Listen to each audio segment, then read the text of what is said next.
Chapter 1. Crossing into Marvel? Awakening the Black Technology Evolution System. In the depths of Brooklyn Industrial City, within a clandestine laboratory, Lin Xuan abruptly opened his eyes. The blinding glare of the incandescent lights compelled him to squint. He realized he was lying on a cold metallic examination table, every cell in his body screaming in protest, transmitting unbearable waves of excruciating pain. Lin Xuan gasped, attempting to move his fingers, only to find that even this simple action was accompanied by a tearing agony.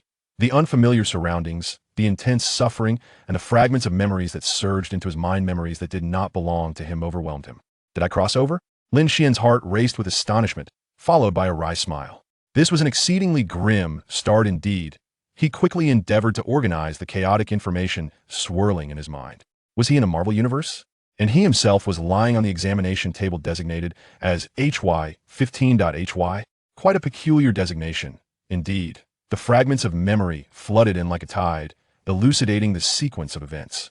The original Onera common young expatriate residing in Brooklyn Industrial City had unfortunately been captured by Hydra and made a subject in their covert experiments on the super serum. Regrettably, the original owner's luck was deplorable. The serum induced a violent rejection response, leading to the disintegration of his body, ultimately resulting in a death steeped in relentless agony. And here he was, a soul from a parallel world, fortuitously occupying this near-death vessel at that very moment. A failed experiment, what a glorious identity, Lin Xuan mused, attempting to lift his arm, but the battered body was utterly unresponsive. The pain surged again, nearly causing him to lose consciousness. Damn it!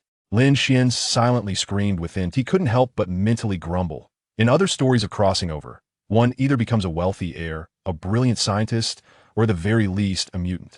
But here I am, a failed experiment of Hydra, on the verge of being disposed of. This stroke of misfortune was akin to descending into the depths of hell. Not only was he incapable of fleeing, but even blinking felt laborious. It's over him. Doomed despair washed over Lin Xuan. Just as he wallowed in self-pity, contemplating ways to survive this dire predicament, footsteps and voices echoed from outside the laboratory. "Holvis I-15 foughting?" inquired a low, gravelly voice, distinctly accented with a Swiss intonation. It was Dr. Lister, the researcher in charge of this experimental sector. "Report, sir," another voice responded. "Vital signs are continuously deteriorating, and the rejection response is excessively severe. It can be deemed a failure." Another dose of serum wasted. "Dispose of it according to protocol. Clean up and prepare for the next batch." Dispose of? Clean up? Lin Xian's heart plummeted to the depths of despair. This signified they were coming to eliminate him. This failed specimen. Move! Move now! Lin Xuan fervently urged himself, exerting every ounce of will to command his body. However, the extent of his injuries was too severe. Apart from inducing more intense pain, he was utterly incapable of movement. The footsteps grew ever closer, reaching the threshold of the laboratory. Alas, was this to be the end for me, having just traversed dimensions? Surely, I would be the most short-lived traveler in history. Just as despair threatened to overwhelm Lin Xuan in this critical moment, a clear and chilling electronic voice abruptly resonated deep within his mind. Ding! Life signs of the host detected to be below critical thresholds. Survival environment extremely perilous. Activation conditions met. The high-tech evolution system has been successfully activated. A system? My golden finger? Lin Xian's spirits surged, igniting a flicker of hope amidst the despair. The system is randomly generating initial technological means for the host. Generation complete. The system's voice echoed once more. The technological advancement generated for the host is Super Divine Academy Xiongxin. Xiongxin. Lin Xuan momentarily stood in stunned silence, followed by an overwhelming joy. That was a super gene engine capable of defining reality and deciphering all things. Host detected to be in a crisis environment. A beginner's package technological blessing has been automatically issued.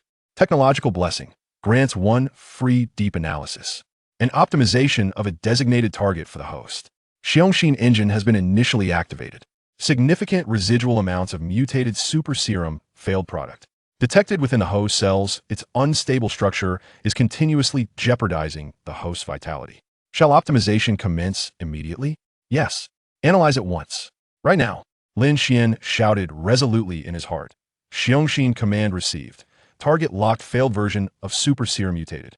Lin Xuan felt an indescribable wave of energy radiating from the depths of his soul. It was as if countless invisible eyes were scrutinizing every cell, every gene chain within him at a microscopic level. Xiongxin command execution, redefining the rules of matter. Commencing deconstruction of serum molecular structure. Identifying unstable factors. Analyzing the root of rejection reactions. This sensation was wondrous, not magic, but a pinnacle of science. Xiongxin resembled a super programmer, rewriting the error code within him that had led to impending collapse at the atomic and molecular levels. Analysis of failure reason. Insufficient gene matching of serum, resulting in rejection reaction.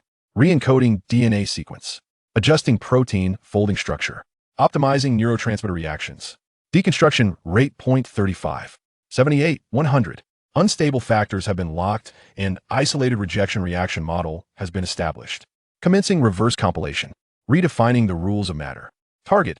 Optimized super soldier serum stable version. Redefinition successful.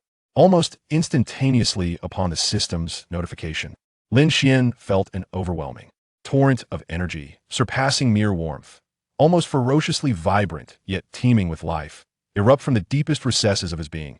The previously excruciating pain ebbed away like a receding tide, replaced by a sensation of warmth and comfort that left no trace behind. In its stead, it is a sensation difficult to articulate, a tingling that intertwines with a potent pulsation emanating from the very marrow of one's bones. Xiongxin has successfully transformed that perilous serum of failure into a stable and effective super soldier serum. He could distinctly hear the cells reassembling, feeling the severed nerve fibers reconnect as if they were living entities. He could even perceive the muscle fibers becoming robust and resilient at a speed visible to the naked eye. It was not merely the absence of pain, but rather a profound rebirth from within. His physique had been markedly enhanced, becoming considerably stronger. Lin Xuan also perceptibly recognized that the original body was severely damaged. The majority of the energy generated during this transformation was devoted to mending bodily injuries, with only a minimal portion truly allocated for enhancement. Nevertheless, Lin Xuan could clearly sense that his strength was increasing, transcending the realm of ordinary individuals. At that moment, a holographic projection materialized, displaying several lines of information. Name, Lin Xuan. Status, mildly weak repairing. Acquired ability, Super Soldier Serum Basic, Optimized version. Bound system, Black Technology Evolution System. Possessed technology, Xiongxin Basic Functions activated. Technology points, 0. Just then, the metallic door of the laboratory slid open. Two fully armed Hydra soldiers entered, clad in deep green combat attire, their expressions devoid of emotion. Assault rifles trained on a laboratory table. Target confirmed, preparing to execute cleanup protocol, one of the Hydra soldiers declared, raising a hand as if to press a device on the table. Chapter 2. Escape from the laboratory. Time seemed to stand still in that moment. Lin Xuan barely had the chance to fully appreciate the surge of power within him. His instinct for survival propelled him into action. With a sudden roll, he leapt from the experimental table, his movements as swift as lightning.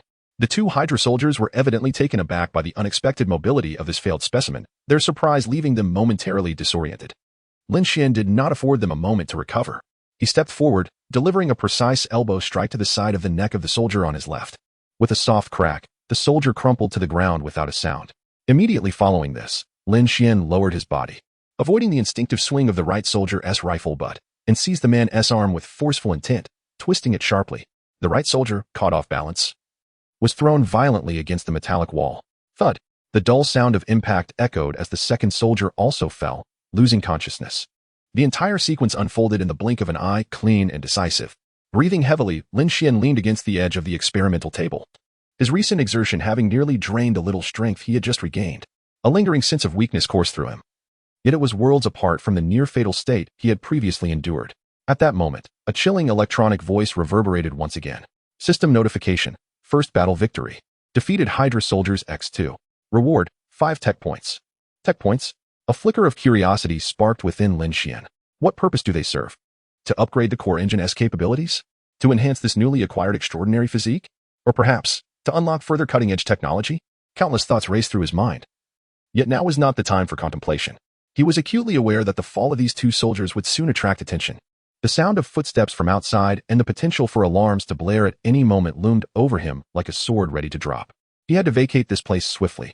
Without hesitation, Lin Xuan quickly stripped one of the fallen Hydra soldiers of his combat uniform. The fabric still retained the warmth of its previous occupant, mingling with a faint scent of sweat and antiseptic. Clumsily, he donned the uniform, which was slightly ill-fitting but serviceable enough. He picked up an assault rifle that had fallen to the ground. The cold metal provided him with a modicum of reassurance. Although he was unfamiliar with firearms, possessing one was certainly better than being unarmed. Taking a deep breath, Lin Xuan placed the combat helmet over his head, obscuring his features. He mimicked the posture of a Hydra soldier, striving to appear inconspicuous. His intention was to masquerade as a Hydra soldier and escape from this cursed laboratory. Holding his breath, Lin Xuan cautiously approached the metallic door of the laboratory, peering through the observation window to gauge the outside. The corridor was brightly lit and, for the moment, devoid of personnel. However, distant whispers of conversation and the hum of machinery could be faintly heard. Lin Xuan knew he had to act swiftly, seeking an exit before Hydra noticed any irregularities. Just as he was about to push open the door, the system prompt in his mind reappeared. Task activated. Escape to freedom. Task objective. Successfully flee the confines of the Hydra underground laboratory base. Task reward. 20 technology points. Indeed, a mission awaited him. Lin Xuan's eyes glimmered with determination as he hesitated no longer. He gently pushed the laboratory door open and swiftly stepped outside. No sooner had he entered the corridor than an ear-piercing alarm suddenly reverberated throughout the base. Red warning lights flashed wildly, casting the hallway in a crimson hue. Damn it! He had been discovered. Lin Xuan cursed inwardly. Was it because the two soldiers failed to report on time, or had the laboratory's life sign monitoring system detected something amiss? He had no time to ponder further and immediately quickened his pace. Having barely taken a few steps, 3 armed Hydra soldiers burst forth from around the corner. Their dark gun barrels aimed directly at him. Halt! Identify yourself. Identify myself? What the hell is the code? Lin Xuan's mind raced. Yet his expression remained impassive as he vaguely replied, for Hydra. Before his voice had even faded, he had already launched himself forward like a cheetah. The 3 Hydra soldiers were evidently taken aback by his sudden aggression. In that brief moment of surprise, Lin Xuan closed the distance between them. His speed was astonishing. The enhanced serum coursing through his veins endowed him with reflexes and velocity far beyond the ordinary. With his right hand gripping a firearm, his left became a blur. He blocked, seized the weapon, elbowed, and kneed with seamless fluidity, a fusion of power and technique that seemed the result of relentless training. Crack, bang, ugh. After a series of sharp sounds and muffled grunts, the 3 Hydra soldiers fell to the ground, following in the footsteps of their fallen comrade, rendered incapable of combat. Lin Xuan shook his slightly numb arm, gazing at the incapacitated soldiers and their discarded weapons, unable to resist muttering, within 10 steps. My fists are far swifter than your guns. Without a moment's pause, he oriented himself and sprinted towards the likely exit of the base, relying on his memory. The alarm intensified, and footsteps echoed ominously from all directions. He had to hurry. Meanwhile, deep within the base, in a dimly lit monitoring room, the only illumination came from the cold glow of the screens. Baron von Strack, one of Hydra's high-ranking officials, stood before a colossal monitor.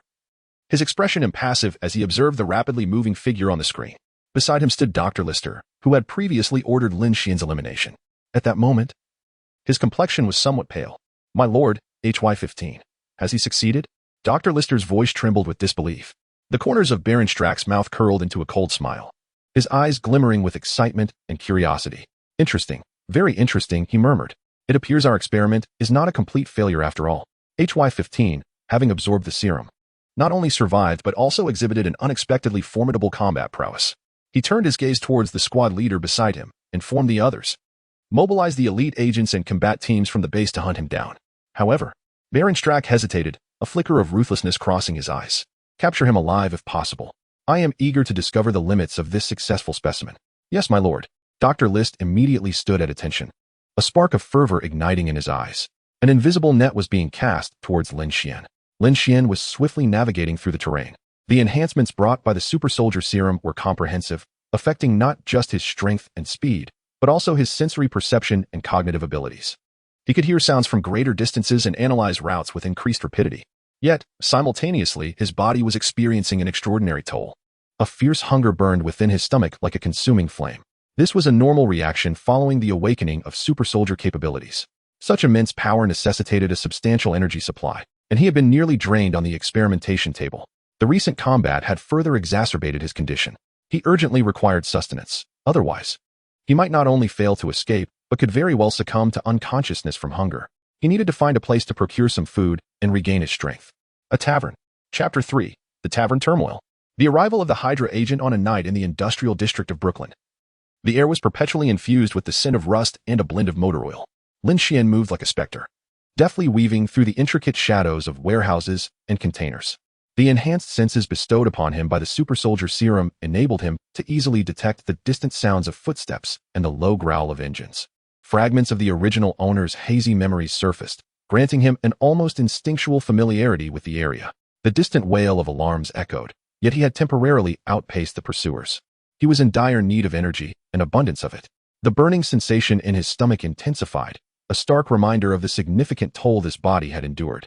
As his gaze swept around the corner, a tavern illuminated by dim neon lights caught his eye. The sign read Daddy's Barrel, a quintessential gathering spot for the working class. This was the place.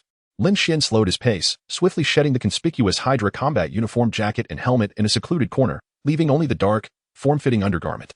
He tidied his slightly disheveled hair, took a deep breath, and endeavored to appear as an ordinary worker just off his shift as he pushed open the creaking wooden door of the tavern. A potent mix of tobacco smoke, the scent of low-quality alcohol, and sweat enveloped him.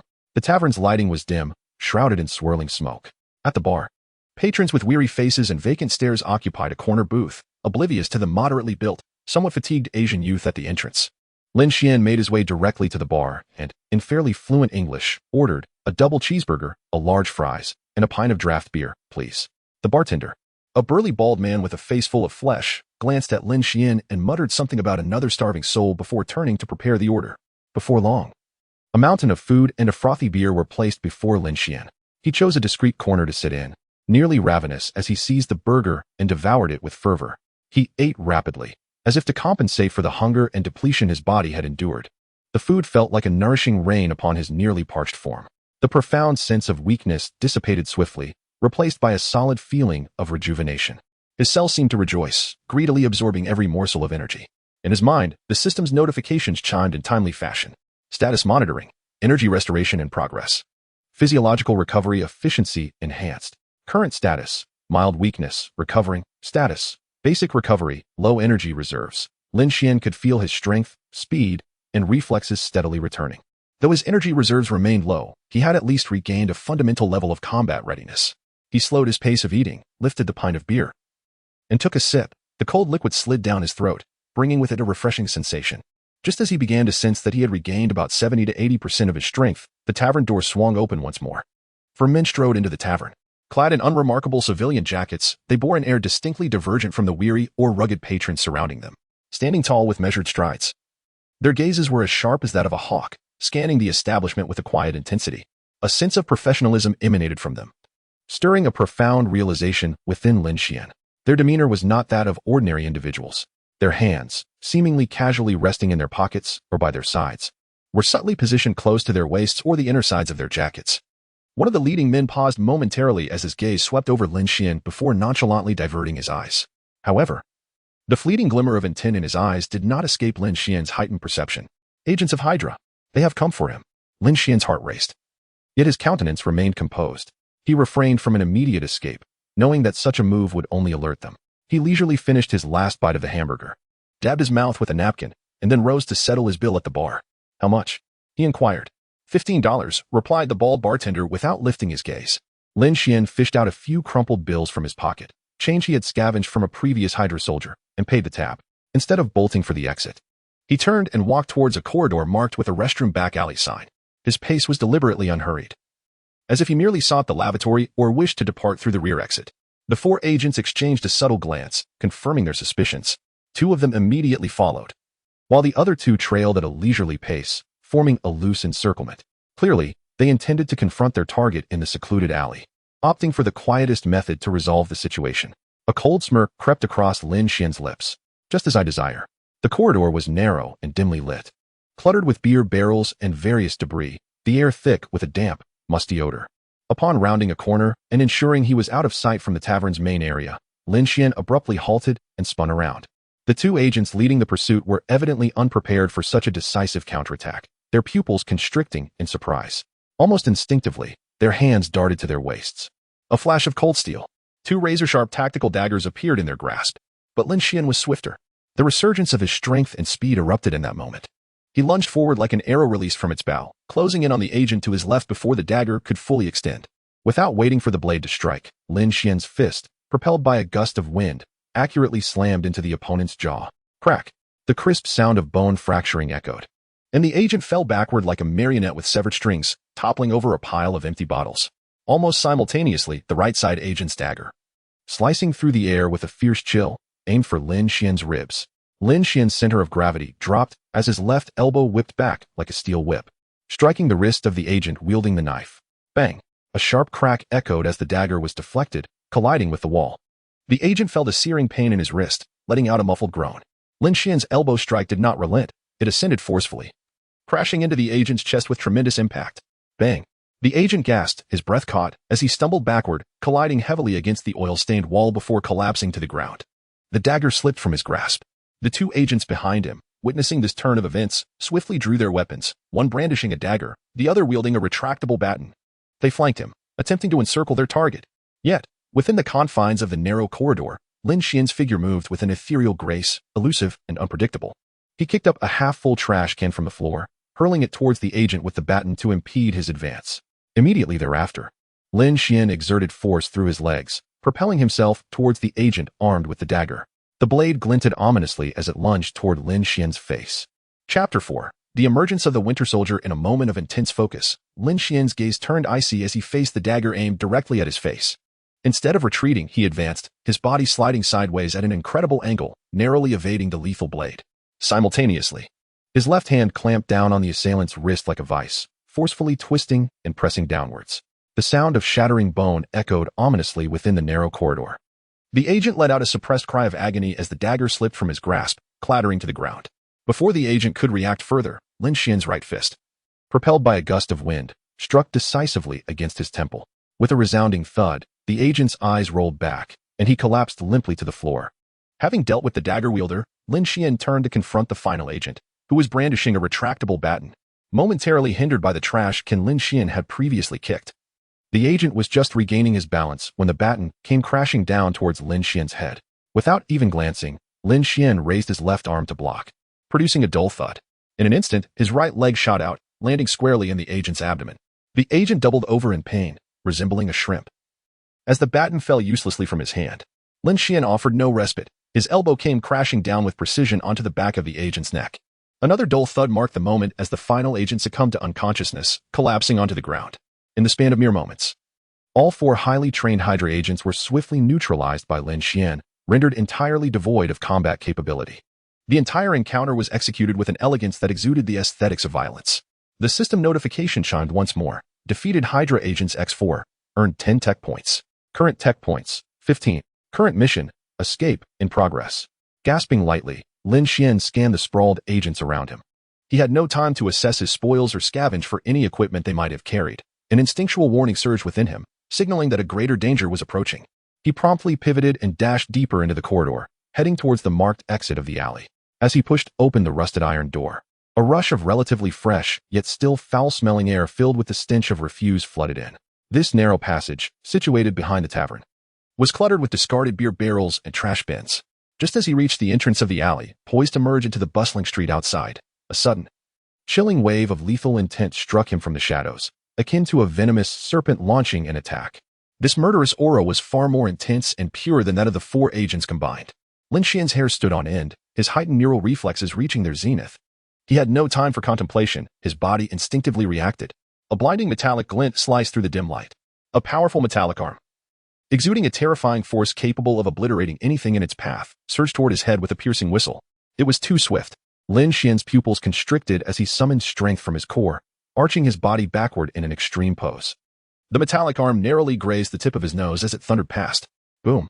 A horrifying dent was smashed into the brick wall behind him by a metallic arm, sending debris flying in every direction. The mere gust of wind from the swing stung Lin Xuan's cheek. With a swift motion, he straightened his waist like a coiled spring, his gaze filled with terror as he focused on his assailant. From the shadows, a figure gradually emerged. He possessed shoulder-length brown hair that obscured part of his face, but the exposed eyes were hollow and devoid of warmth, as if stripped of all human emotion.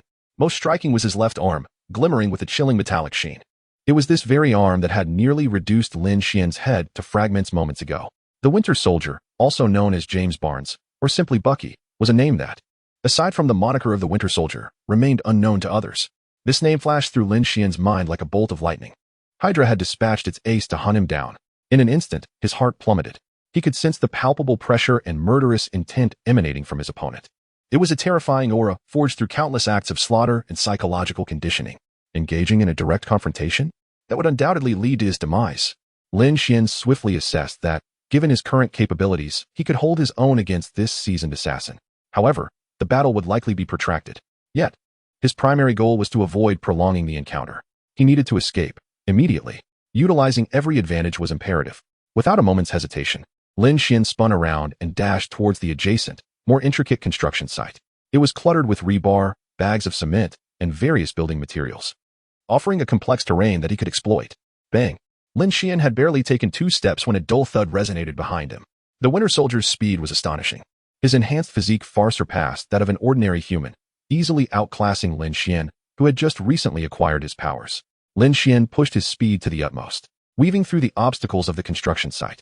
The Winter Soldier's figure shadowed him relentlessly, cold and efficient.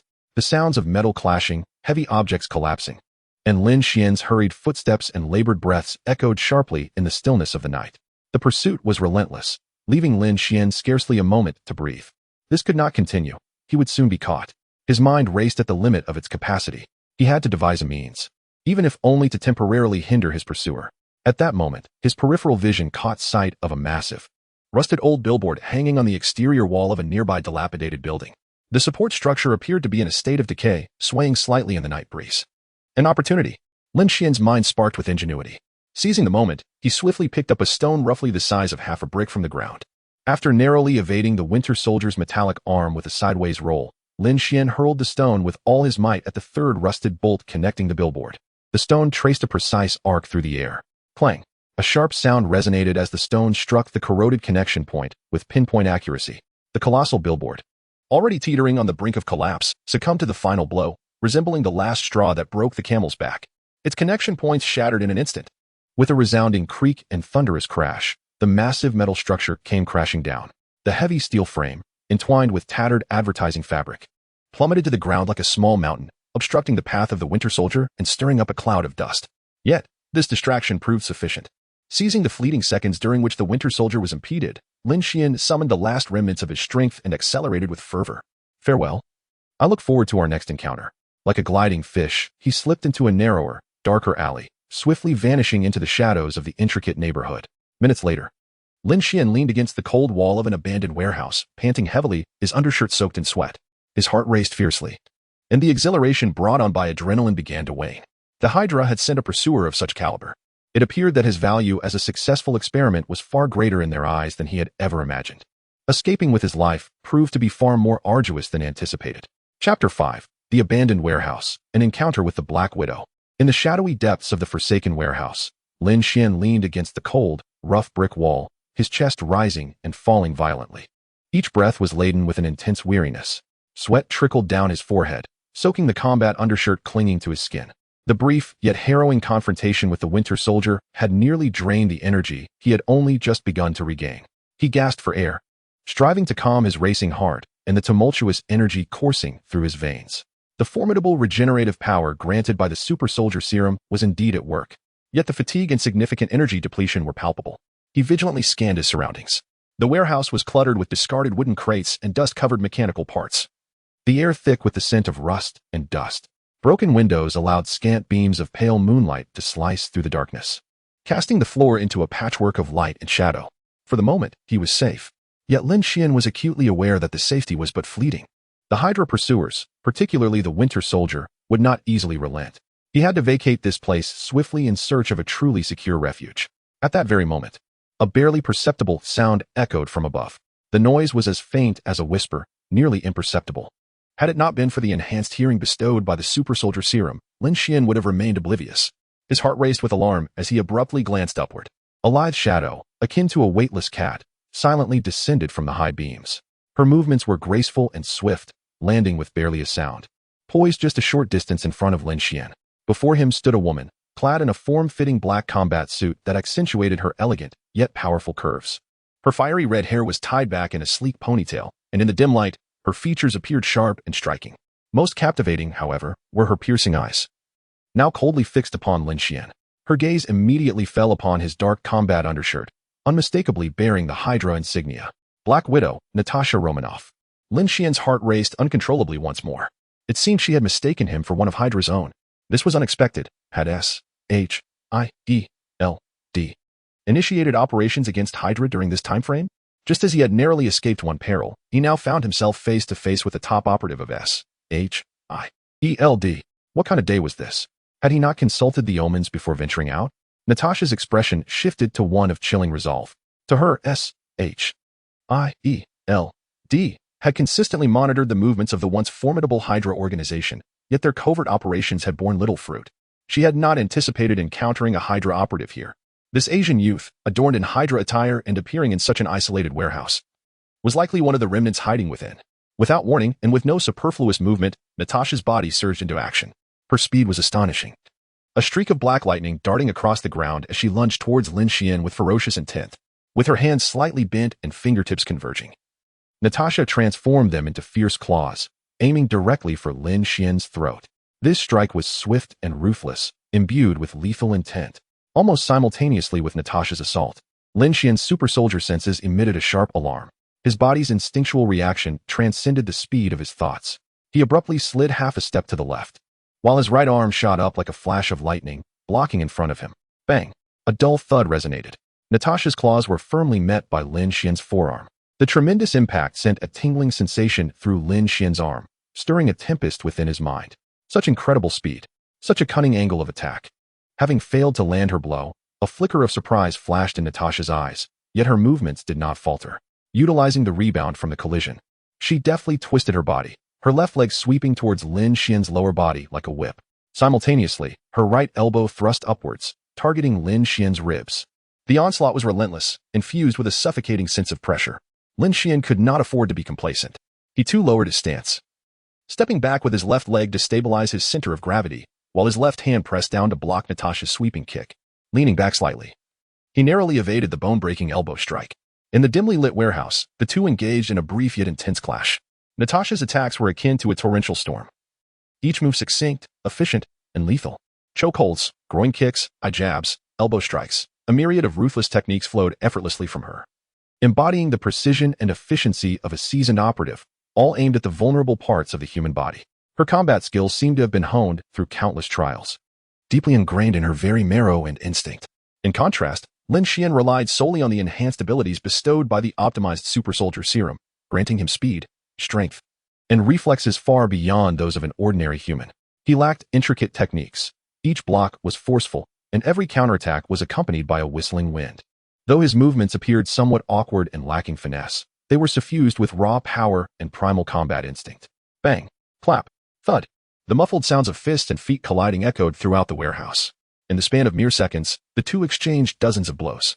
Natasha grew increasingly alarmed. The physical prowess of this man was anything but ordinary. His speed was astonishing and his strength was ludicrous. Her attacks felt as though they merely tickled him.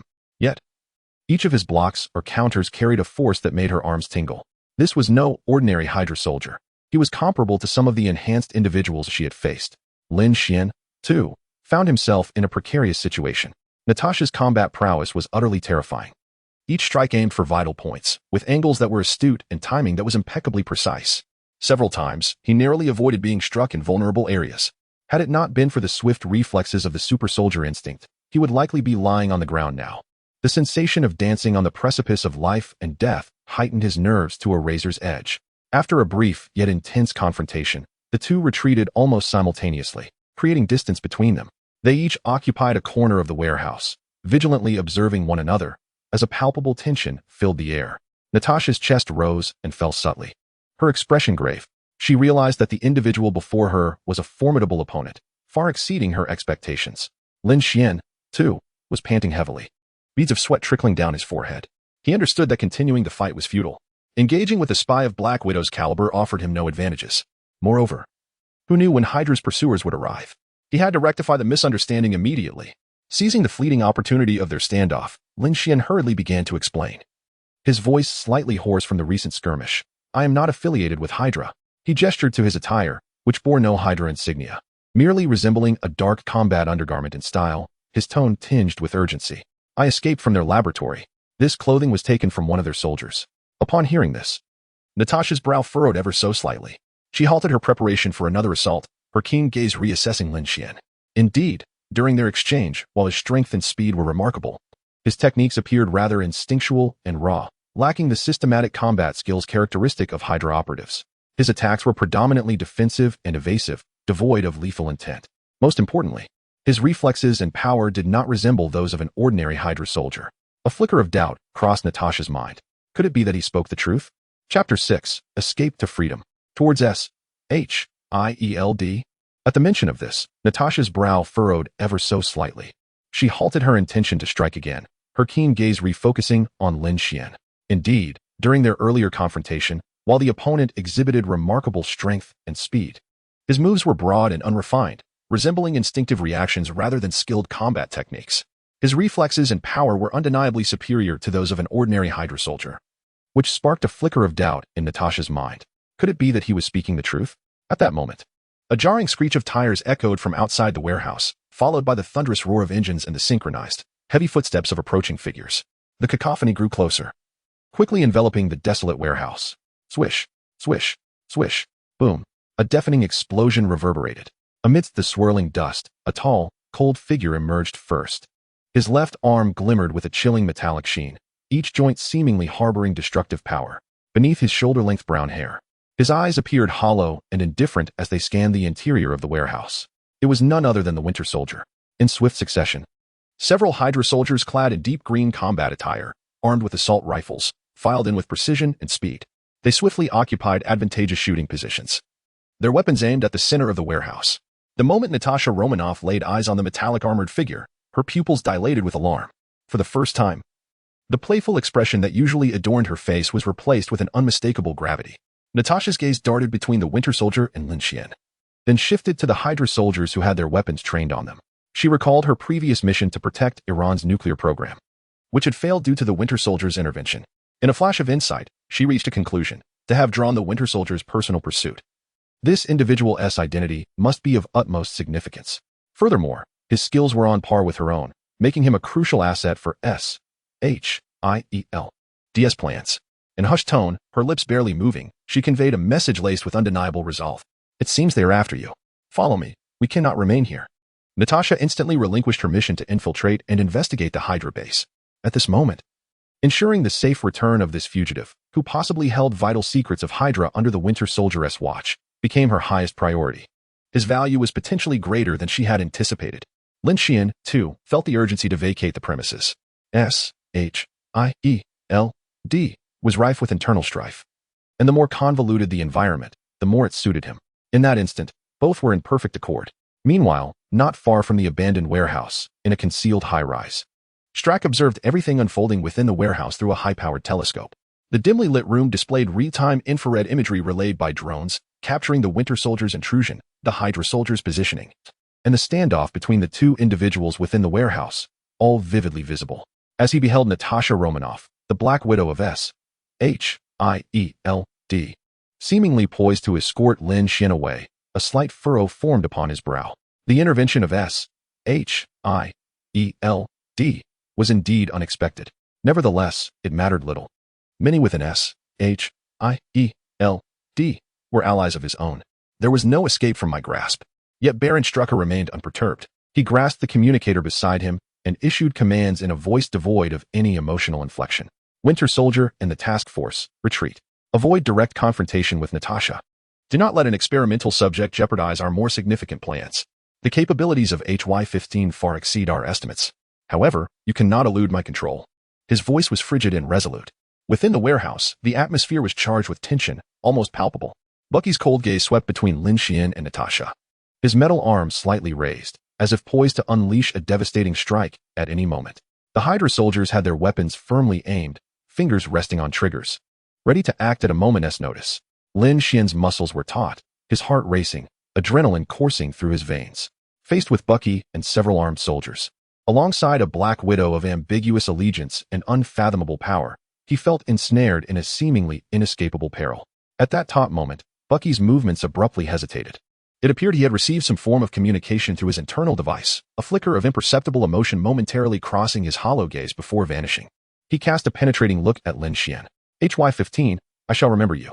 His expression remained frigid and empty, devoid of human sentiment, yet tinged with an essence of marking his prey.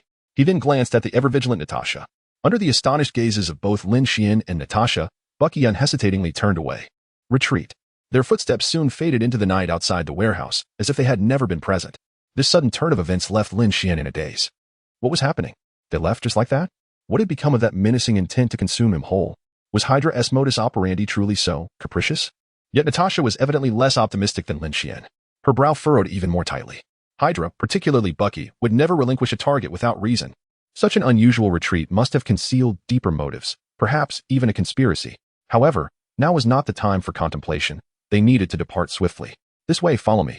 Natasha's demeanor remained tense as she grasped Lin Xuan's arm with an urgency that was both commanding and powerful. Her hand, though not large, possessed an astonishing strength, compelling Lin Xuan to move in tandem with her. Natasha was evidently well acquainted with the area, leading him through a concealed door at the rear of the warehouse and into a more intricate, shadowy labyrinth of back alleys.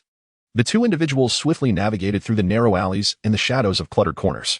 Natasha moved with remarkable agility, while Lin Xuan closely followed, propelled by his enhanced physical capabilities. The surrounding environment blurred past them, as the clamor of the city seemed to fade into oblivion. After running for approximately 10 minutes, and confirming that there were no signs of pursuers behind them, Natasha led Lin Xuan to the edge of an abandoned dock. Not far ahead, in the shadows, a sleek silhouette lay quietly in wait. Even without having seen it firsthand, Lin Xuan could surmise that it was a Harley motorcycle, a favorite steed of the Black Widow. It was only at this moment that Lin Xian's taut nerves began to ease slightly. It appeared they had indeed managed to temporarily elude the relentless pursuit of Hydra. Just as his thoughts were racing, the cold, mechanical tone of the system finally chimed in his mind, albeit belatedly. Ding. Mission completed. Escape from danger. Mission description. Successfully fled the confines of the Hydra underground laboratory and survived the ensuing chase. Mission reward, 20 tech points. Lin Xuan let out a barely perceptible sigh of relief. At last, he had not returned empty-handed. Natasha halted her steps and glanced back at Lin Xuan, her gaze still imbued with scrutiny and inquiry, betraying no hint of relaxation. Without hesitation, Lin Xuan mounted the motorcycle. In his mind, he silently inquired of the system. What exactly can I do with these 35 tech points? Chapter 7. A time for reflection. A newcomer at S.H.I.D.L.D. This cannot be prolonged. The engine of the Harley-Davidson emitted a deep and powerful roar. Lin Xuan found himself seated on the rear, instinctively clutching Natasha's slender waist in front of him. The snug black combat attire exuded an astonishing sense of resilience and strength, mingled with a subtle, almost ethereal feminine allure. The force of their speed threatened to hurl him into the abyss of the rushing wind. The scenery around them blurred into a stream of colors, retreating rapidly. The suffocating aura of danger that had loomed behind him gradually faded with the increasing distance. The wind filled his ears, yet Lin Xian's mind remained tumultuous. Not entirely calmed by the motorcycle's swift advance, he had just escaped a life-and-death chase from the elite assassins of Hydra. Now, he was whisked away by a mysterious red-haired female agent, her strength equally unfathomable, leaving his future uncertain. Yet, overshadowing these concerns was the fervor ignited by the chilling system notification echoing in his mind, along with the newly acquired 35 points of technology. System. How exactly should I utilize these 35 technology points? Surely they are not mere digits to be gazed upon? The system's voice almost instantaneously resonated in his consciousness. Current technology points, 35, can only be utilized for in-depth analysis and information extraction of special targets in close proximity. The depth of analysis is proportional to the consumption of technology points. Lin Xuan was taken aback for a moment.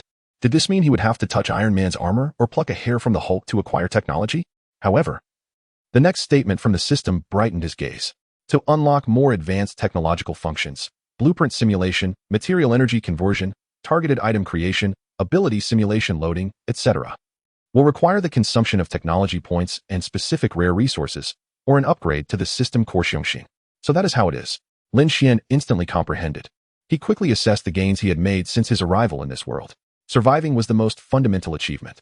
Though he had merely obtained the preliminary optimized version of the super soldier serum defined by the laboratory, the effects far surpassed expectations, granting him the extraordinary power he had long desired. He had acquired a cutting-edge system named Xiongxin, along with a generous 35 technology points as startup capital. Gaining a technological edge without first encountering Tony was, well, he still needed to approach Tony. He could not linger at S.H.I.E.L.D. for long. For now, he had temporarily evaded Hydra's pursuit, though he had caught the attention of the Winter Soldier, who ominously stated, "I remember you." Despite the uncertain journey ahead, fraught with peril and Hydra's ever-present threat, this beginning seemed not too dreadful. At the very least, he was still alive. Just as Lin Xuan's thoughts swirled, the speed of the Harley began to decelerate. They traversed what appeared to be a nondescript underground tunnel entrance, the dim lighting transitioning to brightness. The tunnel walls were smooth, reflecting a chilling white light. At least 2 hidden red laser beams swiftly scanned the motorcycle and the 2 occupants. The intangible scanning waves rippled outward, conducting identity verification and security checks. The motorcycle glided into a vast, brilliantly illuminated subterranean space. This place resembled less of a base and more of a high-tech fortress concealed beneath the earth. Numerous staff members, clad in uniform deep blue attire, hurriedly traversed the expansive corridors, bustling amidst an array of instruments and equipment. The air was infused with a distinctly cold essence, a blend of ozone and metal that was characteristic of advanced technological facilities. Lin Xuan vaguely recognized that the style here bore a striking resemblance to the temporary S.H.I.E.L.D. base where Tony Stark had met Nick Fury in his memory. Natasha had directly brought him back to a significant stronghold of S.H.I.E.L.D. Natasha skillfully halted the motorcycle, her long legs gracefully dismounting with fluid elegance. Without uttering a word, she gestured with her eyes for Lin Xuan to follow. The 2 of them, one after the other, passed through several heavy alloy gates that were as formidable as the doors of a bank vault. Each gate emitted a dull sound of pressurized air upon closing, underscoring its impenetrable defenses. They continued their descent in a high-speed internal elevator. The walls of the elevator were smooth as a mirror, reflecting Lin Xuan's somewhat disheveled figure, adorned with the dust and damage of battle on his combat suit. Beside him, Natasha maintained her vigilant and scrutinizing demeanor, her striking features unwaveringly cold. Finally, the elevator emitted a faint chime and came to a stop on a certain floor. The doors slid open silently, revealing a broad and brightly lit metallic corridor, with soft blue light strips embedded along the walls. Natasha led Lin Xuan with steady steps to the end of the corridor, where a doorway marked Command Center 03 awaited them. She paused, turning to face an embedded communication panel beside the door. The panel's screen illuminated, displaying a complex verification interface. She extended her slender fingers, her pale fingertips deftly tapping on the virtual keyboard with remarkable skill, seemingly entering a lengthy sequence of intricate access codes. A green light signaled successful verification. Addressing the communicator, she reported in a succinct, efficient tone devoid of any personal sentiment. Her voice resonated clearly and steadily through the communicator, echoing in the quiet corridor. Agent Romanoff reporting. After a brief pause, a similarly cold electronic synthetic voice responded, flat and unperturbed. Authorization confirmed. Agent Romanoff, please proceed. Anomalous situation detected in the target area. Natasha's voice remained clear and stable, her pacing deliberate. Encountered a Hydra operative squad, and the target, Bucky Barnes. The mere mention of Bucky's name seemed to momentarily still the air, even through the communicator. That name evidently held extraordinary significance and posed a considerable threat within the confines of S.H.I.E.L.D. During the operation, an unidentified individual was discovered, suspected of having escaped from a Hydra facility. Natasha shot a quick glance at Lin Xuan, her gaze still discerning, and continued. The individual possesses extraordinary physical attributes, with strength and speed that far exceed normal human standards. They briefly engaged the Winter Soldier and successfully evaded capture. The subject has been brought back to the base, and further instructions are requested. Natasha's report is succinct, devoid of any subjective conjecture, merely stating the facts. Silence lingered on the other end of the communicator for several seconds. For Lin Xuan, those seconds felt interminable. Bring him in. The low, gravelly voice resonated, carrying an undeniable command. With a soft click, the technologically advanced black door of Command Center 03 silently slid open. Inside, the lighting was gentle, yet it could not dispel the intangible pressure emanating from the figure standing at its center. A tall, bald man of African descent, clad in a well-tailored black long coat, stood quietly. The most striking feature on his face was the black eye patch covering his left eye. The remaining right eye was fixed unwaveringly on Lin Xuan. Chapter 8. Proving Worth. Joining S.H.I.E.L.D. Lin Xuan took a deep breath and stepped into the command center. The room was not particularly spacious, yet it was organized with meticulous precision. Natasha swiftly approached, standing beside Fury, and whispered a few words in a low but clear tone. Upon hearing her, Fury nodded slightly, his gaze refocusing on Lin Xuan. Having escaped from Hydra's laboratory and emerged unscathed under Bucky's pursuit, Fury's voice resonated in the quiet command center, deep and powerful. You have exhibited extraordinary capabilities, even potential. His single eye narrowed slightly, intensifying his scrutinizing gaze. We need to conduct an assessment battle. Assessment battle? Lin Xuan felt a stir of curiosity within. Nick Fury did not grant him much time for contemplation, promptly pressing a button on his communicator. Summon Ward to Training Area A for an evaluation. His command was succinct and direct. The side door of the command center opened, and a Caucasian male agent entered. Grant Ward, the future Hydra infiltrator within SHIELD. Yet for now, he remained one of Fury's most competent subordinates. In Lin Xuan's mind, the system prompt chimed in once more. Ding. Mission triggered. Proof worth mission objective. Achieve victory in SHIELD's assessment battle. Gain preliminary recognition. And lay the groundwork for subsequent actions. Mission reward. 15 tech points. Here it comes.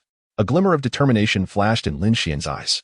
His brief skirmish with Natasha had been more a test of skill and reflexes, while the chase with Bucky had been a desperate escape under extreme conditions.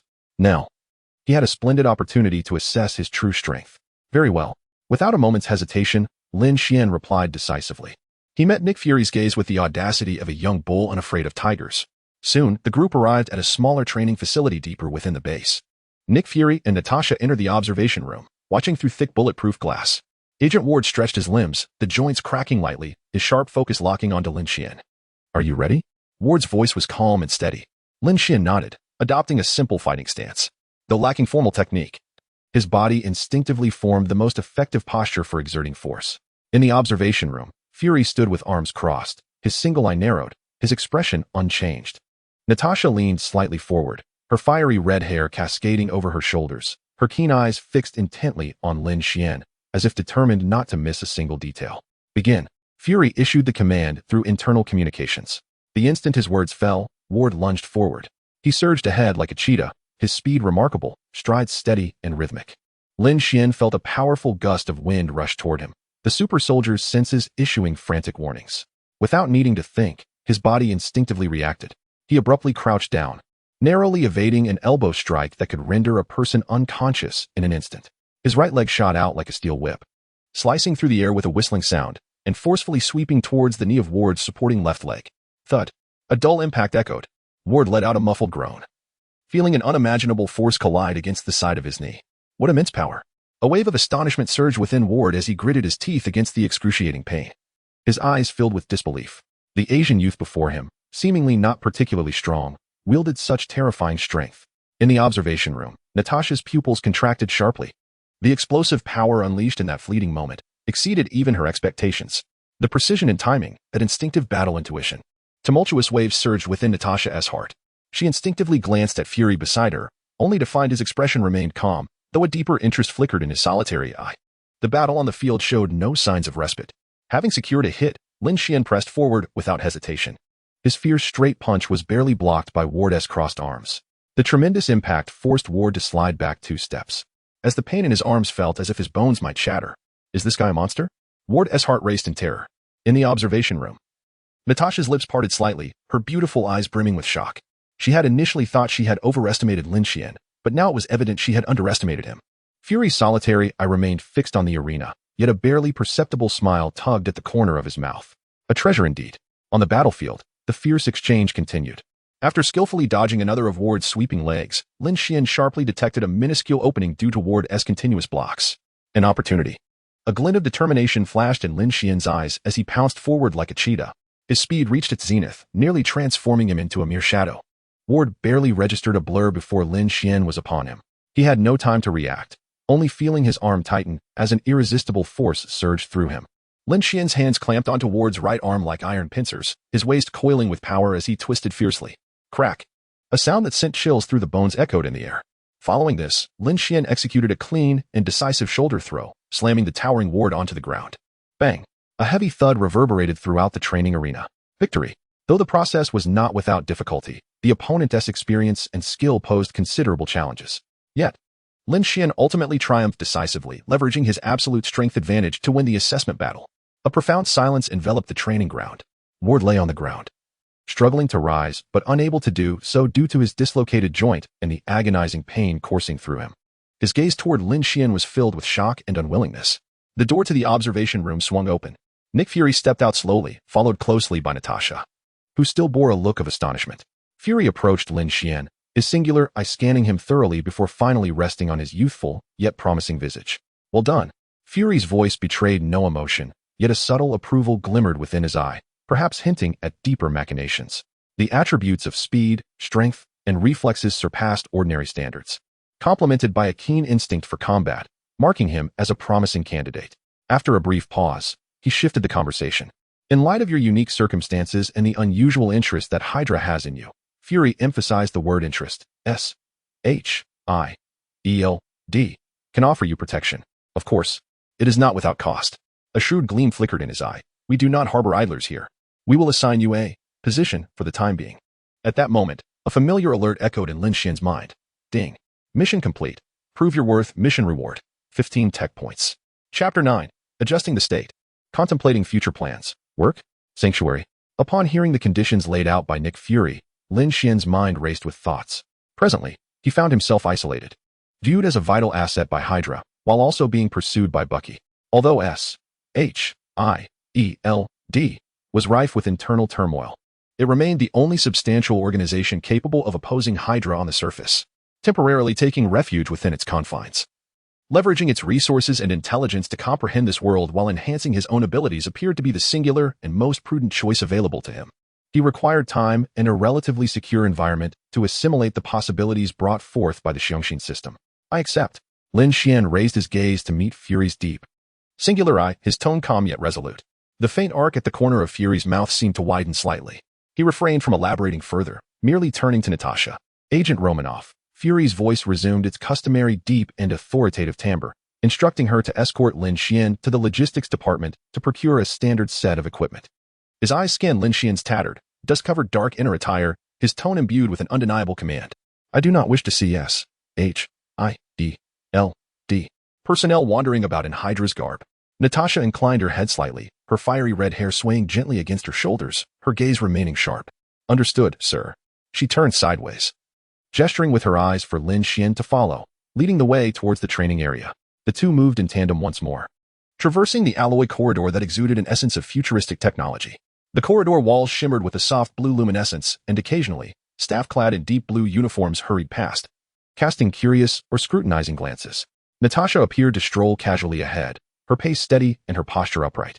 Yet Lin Xuan sensed that the keen gaze behind him had never truly left his side.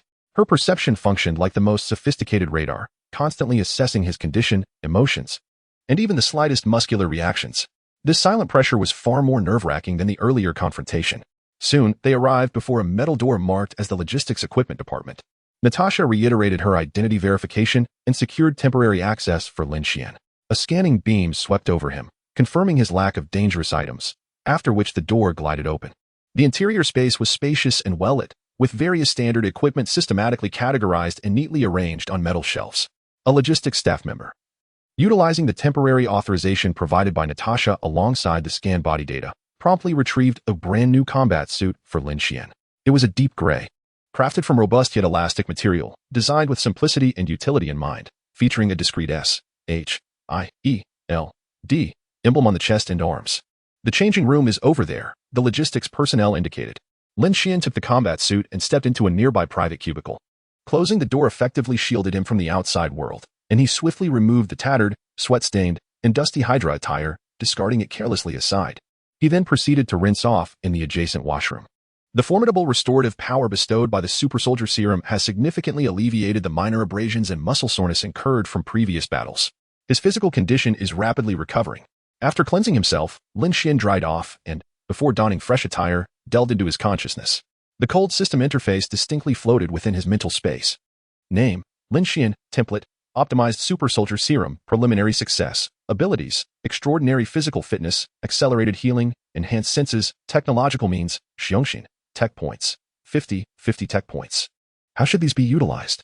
What should be analyzed? The array of technologies from S.H.I.E.L.D. is dazzling. Should he examine the agent equipment he just glimpsed, or perhaps the engine of the Quinjet? Lin Xuan shook his head, feeling that these options were not particularly promising. Analyzing such conventional equipment would yield limited enhancement to his current capabilities. However, unlocking requires upgrading Xiongxin or consuming specific rare resources. What does upgrading entail? What constitutes these rare resources? Vibranium? The Tesseract? The information is too scant to make a determination at present. Alternatively, could he analyze himself with these 50 points? To delve deeper into the mysteries of the optimized super soldier serum? To explore the possibility of further enhancement? Or perhaps, analyzed Natasha.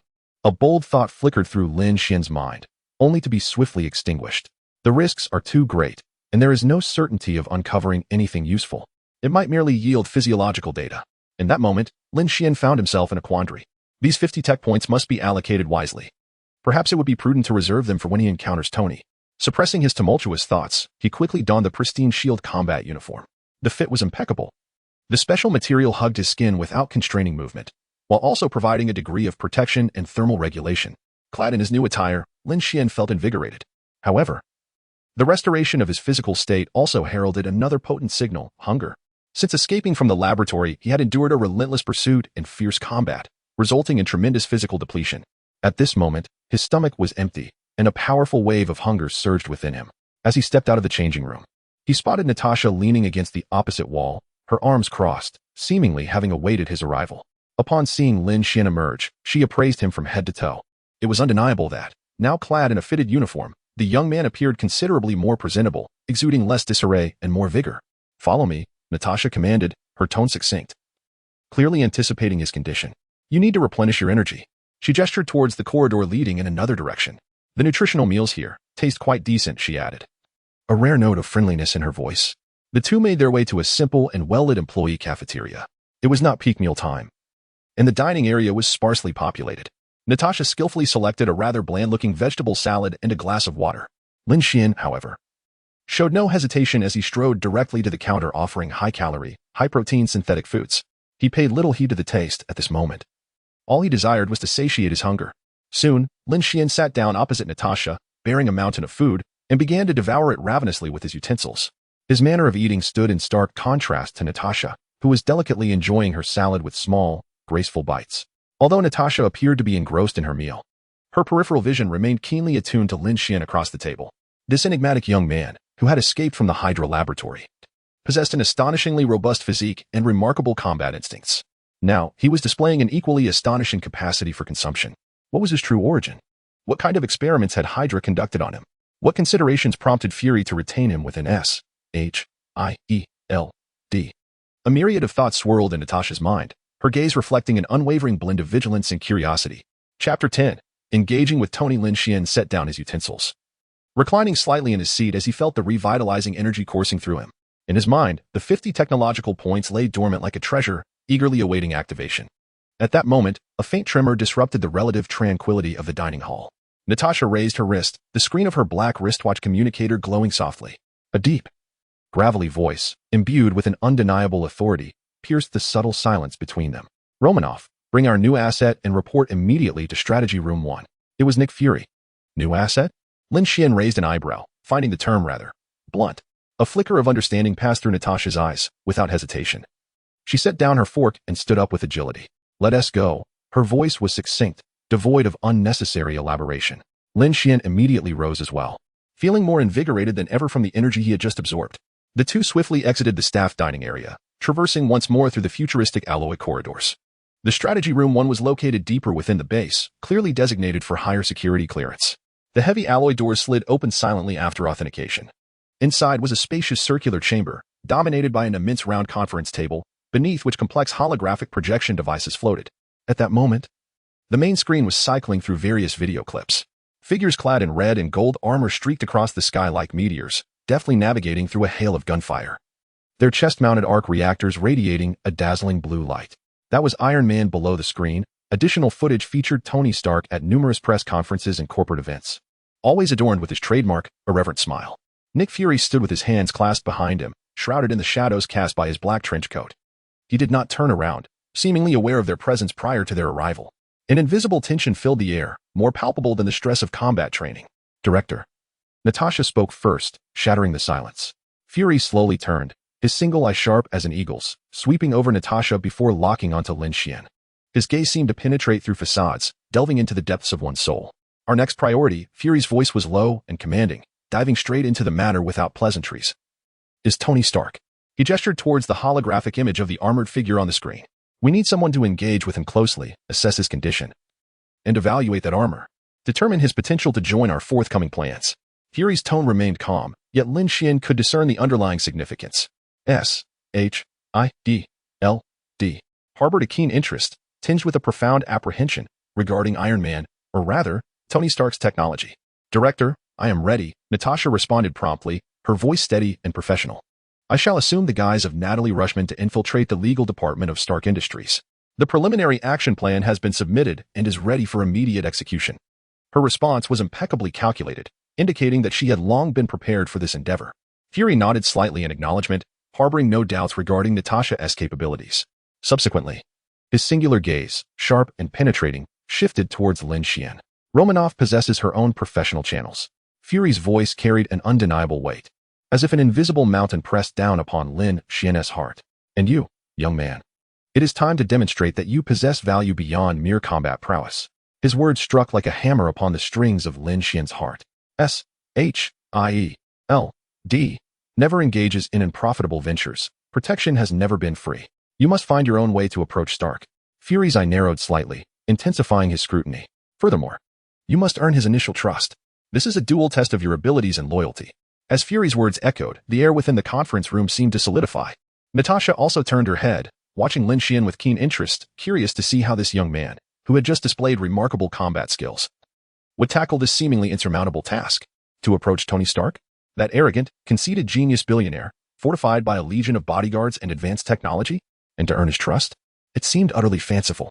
However, contrary to Natasha and Fury's expectations, Lin Xuan's countenance revealed neither confusion nor fear, but rather an unusual calmness. To approach Tony Stark? Lin Xuan felt a stir within him. Indeed, what one thinks often materializes. He had believed such an opportunity would be out of reach for the foreseeable future. Tony Stark. Iron Man. The arc reactor. A veritable treasury of technology. If he could engage closely, even analyze his innovations. Lin Xuan's mind envisioned those 50 glimmering technology points, in the hope of unlocking more features within the core system. It was as if a pillow had been delivered to a weary head. He suppressed his excitement, maintaining a tranquil facade, even allowing a hint of well-placed confidence to emerge. "I understand." Lin Xuan met Fury's piercing gaze, his tone steady. Indeed, a flicker of confidence glimmered in his eyes. "I understand," Lin Xuan affirmed, maintaining his composure under Fury's sharp scrutiny. "I can approach him as a scientist." "A scientist?" Natasha paused momentarily, her crimson lips parting slightly in surprise. Fury's singular eye also betrayed a fleeting hint of intrigue. "Perfectly," Lin Xuan continued, his thoughts clear and organized. "Stark Industries is set to host its annual Stark Industries Expo. I can fabricate a resume, presenting myself as an independent researcher." A confident smile graced his lips. At the exposition, an endeavor was made to present certain research findings that might pique Stark's interest, thereby capturing his attention. Upon hearing this, Natasha's gaze towards Lin Xuan underwent a profound transformation. Her and Fury's prior assessments had solely concentrated on Lin Xuan's extraordinary physical prowess and combat instincts. They had never contemplated that this individual, an escapee from the Hydra laboratory, possessed knowledge of scientific inquiry. Furthermore, judging by his tone, it appeared that his understanding was not merely superficial. He exuded a considerable degree of confidence and assurance. Fury's expression morphed into one of intrigue, his solitary eye scrutinizing Lin Xuan as if he were truly encountering this individual for the first time. A silence enveloped the strategic meeting room, broken only by the faint hum of the holographic projection equipment. "Oh?" Fury finally spoke, his voice tinged with evident surprise and profound interest. "You engage in scientific research? That is quite unexpected." He stepped closer, his eye fixed intently on Lin Xuan, seemingly searching for any trace of insecurity or pretense upon his visage. Yet, Lin Xuan's countenance remained calm and self-assured. "Excellent," Fury remarked, a subtle, elusive smile playing at the corners of his mouth. "Let us see what you, our scientist, may have in store for us." He deliberately emphasized the word scientist, hinting at the potential surprises that awaited us from this mission. Chapter 11. A bet? Capturing Tony's attention? A few days later in New York. The atmosphere at the Stark Industries Expo was electrifying. The air seemed to be infused with an intoxicating fervor for technology and the future. Lin Xuan blended seamlessly into the eager crowd, his dark gray combat suit harmonizing perfectly with his surroundings. His gaze calmly traversed the area, absorbing every detail. He recalled the events from a few days prior at the SHIELD Command Center. When he proposed to approach Tony Stark under the guise of a scientist, Natasha's unmasked astonishment and the fleeting amusement in Fury's single eye were still vivid in his memory. Natasha had raised an eyebrow, her lips curving into an intriguing smile. "A scientist? How amusing. Shall we make a wager?" "A wager on what?" Lin Xuan inquired with keen interest. "Let us wager on who can approach Tony Stark faster and more effectively." Natasha's tone carried a hint of provocation. "If I win, you shall comply with subsequent arrangements. And if I win? Lin Xuan countered. With a flirtatious smile, Natasha's eyes sparkled. If you win, I shall grant you one reasonable request. Agreed, Lin Xuan replied decisively. He understood that Natasha's intention was merely to gauge his capabilities and the value he held. Lin Xuan, too, sought an opportunity to demonstrate his worth to S.H.I.E.L.D. and Nick Fury, proving that he was more than just a man of extraordinary physical prowess. By the way, Agent Romanoff, Lin Xuan suddenly recalled, if I win, I hope you can tend to the gunshot wound on your waist. Natasha's smile faltered slightly, her gaze becoming complex as she regarded Lin Xuan intently. An old injury. It's nothing to worry about, she replied calmly, seemingly unfazed. Yet Lin Xuan understood that the scar was far from trivial for Natasha. It was a reminder of the Winter Soldier, a wound from a year ago, casting an indelible shadow in her heart. His somewhat audacious request was not merely an act of gratitude, it was a means to draw closer to Natasha. In the unfamiliar realm of S.H.I.E.L.D., having an ally was preferable to acquiring another adversary, especially one as formidable and captivating as Natasha Romanoff. Today marked the moment he would unveil his surprise. While Natasha had her own Natalie Rushman, he needed to approach Tony Stark in a manner that was direct and befitting of a scientist. Ding. Mission triggered. Expo debut. Mission objective. At the Stark Industries Expo, capture Tony Stark's attention as a scientist. Mission reward. 20 tech points. Core upgrade permission fragment X1. The system's prompt echoed as anticipated. The excited chatter of the crowd filled the air, and the massive stage illuminated with dazzling lights, akin to broad daylight. All eyes were fixated on the center of the stage and the sky above, anticipating the arrival of that man. Lin Xuan could sense an almost reverential fervor in the air. Beside him, a young man adorned with a Stark Industries cap excitedly shouted to his companion, Hey, have you heard? Insider information. This time, Tony Stark will actually descend from 10,000 meters in the Iron Man suit, delivering a stunning opening for the ceremony. Is it true? The Iron Man suit.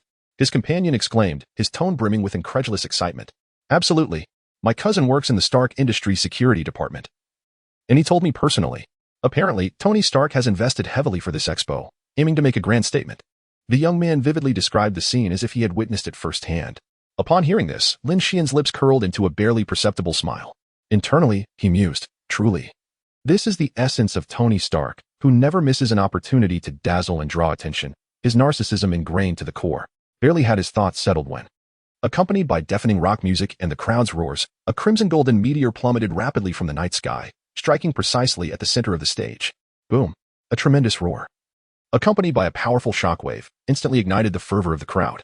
The crimson-golden Iron Man suit, illuminated by brilliant lights, reflected the unique luster of metal, exuding both power and a sense of advanced technology. It was none other than Tony Stark, clad in the latest Mark IV armor. The audience erupted into a frenzy. Cheers, screams, and whistles converged into a colossal wave of sound, nearly overturning the entire venue. Lin Xuan stood among the throng, his gaze calmly fixed on Iron Man at the center of the stage. This Iron Man suit is indeed a remarkable creation. As his consciousness delved into his mind, he silently uttered, Xiongxin, analyze the Mark IV armor. Ding. Initiating analysis of target, Mark IV armor. Analysis successful, Mark IV armor data sample acquired. It is recommended that the host combines this with other armor data samples to create a personal suit. Other armors? At this moment, Lin Xuan's mind began to formulate an idea, the whiplash. Just then, on stage, Tony Stark fluidly completed the disassembly of his armor. Amidst the fervent cheers, he commenced that classic opening speech, brimming with personal charisma. Ladies and gentlemen, welcome to the 2010 Stark Industries Expo. I, Tony Stark, am honored to announce that after a prolonged night, Stark Industries, along with the technology we embody, will once again illuminate this world. We shall forge a brighter future with cutting-edge technology and boundless imagination. A future devoid of fear and war, filled only with progress and hope. Tony's voice resonated with passion and confidence, each word seemingly imbued with magic, deeply captivating the attention of everyone present. Lin Xuan stood amidst the crowd, calmly observing it all, absorbing every expression and movement of Tony. Through the enhanced senses bestowed by the Xian chip, he could distinctly perceive, deep within Tony's eyes, a barely discernible loneliness. As the speech approached its conclusion, Tony reveled in the audience's applause and cheers, his face adorned with his signature, sardonic smile. A glimmer of insight flashed in Lin Xuan's eyes. The backstage area stood in stark contrast to the front, filled with an atmosphere of bustling chaos. Various equipment, cables, and hurried staff intertwined in a hectic dance. Several seemingly stringent security checkpoints were rendered inconsequential by his extraordinary speed and agility. His objective was crystal clear. The man who had just concluded his impassioned oration, Tony Stark, who was now poised to take a brief respite. Outside a relatively secluded makeshift lounge, Lin Xuan came to a halt. The door was not fully shut, leaving a narrow crevice. He caught sight of Tony Stark with his back turned to the entrance. This genius, who had recently dazzled the stage, now bore an unmistakable hint of fatigue on his face. Tony extended a finger and gently prodded a device, collecting a droplet of blood. On the device's screen, a series of numbers flickered rapidly before settling. Palladium poisoning detection. The results were far from encouraging. Lin Xuan took a moment to adjust his breath, no longer hesitating, and gently pushed the door open. Creak. Chapter 12. Returning home with Tony? Capturing Tony's attention, a subtle creaking sound punctuated the tranquility of the lounge. Tony Stark abruptly turned around, his brow furrowing at the sight of a young stranger standing at the doorway. A flicker of annoyance mixed with an instinctual wariness towards the unfamiliar figure flashed in his cerulean eyes. "Hey, kid," Tony's voice dripped with his signature arrogance. "If you're here for an autograph or a photo, you'll have to queue outside. I'm not in the mood for fans right now." He waved his hand dismissively, urging Lin Xuan to leave. Lin Xuan exhibited none of the excitement or nervousness typically associated with a fan encountering an idol. He stood there calmly, gently shaking his head. "I apologize, Mr. Stark, but I'm not here for an autograph." His gaze was steady and sharp, meeting Tony's inquisitive and impatient eyes directly. After a brief pause, he spoke clearly, enunciating each word. "I am here to discuss the arc reactor that sustains your life, and the palladium poisoning that is gradually eroding it." At that moment, the air seemed to freeze. The nonchalant demeanor that had adorned Tony Stark's face abruptly faltered, replaced by a blend of shock, disbelief, and acute vigilance. He straightened from his leaning position against the table, his eyes sharpening to a blade-like focus, locking onto Lin Xuan. "Who are you?" Tony's voice lowered, tinged with an almost imperceptible rasp. "How do you know about this?" Palladium poisoning was his most closely guarded secret. Who was this young man who had suddenly appeared? Lin Xuan appeared unfazed by the palpable hostility and caution radiating from Tony. He disregarded the piercing gaze. Maintaining a tone reminiscent of an academic discourse, he continued. "Finding an alternative to palladium is quite challenging, wouldn't you agree? After all, within the known periodic table, there seems to be no element that could perfectly substitute palladium, providing stable energy while being harmless to the human body." Lin Xuan's tone was as relaxed as if he were discussing the weather. A flicker of insight ignited in his eyes as he shifted his argument.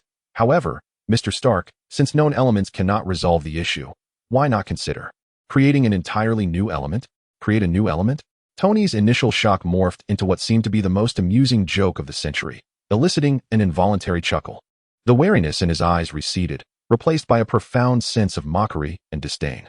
"Kid, do you think this is akin to playing with Lego bricks? Creating a new element? You're completely delusional. That is utter nonsense." Tony's voice rose, brimming with absolute disdain for the stranger's outrageous notion, laced with the arrogance of a seasoned scientist. "Do you think the periodic table is your backyard, where you can plant whatever you wish?" Before Tony could continue his derision, Lin Xuan's gaze drifted past him, focusing on the distant center of the exhibition hall. There stood a colossal globe model, symbolizing the illustrious history of Stark Industries. Lin Xuan retracted his gaze and turned back to Tony, speaking with resolute conviction. "The key to resolving our predicament may very well lie within the legacy left by your father, Howard Stark, particularly that model which documented the original blueprints of Stark Industries." The name Howard Stark caused a momentary falter in the mocking smile on Tony's face. A complex and inscrutable emotion flickered in his eyes, only to be swiftly replaced by impatience. "My father's legacy? That antiquated model?" Tony scoffed, dismissing it with disdain. "Don't speak to me of those relics, kid. I am not interested in history. I create the future." He seemed to have lost all patience for continued discourse with this young man spouting nonsense. Lin Xuan refrained from further verbal contention, for facts are always more persuasive than eloquence. He silently instructed, "System. Expend 20 technology points to analyze and simulate the core structure and energy output patterns of the arc reactor for conceptual demonstration." Ding. Core directive received. Target locked. Arc reactor, conceptual simulation. Technology points, 20. Remaining technology points, 30. Core directive execution, simulating arc reactor energy core structure. In the next moment, just before Tony Stark could impatiently summon security, an extraordinary event unfolded. Lin Xuan slowly extended his right hand, palm open. Pale blue energy particles, as if drawn by an invisible force, began to coalesce from the air, swirling rapidly above his palm, coalescing and delineating. In but a second or two, a miniature, intricately complex, three-dimensional projection materialized in Lin Xuan's palm. It was a continuously rotating annular energy core, emitting a gentle and stable blue glow. The intricate energy circuits within were clearly visible. Even the direction and velocity of the energy flow were simulated with remarkable precision. It was the core structure projection of the arc reactor. Though the energy fluctuations were exceedingly faint, nearly undetectable by conventional instruments, the unique energy frequency it radiated, along with the technical principles contained within, comprehensible only to the creator of the arc reactor.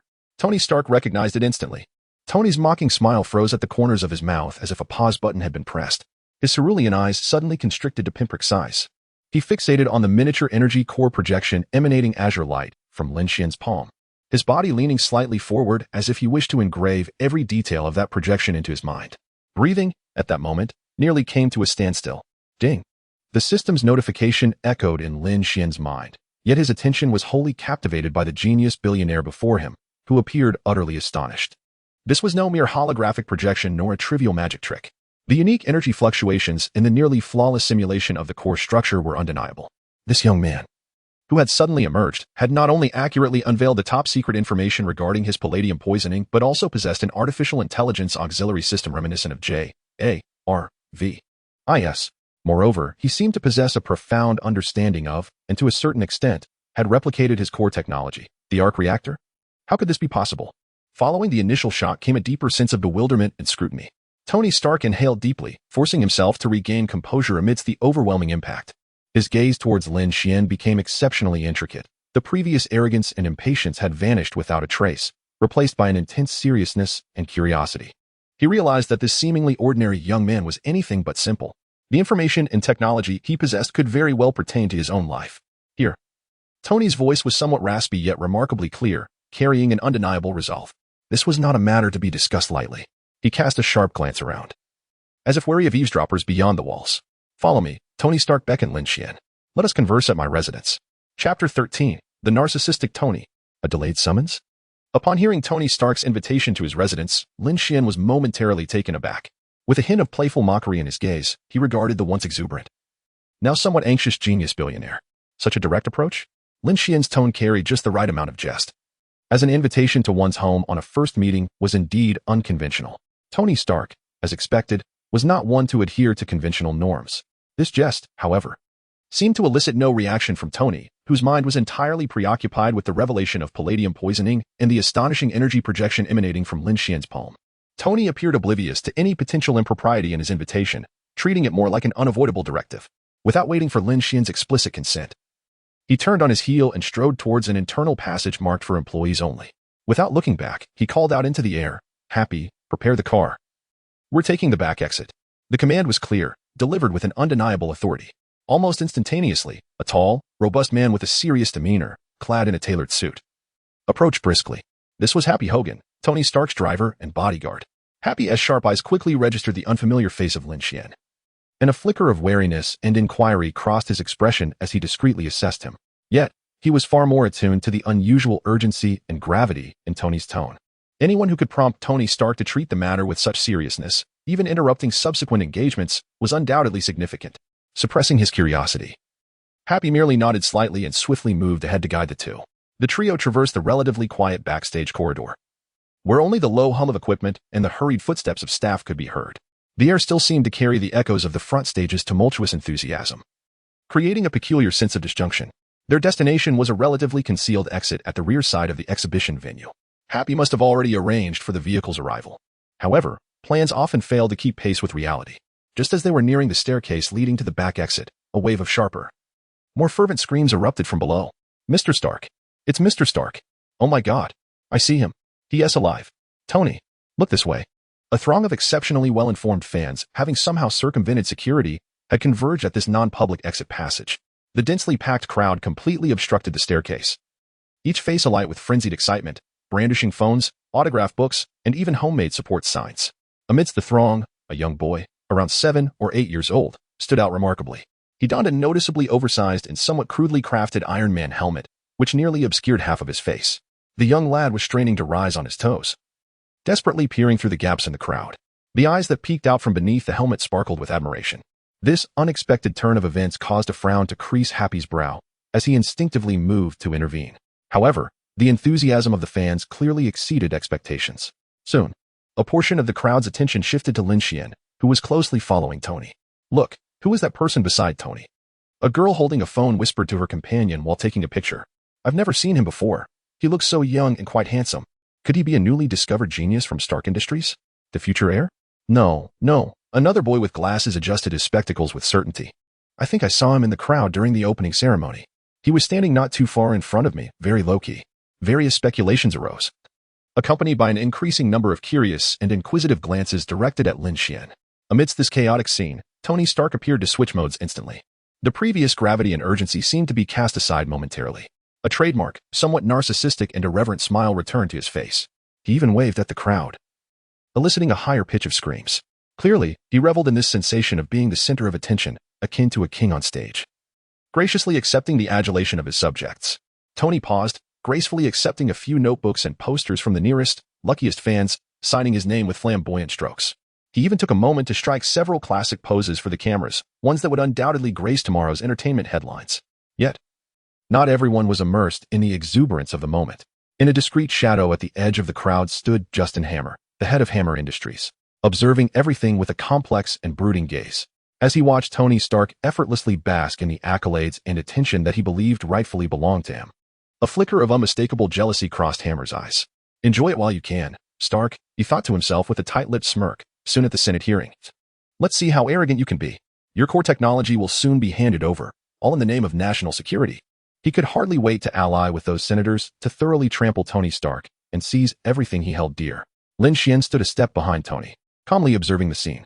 He understood Tony Stark's almost instinctual need for performance and his enjoyment of the spotlight. This was not only his nature, but perhaps also a means to mask his inner anxieties and pressures. Amidst the chaos, there were 2 or 3 fans at the scene, caught up in the fervent atmosphere, likely believing that anyone walking alongside Tony Stark must be someone extraordinary as well, embracing a spirit of experimentation. They summoned their courage and tentatively extended their autograph book and pen towards Lin Xuan. Sir, could you possibly grant us your signature? Inquired a girl. Appearing to be a university student, her cheeks tinged with a faint blush. Lin Xuan, slightly taken aback, maintained a facade of composure. His gaze, calm and collected, swept over the eager faces of his fans. With a subtle nod, he accepted the pen and inscribed his name, Lin Xuan, in a clean and decisive manner, exuding an air of quiet strength. Just as Tony reveled in the adulation of his fans, and Happy had painstakingly cleared a narrow path for their departure, a clear, authoritative voice pierced through the cacophony of the crowd. Mr. Tony Stark, a woman, dressed in a well-tailored Navy uniform, emanating a serious demeanor and sharp gaze, swiftly maneuvered through those still attempting to approach. She advanced directly to Tony Stark, presenting a folded document with unwavering resolve. On behalf of the United States Senate Armed Services Committee, I am here to formally serve you with a subpoena. In that instant, the smile that graced Tony Stark's face vanished without a trace, replaced by a complex expression of profound impatience and disdain. He let out an exaggerated groan, seemingly overwhelmed by the tediousness of such legal formalities. All he desired was to swiftly return to his seaside villa with Lin Xuan to discuss the pressing matters of the arc reactor and palladium poisoning. Rather than being entangled in these tiresome legal documents and incessant senators, Tony Stark cast a quick glance at Lin Xuan, his eyes conveying a hint of apology. Without hesitation, he raised his hand and affectionately patted the broad shoulder of Happy Hogan, who stood beside him. Happy, my good friend, I leave this lady in your capable hands. You know what to do. Chapter 14, directly replicating the arc reactor? Astonishing Tony at Malibu Beach. Tony Stark resided in a cliffside villa, a magnificent abode brimming with futuristic technology. Rather than a mere home, it resembled a dreamland for a leading scientist. Within the opulent, high-tech private laboratory, soft blue holograms floated gracefully in the air, circulating around various unidentifiable precision instruments that gleamed with a metallic sheen, meticulously arranged, awaiting their master's command. Outside the expansive floor-to-ceiling windows, Tony led Lin Xuan directly to the central, most spacious and illuminated workbench of the laboratory. The station was adorned with an array of robotic arms, laser cutting devices, and a dazzling assortment of high-precision tools and material samples. He casually removed his expensive coat, which had gathered some dust amidst the earlier chaos, tossing it onto a nearby chair. All right, my young friend. Tony turned around, arms crossed, his striking blue eyes refocusing on Lin Xuan. The scrutiny was palpable. Here, it was absolutely secure. No fans, no journalists, and no pesky law enforcement. Please, enlighten me about your true identity. How do you know about the palladium poisoning? And what was that earlier display? He gestured to his chest and mimicked Lin Xuan's previous demonstration of energy projection. Lin Xuan surveyed the surroundings, his gaze calmly scanning the devices representing the pinnacle of current earthly technology, from molecular reassemblers to high-energy particle collision simulators. Each piece of equipment could drive any physicist or engineer into a frenzy. Yet, there was no trace of awe or envy in his eyes, as if he were merely observing commonplace tools. At that moment, a crisp system notification chimed in his mind. Ding. Mission triggered. Core reproduction. Mission objective. Utilize the materials and equipment provided by Tony Stark to successfully manufacture a functional arc reactor core in his presence. Mission reward. 30 tech points. Lin Xuan inhaled deeply. The system mission had arrived. He withdrew his gaze and looked at Tony. Mr. Stark, idle chatter serves no purpose. His voice was clear and steady. If you wish to ascertain the veracity of my claims, it is quite simple. He extended a finger, casually indicating the array of shimmering rare materials and the precision tools at the ready on the workbench. You provide the materials, and I shall replicate an arc reactor core for you this very moment. Replicate? Here? Now. Tony, upon hearing this, initially froze, then reacted as if he had heard an exceedingly absurd joke, unable to suppress a raised eyebrow. A complex expression danced across his face, oscillating between incredulity and a hint of mockery. How dare you flaunt your skills before me? However, this expression was swiftly replaced by a more profound interest and a latent desire for challenge. This young man held a certain intrigue. He chuckled softly, his tone imbued with the innate arrogance and confidence of a genius heir. Replicate? Humph, young man, I dare not boast of anything else. But when it comes to materials and equipment, I, Tony Stark, am never at a loss. He stepped forward with fervor, nearly closing the distance to Lin Xuan, his gaze imbued with an overwhelming intensity. Very well. Let me witness how you intend to replicate my reactor. With a grand flourish, Tony gestured towards the entire workstation area, his movements both graceful and commanding. Feel free to use it. All permissions are granted. Show me what you can do. He was eager to see just how capable this audacious young man truly was. Lin Xuan felt a surge of determination within him, perfectly in alignment with his intentions. In his mind, he decisively issued a command. Xiongxin, based on the earlier simulated structure of the arc reactor, commence a deep analysis and initiate physical construction. Xiongxin command received. Technology points 50, current technology points 0. Deep analysis and construction program initiated. Optimizing energy circuit design. Matching material properties. Simulating energy output curves. Warning. Computational demand exceeds current level limit. Per overload. Warning. In an instant.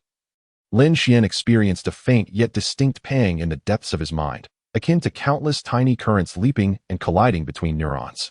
The computational power of the Xiongxin system struggled under the immense data flow required for such intricate and immediate physical construction. The temperature of the core was rising rapidly. Tony Stark stood nearby, arms crossed, intrigued and prepared for a spectacle. He observed as Lin Xuan merely closed his eyes, seemingly meditating. What on earth? Was he going to pray to the deity of science first? A smirk of amusement played on Tony's lips. In the next moment, that amusement was replaced by astonishment.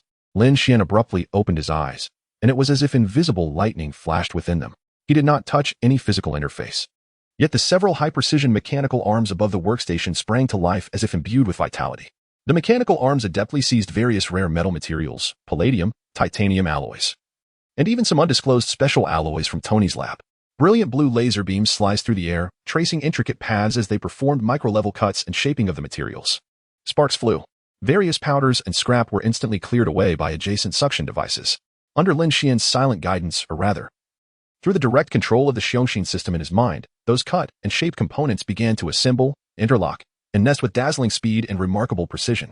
The entire process flowed seamlessly, embodying a breathtaking fusion of technology and power. Tony's expression transformed from intrigue to astonishment, then to disbelief, until he was left utterly speechless. It was clear to him that this was not a pre-programmed sequence. The movements of those mechanical arms were infused with a certain spontaneity of real-time calculation. They appeared to be continuously fine-tuning the angle and intensity of each movement based on some form of real-time feedback. Could it be that this young man's mind is somehow connected to these machines? A few minutes later, under Tony's watchful and perplexed gaze, a harmonious and rhythmic humming of energy filled the air. At the center of the workbench, a completely new circular device, radiating an exceptionally pure and ethereal blue light, slowly rose and ultimately hovered steadily in midair. Its size was slightly smaller than the one on Tony's chest, yet its structure seemed more intricate and streamlined, with the internal energy circuits pulsating with a brighter and more stable glow. A powerful and pristine wave of energy emanated from it, instantly saturating the entire laboratory. Ding! A system notification chimed in Lin Xuan's mind, bringing forth a sense of triumph. Task completed. Core reproduction. Task reward. 30 tech points. At that moment, a holographic projection materialized, displaying several lines of information. Name: Lin Xuan. Acquired ability: Super Soldier Serum, primary optimized version. Own technology: Xian chip. Basic functions activated. Tech points: 30. Items: Xian chip upgrade permission fragment 1. Chapter 15. Exploring technology. The moment Tony Stark beheld Pepper, All expressions on his face vanished, leaving only an almost dazed, incredulous shock. His eyes widened. The orbs that typically sparkled with intelligence and cunning now reflecting only the perfect creation, suspended in mid-air, emanating a ghostly blue glow. His body stiffened. As though ensnared by a spell, he fixated on the astonishing object, crafted by this enigmatic young man in mere minutes. It was the very arc reactor core he had toiled over, sacrificing his health just to sustain his own life. A core that appeared even more perfect than his own. An arc reactor core.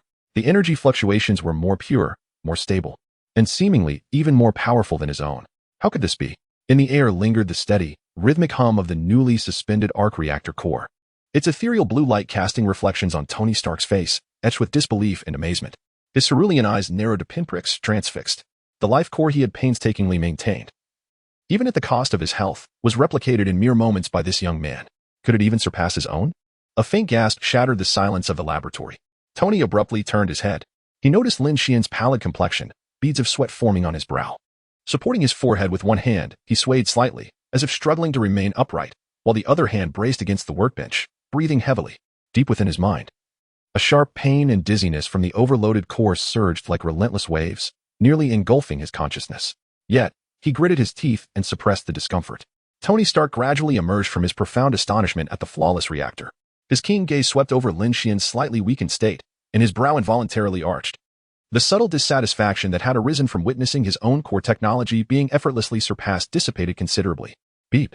Detected abnormal condition in host S body, excessive mental energy consumption. Excessive neuronal load. Warning.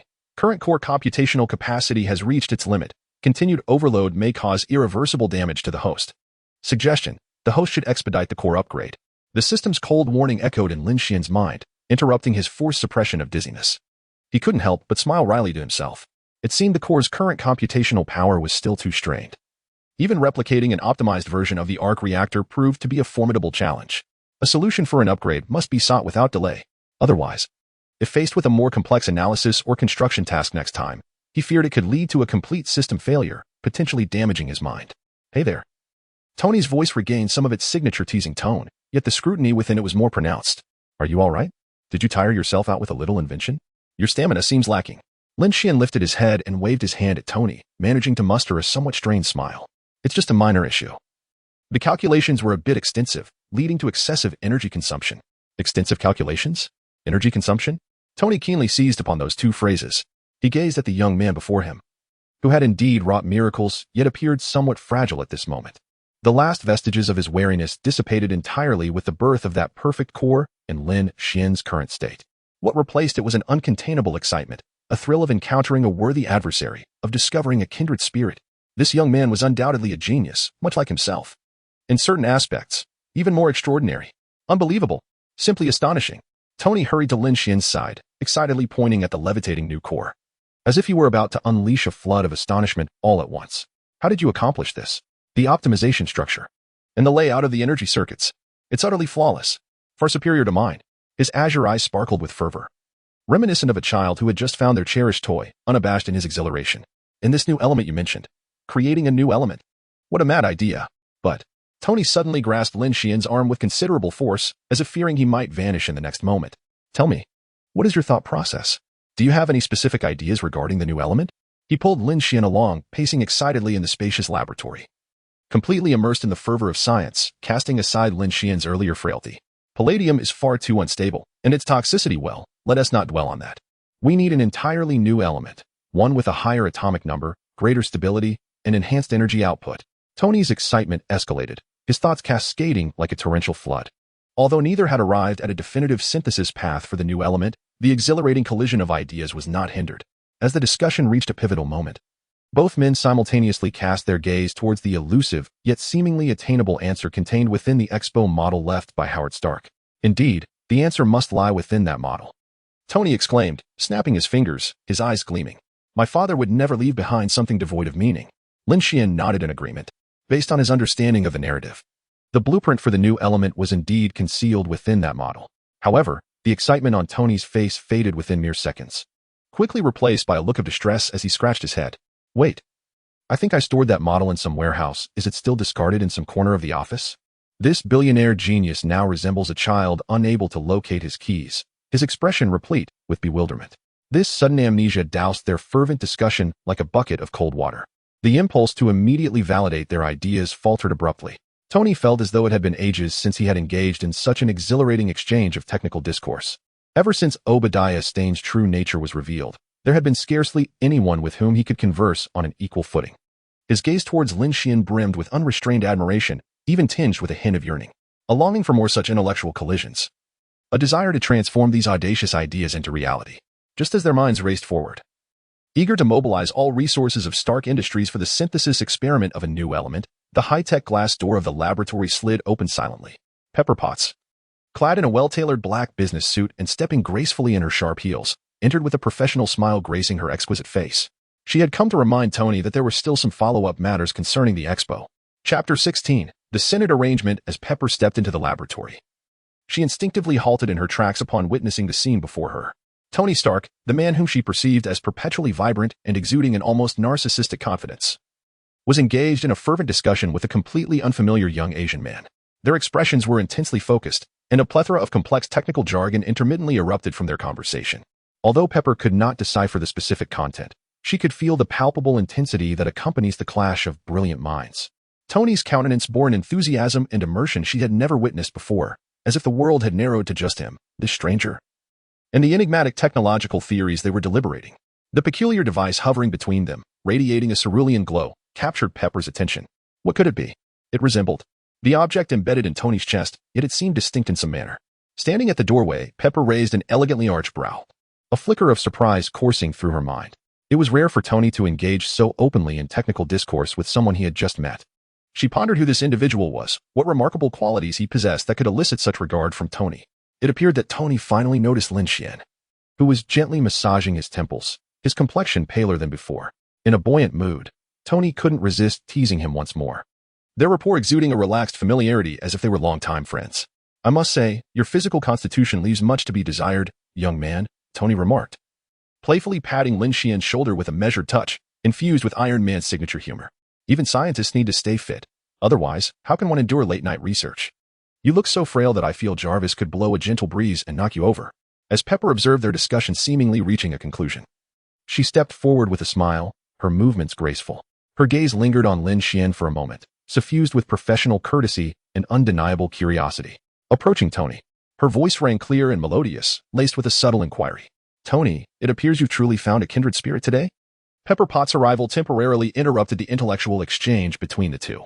Lin Xuan regarded this elegant and capable woman, destined to wield significant influence over Stark Industries. You must be the renowned Miss Pepper Potts. It's a pleasure to meet you, he said, pausing before adding, just call me Lin Xuan. Sister-in-law? Pepper's finely shaped brows arched slightly, a smile breaking across her face at Lin Xian's playful yet endearing address.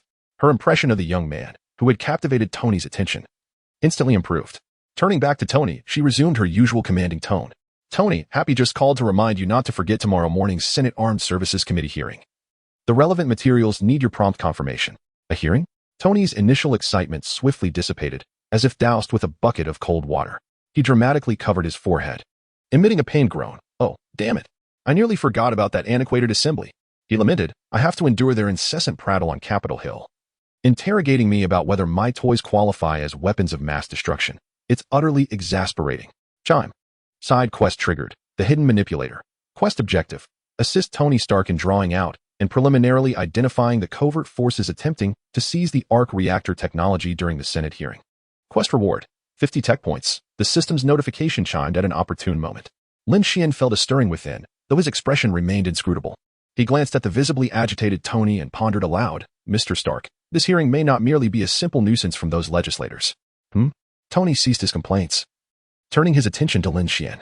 Lin Xuan continued, the technological value of the arc reactor is incalculable. There are undoubtedly many more who covet it beyond those in plain sight. The grand scale of this hearing suggests that other organizations might be manipulating events from behind the scenes, seeking to apply pressure through official channels, or even create opportunities. Tony's brow furrowed in contemplation. Lin Xuan's words struck a chord within him. He immediately recalled his earlier encounters with the 10 Rings in Afghanistan and the treachery of Obadiah Stane. Those experiences had made him acutely aware that predatory eyes, lurking in the shadows, had never ceased to covet his technology and wealth. Are you suggesting someone aims to exploit the chaos? Tony's gaze sharpened. Standing nearby, Pepper, who had initially intended to remind Tony of his schedule in her capacity as his secretary, found herself deep in thought upon hearing this. Her expression grew more serious. As she understood the potential threats looming over Stark Industries better than anyone, Lin Xuan nodded. It is highly plausible. Since they desire your core technology, perhaps we could offer them an opportunity. He cast a glance at the pristine mini-arc reactor core hovering on the workbench, a knowing smile curling at his lips. They want the arc reactor? Then I shall present another for them to behold during the hearing. You? Present? Tony paused, then quickly grasped Lin Xuan's intent. His eyes lighting up with realization, Lin Xuan elaborated on his plan. Tomorrow at the hearing, I will seize the moment to unveil this new reactor core, demonstrating to everyone that the mastery of this technology does not rest solely with you, Tony Stark. Those hidden figures, upon witnessing that I too possess this technology, and that it appears more accessible through me, might you think, they will not be tempted? After the meeting concludes, I will contrive a reason to depart alone. If there are indeed those lurking in the shadows, this would be their prime opportunity to act or make contact with me. This plan was undeniably audacious, even bordering on reckless, placing oneself in potential peril as bait. Tony scrutinized Lin Xuan, his expression a tapestry of complexity. This young man was not only remarkably skilled, but his audacity was astonishingly bold. He had to concede that the plan struck at the heart of the matter and was precisely to his liking. Quite intriguing. Tony stroked his chin, a glimmer of excitement and a spirit of adventure rekindling in his eyes. How exhilarating. I adore it. He promptly made a decision. Excellent. Let us proceed with it. Tomorrow, I shall bring along my briefcase, just in case. He referred to the rapidly deployable portable Iron Man suit. Mark V. Pepper, listening nearby, felt a surge of apprehension but noted the identical spark of excitement in Tony and Lin Xuan's eyes. She realized she could not deter these two madmen and resolved in silence to bolster security measures for the following day. With the plan finalized, Lin Xuan felt a sense of relief wash over him. The rewards for this mission were exceedingly generous, particularly the technology points, which he urgently required. Seizing the moment while Tony and Pepper were busy arranging the itinerary for tomorrow, he quietly inquired of the system. System, what are the requirements for upgrading the Xiongxin? Ding. Detecting host permission requirements. Analyzing conditions for Xiongxin upgrade. Condition 1. Acquire fragments of Xiongxin upgrade permissions partially satisfied. Condition 2. Accumulate sufficient technology points. Current technology points, 30. Not satisfied. Condition 3. Analyze and master at least one groundbreaking core technology. Satisfied. Optimized arc reactor. Condition 4. Insufficient permissions. Unable to display. Condition 5. Insufficient permissions. Unable to display. Reminder. Please continue to strive, unlock additional permissions, and acquire the resources necessary for the upgrade. Chapter 17. The Hearing. A battle of wits to determine who the clown is the following day in Washington, D.C. The atmosphere within the Senate Armed Services Committee hearing was solemn and oppressive, permeated by an intangible scent of gunpowder. The flashes of reporters' cameras illuminated the venue, capturing every moment that might make headlines. Tony Stark, clad in a bespoke, luxurious suit, wore his signature smirk, a blend of nonchalance and unwavering confidence. Beside him was the ever-composed and charming Pepper Potts, her expression tinged with slight apprehension. Lin Xuan sat quietly, his gaze calmly sweeping across the room. He appeared to be an ordinary young man, filled with curiosity about this momentous hearing. Yet, beneath his tranquil exterior, his inner thoughts were anything but serene. Last night, in Tony's lavish seaside villa, the atmosphere had been laced with playful mockery. We must act, a bit brazenly. Let them know that the realm of genius is beyond their comprehension. Lin Xuan had merely smiled at the jest. He recalled the extraordinarily plush bed, the resplendent starry sky visible through the floor-to-ceiling windows, and the infinite sea stretching beyond. He also remembered Pepper Potts with her kind smile, promising to introduce him to the most beautiful girls in Los Angeles. A subtle smile tugged at the corners of Lin Xuan's lips. To be reborn in the Marvel Universe and to find oneself as a close friend and technological partner of the illustrious Tony Stark. What a delightful predicament. His reverie was abruptly interrupted by a stern voice as the hearing commenced. Senator Stern took the lead, rapping his knuckles against the microphone, his voice resonating through the amplifiers. Mr. Stark, Stern's gaze was fixed upon Tony, the crux of today as hearing pertains to national security. The Iron Man suit, a formidable technology under your private control, is essentially a weapon. We demand that you relinquish this technology to government oversight for the benefit of the nation. Stern's voice was authoritative, leaving no room for doubt. A murmur of low debate and the clicking of cameras echoed throughout the chamber. Tony languidly leaned back in his chair, even casting a flirtatious glance toward the audience. He caught Lin Xuan's eye from a distance, exchanging a knowing look that only they understood. Finally, Tony leisurely grasped the microphone, responding with a tone laced with sarcasm and arrogance. Senator, if I may be so bold, your understanding of my attire seems to be slightly misplaced. Firstly, the suit is not a weapon. It is a sophisticated piece of technology intricately bound to my very existence. He paused, his smile widening. Even if it were a weapon, I would not entrust it to you. For in my hands, it is secure. In yours, I cannot guarantee the same. Senator Stern's expression darkened, a flicker of disdain crossing his features. Tony Stark, you remain insufferably arrogant, he thought, smirking inwardly. Did you truly believe I came unprepared? Although Justin Hammer is rather unreliable. His collaboration with the military on those armored prototypes at least manages to create some trouble and divert public attention. He gestured with his hand. And a middle-aged man clad in an ostentatious suit, with slick-back hair and a broad grin, eagerly stood up from a nearby seat and strode over. This was none other than Justin Hammer, the head of Hammer Industries, Stark Industries' longtime rival. Meanwhile, the large screen at the front of the venue flickered to life, showcasing a meticulously edited montage of images and video clips. The visuals displayed various clunky, poorly painted armored prototypes that nevertheless appeared formidable in terms of firepower. There were ground combat models, flying variants, and even drone types. Esteemed senators and media representatives, Hammer proclaimed from the podium, his voice booming with exaggerated confidence. For far too long, Mr. Stark has monopolized cutting-edge individual armor technology, posing a potential threat to national security. But today, I am honored to announce that Hammer Industries, with the robust support of the military, has successfully developed a series of reliable and powerful new combat armors. As he spoke, Hammer gesticulated wildly, pointing at the screen showcasing his impressive yet rudimentary creations, boasting about the superiority and absolute reliability of his technology. Our products can completely replace Iron Man, providing a more stable and controllable option for maintaining world peace and national security. His impassioned speech suggested he was on the brink of leading America into a new era of glory. Tony Stark stood with his arms crossed, observing Hammer's clumsy performance and the shoddy images on the screen, his face betraying unrestrained disdain and mockery. He could hardly be bothered to respond verbally. Instead, he leisurely pulled out his Stark phone and swiftly tapped a few times on the screen. In a matter of moments, the promotional video meticulously prepared by Hammer Industries was abruptly halted on the large screen. In its place, unedited footage of the catastrophic test failures emerged. The screen displayed a ground combat armor that stumbled and fell on its back after just 2 steps. A flying armor lost control immediately after takeoff, careening around like a headless fly before crashing into a wall, emitting plumes of black smoke. Even more absurdly, a drone armor aimed its cannon at its own operators, leaving them in a panic. One particular scene showed a test operator trapped inside an armor, frantically screaming for help. The footage was rife with chaos, explosions, malfunctions, and operational blunders, accompanied by the frantic cries of onlookers, resembling a grand comedic disaster film. The entire venue fell into an eerie silence, followed by an eruption of uncontrollable laughter and the sound of clicking cameras from the reporters. Even some initially serious attendees could not suppress the twitching of their lips as they succumbed to quiet chuckles. The smile on Justin Hammer's face instantly froze, cold sweat beading on his forehead, his mouth agape, rendered speechless. Senator Stern's visage turned a deep shade of liver, his finger trembling as it pointed at Tony. Tony Stark. He nearly bellowed. Yet, Tony seemed oblivious to his fury, rising to stride towards the screen, pointing at the absurdly failed images. He unleashed a torrent of scornful and derisive remarks, delivering a sharp critique. Senator, is this the alternative you have placed such high hopes upon? Frankly, sending these iron coffins onto the battlefield. It is likely that before the enemy even strikes, our own forces would be dealt with by them first. As for Mr. Hammer, Tony turned towards the ashen-faced Hammer, shrugging nonchalantly. I can only say that your innovative prowess has once again redefined my understanding of mediocrity.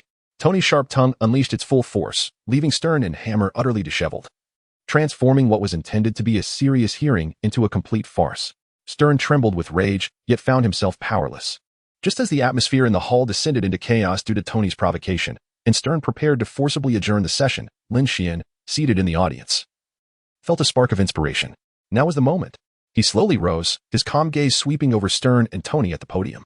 Under the astonished gaze of all, he gradually retrieved an object from his pocket, a circular device emanating a pure, stable, deep blue glow, a brand new, miniature arc reactor core. Chapter 18. Harmonious Collaboration. The fish is hooked, but who is the net?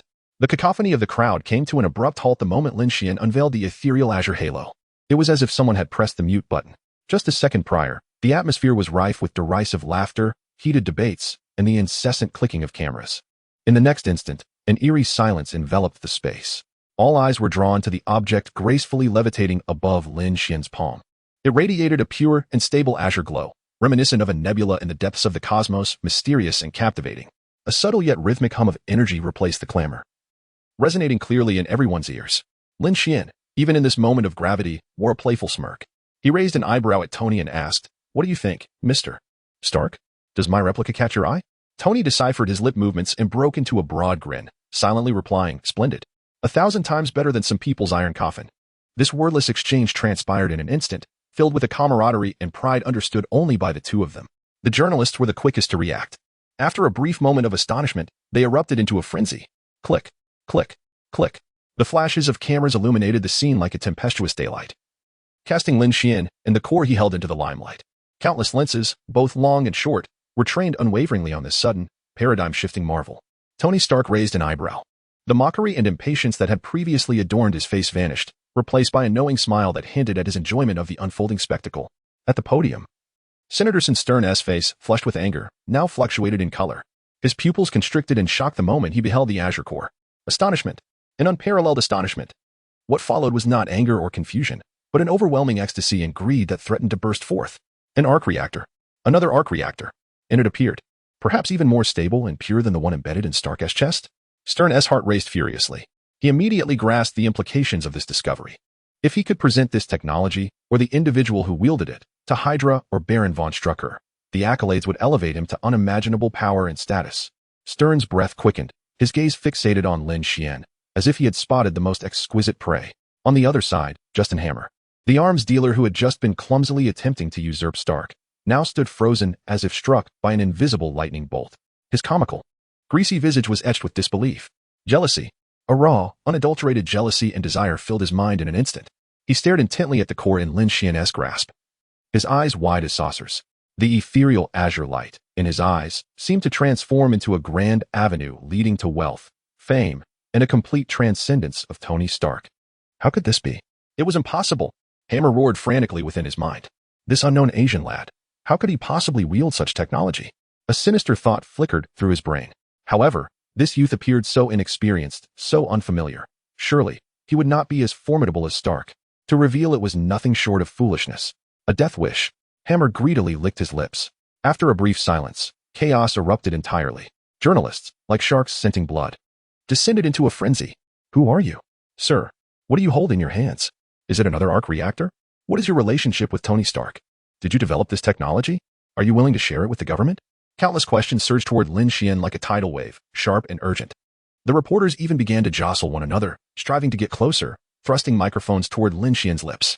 Security personnel endeavored to maintain order. But the scene had spiraled completely out of control. The flash of cameras rendered one momentarily blinded, while the cacophony of inquiries was deafening. Stern, observing the tumult, recognized that the hearing could no longer proceed as planned. The question regarding the ownership of the Iron Man suit seemed trivial in the face of this newly emerged arc reactor. A new, more enticing, and valuable target had arisen. He forcibly suppressed the surge of excitement and greed within him, striving to maintain an appearance of calm. Bang, bang, bang. He struck the table forcefully, attempting to drown out the surrounding clamor. Silence, silence. Stern's voice resonated through the loudspeaker, imbued with undeniable authority.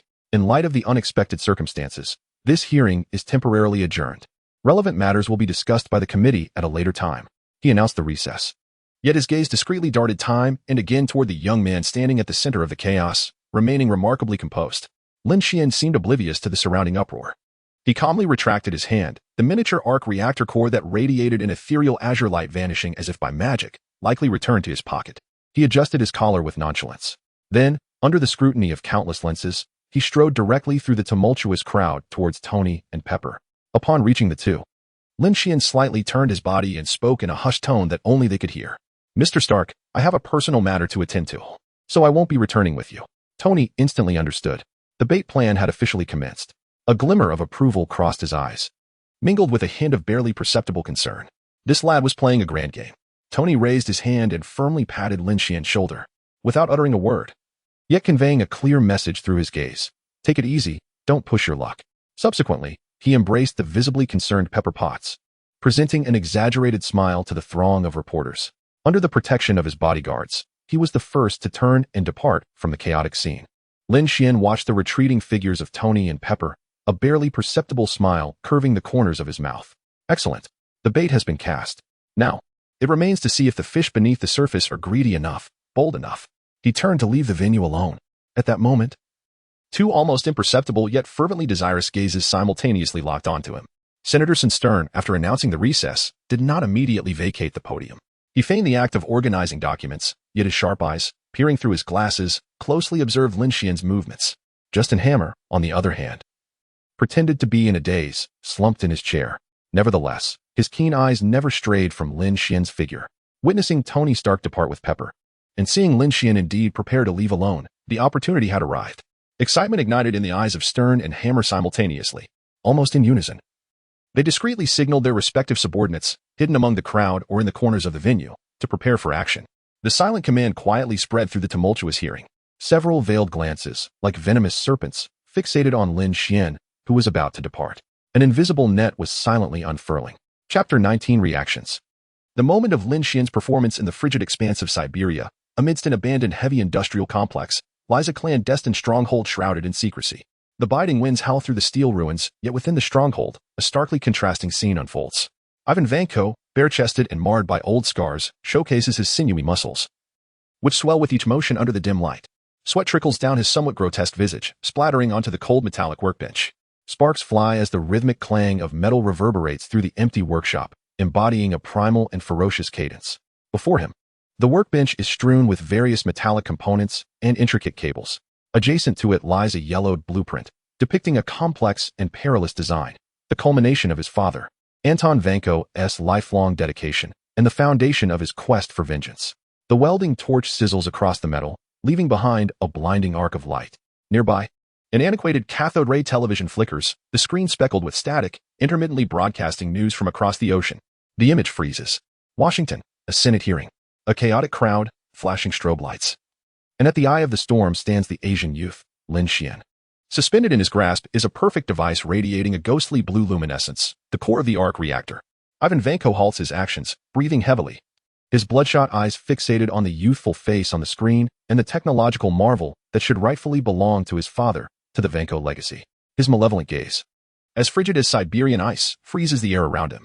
A smirk creeps upon his lips, chillingly laced with endless hatred. Stark. He forces the name through gritted teeth, his voice hoarse, akin to sandpaper scraping against metal. You thieving wretch. You have not only stolen everything from my father, his glory, his wealth, even his life. His chest heaves violently, the flames of revenge nearly consuming him. And now, you dare to hand it over to such an insignificant wretch. Unforgivable. With a thunderous crash, Ivan slams the heavy hammer onto the metallic parts before him. Sparks erupt, mirroring the explosive fury within his heart. His eyes gleam with a frenzied light as he seizes his tools once more, working with greater speed and force to continue hammering, welding, and assembling. The prototypes of energy whips, crackling with dangerous electricity, take shape. The miniature reactor core, exuding a ghostly blue glow and adorned with a rugged industrial aesthetic, comes into being. His vengeance armor is rapidly materializing. Tony Stark, and that boy named Lin Xuan, you shall rue the day. Meanwhile, in Washington, D.C., near Capitol Hill, Lin Xuan emerges from the Senate building, a symbol of power and conflict. The afternoon sun blazes uncomfortably, and the air still vibrates with the echoes of tension and commotion from the hearing.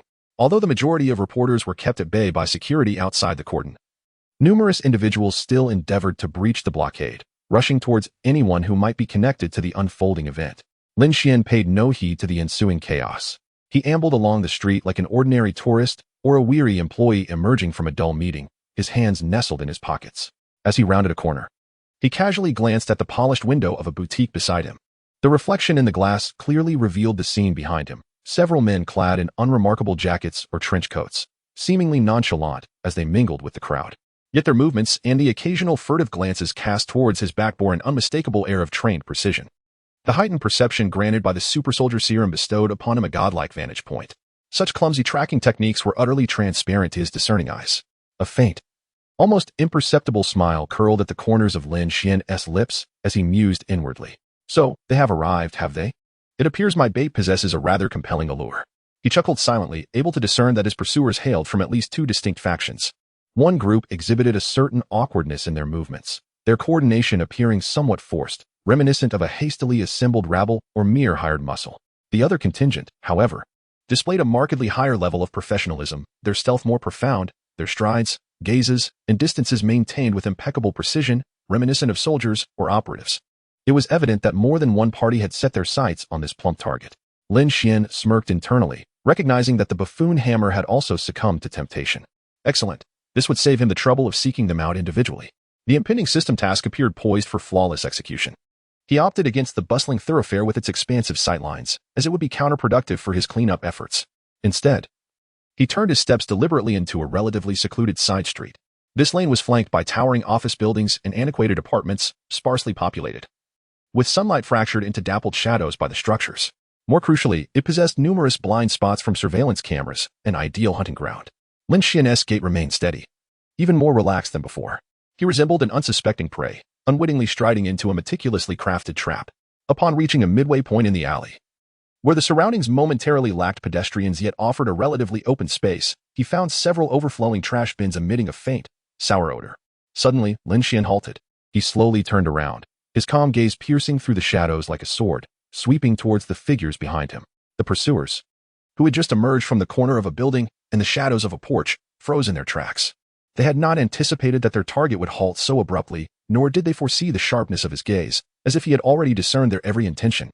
This particular group was indeed the more clumsily coordinated of the two, led by a burly, bald man with a face marred by excess flesh and a fierce glare. He was momentarily taken aback, then quickly realized that he had been exposed. A fleeting glint of ferocity flashed in his eyes. Damn it! Discovered! He muttered a curse under his breath, and without further ado, gestured sharply to his companions beside him. Go! Capture him! The boss wants him alive. Before his words had fully escaped his lips, 7 or 8 burly men, unmistakably no strangers to violence, swiftly fanned out from various directions, forming a loose encirclement as they advanced upon Lin Xuan. They were hired thugs, procured by Stinhammer, with the singular aim of bringing Lin Xuan back and extracting the technology of the arc reactor from him. Just as this band of thugs was about to launch their attack, the scar-faced man's pupils dilated in shock as he instinctively reached for his gun. But it was already too late. Bang! Lin Xuan's fist had arrived with remarkable speed, cutting through the air with a dull whoosh, and accurately struck him in the abdomen. The scar-faced man felt an irresistible force surge through him, causing him to collapse to the ground, utterly incapacitated. 2 more thugs, brandishing knives and clubs, surged forward. Lin Xuan lowered his center of gravity to evade the swinging club, and with lightning speed, his left hand shot out, deftly seizing the wrist of the knife-wielding assailant. Twisting and pulling. Crack! A sharp sound of bone fracturing echoed, accompanied by a brief, anguished cry as the knife was sent flying from the man's grip. Immediately following, Lin Xuan's right elbow struck like a battering ram against the assailant's chest. Thud! The man coughed up a mouthful of blood, crumpling to the ground in a heap. In mere seconds, 4 aggressive thugs lay sprawled on the ground, either groaning or unconscious, completely devoid of threat. The entire encounter had been executed with such finesse that hardly any dust had been stirred. Lin Xuan stood there, brushing off non-existent dust from his attire, as if he had merely completed an inconsequential task. His breathing remained utterly unperturbed. He raised his gaze, directing it once more towards the shadowy figures he had sensed lurking in deeper concealment. Well, the warm-up is over. His voice remained calm, reverberating through the silent alleyway. Another wave of adversaries should be making their entrance now. Shouldn't they? No need to hide. My time is limited as I have personal matters to attend to. If you intend to strike, then come at me all at once. Chapter 20. The shadowy puppeteer emerges. Has Hydra joined the fray? As Lin Xuan's words faded, figures glided silently from the depths of the alley, akin to melting ice. Their movements were fluid and agile, each step landing with utmost precision. They stood scattered yet subtly formed a lethal triangle, exuding an icy, assembly line efficiency in their intent to kill. In stark contrast to the earlier raucous and blustering henchmen, their demeanor was entirely different. Their gazes were sharp as blades, fixated unwaveringly upon Lin Xuan. Lin Xuan observed these individuals, his eyes discreetly scanning their waist and armpits. The hardened contours concealed beneath their ordinary attire, their highly coordinated tactical synergy, and the familiar coldness lurking in their eyes. This sensation, it could not be mistaken. They were elite operatives of Hydra. It appeared that Senator Stern's identity was far more intricate than that of the seemingly pious politician he portrayed. A deeper, icy smirk curled at the corners of Lin Xuan's mouth, laced with unabashed provocation as he spoke again. His voice, though low, resonated clearly throughout the narrow alleyway.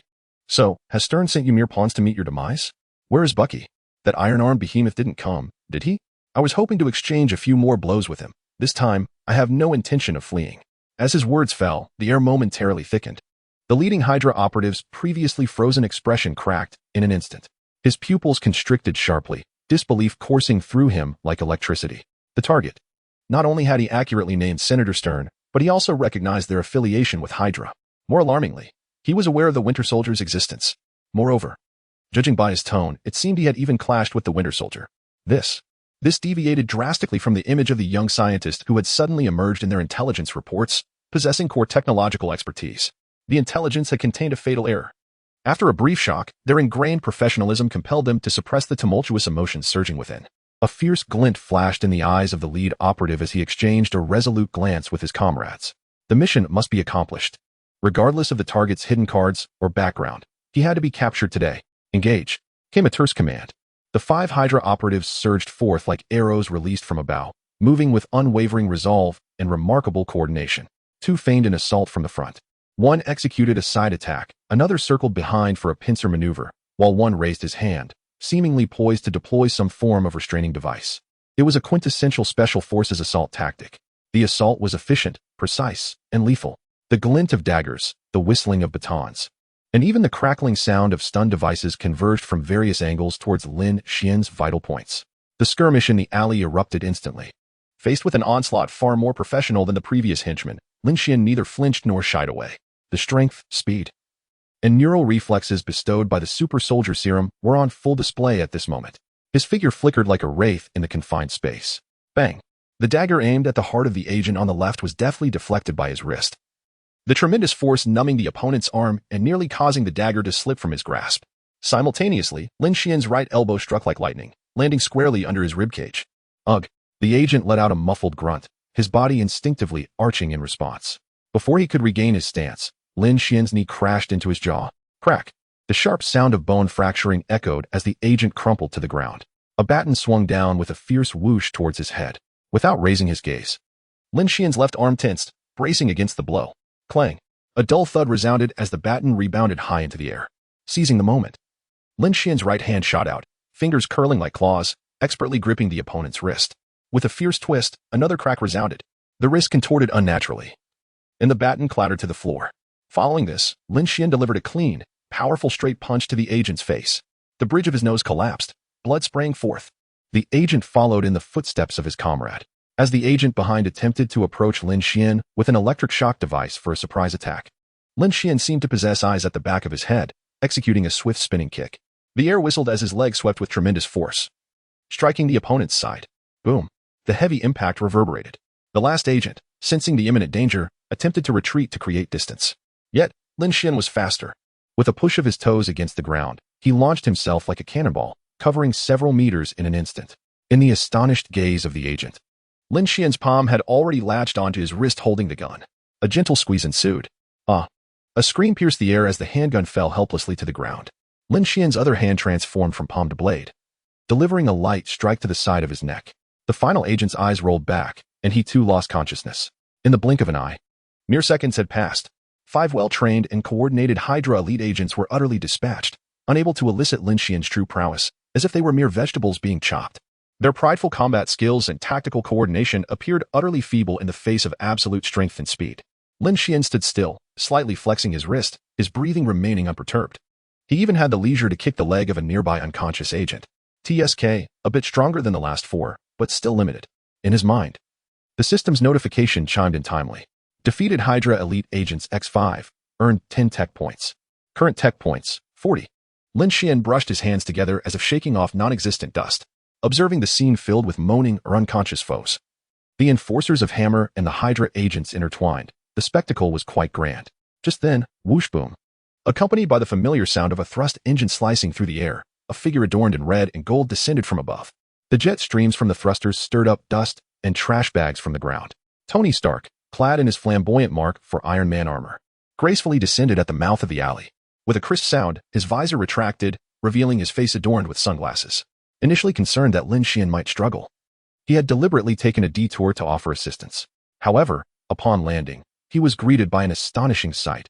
Lin Xuan stood unscathed at the center, surrounded by a multitude of incapacitated individuals. Tony raised an eyebrow in surprise and whistled softly. Wow, you wrapped this up rather quickly. I thought I'd get a chance to help you deal with a few of these oblivious fools. Your efficiency surpasses even mine. He stepped forward, the armor emitting a faint mechanical whir. His gaze swept over the attire and gear of those on the ground, particularly noting the distinct demeanor of several professionals among them. The relaxed expression on Tony's face gradually faded, replaced by a piercing intensity in his eyes. He crouched down to inspect the equipment details of one unconscious agent, observing their concealed tattoo markings. Wait a moment. These individuals. Their gear, their operational patterns. Damn it, are they Hydra? Tony sprang to his feet, casting a serious glance at Lin Xuan. Lin Xuan nodded in affirmation. It appears our esteemed Senator Stern has quite a dirty underside. Just as the two engaged in their conversation, a prompt echoed in Lin Xuan's mind. Side quest, the Puppet Master completed. Quest reward, 50 tech points. Current tech points, 90. 50% of the quest reward. Lin Xuan felt a surge of excitement. Tony and Lin Xuan exchanged a knowing glance, both recognizing the gravity of the revelation. A congressional member, entangled with Hydra. The fool, Hammer, must have been drawn into this mess. Likely under the influence of Stern or the shadow of Hydra. Chapter 21. Clearing the battlefield. Preparing to upgrade the core? Tony surveyed the scattered components in the alley, his brow furrowing in concern. It was evident that these individuals were not mere ruffians. Addressing the situation would require a more specialized approach.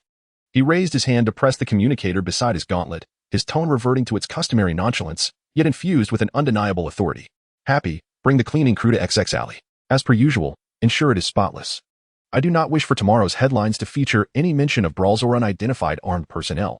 This is the standard operating procedure of Stark Industries for managing various troubles, efficient and discreet. On the other end of the line, Happy, evidently accustomed to such directives, responded promptly and decisively. In the alley, Lin Xuan felt the tumultuous energy within him. A remnant of battle, gradually stabilizing. The enhancement provided by the super soldier serum exceeded his expectations. Confronting these so-called elite agents felt akin to an adult battling a child. Yet, his focus was now entirely consumed by the thoughts swirling in his mind. The system's crisp notification rang out like celestial music. Side quest, the Puppet Master has been completed. Quest reward, 50 tech points. Current tech points, 90. 90 tech points. This substantial windfall illuminated a long-conceived plan, rendering it clear and feasible. Upgrade the core. The super gene core he had exchanged from the gene bank of the Divine River civilization harbored boundless potential. However, the computational power of the current V1.0 version had begun to falter against his increasingly audacious technological aspirations. An upgrade was imperative. It was essential to eradicate the computational bottleneck and pave the way for more formidable technological developments. Without hesitation, Lin Xuan initiated communication with the system in his mind. System. With the current 90 tech points, is it sufficient to commence the upgrade procedure for the core? His thoughts were lucid and resolute. I wish to utilize my optimized miniature arc reactor as its dedicated, deeply integrated energy core. System response. Permissions confirmed. Sufficient tech points available to initiate the core V1.0 upgrade procedure. Detected compatible energy module, miniature arc reactor, optimized. Commencing integration analysis. Warning. Integration of the energy module involves core architectural reformation, necessitating an absolutely stable high-cleanliness environment and high-precision atomic-level operational equipment. Estimated foundational construction and debugging time, 72 standard hours. The system's response was precise and efficient, yet it imposed stringent conditions. A high-cleanliness environment, atomic-level operational equipment, and a full 3 days of uninterrupted time. Upon hearing the system's requirements for the environment and duration, Lin Xuan's gaze shifted to Tony, who was finalizing details with Happy. He approached, waiting for Tony to conclude the call before speaking directly. Tony, I require a laboratory. His tone was calm, yet imbued with an unmistakable earnestness. A top-tier facility, utterly quiet, equipped with the highest precision microscopic operational equipment and an independent, robust energy supply. I am embarking on a critically significant technological upgrade that may demand several days of complete immersion without interruption. Tony had just concluded a call when he heard Lin Xuan's series of requests, a knowing expression crossing his face. With a grand gesture, he regained his characteristic confidence and flamboyance. A trivial matter. Tony grinned, his eyes sparkling behind his sunglasses. My Malibu seaside villa and underground laboratory are at your disposal. They will undoubtedly meet all your requirements, and the view is unparalleled. Moments later, a sleek Audi sped through the streets of Washington. Tony Stark, somewhat distracted, gripped the steering wheel, glancing occasionally at the rearview mirror to ensure no unwelcome pests were tailing him. The car's intelligence system projected holographic displays of Stark Industries reports and emails before him. From time to time, Pepper Potts appeared on the communication screen, her expression a blend of concern and mild reproach. As Tony raced, he adeptly multitasked, juggling various information, appearing both in control and a bit overwhelmed. Lin Xuan, seated in the passenger seat, observed Tony's demeanor and suddenly spoke. Tony, his voice, though soft, was clear enough to reach Tony's ears. Have you ever considered that Pepper might manage Stark Industries' daily operations better than you? Tony's grip on the steering wheel tightened imperceptibly as he stole a glance at Lin Xuan in the rearview mirror. Lin Xuan continued calmly. You should liberate yourself to focus on matters that only Tony Stark can accomplish. For instance, the evolution of your armor. Tony fell silent for a few seconds before resuming his nonchalant demeanor, flashing a grin. Oh, sounds like advice from another genius? He paused, unusually refraining from an immediate retort. Well, Pepper is indeed irreplaceable. Perhaps you have a point. For once, he didn't dismiss the notion with a joke. As a flicker of serious contemplation seemed to pass through his eyes. Perhaps the mutual respect among geniuses made him regard Lin Xuan's seemingly casual suggestion with greater weight. The sports car sped onward, swiftly arriving at the modern luxurious villa perched on the cliffs of Malibu, California. Sunlight, sandy beaches, waves, and a fortress of technology awaited. Following Tony, Lin Xuan re-entered the private laboratory located underground, boasting an unbeatable ocean view. The familiar holographic interface hovered in the air, shimmering with a soft blue glow. Various uniquely shaped and purposefully ambiguous mechanical arms and precision instruments stood silently, akin to slumbering steel. At the center of the laboratory, a small reactor model. Evidently, an independent energy supply center, steadily emitted energy. The level of technology here seemed to have advanced since his last visit, infused with the signature flair and pragmatism of Tony Stark. So what do you think? Are you satisfied with the environment? Tony proclaimed proudly, opening his arms as if showcasing his masterpiece. Lin Xuan nodded in approval, a glimmer of admiration flashing in his eyes. Indeed, it is Tony Stark. The conditions of this laboratory impeccably align with the system's requirements. Taking a deep breath, he no longer hesitates and approaches the main control console. With practiced ease, he connects his portable personal terminal to the laboratory's main control system. A pale blue stream of data surges in an instant, seamlessly integrating with the laboratory system. Lin Xuan, through the system, retrieves two intricately complex design schematics. One is the complete blueprint of the miniaturized arc reactor, refined to perfection, showcasing an exquisitely crafted structure and flawless energy output curve. The other is a vast and intricate internal structural design of the Xiongxin, resembling a cosmic star map. Countless minute nodes and energy pathways intertwine, harboring unimaginable computational potential. Lin Xuan's gaze is focused and sharp as his consciousness delves into the system to issue the final command. System, secure the laboratory environment and initiate the highest level of physical and informational protection. Commence the upgrade of Xiongxin V1. 0. Synchronizing with the energy core of the arc reactor. Command confirmed. Technology points, 90. Current technology points, 0. Ambition upgrade initiated. Chapter 22. The upgrade of the Xian core is complete. The next step, crafting the battle armor Malibu. Tony Stark's private seaside villa, underground laboratory. 3 days have quietly elapsed. At the center of the laboratory, the control platform, once bustling with a tempestuous glow of energy, is now undergoing its final transformation. The hum of energy steadily escalates to a crescendo before abruptly converging inward. The radiant light dims with the swift retreat of a tide, ultimately stabilizing. An intricately structured energy core, emanating a soft and pure white light, hovers serenely in midair. Lin Xuan suddenly opens his eyes. Within the depths of his pupils, a torrent of data cascades through his consciousness like a waterfall. In his mind, the system's prompt resonates clearly. Xian Core V1. 0 upgrade complete. Deep integration with the optimized micro-arc reactor successful. Current computing power, exponential increase. Energy supply, stable and abundant. Unlocked capabilities, real-time combat analysis, and opponent modeling. Lin Xuan acutely senses that the supergenetic core known as the Xian Core has undergone a monumental evolution. The speed of thought, bandwidth for information processing, and multi-threaded parallel computing capabilities, all metrics exhibit explosive growth. More importantly, the micro-arc reactor, which he meticulously optimized, now functions as a second heart, perfectly merging with the Xian Core. It provides a near-continuous surge of energy, empowering the Xian Core to perform astonishing high-speed computations. By activating the Xian Core through his thoughts, Lin Xuan feels as though he has transformed into a living super-quantum computer, brimming with infinite potential.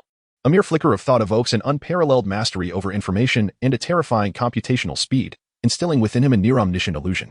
He swiftly suppresses this delusion. Taking a deep breath, he revels in the surging power within him and the unprecedented clarity of his mind.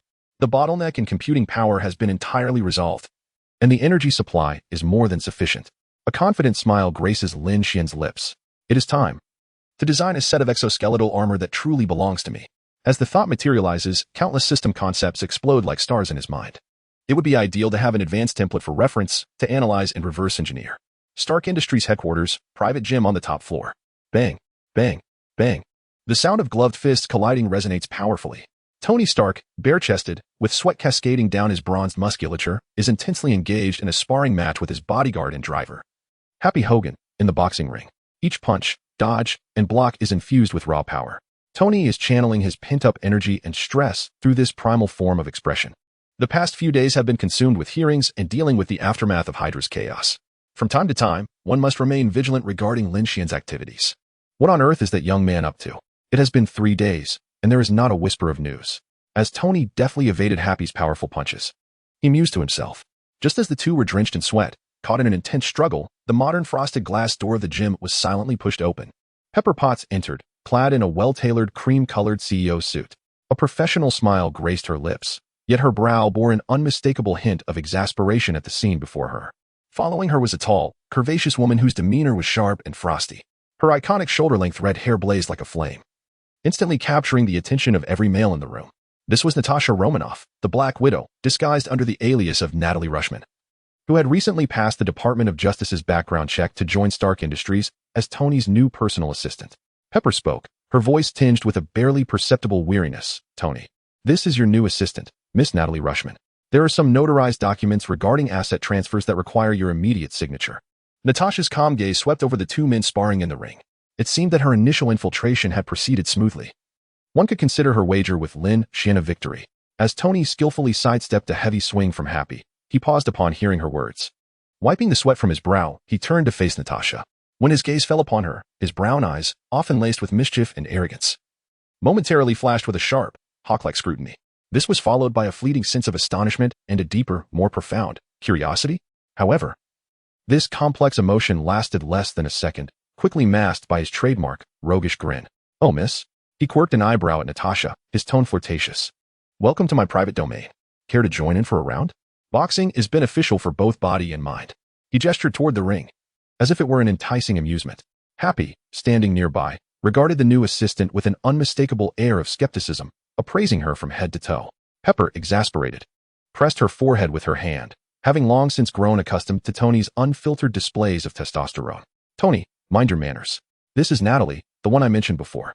I intended to introduce her to Lin Xuan as well. Pepper attempted to remind him to maintain decorum while subtly alluding to Natasha's background. Before Tony could respond, Happy, with a hint of arrogance and barely concealed disdain, extended an invitation to Natasha. Beautiful lady, would you like to learn a few moves? I can teach you some self-defense techniques. Before he could finish his sentence, Natasha maintained her flawless smile and gently nodded. As Happy momentarily relaxed his vigilance due to the other party's compliance, hoping to offer some guiding advice, Natasha's movements were as swift as a rabbit escaping danger. Her actions were executed with a fluidity and explosive precision that transcended ordinary comprehension. Leaning slightly forward, she glided closer to Happy's side, her trajectory nearly imperceptible to the naked eye. In an instant, her long, powerful legs ensnared his robust neck like a pair of scissors. Utilizing the force, she spun. And with a downward thrust, the entire maneuver flowed seamlessly, exuding the grace of ballet while harboring lethal efficiency. Thud. Happy Hogan, a seasoned former professional boxer and battle-hardened bodyguard, did not even have time to utter a cry before being deftly taken down to the floor by Natasha in a perfectly executed chokehold. He lay on the cold ground, utterly bewildered, unable to comprehend what had just transpired in that fleeting moment.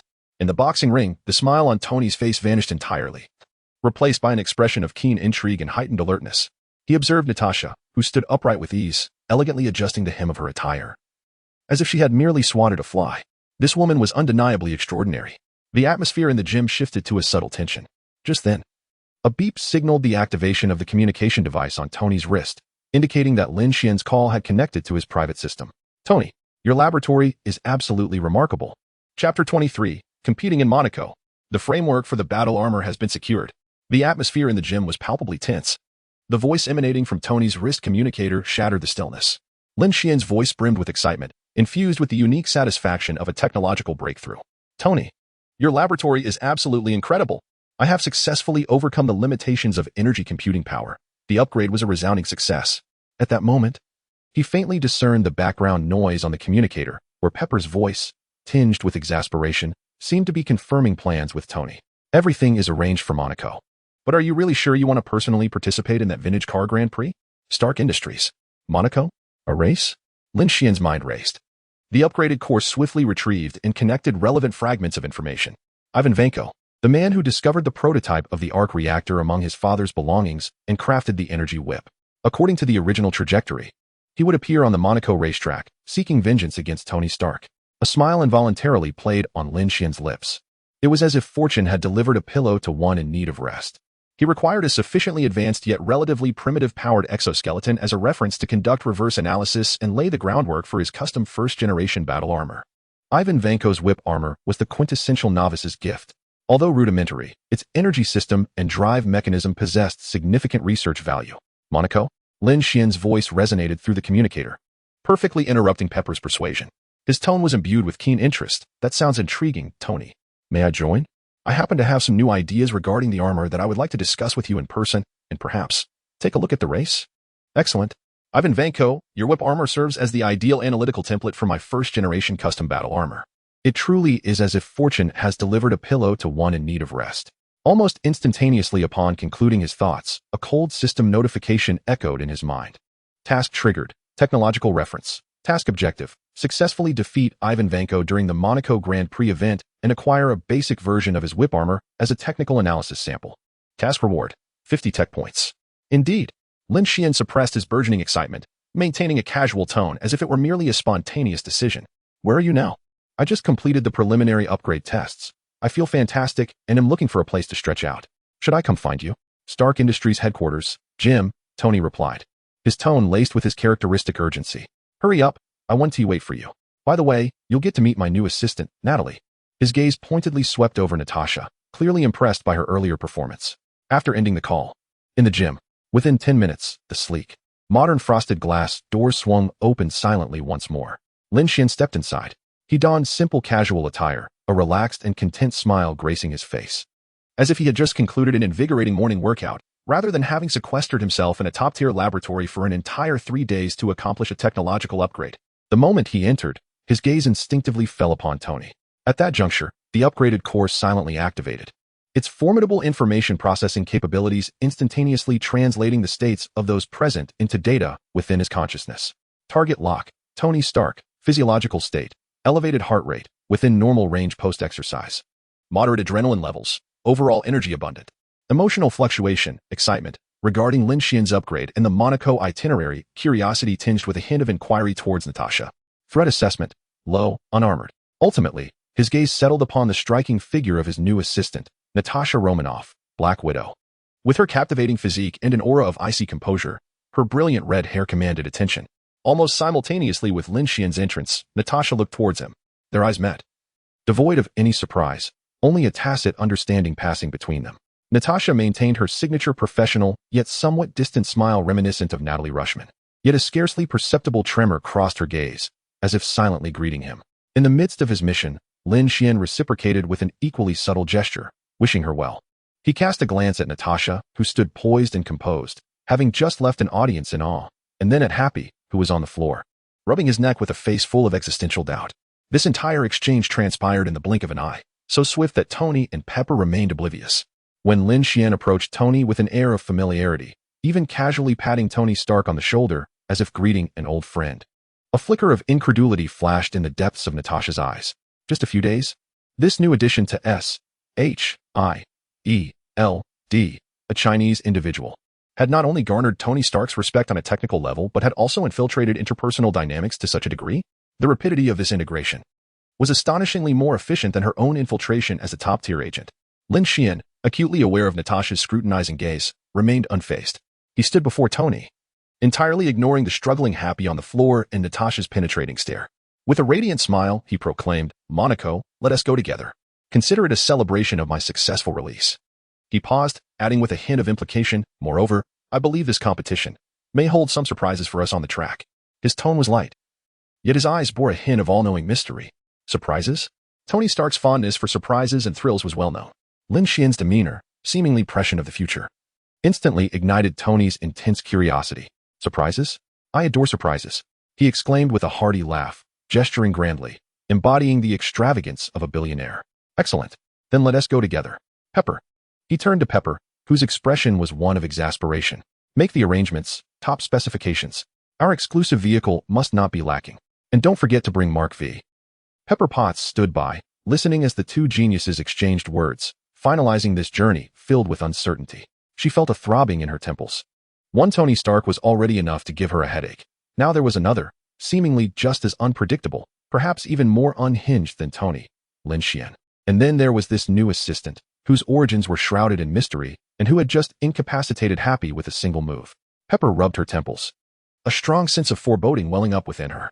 This trip to Monaco would undoubtedly, unequivocally be anything but tranquil. She had already begun to silently calculate how many public relations strategies she would need to prepare in advance, as well as how many spare hearts she might require.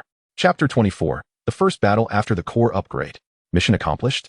Monaco, Monte Carlo. At the starting line of the F1 Monaco circuit, the thunderous roar of engines echoed from the track. The sun scorched the asphalt, and the cheers from the grandstands surged like tidal waves. Tony Stark, donned in a flamboyant racing suit, flashed a thumbs up and a radiant smile at Lin Xuan, who was in a similarly styled car beside him. Lin Xuan, also clad in racing attire, casually rested his hands on the steering wheel. The signal lights flickered on, then extinguished. The race commenced. A dozen cars surged forward like arrows released from a bow, roaring out of the starting line. The deafening engine sounds filled the air, and the tires screeched against the ground, emitting an acrid burnt rubber scent. Lin Xuan maintained a steady pace behind, his gaze unwaveringly fixed on the rearview mirror and the energy anomalies on the side. Just after navigating 2 turns, a sharp, jarring metallic screech violently pierced through the engine's roar, accompanied by the panicked screams from the crowd. A figure erupted onto the narrow track as if emerging from the depths of hell, clad in a rough, makeshift gray metallic exoskeleton. He bore a miniature reactor pulsating with unstable blue light on his back. In each hand, he wielded a long energy whip, the tips crackling with dangerous blue arcs that distorted the very air around them. Ivan Vanko, his eyes, visible through a tattered mask, were fixated with intense fury on Lin Xuan's car, which was closely trailing Tony. An overwhelming hatred seemed to materialize. Stark, and you, the thieving lackey, return what belongs to my father. With a roar, his right energy whip lashed out towards the cockpit of Lin Xuan's car, imbued with destructive force. In a flash, Lin Xuan's expression sharpened. Core directive, analyze Ivan Vanko. Target locked, Ivan Vanko. Physiological data scan. Heart rate 145 BPM, anger state. Breathing rate 35 breaths min. Peak muscle stress response, extremely high adrenaline levels. Establishing real-time dynamic model. Even before Ivan made his appearance, the core had already predicted the trajectory of the impending attack at the moment the energy fluctuation peaked. An instant before the energy whip struck, Lin Xuan sharply yanked the steering wheel to the left. With his right foot, he forcefully kicked open the car door. His body executed an extraordinary maneuver, rolling out of the high-speed racing car with an agility that transcended human understanding. The movement was fluid and precise, as though calculated through countless iterations. Boom. The energy whip struck the uncontrollable car with ferocity. The sturdy vehicle disintegrated like paper, instantly shredded and deformed. Blue sparks erupted as the car careened into the guardrail. Completely obliterated, Lin Xuan rolled on the ground to dissipate the force, standing firm. He dusted himself off and looked up at Ivan Vanko, who approached menacingly, brandishing the energy whip. Exoskeleton structure analysis. Composed of a hybrid titanium alloy, design flaws are present at the joint connections.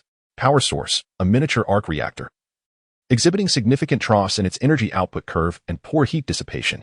Weapon system analysis, an energy whip, with its core being an arc generator, transmits energy via flexible conductive cables.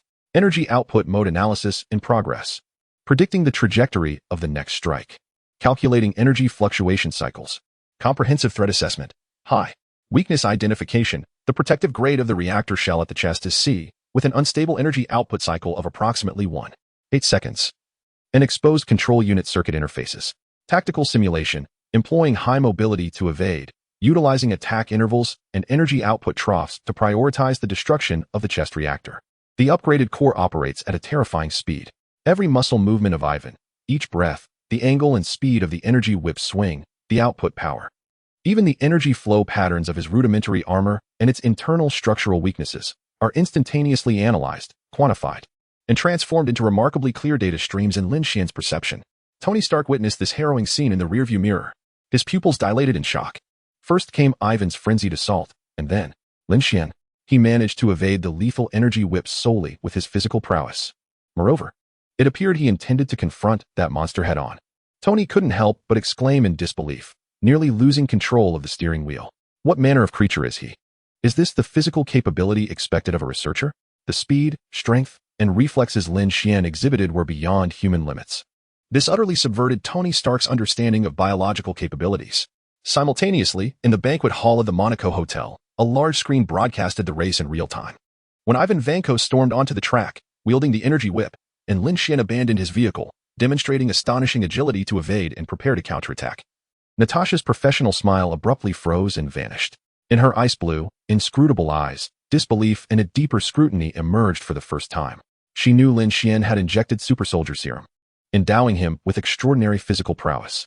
Yet what unfolded on the screen surpassed all expectations. His evasion and movement were not merely swift.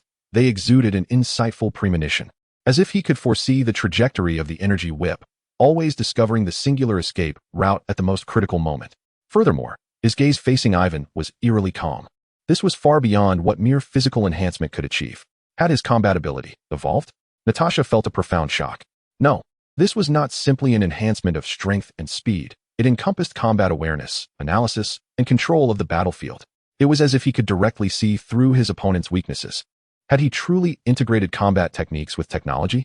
This Lin Xuan, the secrets concealed within his being far exceeded her initial expectations.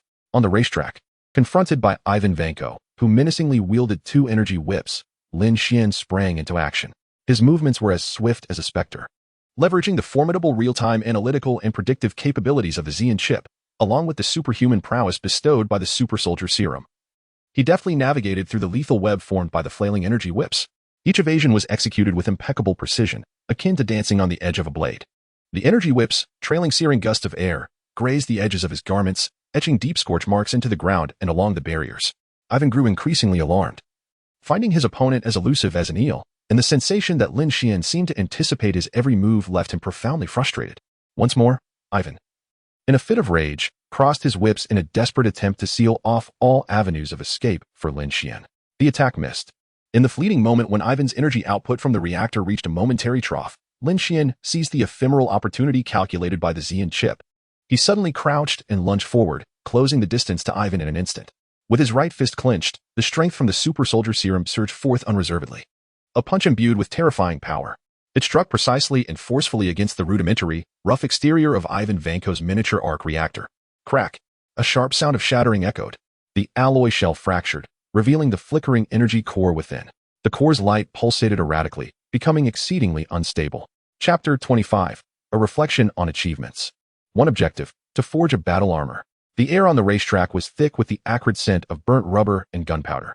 Ivan emitted a pained groan, as if he had been struck by a speeding truck. He staggered backwards several steps before colliding with the guardrail. The energy whip in his hand dimmed and fell powerless to the ground, its energy supply abruptly severed. Lin Xuan offered him no respite. He advanced swiftly, employing his elbow to execute a precise throat hold, completely subduing the incapacitated Ivan Vanko. Almost simultaneously with Ivan's fall, a cold, mechanical notification echoed in Lin Xuan's mind. System notification, task reference material completed. Target defeated. Task reward, 50 tech points. Current tech points, 50. Kneeling beside the fallen Ivan Vanko, Lin Xuan observed the anguish etched across his face, a result of the damage inflicted upon his chest reactor as he struggled to breathe. His gaze flickered to the remnants of the energy whip strewn on the ground, still crackling with residual sparks. As he knelt, Lin Xuan assessed the situation swiftly. The design concept of utilizing a miniature reactor as the core energy source for an exoskeleton, thereby powering energy weapons, held immense value. At the very least, it provided an excellent starting point for refining and constructing the foundational framework of his own first-generation battle armor. The shrill screech of brakes pierced the air. Happy Hogan, steering the elegantly designed Rolls-Royce, drifted onto the chaotic track and halted nearby. His face bore the marks of shock, relief washing over him as he hurriedly retrieved a silver briefcase from the back seat. Sir, quickly, Happy exclaimed, rushing towards Tony and handing over Mark V. However, Tony remained rooted to the spot. He regarded Lin Xuan, who appeared unscathed and whose clothing was practically untouched, before glancing down at the immobilized Ivan. The expression on Tony's face transformed from initial shock to an ineffable complexity. This individual is truly just a researcher? Disassembling a Gundam with bare hands? No, rather, dismantling a low-spec energy whip exoskeleton with sheer force? Tony felt his worldview being shaken yet again. Suddenly, the door of another vehicle swung open. Pepper Potts and Natasha, Natalie, rushed to the scene. Upon witnessing the devastation of the racetrack, the wreckage of the cars, the fallen assailant, and Lin Xuan, who had subdued him single-handedly, both women were rendered speechless. Pepper instinctively covered her mouth, her face a mask of concern and dread. Meanwhile, Natasha's icy blue eyes lost their facade of calm for the first time, replaced by an intense scrutiny and disbelief. She fixated on Lin Xuan, not solely for the extraordinary strength and speed he had displayed, but more so for the manner in which he had fought. The exquisite precision of evasion, the ability to exploit the fleeting gaps in an opponent's energy output for counterattacks, Such feats cannot merely be achieved through brute strength or velocity. It resembles more real-time analysis and prediction grounded in terrifying computational prowess. His combat prowess has escalated at an alarming rate. Natasha's heart raced with astonishment. This cannot simply be attributed to physical enhancement. That fighting style is akin to data analysis. Has he fused technology with combat instinct? This Lin Xuan harbors secrets far more profound than the evaluations of S, H, I, E, L, D suggest. Tony's gaze shifted away from the damaged, flickering makeshift reactor embedded in Ivan's chest, his expression growing solemn.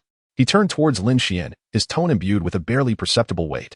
It appears that our energy dilemma has acquired yet another cautionary tale. The specter of palladium poisoning loomed once more. The fact that such a rudimentary reactor could power an energy whip underscores its potential. Yet, it equally highlights the critical importance of core stability. Once this debacle is resolved, Tony looked at Lin Xuan, his resolve firm. We must expedite the creation of that new element. In the distance, the wailing of police sirens grew louder, approaching swiftly. Several police and emergency vehicles, flashing red and blue lights, raced to the scene, swiftly establishing a cordon to secure the area. A few Monaco police officers advanced briskly, their expressions grave as they surveyed the chaotic scene. What transpired here? Tony instantly shifted back into the persona of the debonair playboy billionaire. He patted Happy on the shoulder, signaling him to remain calm, then stepped forward to position himself between Lin Xuan and the officers.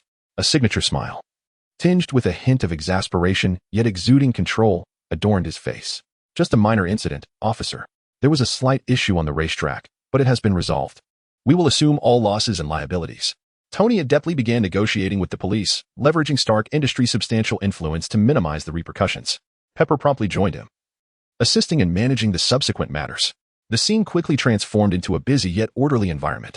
While everyone's attention was captivated by Tony and the police, Lin Xuan stood still, his gaze calmly fixed upon Ivan Vanko, who was restrained yet still growling and struggling against the officers. His consciousness quietly delved deep into his mind, connecting with the upgraded, computationally robust core system. Lin Xuan inquired within his consciousness.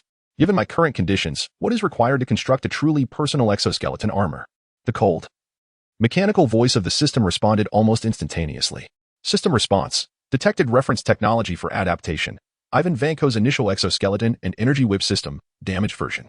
To construct the exclusive black armor prototype, the following foundational conditions must be met. Condition 1.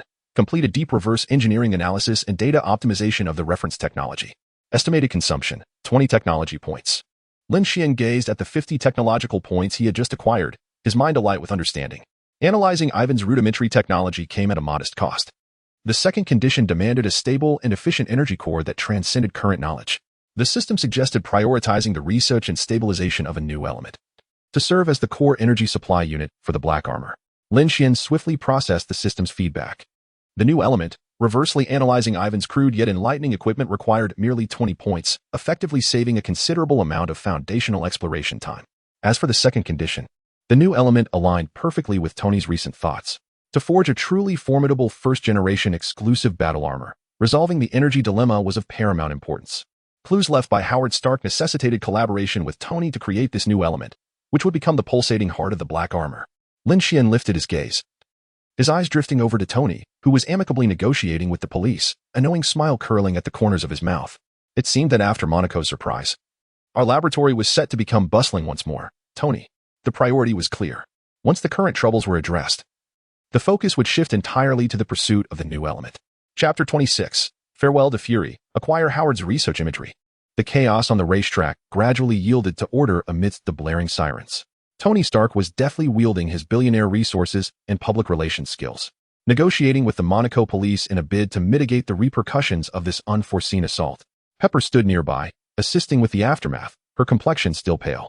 Happy, shaken, remained close to Tony, occasionally casting wary glances at Ivan Vanko, who was handcuffed by the police and muttering curses under his breath. Lin Xuan stood calmly in the midst of the wreckage on the racetrack, his gaze sweeping over Ivan. System. Immediately execute Condition 1, expend 20 tech points, and commence the reverse analysis of Ivan Vanko's technical data. Command confirmed. Tech points, 20, current tech points, 30. A cold prompt echoed in his mind. Ivan Vanko's initial exoskeleton and energy whip system, reverse analysis program initiated. Data stream analysis in progress. Structural blueprint scanning. Energy circuit tracing. Control protocol decryption. Estimated completion time, 3 hours. A torrent of data flowed through Lin Xuan's consciousness. unraveling at an astonishing speed the crude yet highly enlightening whip armor. At that moment, a figure approached him silently. It was Natasha. The professional smile that once adorned her face had vanished, replaced by a complex expression of astonishment and scrutiny. Lin Xuan, Natasha's voice was low, tinged with a hint of inquiry and undeniable authority. Your performance just now was quite extraordinary.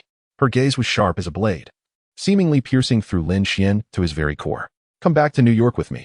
Director Fury wishes to see you. Lin Xuan understood immediately. His display on the racetrack had evidently surpassed the SHIELD expectations for researchers who had been administered the super soldier serum, particularly his almost precognitive combat style, which undoubtedly raised the heightened alertness of his top agent. Meanwhile, Tony had temporarily concluded his preliminary discussions with the police. He approached Lin Xuan and Pepper, his brow furrowed. I need to check on this guy at the precinct. He gestured toward Ivan Vanko, who was being escorted into a police car. We need to ascertain who he really is and why he targeted us. There must be more to this. The looming shadow of palladium poisoning and the sudden emergence of an adversary who also possessed miniaturized reactor technology filled him with unprecedented pressure. Lin Xuan nodded, seizing the opportunity. He turned to Tony, speaking naturally. Tony, I also have some new data that requires immediate processing and analysis. He slightly inclined his head toward Natasha, seamlessly adopting her alias. Natalie Rushman. I intend to return to my research directly, so I will be leaving with Natalie. Research? Tony paused, his gaze flickering between Lin Xuan and Natalie. Had they already? Although it seemed somewhat peculiar, considering Lin Xuan's extraordinary research capabilities and the imminent issue of the new element, he nonetheless nodded. Very well. Stay safe, Tony advised. We shall discuss the matter of the new element upon my return. That substance is presently of utmost importance. Hours later, a stealthily painted Quinjet pierced the clouds at supersonic speed, racing toward New York. Inside the cabin, Lin Xuan rested with his eyes closed, appearing to be in repose while his consciousness was entirely immersed in the core of the Xian. Reverse analysis completed. Acquired technical dossier. Ivan Vanko's original exoskeleton design principles and defect analysis report. Acquired key technological nodes. Micro-arc reactor, unstable version, application scheme, energy whip drive principles. Basic exoskeleton transmission structure. A wealth of optimized data and design concepts flowed into his knowledge repository, laying the foundational stone for the construction of the black armor. Although Ivan's technology was crude and fraught with flaws, its core idea of using the reactor as a power source to directly drive the exoskeleton and energy weapons was immensely valuable. The Xian was building upon this foundation, integrating Lin Xuan's own super soldier physique data for preliminary adaptive simulations. Natasha sat across from him, silently observing. Throughout the hours of travel from Monaco, Lin Xuan had remained largely silent, maintaining his meditative state. Yet, the subtle aura about him, as if he were processing information at high speed, increasingly affirmed Natasha's judgment. This man had somehow fused physical enhancement with high technology. His brain, or rather the technology he commanded, was his most formidable asset. The Quinjet landed smoothly on the rooftop of an ostensibly ordinary industrial building in New York, one of SHIELD's secret bases in the city. As the cabin door opened, a distinct aroma of a high-tech facility enveloped them. Natasha rose, signaling Lin Xuan to follow. They traversed several alloy gates requiring advanced authorization. Arriving at a stark, austere office, a man clad in a black trench coat, donning an eye patch, stood with his back to them, gazing out at the New York skyline. Nick Fury, the overseer of SHIELD. Upon hearing their footsteps, Fury turned slowly, his single eye gleaming with shrewdness and caution, akin to a hawk fixating on its prey, as though he sought to comprehend Lin Xuan in his entirety. Director, Natasha reported, standing at attention with a succinct and efficient tone. She swiftly relayed Lin Xuan's introduction as a researcher, detailing their encounter with Tony and the events that transpired on the Monaco racetrack, leaving no detail unmentioned. She particularly emphasized Ivan Vanko's method of attack, as well as Lin Xuan's unexpectedly remarkable combat performance and his uncanny ability to analyze and predict his opponent's movements. Fury listened intently, the depth of his gaze growing ever more profound. He turned to Lin Xuan, his tone inscrutable. Lin Xuan, it appears your performance during the internship has been quite remarkable. Natasha mentioned that you require assistance from Stark to investigate a new element? Lin Xuan nodded, his expression serene. Yes, sir. The palladium core material currently used in Tony Stark's arc reactor is lethally toxic to him. The clues to a solution lie within the research materials left behind by his father, Howard Stark. This is crucial for my upcoming research. I am confident that I can assist Stark in completely resolving the issue of palladium poisoning. He did not conceal his intentions, simultaneously demonstrating his worth. Maintaining a collaborative relationship with SHIELD. D would benefit him in acquiring resources and information, as well as in addressing greater crises in the future. Fury fell silent for a moment, seemingly weighing the pros and cons. This suddenly emerging young man from the East possessed immense potential and peculiar abilities, presenting both an opportunity and a risk. However, it appeared that he was essential to solving Stark's predicament, and a healthy, untroubled Iron Man would play an irreplaceable role in Fury's future Avengers initiative. Ultimately, Fury seemed to have reached a decision. He approached his desk and retrieved a highly classified document from a multi-encrypted device. Fury handed the storage device to Lin Xuan.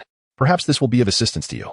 It contains some research footage and notes left behind by Howard Stark. Chapter 27, A Wager? The commencement of new energy research. Outside the S.H.I.E.L.D. headquarters, Lin Xuan tightened his grip on the inconspicuous storage device nestled in his pocket, its icy touch sending a shiver through his fingertips. The information provided by Fury was a legacy left behind by Howard Stark, containing pivotal clues to a new element. This was not merely a lifeline for Tony to escape palladium poisoning. It was also the indispensable heart of his prototype black armor. Without a stable and powerful energy core, all aspirations were but castles in the air. Taking a deep breath, Lin Xuan's gaze sharpened. Tony, it appears we are destined to fight side by side once again. He retrieved his phone and dialed Tony's number. Hello? Tony's voice emerged, tinged with a hint of fatigue from dealing with recent troubles. Are you done over there? Come to my office on the top floor of Stark Industries. We need to discuss some matters in person. All right, I'll be there shortly, Lin Xuan succinctly concluded the call. At the pinnacle of Stark Industries, within Tony Stark's exclusive office, Lin Xuan arrived to find Tony facing away from the entrance, swiftly finalizing arrangements with Pepper. Pepper Potts stood beside him, hastily jotting down notes on a tablet, though a trace of concern lingered on her brow. Upon seeing Lin Xuan enter, she paused her actions, offering a polite nod, her eyes revealing a mixture of complexities. This seemingly genteel researcher had left an indelible impression during the Monaco race. Without indulging in pleasantries, Lin Xuan approached Tony's desk and gently placed the special storage device he had acquired from Fury upon the surface. Tony, turning around, Tony raised an eyebrow at the sight of the device. What is this? A new music player? Disregarding his jest, Lin Xuan's tone remained calm, yet imbued with undeniable authority. I obtained this through some special channels. It is purportedly Howard's deeper research on the arc reactor. It may contain the key to resolving your health issues. This aligns with our previous conjectures. It should relate to the model showcased at the Stark Industries Expo. The levity on Tony's face vanished in an instant. Almost in a frenzy, he snatched the storage device. Without a moment's hesitation, swiftly connecting it to the holographic projection system beside his desk. JARVIS. Highest priority, analyze this device. Yes, sir. A soft blue light illuminated the room as complex encryption protocols were swiftly unraveled. A figure, unmistakably marked by the passage of time, materialized within the holographic projection, a youthful Howard Stark. Clad in a sharply tailored suit, his hair impeccably styled, his eyes radiated confidence and a vision for the future. If you can see this, Tony, my life's ultimate endeavor has been to create an inexhaustible source of clean energy. The arc reactor is merely the first step. The true answer, the new element capable of changing the world, lies within my magnum opus.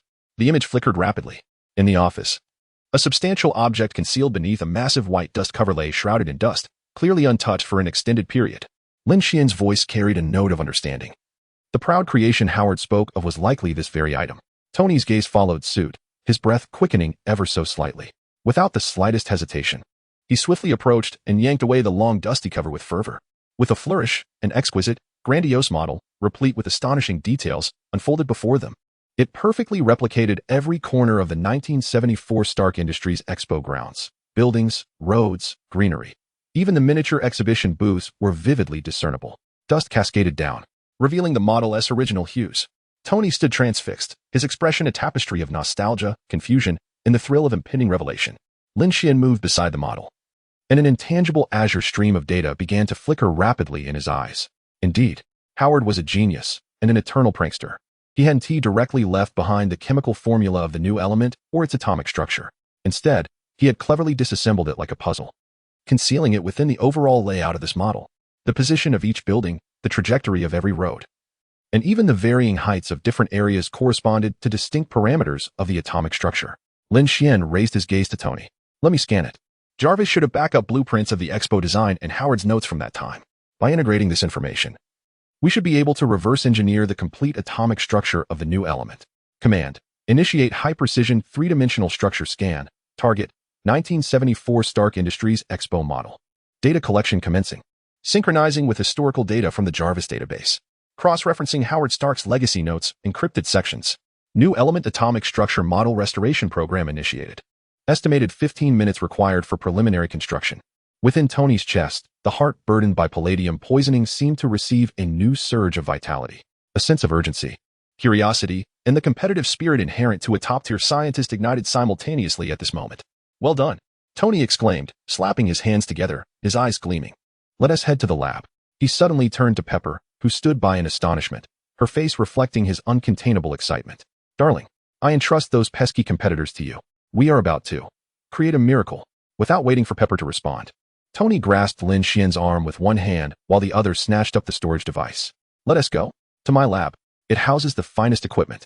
He nearly dragged Lin Xuan along, rushing toward the exclusive elevator, leaving Pepper standing alone amidst the chaos and the massive model, sighing in exasperation and amusement. At the Malibu seaside villa, in the underground laboratory, on the enormous holographic projection screen, intricately constructed model data unfolds in real time. Countless lines, symbols, and nodes intertwine, resembling a vast celestial map. Adjacent to this display, fragments and sketches from Howard Stark's notes are cast in light.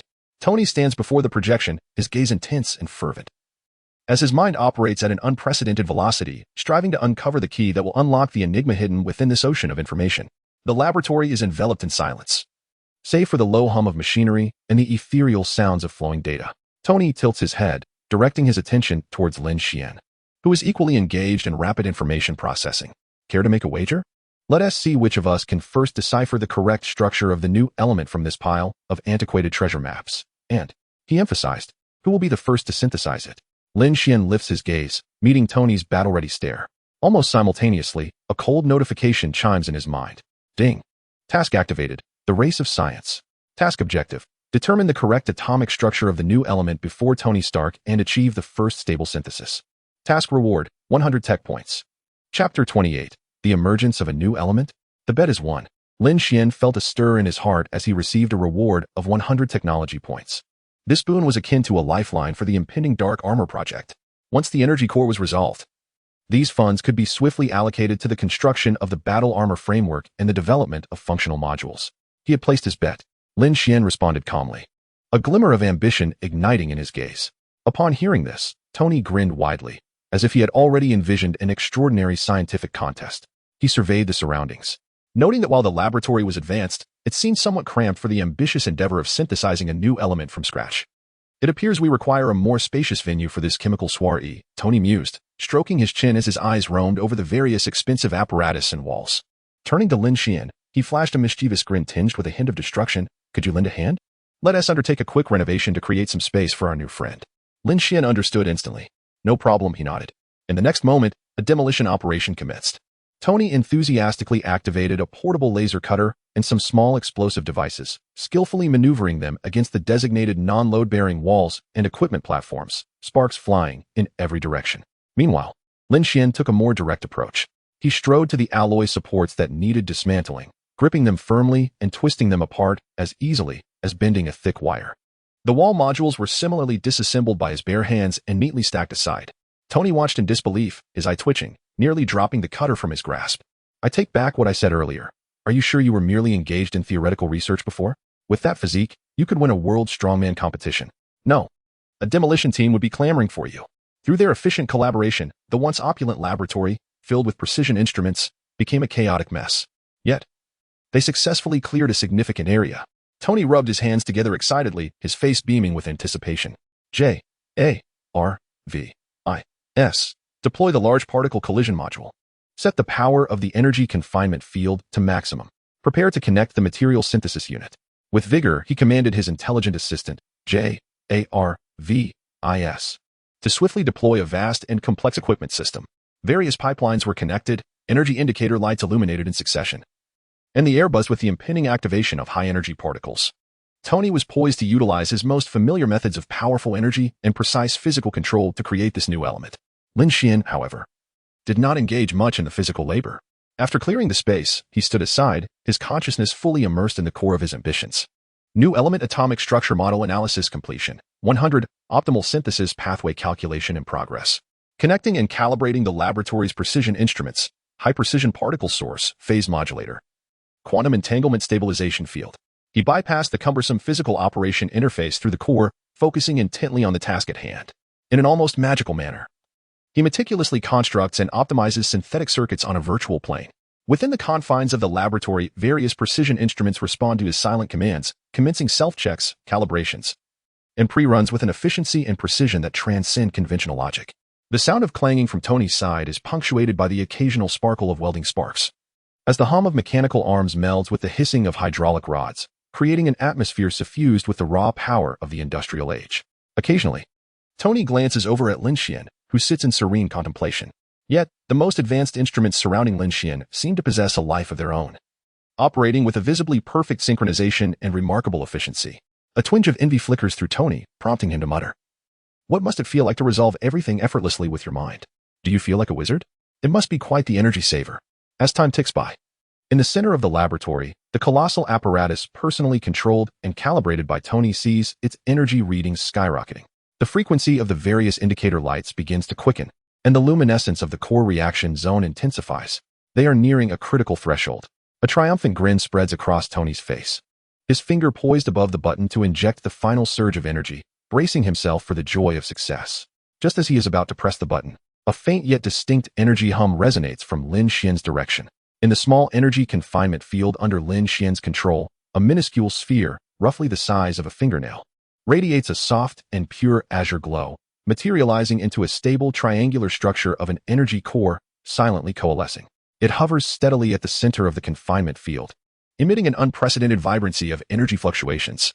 While Lin Xuan gazes at the flawless new elemental core, his inner turmoil is far more tumultuous than his tranquil exterior suggests.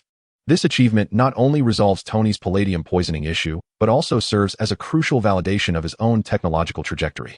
From deciphering Howard's hidden information to the precise control of laboratory instruments for atomic-level synthesis, all of this is supported by the upgraded, surging computational power.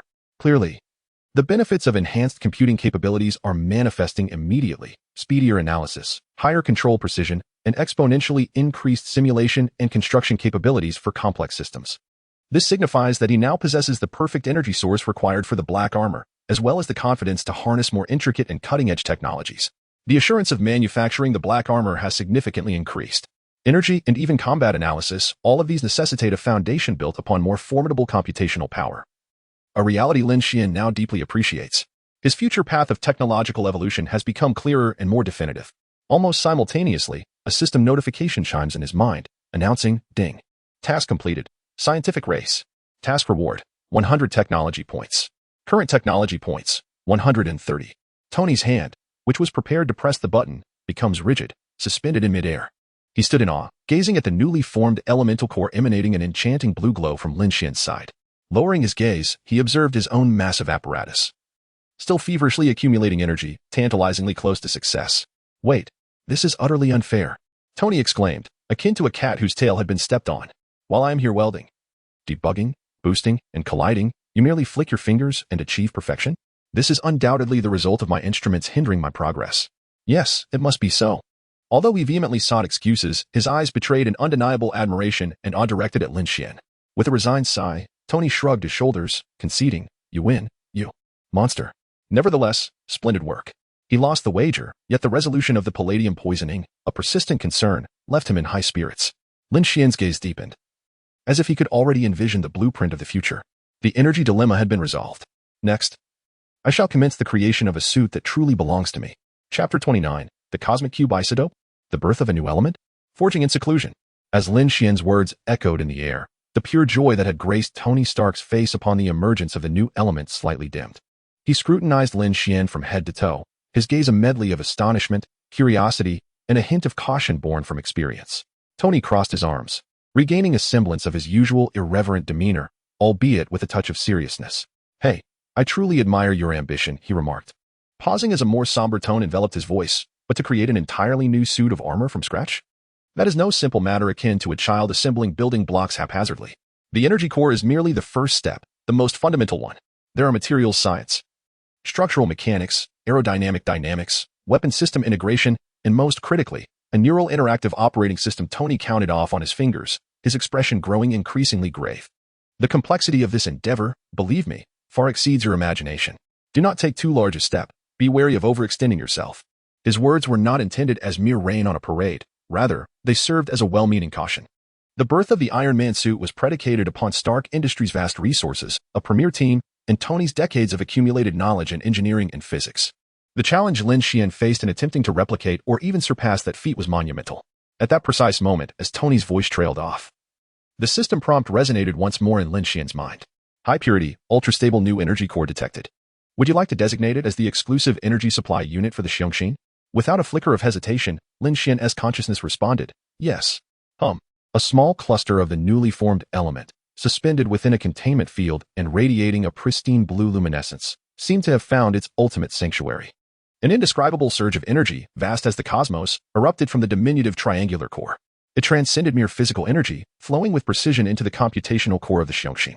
Countless dormant computational units within the foundational architecture sprang to life, linking and reorganizing effortlessly. Tony remained preoccupied with his recent failure and Lin Xuan's astonishing capabilities, oblivious to the subtle transformation occurring within Lin Xuan. Yet, Lin Xuan was already in motion. He stepped toward Tony's massive apparatus, still roaring and flickering ominously with dangerous arcs of electricity. His consciousness, leveraging the dramatically enhanced computational power of the Xiongxin, precisely penetrated the core control layer of this intricate system. Xiongxin command. Assume control of target device. Permission verification successful. JARVIS highest authority granted. Real-time analysis of target device operational data stream. Structural stress model reconstruction. Dynamic optimization of energy containment field parameters. Correction of redundant instructions. Optimization of energy flow. Stabilize core reaction intervals. A series of intricate commands, complex enough to perplex even the most adept engineers, were generated, executed, and relayed back to Lin Xuan with an efficiency surpassing the speed of light. Within the laboratory, the various indicator lights, which had been flashing erratically and emitting piercing alarms, suddenly calmed down at a visibly perceptible pace. The dangerous arcs of electricity seemed to be smoothed by an invisible hand, extinguishing silently. The once tumultuous illumination in the core reaction area of the device quickly stabilized and converged. Tony's eyes widened, his mouth slightly agape, as he beheld this astounding scene. Just moments ago, he had been troubled by how to safely shut down the nearly uncontrollable apparatus, even preparing for the worst-case scenario of having to renovate the lab again. Yet now, under the astonished gaze of Tony, the energy core, which had previously roared like a wild beast and was on the brink of explosion, became remarkably stable. The light condensed, and the structure reformed. In the center of the device's confinement field, a second triangular energy core, identical to the one Lin Xuan had synthesized earlier, emerged. Tony found himself utterly speechless. He glanced at the newly stabilized floating core, then at Lin Xuan, who appeared to have merely offered casual guidance. Shock, disbelief, an lang of complex emotions flooded Tony's mind. He opened his mouth, ultimately managing to exclaim, "Your research methods are truly remarkable." Lin Xuan smiled softly. As if he had merely accomplished a trivial task, he released the device from his control through the core and gestured toward the freshly crafted energy core. "Take it, Tony." Tony cautiously stepped forward, gazing at the blue core that symbolized rebirth and the future, his exhilaration beyond words. Not one to be stingy. Especially after witnessing Lin Xuan's near-miraculous prowess, he waved his hand grandly, his tone imbued with a unique bravado. "All right, you've completely won. I am utterly convinced. This laboratory, the entire area of the West Wing, from now on, belongs to you. Energy supply, device interfaces, material access, all granted to you independently. Whatever you need. Just tell JARVIS. I'll grant you the highest permissions. Don't hesitate to ask." Tony was genuinely stimulated by Lin Xuan's efficient research approach. He eagerly anticipated what groundbreaking marvel this prodigy could achieve with top-tier resources and absolute freedom. Lin Xuan nodded in gratitude. This was precisely what he needed. Almost simultaneously, the gentle yet efficient voice of the laboratory's AI steward, JARVIS, resonated. "Sir, the isolation and renovation program for the West Wing laboratory has been initiated and is expected to complete within 15 minutes. Mr. Lin Xuan's highest access privileges have been confirmed, and the relevant resource allocation interfaces have been synchronized and opened." The efficiency was astounding. Tony looked at Lin Xuan with a complex expression and patted his shoulder. "Go on, Lin. Let me witness the surprises you can unveil for this world." Lin Xuan spoke no further. He turned and strode towards the independent research area that was soon to be entirely his, a realm brimming with infinite possibilities. His steps were steady, and his gaze unwavering. Deep within his consciousness, the core of the mighty engine operated at an unprecedented and terrifying velocity. The immense computational power provided by the new elemental core roared like the most powerful engine, producing a deafening thunderous sound. Based on the reverse-engineered data acquired from Ivan Wan's technology, along with a profound adaptation to his own super-soldier physique, The system generated the initial blueprint for the black armor design, a groundbreaking creation that transcended the era. Within Lin Xuan's cognitive space, this innovative construct was rapidly taking shape. Core directive: initiate the design program for the prototype framework of the black armor. Nanotechnology selection successful. Energy core module adaptation complete. Commencing the construction of the energy transmission network. Selected foundational materials, nanocomposite armor, simultaneously conducting mechanical simulations. Neural interaction interface protocol optimization in progress. Objective: to forge the first generation of intelligent power armor with self-evolution potential. Chapter 30. Ivan Strikes Back?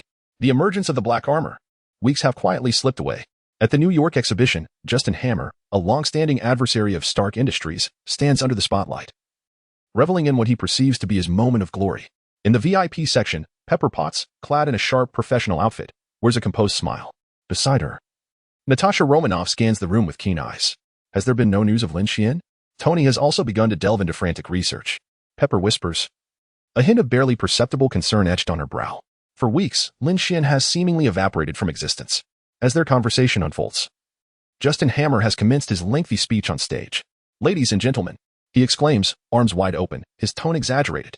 Behold the future of warfare. He proudly gestures towards the enormous screen behind him and the neatly arranged metallic creations on display. Sea, land, air.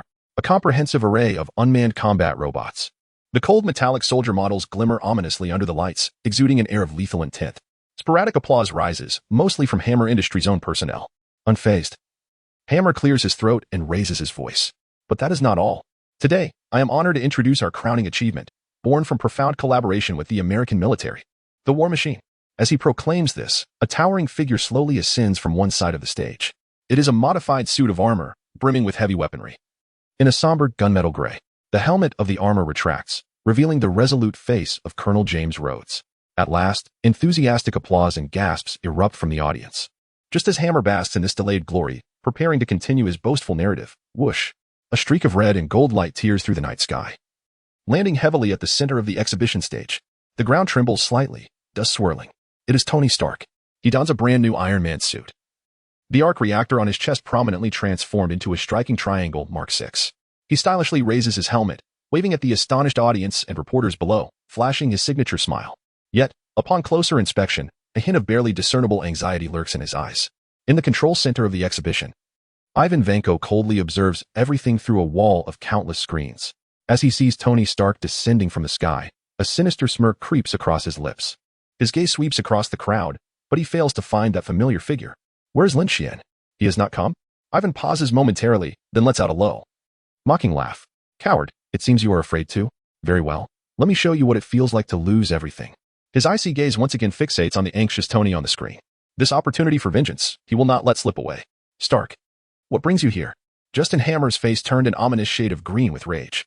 Tony Stark, however, paid him no heed and strode directly toward Rhodey, who was still encased in his armor. Lowering his voice and speaking at a rapid pace, he exclaimed, Rhodey, listen. Ivan Vanko is not dead. He intends to obliterate this place he has taken control of. Before Tony could finish his sentence, chaos erupted. The war machine piloted by Rhodey suddenly flashed with a foreboding red light in its eyes. In the next instant, the Gatling gun mounted on his shoulder and the missile launcher on his arm were raised in unison. The frigid weapon systems locked onto Tony with an unyielding precision. The atmosphere thickened with tension.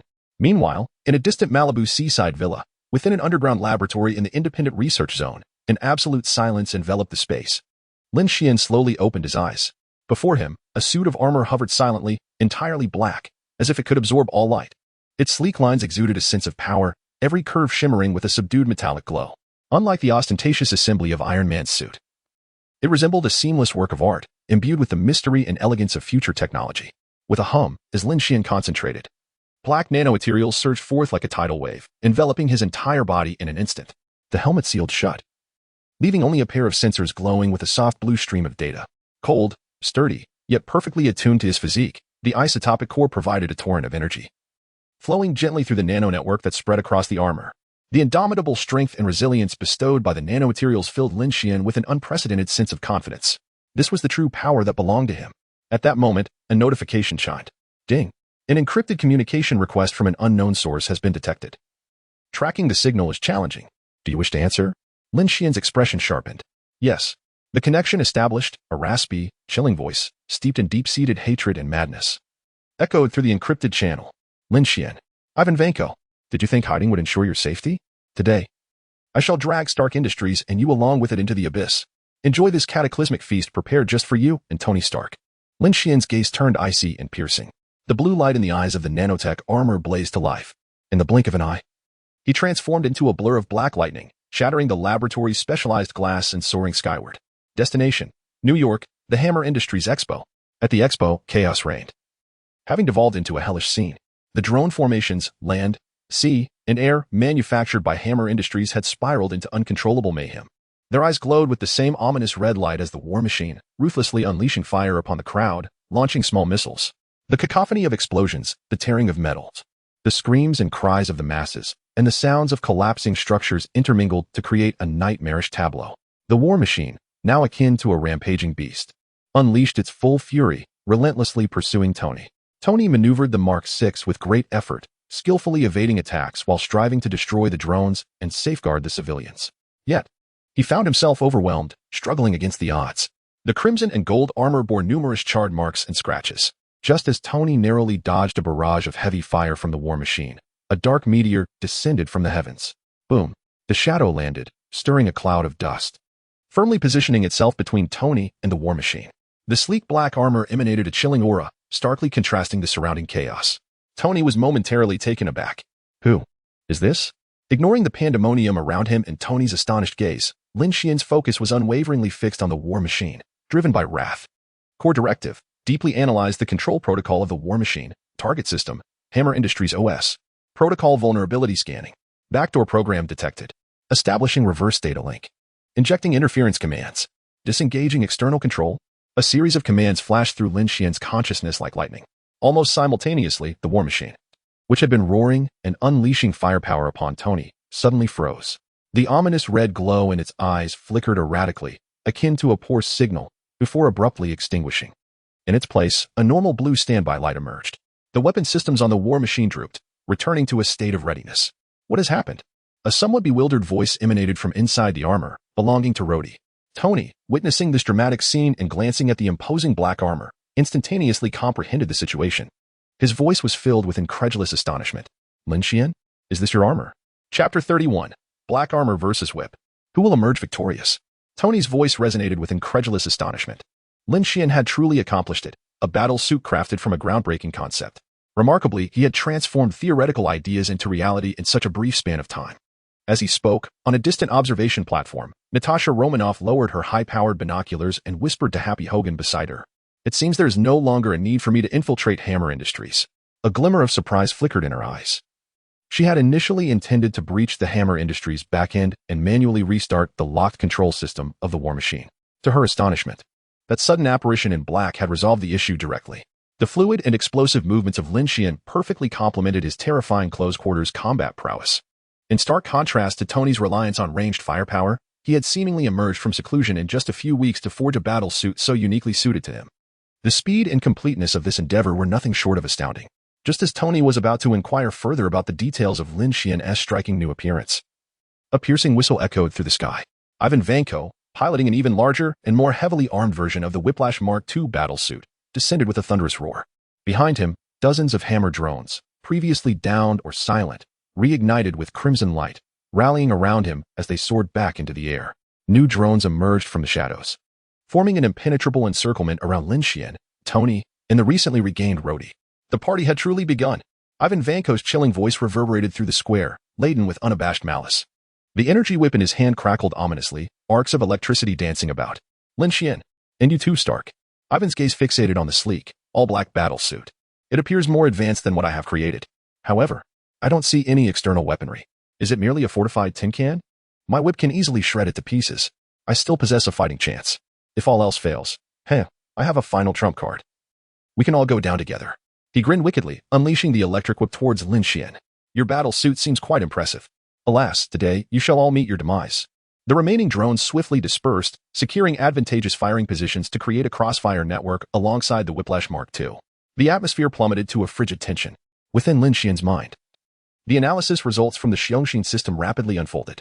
Scanning target, Whiplash battle suit.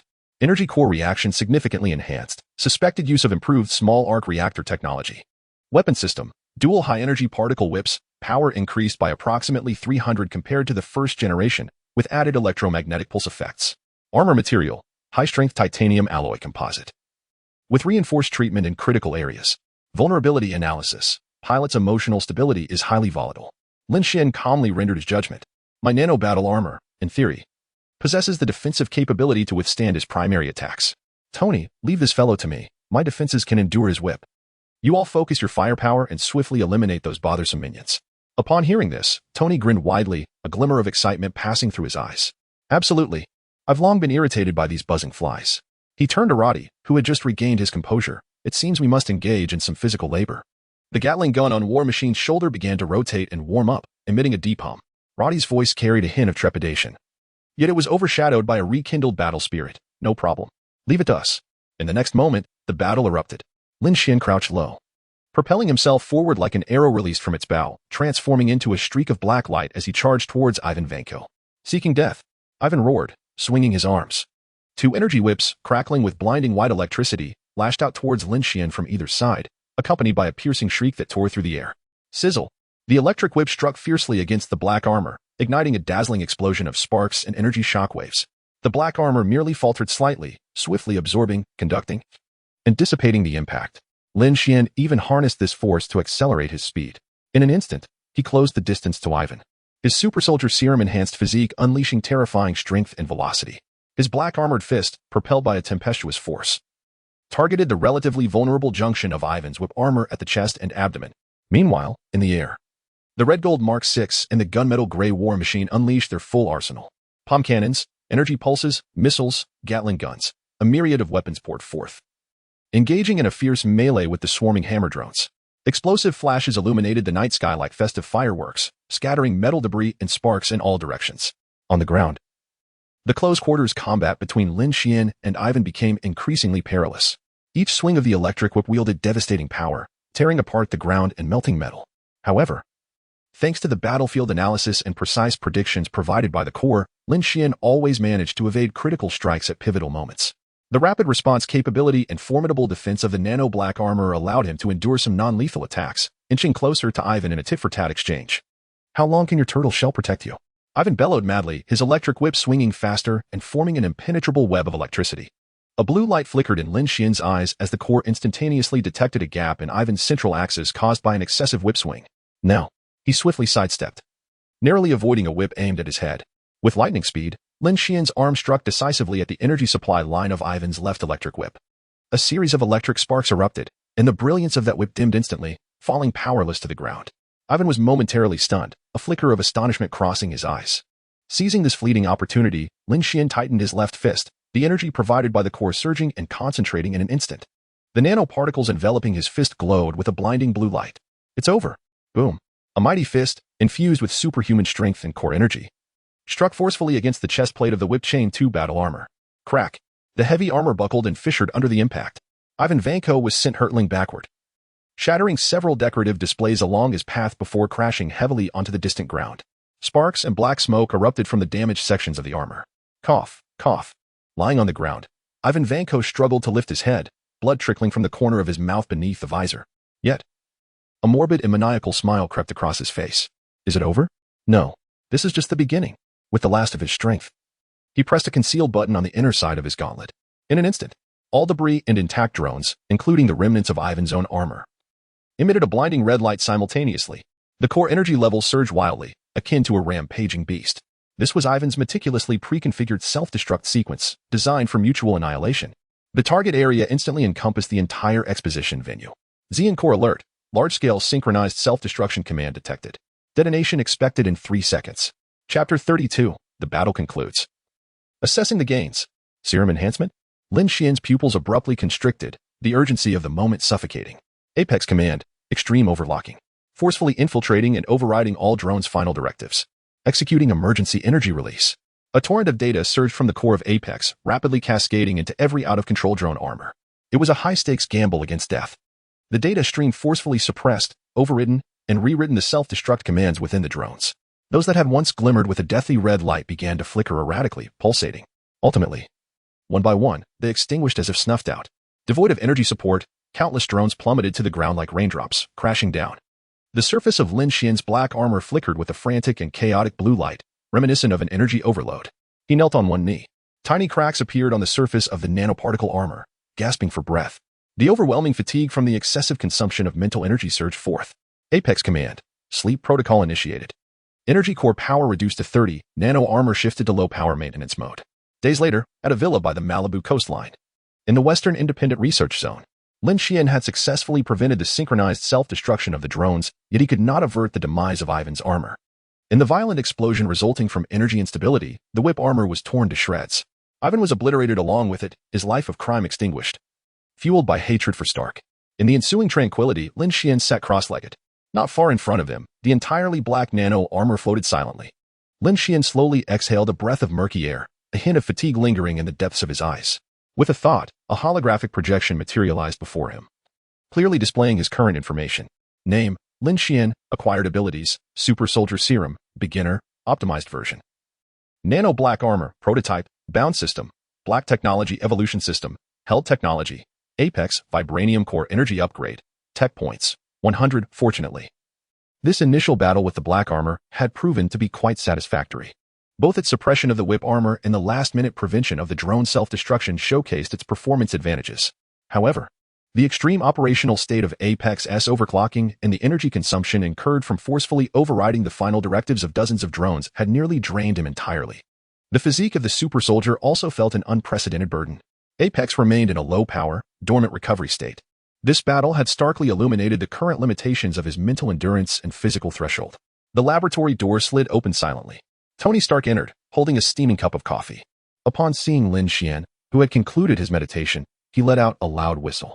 All charged up, Tony circled around the floating black armor, his eyes brimming with unmasked admiration and curiosity. Honestly, that outfit is incredibly cool, far superior to my Mark 6. He leaned in closer, his finger almost making contact before retreating in frustration.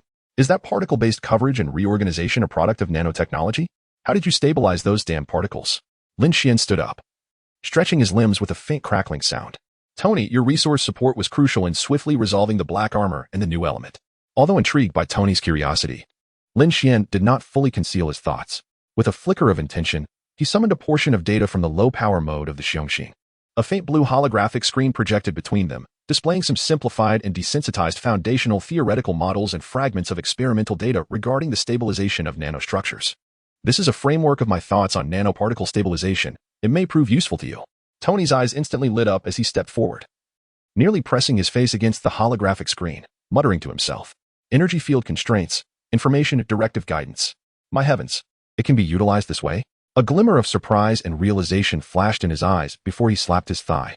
I knew you were hiding something good.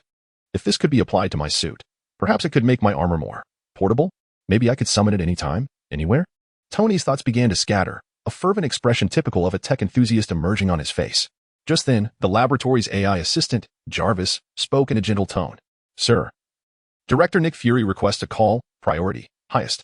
The main screen of the laboratory lit up in response, revealing Nick Fury's iconic serious face, adorned with a black eye patch. Dominating the entire screen. The backdrop was a command center of S-H-I-E-L-D, Stark, Lin Xuan. Fury's voice was deep and authoritative, cutting straight to the point. The New York Expo has once again validated my perspective.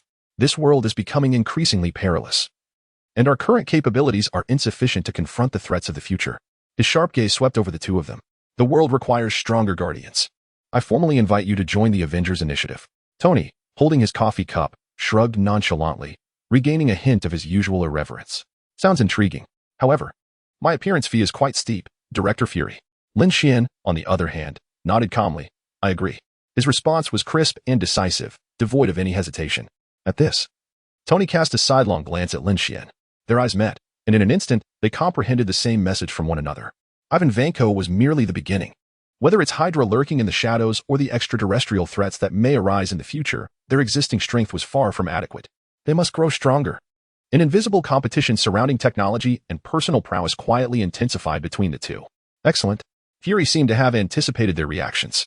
A dedicated team will follow up with you regarding subsequent matters. Coulson will handle the media aspects. The communication concluded, and the screen dimmed. The laboratory once again fell into silence.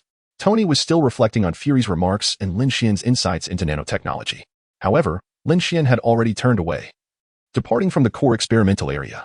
In the corridor, he encountered Natasha Romanoff, who was busy briefing the staff on post-mission procedures. "Natasha," Lin Xuan called out. She turned around and, upon recognizing him, a fleeting glimmer of emotion flickered in her eyes before she resumed her composed demeanor as a resourceful agent. "Is there something you need?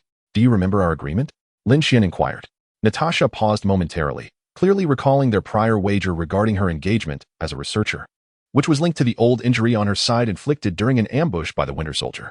Lin Xuan extended his palm. "Core directive, activate the super serum self-healing factor within the target." Directive confirmed. Technology points, 30. Current technology points, 70. Target, repair of tissue contusions and nerve terminal damage. Lin Xuan gently placed his hand over the fabric at Natasha's waist, precisely where the old wound from the Winter Soldier's attack resided. A soothing energy permeated through the material, directly targeting the injury. Natasha distinctly felt a warm current penetrating her. In mere seconds, she gazed at Lin Xuan in astonishment, her eyes filled with wonder. "Your abilities truly surpass imagination." "Thank you," Lin Xuan replied, his tone growing solemn. It was a mere effort. The super soldier physique formed the foundation of his strength, yet in the face of increasingly formidable challenges, it was far from sufficient. He needed to enhance himself further. Core analysis, host enhancement requirements detected. Current super soldier serum has reached a stable equilibrium. Further enhancement necessitates the introduction of heterologous biological factors to disrupt the existing balance and facilitate beneficial reconstruction. Database matching in progress. High-energy biological samples being retrieved. Heterologous biological factors under selection. Target locked. Blood sample of Bruce Banner. Gamma ray mutation. The unique biological factors it contains theoretically hold the potential to disrupt equilibrium and awaken latent abilities. Chapter 33. Natasha's helplessness? No, this is the self-awareness of a cultivator. Lin Xuan's consciousness was deeply immersed in the genetically optimized proposal report feedback from the Zyok. The report distinctly illuminated the unique biological factors birthed in Bruce Banner's blood due to the intense irradiation of gamma rays. These factors acted like a key capable of shattering the existing stability of the super soldier serum within him, guiding his body towards a benign reconstruction and an ascension to a higher tier of life. The potential was immense, yet it also signified unknown risks.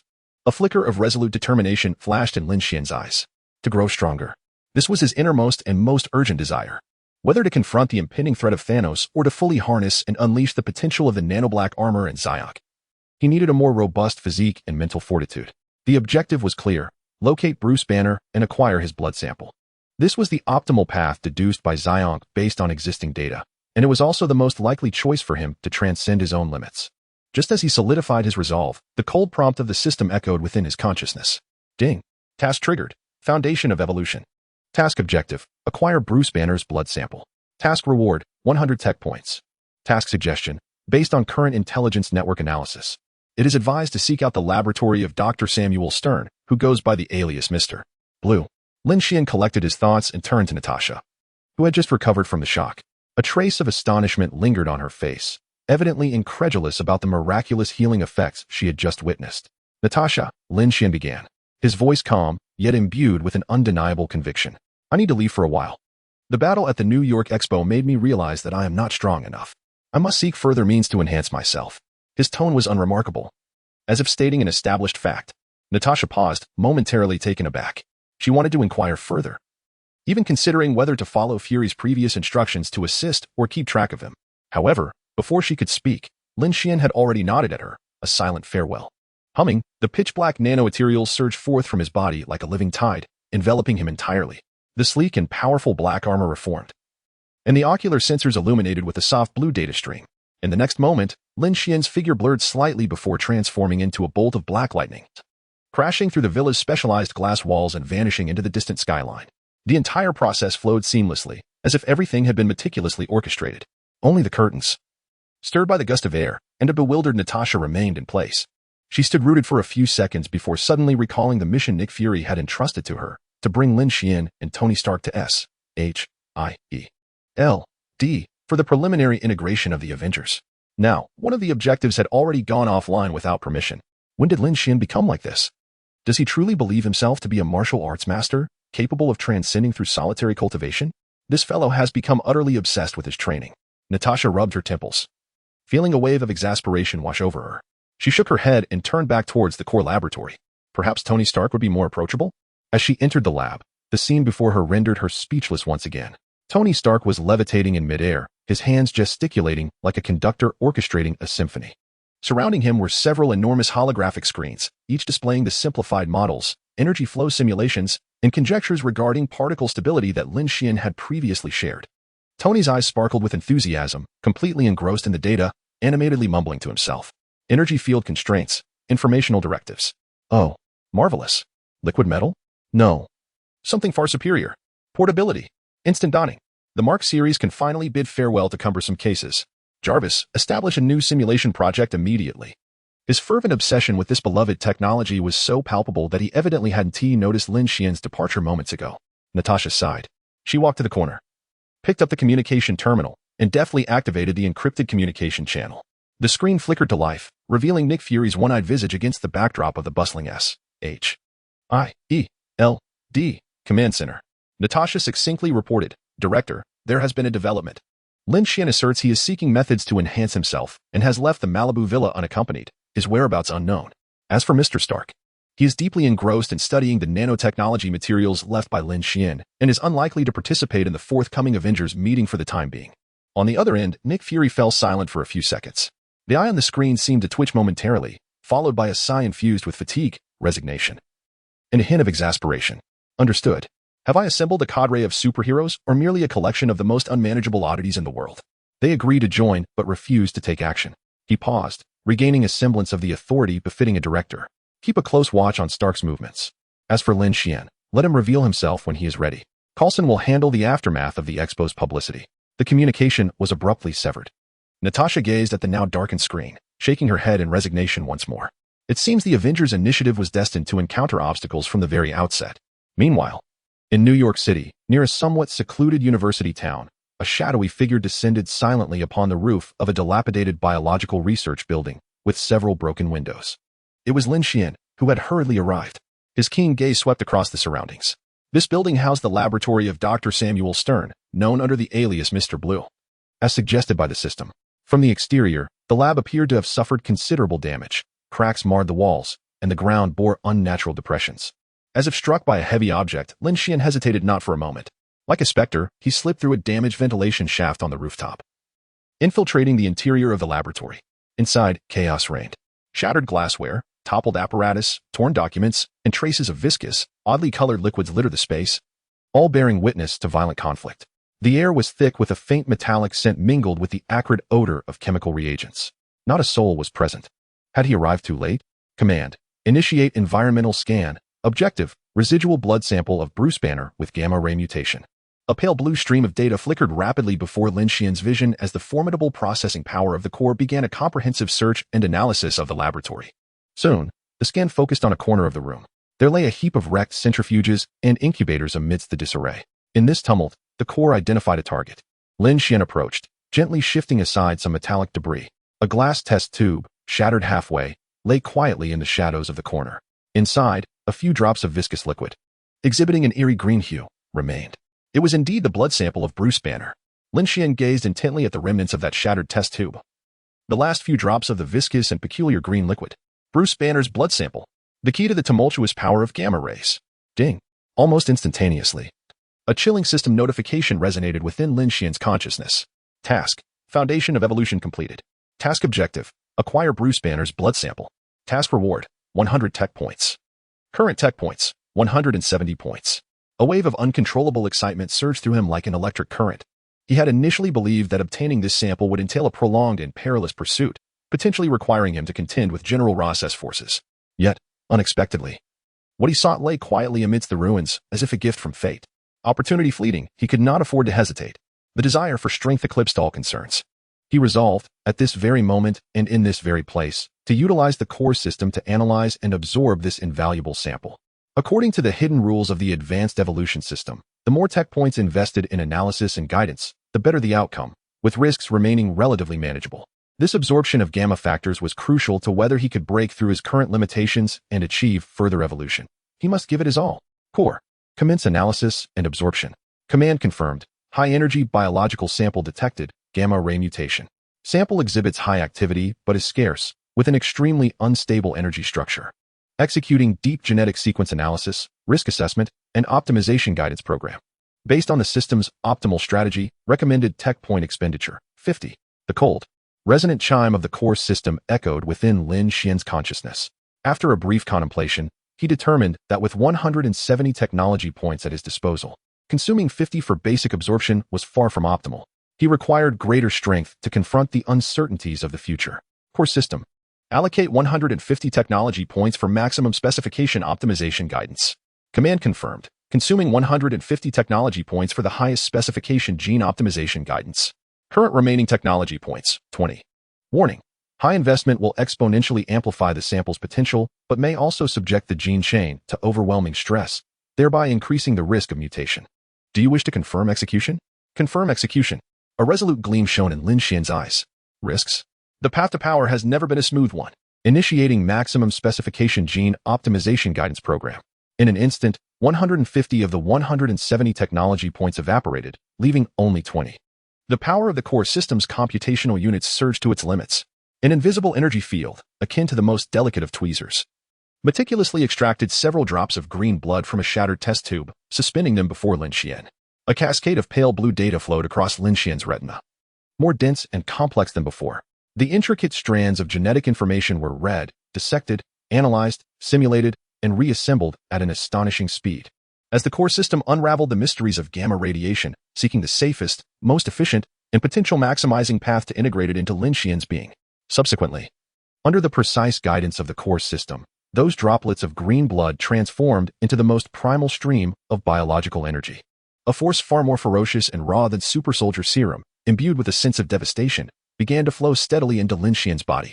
Remarkably, although this force was wild, it was firmly bound and directed by a gentle yet powerful force, akin to a tamed beast. Seamlessly integrating into every corner of his being along a predetermined trajectory, Lin Xuan could distinctly feel it. Gamma mutagen factor analysis complete, commencing targeted insertion of gene sequences. Reconstructing cellular energy metabolism pathways, mitochondrial activity peak enhanced. Neuron synaptic connections reinforced, optimizing the transmission rate of bioelectrical signals. Gamma energy fusion rate, 21. 55. 89. 100. High energy repulsion detected, initiating dynamic balance stabilization protocol. Exotic biological factor stabilized and anchored. Objective, preliminary construction of super soldier serum, gamma enhanced. Construction completed. Physiological structure being reshaped. Every minute detail was undergoing violent and transformative changes. It felt as though invisible hands were using gamma factors as ink, with his body as the canvas, redrawing the blueprint of life. This sensation was overwhelmingly powerful. The process of enhancement did not endure for long as the sample size was limited. A few minutes later, the tumultuous surge of energy gradually subsided, perfectly integrating into his physique, becoming an intrinsic part of him. Warning, maximum specification gene optimization completed, gamma-ray mutagenic factors successfully integrated. The body has entered an adaptation phase, with physiological indicators elevated by approximately 250, based on the original super soldier serum, exceeding expectations. Caution, moderate emotional fluctuation amplification detected. The host must diligently regulate their mental state to avoid losing control. Lin Xuan slowly rose to his feet and experimentally clenched his fist. Crack. His bones emitted a series of crisp, resounding pops, akin to the sound of popping corn. An unprecedented, explosive sense of power surged through his limbs. He even felt an illusion that with a mere punch, he could obliterate the load-bearing wall before him. Alongside this power came an even more potent, uncontrollable urge for destruction, coupled with an overwhelming desire for combat. He yearned for an exhilarating battle to unleash this newfound strength and to test the limits of his current abilities. Name, Lin Xuan. Abilities acquired. Super Soldier Serum, Gamma Enhanced. Nano Black Armor, Prototype, Bound System. Black Technology Evolution System, Possessed Technology. Xeon Core, Isotope Core Energy Upgrade. Tech Points, 20, at that moment. A hum resonated as the encrypted communication channel within the Nano Black Armor activated, and a familiar connection request appeared. It was Natasha Romanoff. With a flicker of thought, Lin Xuan accepted the call. Natasha's voice, tinged with curiosity and a trace of barely concealed concern, reached him. Lin Xuan, your movement patterns appear somewhat irregular. Based on your previous mention of seeking to enhance oneself, coupled with the intelligence network of S.H.I.E.L.D., I surmise your target may be related to Bruce Banner. Am I correct? Before Lin Xuan could respond, Natasha accelerated her speech, diving straight into the matter. We have just intercepted urgent communications from General Ross's forces in the Harlem district. They are engaged in fierce combat with a massive green target. The level of destruction is astonishing. Preliminary assessments suggest it is highly likely to be the Hulk in an uncontrolled state. The location is not far from where you currently are. Harlem, the Hulk? Upon hearing this, Lin Xuan's eyes flared with a bright blue data stream. It was as if a pillow had been delivered to a sleeper. This was a fortuitous opportunity. What could be more exhilarating than facing that furious green giant, whether it be Hulk himself or the Abomination, who had also absorbed Banner's blood and the super soldier serum? Such a confrontation would undoubtedly test the enhancements he had just completed. The battle fervor within him was instantly ignited. Understood. Lin Xuan's voice was deep and powerful, laced with an unmistakable thrill. Harlem, you say? I'll head there immediately to assess the situation. Chapter 34. Excitement? Side effects? The battle is imminent in mere minutes. The chaotic Harlem district loomed ominously before him. Even from a distance, Lin Xuan was violently struck by the hellish spectacle below. The thunderous roars of military artillery intertwined with the desperate screams of civilians, creating a cacophony reminiscent of an apocalyptic tableau. The streets had become unrecognizable, resembling a battlefield ravaged by ancient behemoths. Scorched remnants of vehicles were strewn about, twisted rebar jutting out like exposed veins, while heaps of shattered debris from crumbled structures rose like mountains. Panic-stricken crowds scattered like headless flies, their cries echoing in a dissonant chorus. At the heart of the turmoil, two colossal figures engaged in the most primal and savage of battles. One was the muscular giant Hulk, clad in a vibrant green hue, while the other was the even larger, earth-tone monstrosity known as Abomination, its back adorned with menacing spines. Each heavy clash of their fists and feet sent tremors through the ground. With a furious roar, Hulk seized a charred bus, reduced to a skeletal frame, and wielded it as an improvised gauntlet, striking forcefully at Abomination's head. The impact resonated like thunder, shaking the very air around them. Yet Abomination, ever more cunning and brutal than Hulk, merely staggered slightly, a cruel grin flashing in his bloodshot eyes. Following this, he unleashed a devastating kick, imbued with terrifying power, that crashed into Hulk's chest. With a deafening boom, Hulk's massive form was propelled backward like a cannonball, crashing through half of a precarious residential building before coming to a halt amidst the rubble. Though temporarily repelled, Abomination chose not to pursue. Instead, he raised his gaze to the military helicopter circling above, unleashing a barrage of gunfire upon him, an annoyance that filled him with disdain. With a malicious roar, Abomination plunged his great hand into the ground, uprooting a concrete slab the size of a tabletop. With all his might, he hurled this heavy projectile like a javelin toward the helicopter. The shrill whistle of the missile sliced through the air. The pilot desperately attempted evasive maneuvers, but it was too late. The concrete struck the helicopter's tail rotor with precise accuracy. With a sickening crunch, the rotor deformed and shattered. The helicopter immediately lost its equilibrium, billowing thick black smoke as it spiraled downward like a kite severed from its string, helplessly plummeting toward the earth. Inside the cabin, General Ross's face turned ashen as he clutched the safety rail with white knuckles. Beside him, Betty Ross let out a terrified scream as the shadow of death loomed close. As the helicopter was about to crash to the ground, transforming into a fiery inferno, a dark streak of lightning pierced the smoke-filled sky, descending from above. It was Lin Xuan. He had meticulously calculated the trajectory of the fall and the timing of the explosion. Just before the helicopter's impact, he broke through the reinforced glass of the cockpit at breakneck speed. He grasped firmly. With a swift command, his movements were as quick as a flash. One hand clasped around Betty's waist with the grip of an iron vise, while the other firmly grasped General Ross's combat uniform. In the next instant, the nanotechnology armor's engine roared to life, propelling them away from the imminent collapse of the debris. Boom! Almost as they departed, the helicopter plummeted to the ground with a resounding crash, unleashing a violent explosion. Flames surged skyward, and a searing shockwave, laden with metallic fragments, swept outward. The force of the blast even nudged Lin Xuan, yet he remained steadfastly suspended in midair, ensuring the safe escape of the two from the core of the explosion. Not far away, the door of another aircraft slid open silently. Natasha Romanoff, armed with a high-powered telescope, observed Lin Xuan's miraculous rescue with wide-eyed astonishment. Her lips parted slightly, her pupils constricting in disbelief. A tempest of emotion surged within her. How could it be that so little time had passed, yet he had grown exponentially stronger? Had he truly utilized Banner's serum? Such impulsiveness was fraught with peril. Natasha was almost certain that Lin Xuan had come into contact with and absorbed gamma particles. The rate of his power increase was akin to a rocket launch, transcending mere enhancement, a veritable metamorphosis. Could he control it? Would such strength bring about catastrophic side effects? On the ground, General Ross, who had been unceremoniously deposited on a relatively safe rooftop by Lin Xuan, gasped for breath, still shaken. In that fleeting moment, he genuinely believed his demise was imminent. He gazed up at Lin Xuan, suspended in the air, his eyes reflecting a tumult of emotions, shock, fear, and a hint of incredulity. Who was this young man clad in the peculiar black armor? A member of S.H. I-D-L-D. That speed, that power.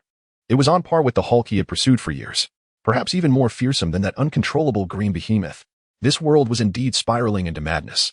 Betty clutched her father's arm tightly, her complexion pale as she stared at the hovering black armor, her expression a tapestry of complexity. She recognized it as the enigmatic suit that had appeared at the New York Expo. Meanwhile, the abomination, having been hurled away, was now struggling to rise from the rubble. Debris and dust cascaded from his massive green form. Shaking his dazed head, he caught sight of the approaching abomination and the unfamiliar, imposing black figure in the sky. Rage once more engulfed his reason. The Hulk charged forth. A thunderous roar echoed throughout the neighborhood. The colossal green figure tore into the ground, akin to an out-of-control heavy tank, indiscriminately barreling toward both the abomination and the hovering Lin Xuan. The abomination, grinning with malevolence, prepared to continue their earlier clash with the Hulk. In that moment, Lin Xuan found himself facing the simultaneous onslaught of two ferocious titans. Yet, he exhibited neither retreat nor fear. Rather, he felt an uncontrollable surge of exhilaration and a thirst for battle emanating from the depths of his blood. This was the initial manifestation of the side effects brought forth by the gamma particles. The nanoparticles adorning his surface shimmered ominously, pulsating with a dangerous radiance. Behind him, in the distorted air, a shadowy figure reminiscent of a hulking behemoth emerged, exuding an aura of explosive power. Analysis: target exhibits deep-seated animosity. Biological energy response is extraordinarily elevated, far surpassing conventional super-soldier standards, with strength, endurance, and recovery exhibiting explosive growth. Primary mode of attack: formidable physical strikes, employing bone spurs for piercing and slashing. Biological exterior: exceptionally resilient, possessing high resistance to typical physical and energy assaults. Skeletal structure: anomalously proliferative, particularly in the spine and dorsal spurs, forming the principal points of defense and assault. Weakness analysis: the juncture of the spinal bone spurs serves as a critical structural support, potentially indicating a vulnerability. Mental state is highly unstable. Warning: abnormal fluctuations detected in the host's physiological indicators. Levels of adrenaline and dopamine are surging dramatically, with excitement escalating to near threshold levels. Please exercise caution in controlling combat urges to avoid emotional destabilization. At this moment, Lin Xuan seemed oblivious to the final warning from the analysis. The nascent power within him roared, yearning for release. Chapter 35, Suppressing the Abomination. Unbelievably, he still possesses combat skills? Lin Xuan yearned for a cathartic release. Ding. Mission triggered. Suppress the frenzy. Mission objective: defeat or incapacitate the abomination, Emil Blonsky's mutated form. Mission reward: 100 tech points. The mission has arrived. The nanoparticles enveloping his body shimmered slightly, as if a dark, explosive shadow reminiscent of the Hulk inhaled in synchrony with him. Target locked on the abomination. In the moment the Hulk roared and charged forward, Lin Xuan moved. Buzz. He shot forth like a black arrow unleashed from its bow, swiftly darting towards the ochre monster that had just sent the Hulk flying. Its attention momentarily diverted. The target was astonishingly precise. Precisely the critical structural point connecting the abomination's spine and the prominent bone spikes on its back, as deduced by the core analysis. Quick. Too quick. The abomination's relatively sluggish nerves failed to register the impending threat before a shadow loomed closer. What? The abomination was startled. This speed far surpassed that of the green brute. Before its brutal gaze could catch Lin Xuan's movement, a hand clad in sleek nano-armor had firmly grasped one of the particularly thick bone spikes protruding from its back. At that moment, the uncontrollable Hulk finally arrived. In the depths of the Hulk's furious mind, anything that stood in his path was an enemy. His green form crashed into the side of the abomination like a rampaging battering ram. Boom! The terrifying force unleashed. The hardened ground cracked and sank beneath the impact, sending the surrounding wreckage and debris flying. The abomination's colossal frame was destabilized by the force, staggering sideways while emitting a guttural roar laced with agony and fury. Lin Xuan's grip tightened on the bone spike, and he skillfully leveraged Hulk's cataclysmic impact, creating a horrific force that suddenly twisted backward. Crack! A sound that sent shivers down the spine. A horrifying crack of bone echoed through the chaotic battlefield. The abomination let out a bone-chilling howl. The searing pain surging through its body was overwhelming. It could hardly believe that its most robust bone spike had been snapped by this black-armored figure utilizing the Hulk's momentum. How could this be possible? The Hulk only knows how to smash with brute force. This individual is actually using the opportunity? With a gasp, the abomination emitted a wretched scream as the excruciating pain caused its massive body to tremble violently. Lin Xuan remained expressionless, yet his movements showed no sign of hesitation. He unflinchingly seized the broken bone spike he had just wrenched from the abomination. The abomination's eyes widened in horror at this sight. What does he intend to do? Is he actually going to use my bone? At that moment, Lin Xian's arm muscles bulged as he aimed the makeshift spear at the abomination's previously struck side, where its defenses were comparatively weak, and thrust it with great force. Thud. The dull yet clear sound of the blade piercing flesh resonated. The formidable bone spur effortlessly tore through the already damaged muscles and organs of the abomination, deeply penetrating his body. A guttural roar escaped the abomination's lips. A brief and incredulous sound, as his strength ebbed away like the receding tide. This creature possessed not only terrifying power, but also combat skills far superior to that foolish Hulk. In the distance, a helicopter hovered at a safe altitude. Natasha, through her high-powered binoculars, took in the scene with astonishment. What shocked her was that even on the verge of losing control, Lin Xuan was able to adeptly exploit the ever-changing dynamics of the battlefield against Hulk's charges. He struck precisely at the identified vulnerabilities, remaining composed enough to transform the broken bones of his enemy into weapons in an instant. He was not a beast blinded by rage, Natasha murmured, her voice trembling. He maintained a dreadful clarity, calculation, and finesse amidst the chaos of battle. This amalgamation of calmness and ferocity was far more disconcerting than mere brute strength. On another rooftop, General Ross was equally taken aback, momentarily forgetting the fear of having narrowly escaped death. His mouth agape.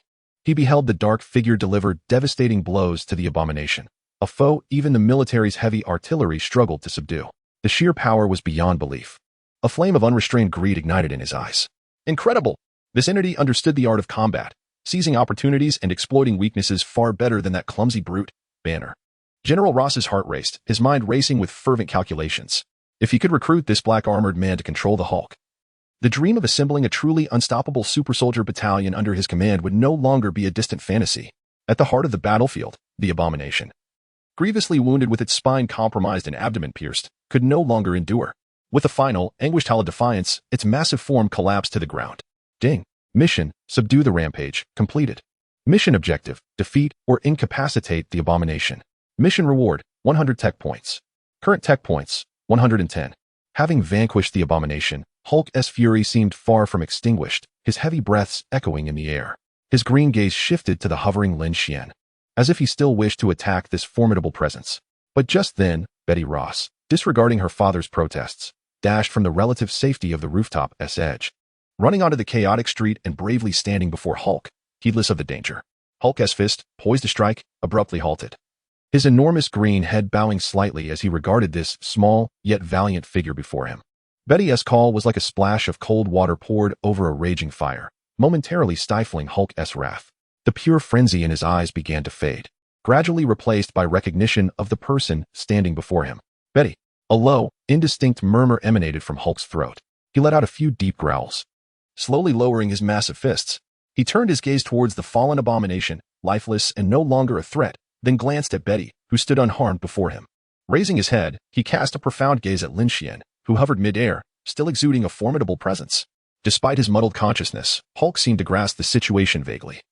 It was Lin Xuan who had saved Betty and vanquished the more grotesque and loathsome creature. He chose not to strike again. With a powerful push, his immense green form surged backward, soaring into the sky like a cannonball, tracing an astonishing parabolic arc.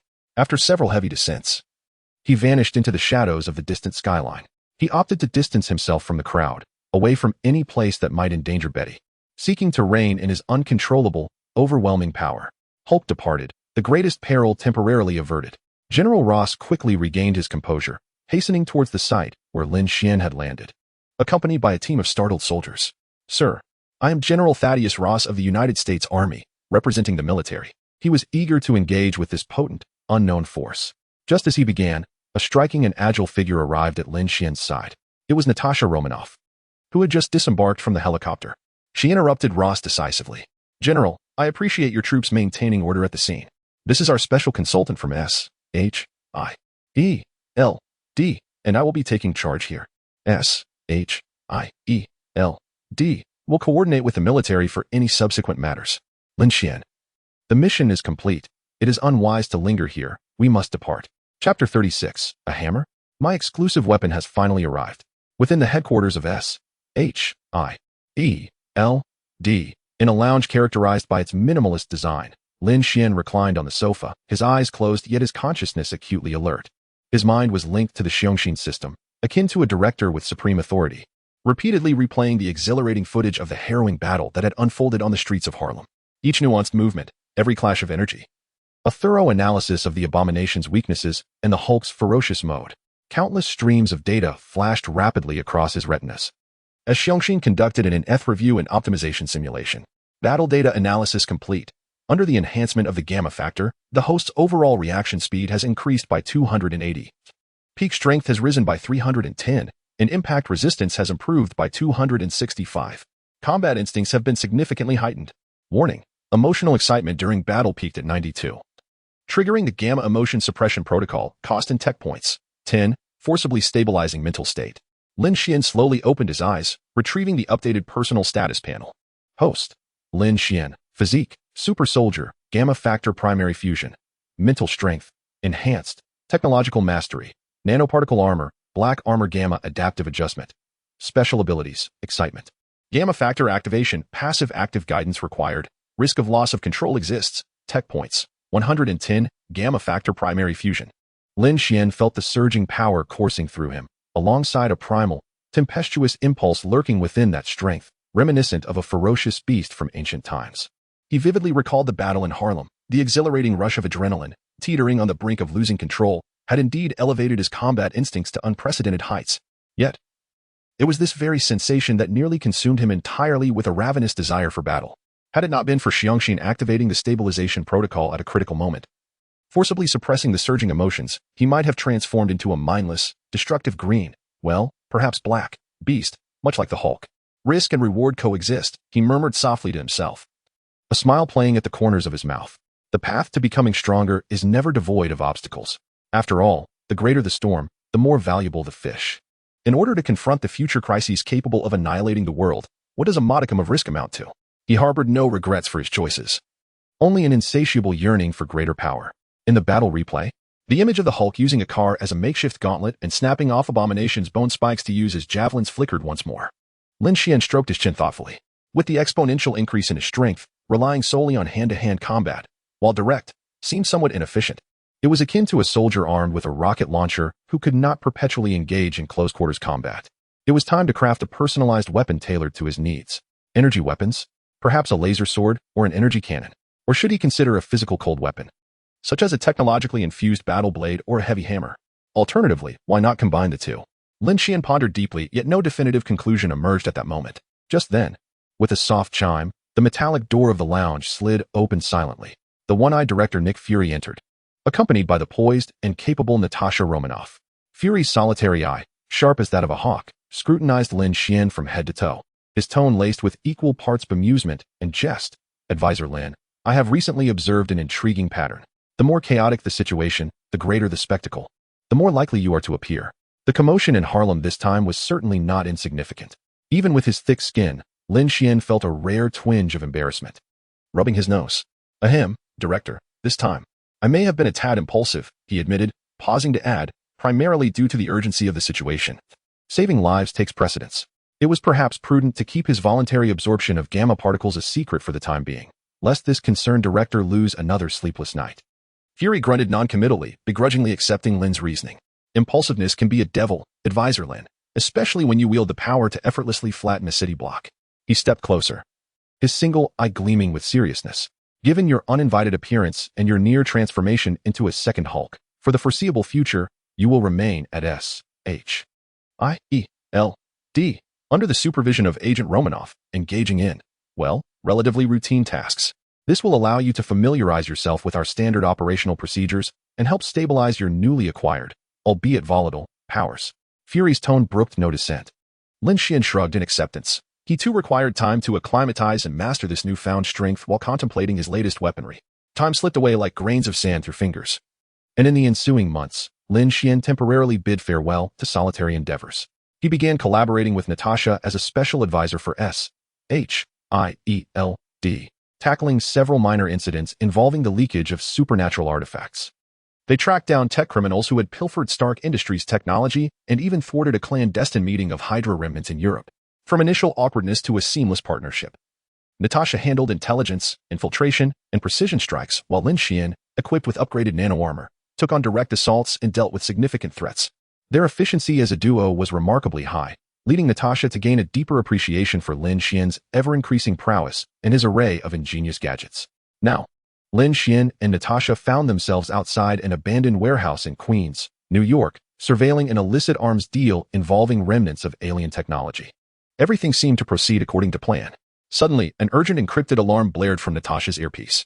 She swiftly connected, her demeanor shifting from calm to grave as she listened intently for several seconds. Upon concluding the communication, she immediately turned to Lin Xuan, her words spilling forth at a rapid pace as she relayed the intelligence. An urgent situation. A highest priority alert from Coulson. In the desert region near a small town called Bridge in New Mexico, an extraordinarily intense spatial energy reaction and localized atmospheric disturbance have just been detected. According to preliminary reports, an unidentified high-density metallic object has breached the atmosphere and plummeted to the ground, creating a massive crater several meters in diameter. Natasha paused momentarily, seemingly organizing her thoughts, before adding a crucial detail. Eyewitnesses on the scene described the object as resembling a hammer. A hammer? A hammer descending from the heavens? At these words, Lin Xuan's pupils constricted suddenly, a fleeting glimmer of brilliance flashing in his eyes. In an instant, a fragment of a long-buried memory surged through his mind like a bolt of lightning. Asgard Thor. He had been troubled by the inability to find suitable materials and inspiration to forge his own unique weapon. This was akin to a fortuitous arrival of a pillow when one was weary, and not just any pillow, but one adorned with gold and diamonds. The very pillow of the god of thunder. That hammer, forged from the core of a dying star, imbued with divine runes and unparalleled power. Perhaps the perfect weapon he had tirelessly sought was now being offered to him on a silver platter. Chapter 37. The first encounter with Thor. He actually made the hammer tremble? In the shadowy corners of an abandoned warehouse in Queens, New York, Natasha skillfully stowed her weapon after dispatching a few inconsequential arms dealers and turned to Lin Xuan, stating, "Leave the cleanup to the follow-up team, we." Just then, a familiar voice resonated in Lin Xuan's mind. Ding. Mission triggered. Unknown source of divine power. Mission objective. Scan and acquire the structural and energy data of Thor's hammer. Mission reward. 150 tech points. Lin Xuan's tone brimmed with undeniable excitement, delegating the mess in Queens to others. New Mexico, we're off. Natasha observed his expression, which resembled that of someone who had stumbled upon treasure. With a resigned shrug, she pressed the communicator, summoning the command center for the fastest available aircraft. Destination: the vicinity of Bridge Town, New Mexico.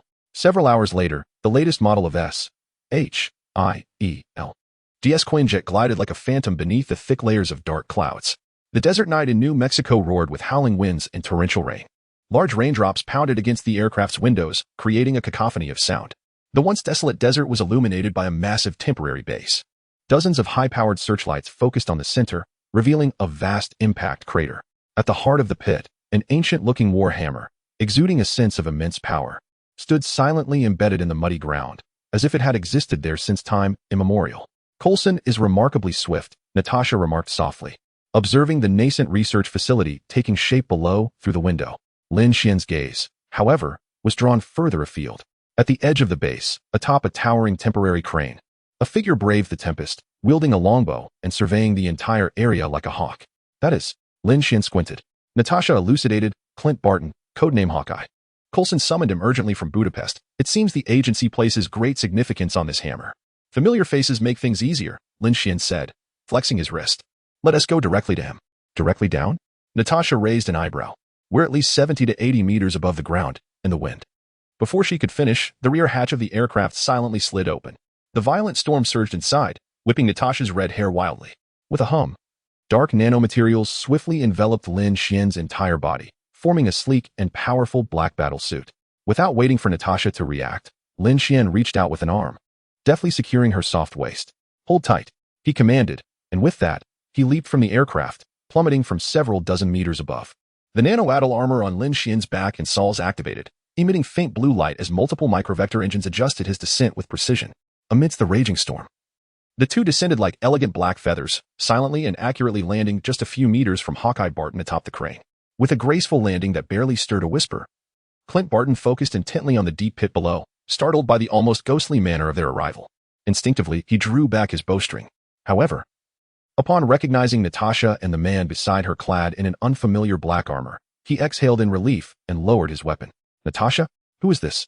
Barton wiped the rain from his face, his curiosity piqued by Lin Xuan's strikingly futuristic armor. Natasha made a brief introduction, extricating herself from Lin Xuan's embrace. Lin Xuan. A special consultant for S.H.I.E.L.D., she urged, her tone brisk. What's the situation down there? Hawkeye shrugged, gesturing towards the pit. What do you think? Not long before you arrived, a hulking blonde caused quite a ruckus here, uprooting Coulson's makeshift shelter and sending several unfortunate agents flying. Now, he is attempting to lift that hammer. Following Hawkeye's gaze, Lin Xuan observed a massive, disheveled figure kneeling before the hammer, drenched and forlorn. It was none other than Thor, the god of thunder, stripped of his powers and exiled to Earth. The prompt from the core system chimed once more. Target object approaching. MJ warning. High-intensity spatial anchoring and conceptual authority protocols detected. Suggestion: conduct a contact scan promptly to acquire core data. Lin Xuan's lips curved into a sly smile as he addressed Natasha and Hawkeye. I shall attempt to lift that hammer. You? Hawkeye blinked in surprise, then cautioned. Don't bother. That thing is notoriously tricky. Natasha cast a questioning glance his way. Lin Xuan merely chuckled and leaped forward. The black armor appeared to possess a life of its own, rapidly disassembling and recycling as he descended. By the time he landed firmly at the edge of the pit, he had transformed into a dry, casual outfit. Ignoring the astonished stares of the surrounding agents, he strode directly towards the dejected Thor at the pit's bottom. His voice, laced with a hint of mockery, cut through the sound of the rain. Big guy, it seems you've been struggling with this hammer for quite a while. Not going too well, is it? Thor slowly raised his head, his azure eyes reflecting a mixture of confusion and resentment from his exile. Frowning at the approaching Lin Xuan, he stood before him. Lin Xuan's gaze fell upon MJ, a playful smile gracing his lips. How about a wager? Let us see who can lift it. At these words, Thor's last vestiges of pride ignited into disdain. He cast a scornful glance at Lin Xuan. You have no idea what you're saying. You? Not only can you not lift it, but you lack even the right to make it budge. Is that so? Lin Xuan dismissed Thor's mockery with a wave. His aim had never been about worthiness, but rather the technology contained within the hammer. He approached the hammer, undeterred by Thor's furious gaze. Taking a deep breath, Lin Xuan adjusted the energy within him, which had become somewhat agitated due to the gamma factor. Under Thor's disdainful gaze, he extended his right hand and firmly grasped the leather grip of the hammer of the thunder god, dampened by rain yet still emanating an ancient aura. Hero Core Command, targeting the hammer of Thor. Initiating maximum computational analysis program. Scanning rune matrix structure. Detecting unknown higher energy circuit. Tracking energy flow. Attempting to decode value concept authorization protocol. Conducting sampling of URU metal atomic structure. Data uploading. Warning: residual Odin's divine power mark detected. Analysis difficulty extremely high. Almost the instant he grasped the hammer's handle, a flicker of barely perceptible excitement flashed in Lin Xuan's eyes. It was a sign of the gamma factor being subtly stimulated by the tremendous energy contained within the hammer. A remarkable artifact. An unequivocally extraordinary treasure. The data stream cascaded like a waterfall within the hero core. Huh. Lin Xuan let out a low shout, his arm muscles instantly swelling and coiling. A powerful force surged from within, coursing into his arm. He thrust upward with tremendous effort. Time seemed to slow in that moment. The keen-eyed observer at the edge of the pit instinctively held his breath. Natasha's gaze remained focused, missing no detail. Meanwhile, the kneeling Thor still bore an expression of arrogance and disdain. Under the scrutiny of all present, the hammer, deeply ensconced in the earth and impervious even to the might of Thor, stirred ever so slightly, almost imperceptibly, within the soil. It quivered just a fraction. Had it not been witnessed firsthand, one might have thought it an illusion. Yet, it indeed moved. The proud expression on Thor's face shattered like ice upon a frozen lake, transforming into utter, incredulous shock. His eyes widened, fixated on Lin Xuan's hand gripping the hammer, as if witnessing the most improbable event in existence. Impossible. Absolutely impossible. Chapter 38. To recognize the Thunder God as a younger brother? Assist Thor in lifting the hammer of the Thunder God. Lin Xuan released his grip. The resonating hum from another dimension abruptly ceased. The hammer of the Thunder God fell silent once more, lying quietly in the mire, as though the slight tremor that had just occurred had never transpired. Deep within his eyes, the rapidly refreshing data stream gradually settled. Hero Core Report. Skin interruption. Acquired partial rune matrix structural data and high-dimensional energy transmission patterns of MJ. Based on existing data, a preliminary weapon concept model has been generated. Storm Gatherer concept stage. Warning: lacking critical material metal atomic structure sample. Unable to conduct in-depth simulation and reverse engineering. Ding. Mission: unknown source of divine power. Completed. Mission objective: scan and acquire structural and energy data of the Thunder Goddess hammer. Mission reward: 150 tech points. Current tech points: 260. Lin Xuan understood. Although he had not fully deciphered it, the gains from this encounter had already exceeded expectations. Merely the partial structures and energy patterns were sufficient to provide tremendous inspiration for his weapon design. As for the URU metal sample, it seemed that alternative methods would be required. He rose, brushed off the non-existent dust from his hands, and maintained a serene expression. On the towering temporary crane platform, the fierce winds mingled with torrential rain, nearly toppling Hawkeye Barton. Yet, at that moment, he was oblivious to the elements, his eyes wide with astonishment. He almost shouted at Natasha beside him, "My God! He truly made that thing move." Rainwater streamed down his cheeks, mingling with his incredulous expression. Earlier, a local had attempted to drag the hammer away with a chain as thick as a finger, using his pickup truck. Hawkeye gestured animatedly, his tone fervent. And guess what? The axle of that old pickup was nearly deformed. But the hammer? It didn't budge an inch. He took a deep breath, striving to calm his racing heart. Our team also tried every possible method. Not only could they not lift it, they couldn't even make it shift slightly. Hawkeye's gaze was fixed intently on Lin Xuan, who had just risen from the pit below. Who was he, truly? His voice was laden with confusion and a trace of ineffable reverence. When did S.H.I.E.L.D. acquire such a prodigy? Natasha did not respond to Hawkeye's inquiry. Her sharp green eyes were similarly focused on Lin Xuan below, her pupils imperceptibly narrowing. The moment Lin Xuan exerted his strength, she distinctly sensed a presence. That presence was reminiscent of the black figure on the streets of Harlem, precisely reaping the lives of the abominable on the edge of fury. Within the depths of the Thunder God's hammer pit, Thor gradually emerged from the overwhelming shock that had momentarily shattered his understanding. The hammer of the Thunder God had been stirred by a Midgardian mortal. Even the faintest flicker of power was sufficient to utterly shatter his remaining pride and disdain for mortals. The gaze he cast upon Lin Xuan transformed entirely. The previous arrogance, contempt, and disdain vanished without a trace. In their stead arose a profound sense of astonishment, scrutiny, and even a subtle glimmer of tentative hope that he himself had not yet recognized. This mortal was indeed extraordinary. Thor meticulously recalled the fleeting, yet formidable aura Lin Xuan had exuded moments prior. That was undoubtedly not the divine power of Asgard. The systems were wholly disparate. Yet, the sensation of that strength, its wildness and unrestrained nature, evoked a faint sense of familiarity within him. Perhaps, this individual could genuinely assist him? Thor inhaled deeply the air laced with rain and earth, forcefully suppressing the myriad thoughts swirling within his mind. He endeavored to straighten his back, striving to present himself as less of a banished and fallen prince. He stepped forward, approaching Lin Xuan, mustering a somewhat clumsy yet relatively serene smile, and tentatively began, "Hey, my friend. That display you just exhibited was truly impressive." Thor carefully chose his words, his gaze involuntarily drifting toward the hammer on the ground. "I mean, to make that hammer budge even slightly is truly remarkable. I attempted, and it completely disregarded me." His tone carried an almost imperceptible hint of disappointment. Lin Xuan turned, calmly observing the future god of thunder. In that moment, Thor was devoid of divine arrogance, resembling more a powerful yet wronged, somewhat bewildered young man. Just a touch of curiosity prompted him to test his abilities. Lin Xuan's response was unruffled. Indeed, it appeared to possess a certain character. He too was observing Thor. This Asgardian prince seemed, perhaps, a tad more composed than his cinematic counterpart upon first arriving on Earth. Was it the impact of his earlier display that induced this change? As Thor noted Lin Xuan's lack of hostility and calm demeanor, his heart steadied.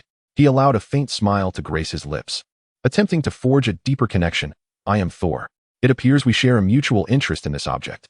He gestured toward Mjolnir. "Perhaps we could find a place to converse? We might unravel the mystery of this situation together." He wisely refrained from immediately revealing his identity as the Prince of Asgard, preferring to establish camaraderie first as a fellow enthusiast intrigued by the hammer. At that moment, a notification chimed in Lin Xuan's mind. Ding. Mission triggered. Assist the God of Thunder in lifting the Hammer of Thunder. Mission objective. Aid Thor Odinson in regaining Mjolnir's recognition. Mission reward. 300 technology points. Assist Thor? Regain recognition? A flicker of understanding passed through Lin Xuan's eyes. This mission arrived at a most opportune moment, and the reward was exceptionally generous. 300 technology points? A delightful surprise indeed. He gazed at the God of Thunder before him, who was striving to appear as an ordinary person, and suddenly a thought arose in his mind. To acquire the URU medal, one must surely rely on Thor. Moreover, cultivating a rapport with the God of Thunder in advance, and perhaps even acknowledging him as a brother, seemed rather appealing. At the very least, having an insider to facilitate future visits to Asgard would be advantageous. The mere thought of Thor's subordinates coming to Earth and addressing him as elder brother filled him with excitement. With this notion in mind, Lin Xuan allowed a faint smile to grace his lips and nodded in agreement. "How about we find a somewhat drier place to sit and have a leisurely discussion?" He directed his gaze towards Thor, infused with just the right amount of curiosity. "I am quite intrigued by you, and your so-called, stubborn hammer." Upon hearing this, a glimmer of delight and relaxation flickered in Thor's azure eyes. After a brief moment of hesitation, he nodded enthusiastically. "Yes, absolutely." He followed Lin Xuan turning towards a relatively dry tent hastily assembled by Coulson at the edge of a pit. Before departing, Thor cast a final glance at the silent hammer of the god of thunder, embedded in the earth, his expression a tapestry of complex emotions. It reflected not only the profound sorrow of having lost his beloved weapon but also a flicker of hope. Ignited by the appearance of this enigmatic man, an almost unbelievable glimmer of hope that perhaps he could assist him in reclaiming the mighty hammer of Thor. Chapter 39, Potential Crisis. High-end behavioral examination. Lin Xuan, accompanied by Thor, strides into the temporary command center of S.H.I.E.L.D. Behind Thor, the mighty Mjolnir seems forsaken by the entire world. However, Thor's gaze no longer reflects the despair that once consumed him. Atop the towering makeshift crane platform, Hawkeye Barton stares in bewilderment at the retreating figures of the two men as they approach the tent, instinctively loosening his bowstring. Is this it? He wipes the rain from his face and turns to Natasha, incredulity lacing his tone. They're just walking away? I thought he would extract that hammer directly. Natasha retracts her scrutinizing gaze, her voice regaining its usual calmness, tinged with a hint of barely perceptible amusement. It seems our special consultant intends to engage in diplomacy first. Let us join them, Clint. Coulson would likely be quite eager to ascertain the true nature of our new acquaintance. The two exchange a knowing glance and prepare to descend from the slick crane platform. Meanwhile, deep within a concealed, heavily fortified mountain base somewhere in New York, a chilling and oppressive atmosphere permeates the air. One of the leaders of HYR8, Baron Wolfgang von Strucker, stands with his hands clasped behind his back before a row of massive holographic screens. The screens flicker with an eerie blue light, casting shadows upon his gaunt, furrowed visage. The base's heavy alloy doors slide open silently, emitting a subdued rush of air. A figure elegantly strides in, exuding an innate arrogance, none other than Loki Laufeyson, the god of mischief from Asgard. Loki surveys his surroundings, his gaze sweeping over the stern guards and the advanced technology illuminating the base. A flicker of disdain crosses his eyes. The power of mortals is ultimately limited. Yet, he rapidly contemplates that no matter his actions, his father is unlikely to bestow the throne upon him, especially with that foolish brother still alive. Rather than languish in Asgard, awaiting an elusive opportunity, he resolves to take the initiative. Midgard, Earth may serve as the launching pad for my ascent, paving a path toward power. On the holographic screens before Strucker, several edited video clips loop continuously. Intense clashes at the New York Expo with the Whiplash. The Harlem district, like a specter, harvesting loathsome lives. There are even blurred surveillance snippets from a covert European operation, capturing Lin Xuan in tandem with Natasha. The dazzling combat techniques and a plethora of technological marvels are evident. At the core of all these scenes, without exception, is the enigmatic figure clad in black nano-armor, Lin Xuan.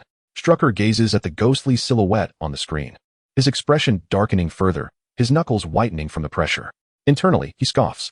Were it not for the need to consider the overarching insight plan and that incompetent fool Stern alarming the enemy too soon, the power of Lin Xuan may not continue to surge uncontrollably like a wild stallion as it does now. He should have long been completely under the control of Hydra. Strack took a deep breath, forcing down the anger within, and turned off the holographic screen. He turned to face Loki, who had approached him. Loki halted, a playful, cat-and-mouse smile gracing his lips.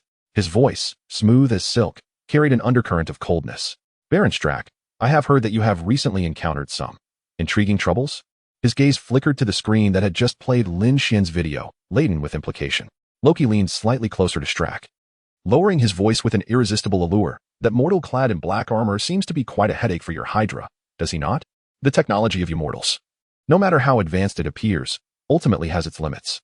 Loki's smile widened, his eyes glimmering with cunning. And I possess powers and knowledge beyond your mortal imagination. Let us collaborate. I can assist you in controlling him. His fingers gently tapped the top of his scepter, producing a crisp sound, as if striking at the very heart of Strack. In the storm-lashed New Mexico, within the brightly lit command tent hastily erected by S.H.I.E.L.D., the howling winds and torrential rains were kept at bay. Lin Xuan and Thor sat facing each other. The earlier tension, awkwardness, and confrontation had dissipated considerably. Coulson kindly brought 2 steaming cups of drink, dispelling the chill that enveloped them. Surprisingly, the atmosphere within the tent was rather amicable. Lin Xuan patiently listened to Thor's grievances. Although the god of thunder deliberately concealed his identity as a prince of Asgard and a deity, his words were imbued with frustration over his unfortunate circumstances, as well as profound bewilderment and disappointment towards his stubborn, disobedient hammer.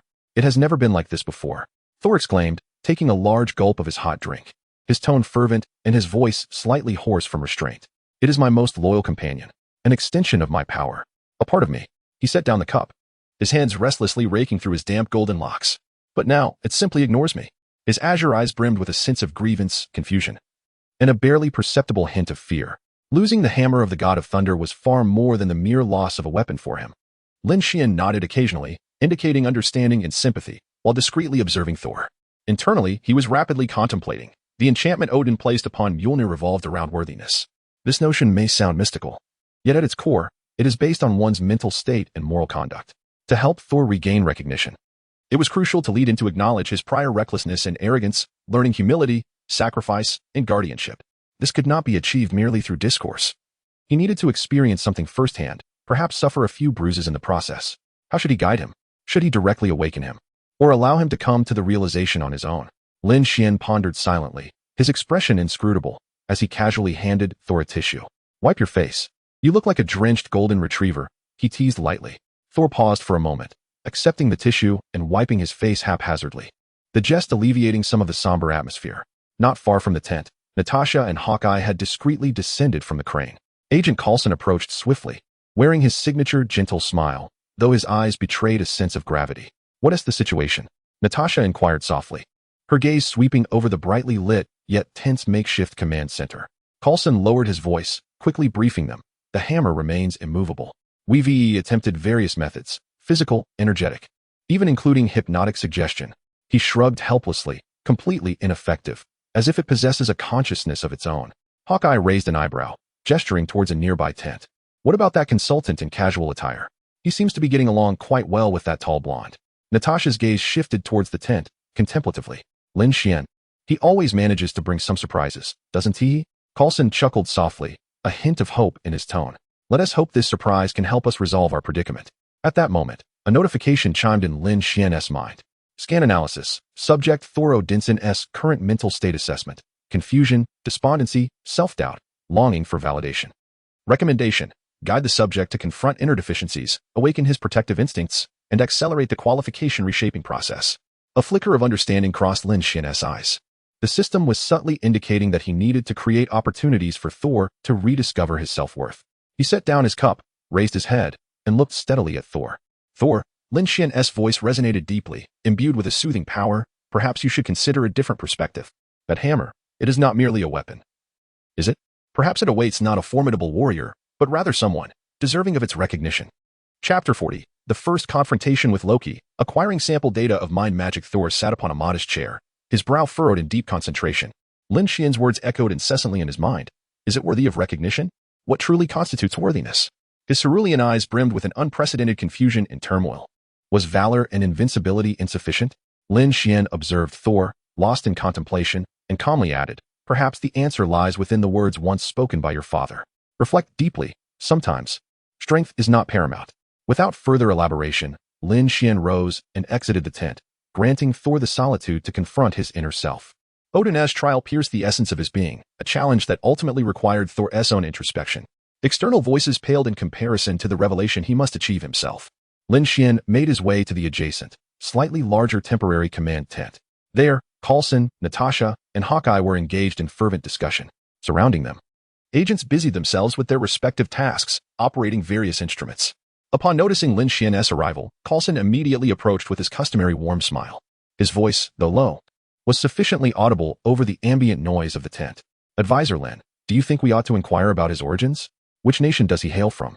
Or which organization does he belong to? We need to establish a foundational profile for him. Lin Xuan refrained from providing a direct answer, instead posing a counter-question. Do you believe that his origins truly matter at this moment, when he is able to wield that hammer once more? I trust Director Fury will be more than eager to incorporate him into the Avengers initiative, regardless of his background. Standing nearby, Natasha listened intently to their exchange, a flicker of intrigue passing through her sharp green eyes. She had initially perceived Lin Xuan merely as a figure of considerable strength, but she now recognized his adeptness in verbal sparring and situational guidance. With subtle finesse, he had deflected Coulson's probing inquiries and hinted at Fury's potential long-term strategy. Within the confines of the tent occupied by Thor, the disheartened prince of Asgard wrestled with the weight of Lin Xuan's parting words and his own dire circumstances. He repeatedly recalled his father Odin's teachings, which now seemed painfully nebulous and distant. The entrance to the tent shimmered with a slight distortion, heralding the silent arrival of a familiar figure, his brother, Loki. In this moment, Loki's visage bore no trace of his usual cunning or jest. Instead, It was etched with profound sorrow and gravity. "Brother," he uttered, his voice low and hoarse, as if laden with immense grief. Thor abruptly lifted his gaze to meet Loki's. Initially ignited by a spark of joy, only to be overshadowed by an ominous foreboding emanating from his brother's expression. "Loki, what brings you here?" "Father." Loki stepped closer, his eyes filled with sorrowful empathy. "Father is heartbroken due to your reckless actions, which have exacerbated his old affliction. He has passed away." Like a thunderclap on a clear day, the news instantly shattered Thor. "No, it cannot be," he murmured in a daze, his face ashen. Loki continued with palpable sorrow. "Mother Frigga has forbidden your return to Asgard, fearing you would reignite the war with Jotunheim. Now, to stabilize the situation, I shall temporarily assume the throne."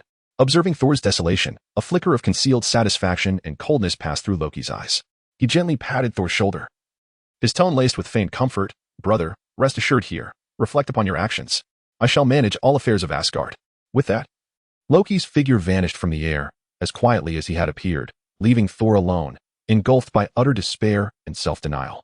Meanwhile, beside the colossal impact crater where the hammer of the thunder god lay, the rain showed no sign of abating. Loki's silhouette emerged through the misty curtain of rain. Adjusting his damp collar with an air of determined arrogance, he strode toward the warhammer, embedded in the mire at the center of the pit. The hammer of the thunder god, a symbol of Asgardian royalty, the source of unmatched power. If only he could lift it. A confident smile graced Loki's face as he extended his right hand, gracefully and resolutely grasping the cold, damp leather grip of the legendary artifact. He inhaled deeply, his arm straining as he attempted to raise the fabled weapon. However, the hammer remained immovable. Loki's smile faltered slightly, his confidence and arrogance ebbing away like a receding tide, replaced by disbelief and a flicker of unmasked irritation. How could this be? Even I cannot lift it? Just as Loki simmered with frustration over this unexpected failure, his peripheral vision caught a figure ascending the nearby stairs. Lin Xuan was emerging from the command tent, seemingly surveying the surroundings and the facilities at the base. Loki quickly concealed his displeasure, replacing it with an elegant, enigmatic smile. He composed himself and sauntered toward Lin Xuan. This could prove interesting, Loki mused, his thoughts racing. A subtle mental force, akin to invisible tendrils, quietly reached out toward Lin Xuan as he intended to probe him first. Just as this mental energy was about to touch Lin Xuan's consciousness, a series of alert tones suddenly resonated within Lin Xuan's mind. Hero Core Command detected unknown high-frequency mental energy fluctuations, identified as an external interference attempt. Command execution consumed 50 technology points, initiating deep scan and data sampling program. Analyzing energy characteristics, data recording in progress, initial identification of energy source, mind magic. Interference pathway analysis complete, establishing a temporary mental disruption barrier. Energy data sample collection successful. While Lin Xuan was observing the various detection devices set up by S.H.I.E.L.D. agents, the urgent alarm echoed in his mind. He felt as though a cold needle was attempting to pierce his consciousness, inducing a fleeting moment of utter confusion and dizziness. Yet this sensation arrived swiftly and departed even more rapidly. Lin Xuan abruptly turned his head, focusing on Loki downstairs. Was Loki about to make his move? At that moment, the smile on Loki's face momentarily stiffened. He distinctly sensed that his mental control power, upon making contact with the other, was repelled by an unknown force. This Lin Xuan was capable of resisting his power. A flicker of uncertainty flashed deep within Loki's eyes. Just then, the roar of a car engine approached, shattering the tense silence within the base. A camper van halted beside the perimeter of the base's security line. A middle-aged man, dressed in a plaid shirt and possessing an air of scholarly distinction, appeared somewhat anxious. It was none other than Dr. Eric Selvig, an astrophysicist and mentor to Jane Foster. He had evidently come at Jane's behest, armed with forged identification, in a frantic rush to rescue Dr. Donald Blake, who had been detained by S.H.I.E.L.D. Dr. Selvig's unexpected arrival drew the attention of those nearby, interrupting the mental confrontation between Lin Xuan and Loki, and in that instant, Loki vanished without a trace. Chapter 41. Assessing the current situation. When will the destroyer arrive?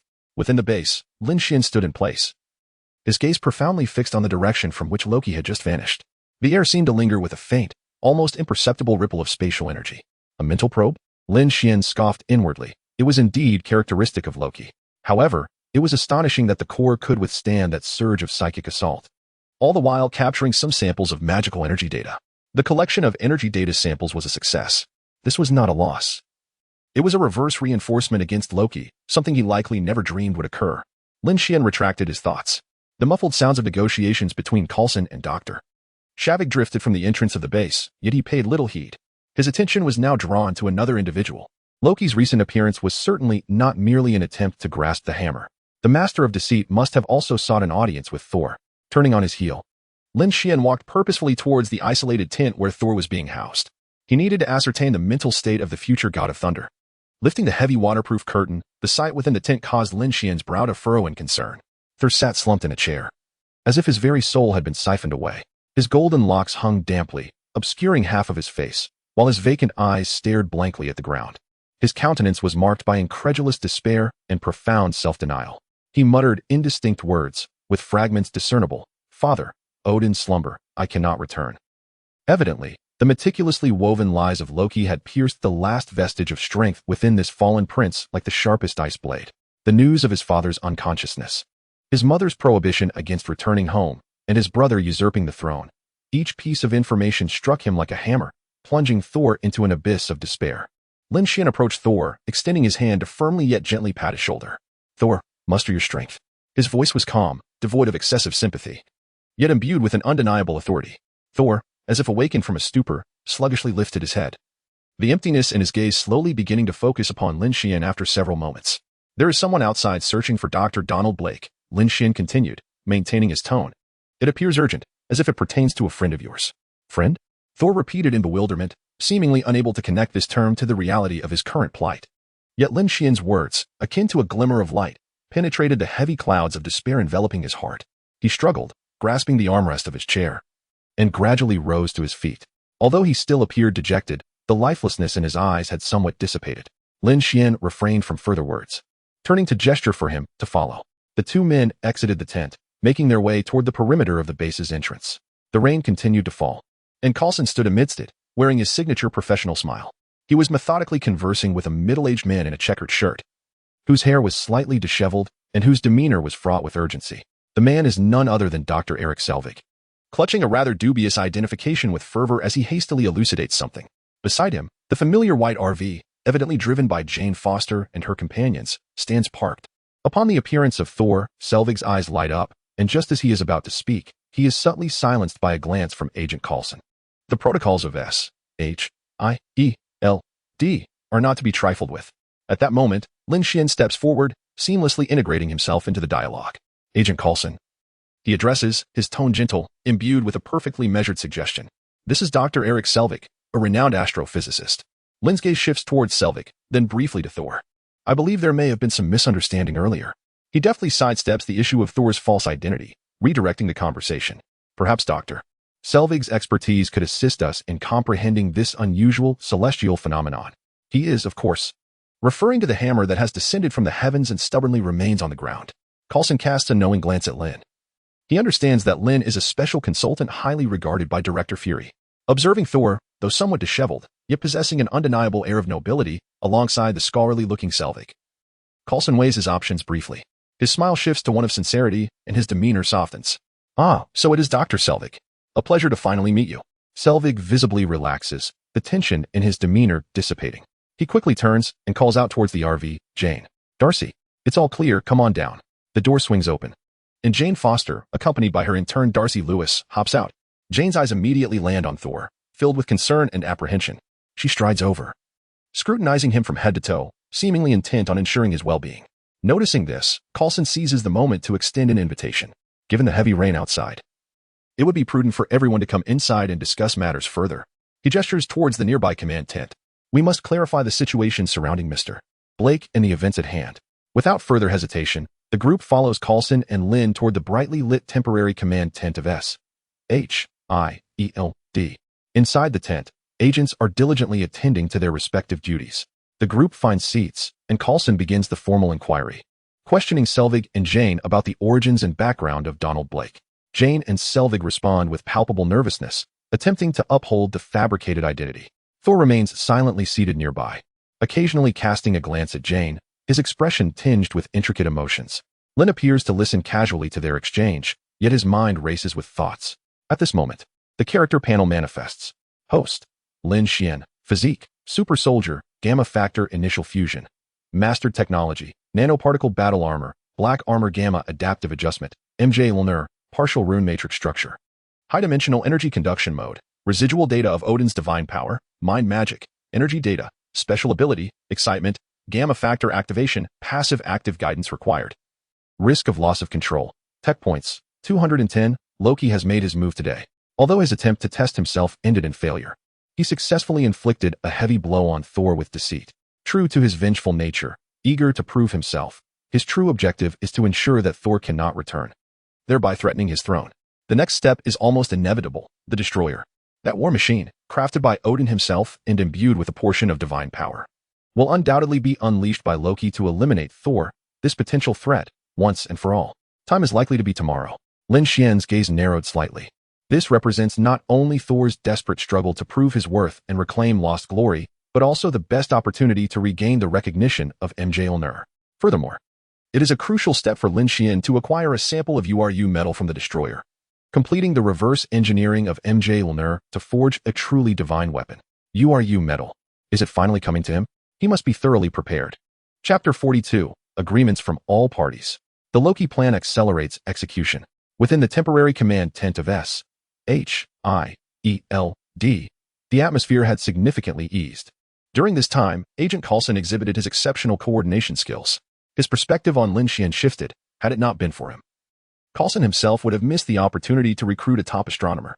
Smield places great importance on the introduction of talent. After Lin Xuan subtly steered the conversation towards the value of scientific research, his dialogue with Dr. Shavik became remarkably fluid. One was an experienced agent, while the other was a leading astrophysicist. They swiftly reached a preliminary agreement on data sharing and collaborative research efforts. The previous tensions seemed to vanish as if they had never occurred. Dr. Shavik's expertise was crucial for our understanding of the current events. Coulson wore a genuine smile, shedding the previous professional detachment. As a gesture of goodwill, he promptly ordered the return of all research equipment and laptops temporarily stored with Jane Foster. This delighted Jane and Daisy immensely. At this moment, Lin Xuan spoke up. Agent Coulson, it seems everyone has endured quite a scare today. Perhaps we could arrange for them to rest in a nearby town tomorrow? Relaxing their frayed nerves might be beneficial for our future collaboration. Coulson glanced at Thor, whose expression, though still somewhat dazed, lacked the previous despair. He then looked at the eager faces of Jane and Shavik. After a brief contemplation, he nodded in agreement with Lin's suggestion. Consultant Lin has a point. I will make the necessary arrangements. Witnessing his friends safe and sound, Coulson's attitude underwent a dramatic transformation. The immense sadness and despair Thor felt due to Loki's deception began to dissipate, akin to warmth melting away frost. The presence of Jane, Shavik, and Daisy pulled him back from the brink of self-exile and utter desolation. The future remained uncertain, yet he no longer felt alone. Outside the tent, the night sky was exceptionally clear, washing away the gloom of the day. Thor and Jane Foster stood side by side, slightly distanced from the brightly lit camp. Thor gazed up at the myriad of stars. Those familiar constellations now appeared so distant. After a moment of silence, he began to describe the cosmos as he perceived it to Jane. What we see in the sky is not the entirety. The universe comprises 9 realms, not distant planets, but real dimensions interconnected. He pointed towards the depths of the night sky. This all is supported by a colossal entity known as the World Tree. There exists a bridge that spans the distance between worlds. Though he did not explicitly mention the Bifrost, his description painted a magnificent and mysterious tapestry of the universe. At that moment, Jane was captivated. Thor's portrayal was imbued with mythic essence, yet it bore a fascinating, almost imperceptible correlation with some of the avant-garde theories she had been studying. Science and mythology seemed to converge at this moment. Beneath the vast expanse of the starry sky, 2 individuals engage in a profound exchange of their understandings and speculations about the universe. An unspoken rapport and a unique emotional connection quietly flourish in their gazes, as if they have forged a mutual pact to explore the unknown and comprehend each other's worlds. Meanwhile, atop the towering temporary crane platform, Lin Xuan stands alone at the edge, the night breeze stirring the edges of his attire. He gazes down at the shimmering lights of the Smield camp below, as well as the immense crater in the distance, a symbol of the fallen thunder god and the hope it embodies. His mind operates like the most efficient supercomputer, coolly strategizing the actions for the morrow. The moment for the destroyer's arrival must be precisely captured. It is imperative to ensure that Thor confronts his formidable adversary, fulfills Odin's trials, rediscovers himself, and regains his worthiness. Simultaneously, he must seize this rare opportunity to extract as much URU metal as possible from the war machine. His thoughts delve deep into his mind, issuing precise commands to the core processor, preparing meticulously for the imminent confrontation. Core Directive, Contingency Plan for the Destroyer, Primary Objective, ensure target Thor Odinson completes the trial of worthiness, while maximizing the collection of data and samples related to the Destroyer's armor. Data acquisition, initiate full-spectrum deep scanning, covering material composition, energy flow, control signals, and other dimensions. Focus on analyzing the physical properties of URU metal, energy conductivity, and rune structure if detectable. Record in real time the energy characteristics, fluctuation patterns, and output power of Odin's power projection. Sample acquisition, identify potential weak points or anticipated damaged areas of the armor. During combat, opportunistically employ a remote microsampler to capture shed fragments or surface material samples. Prioritize the collection of structurally intact URU metal particles. The auxiliary computations of the core processor race forward in the background. A figure, like a shadow, silently appears beside him, Natasha Romanoff. She too sits at the edge of the platform, her legs dangling, her gaze directed towards the distant crater. Still thinking about that hammer? She casually inquires, her voice carried away by the wind. It is indeed quite extraordinary. Lin Xuan turns his head to meet Natasha's verdant eyes. I am contemplating how to forge a weapon that truly belongs to me. He pauses, his gaze returning to the silent hammer of the thunder god, as if comparing it, or perhaps declaring a loftier ambition, a weapon as unique as it. A rare flicker of incredulous astonishment passes through Natasha's emerald gaze. She is aware of Lin Xuan's endeavors in crafting various astonishing advanced technologies, from nanoarmors to diverse energy weapons. However, the thought of creating a weapon akin to that hammer? The level of complexity and challenge inherent in such an idea surpasses her understanding entirely. She observes Lin Xuan's earnest profile. The immense ambition lurking beneath his calm exterior sends a tremor through her heart. A knowing smile graces her lips, a playful curve forming at the corners. Perhaps, for this man, it seems that nothing is truly impossible. Lin Xuan smiled, breaking the momentary tension. Rest assured, once my exclusive weapon is completed, I shall craft a suitable weapon for you as well. Natasha raised an eyebrow, her interest piqued.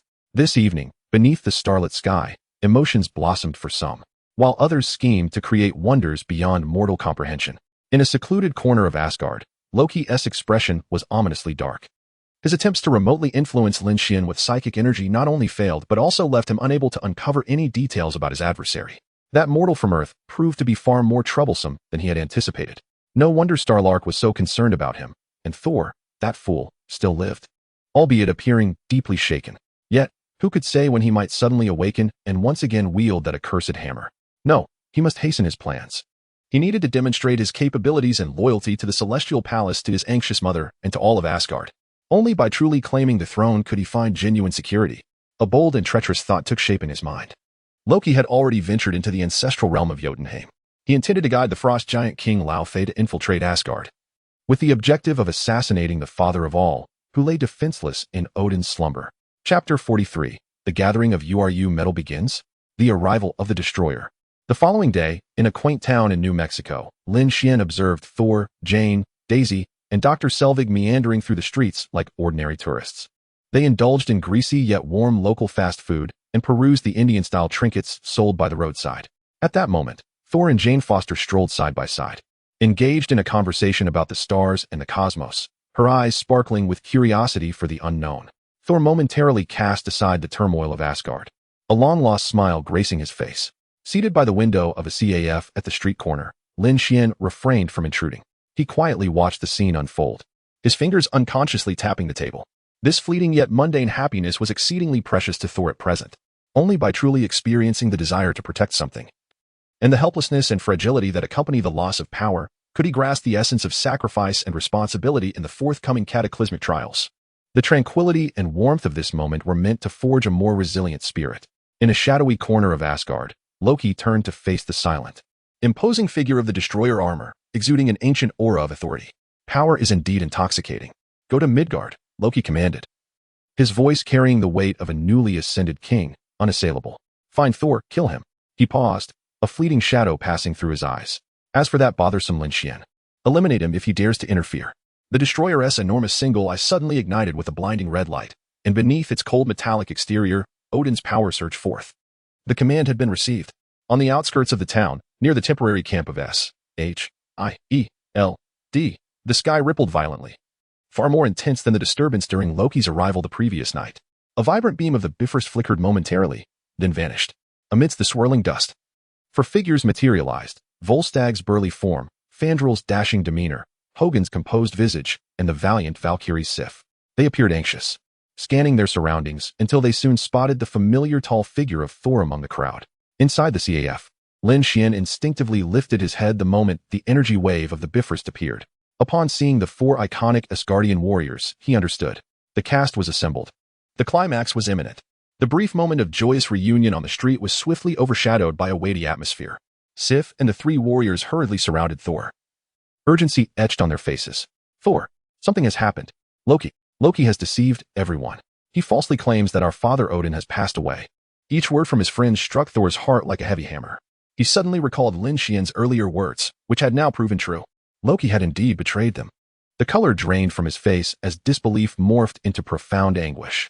The tremendous impact caused him to stagger back, nearly losing his footing. Just then, a heart-stopping, deafening roar echoed from the sky. A radiant beam of energy descended from the heavens, akin to divine retribution. Boom. The beam struck with precision at the heart of the town square, unleashing a terrifying shockwave that instantly hurled nearby stalls and vehicles into the air. Dust and debris filled the atmosphere. At the epicenter of the explosion, a metallic figure exuding an overwhelming sense of oppression slowly rose from the crater. Its form was composed of a dimly gleaming metal, ancient yet fearsome in design. The face bore a single, massive aperture resembling an eye, which now emitted a devastating crimson glow. The Destroyer. In an instant, the once tranquil streets of the town transformed into a battlefield, filled with piercing screams. Coulson reacted swiftly, directing agents to evacuate the stunned civilians while keeping a watchful eye on the metallic giant. Instinctively, he reached for his communicator. Stark, is this your new toy? Listen, the commotion is colossal this time. The Destroyer showed no interest in his words. Its objective had been unmistakably clear from the outset. The glowing red eye swiftly locked onto Thor amidst the crowd, along with Sif and the three warriors by his side. With a mechanical click, the facial armor opened, revealing an even more intense source of light within. In the next instant, a beam of destruction, capable of melting steel, surged forth with searing energy. Protect Thor! Sif shouted fiercely, the first to draw her sword and charge toward the beam. The three warriors roared in fury, attempting to intercept the lethal attack. They were seasoned fighters of Asgard, brave and undaunted. Yet, facing this war machine, forged by Odin himself and imbued with a portion of divine power from URU metal, their efforts were mere trifles. The Destroyer did not even shift its stance, merely swinging its arm or unleashing more energy. In a single encounter, the four elite warriors of Asgard were rendered powerless, injured, and groaning on the ground. The disparity in strength was despairingly vast. The Destroyer showed no signs of hesitation, its cold single eye sweeping over the fallen four before raising its metallic arm once more. This time, the target was Thor, who lay utterly defenseless, his gaze filled with pain and despair. The beam of destruction began to coalesce once again at the end of its arm. Just at that critical moment, a black shadow surged forth with a speed almost imperceptible to the naked eye. Black nanoscopic particles, as if alive, enveloped Lin Xuan entirely in an instant. In the blink of an eye, they formed a sleek suit of black armor, shimmering with a dark luster. With astonishing explosive force, Lin Xuan dashed into the path of the Destroyer's attack just before the beam was fired. He crossed his arms forcefully in front of himself. Core Command, Destroyer Contingency Plan activated. Full spectrum scanning initiated. Analyzing target structure and energy output patterns. Warning, high concentration of URU metal reaction detected. Sample collection protocol preparing. Energy characteristics being recorded. Comparing with Asgardian Divine Power Database. The battle officially commenced. Boom. The annihilating beam roared forth like a ferocious dragon, instantly engulfing Lin Xuan's figure. With a resounding crack, charred fissures spread like a spider's web, and the earth lamented. Lin Xuan resolutely endured the devastating strike aimed at his very essence. His legs sank deep into the ground, yet his overall stance remained as steadfast as a mountain. The collection of Uruk metal samples commenced. With each clash between Lin Xuan and the Annihilator, fragments of fallen Uruk metal were gathered. In a mere few minutes, the situation underwent a remarkable reversal. Thor gazed upon the figure clad in black armor, battling the Annihilator, and an unprecedented astonishment surged within him. He had once believed that power was paramount, immersed in the intoxicating might bestowed by his Mjolnir, prideful, arrogant, and dismissive of all else. It was only at this moment that he truly comprehended the essence of power. It was not for conquest, nor for ostentation, and certainly not to satiate selfish desires. Rather, it was for protection, to safeguard the vulnerable, to cherish those dear to one's heart, and to defend all that is worthy of preservation. For this, one must be willing to sacrifice oneself. Lin Xuan possessed strength that far exceeded that of an ordinary person, yet he did not, as he once did, take his power for granted and act recklessly. He remained calm, rational, and formidable, yet imbued with a profound sense of responsibility. Perhaps this was the very reason he could instigate a tremor in Mjolnir. Chapter 44. Will Thor once again wield the hammer of the God of Thunder? The town has transformed into a battlefield. The destroyer looms like a mobile fortress of destruction. Lin Xuan, clad in black armor, deftly maneuvers around the massive form of the destroyer after several exchanges. With a resounding crash, he targets a seam in the armor on its back, a theoretical weak point.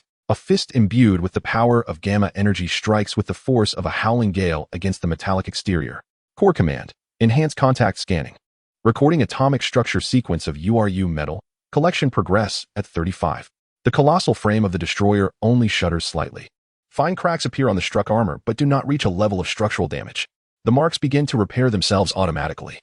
The durability of this war machine exceeds all expectations. Its cold metallic head rotates an impossible 180 degrees in an instant. Energy rapidly coalesces in its eyes. With a hiss, a beam of annihilation, capable of melting all in its path, sweeps along the ground.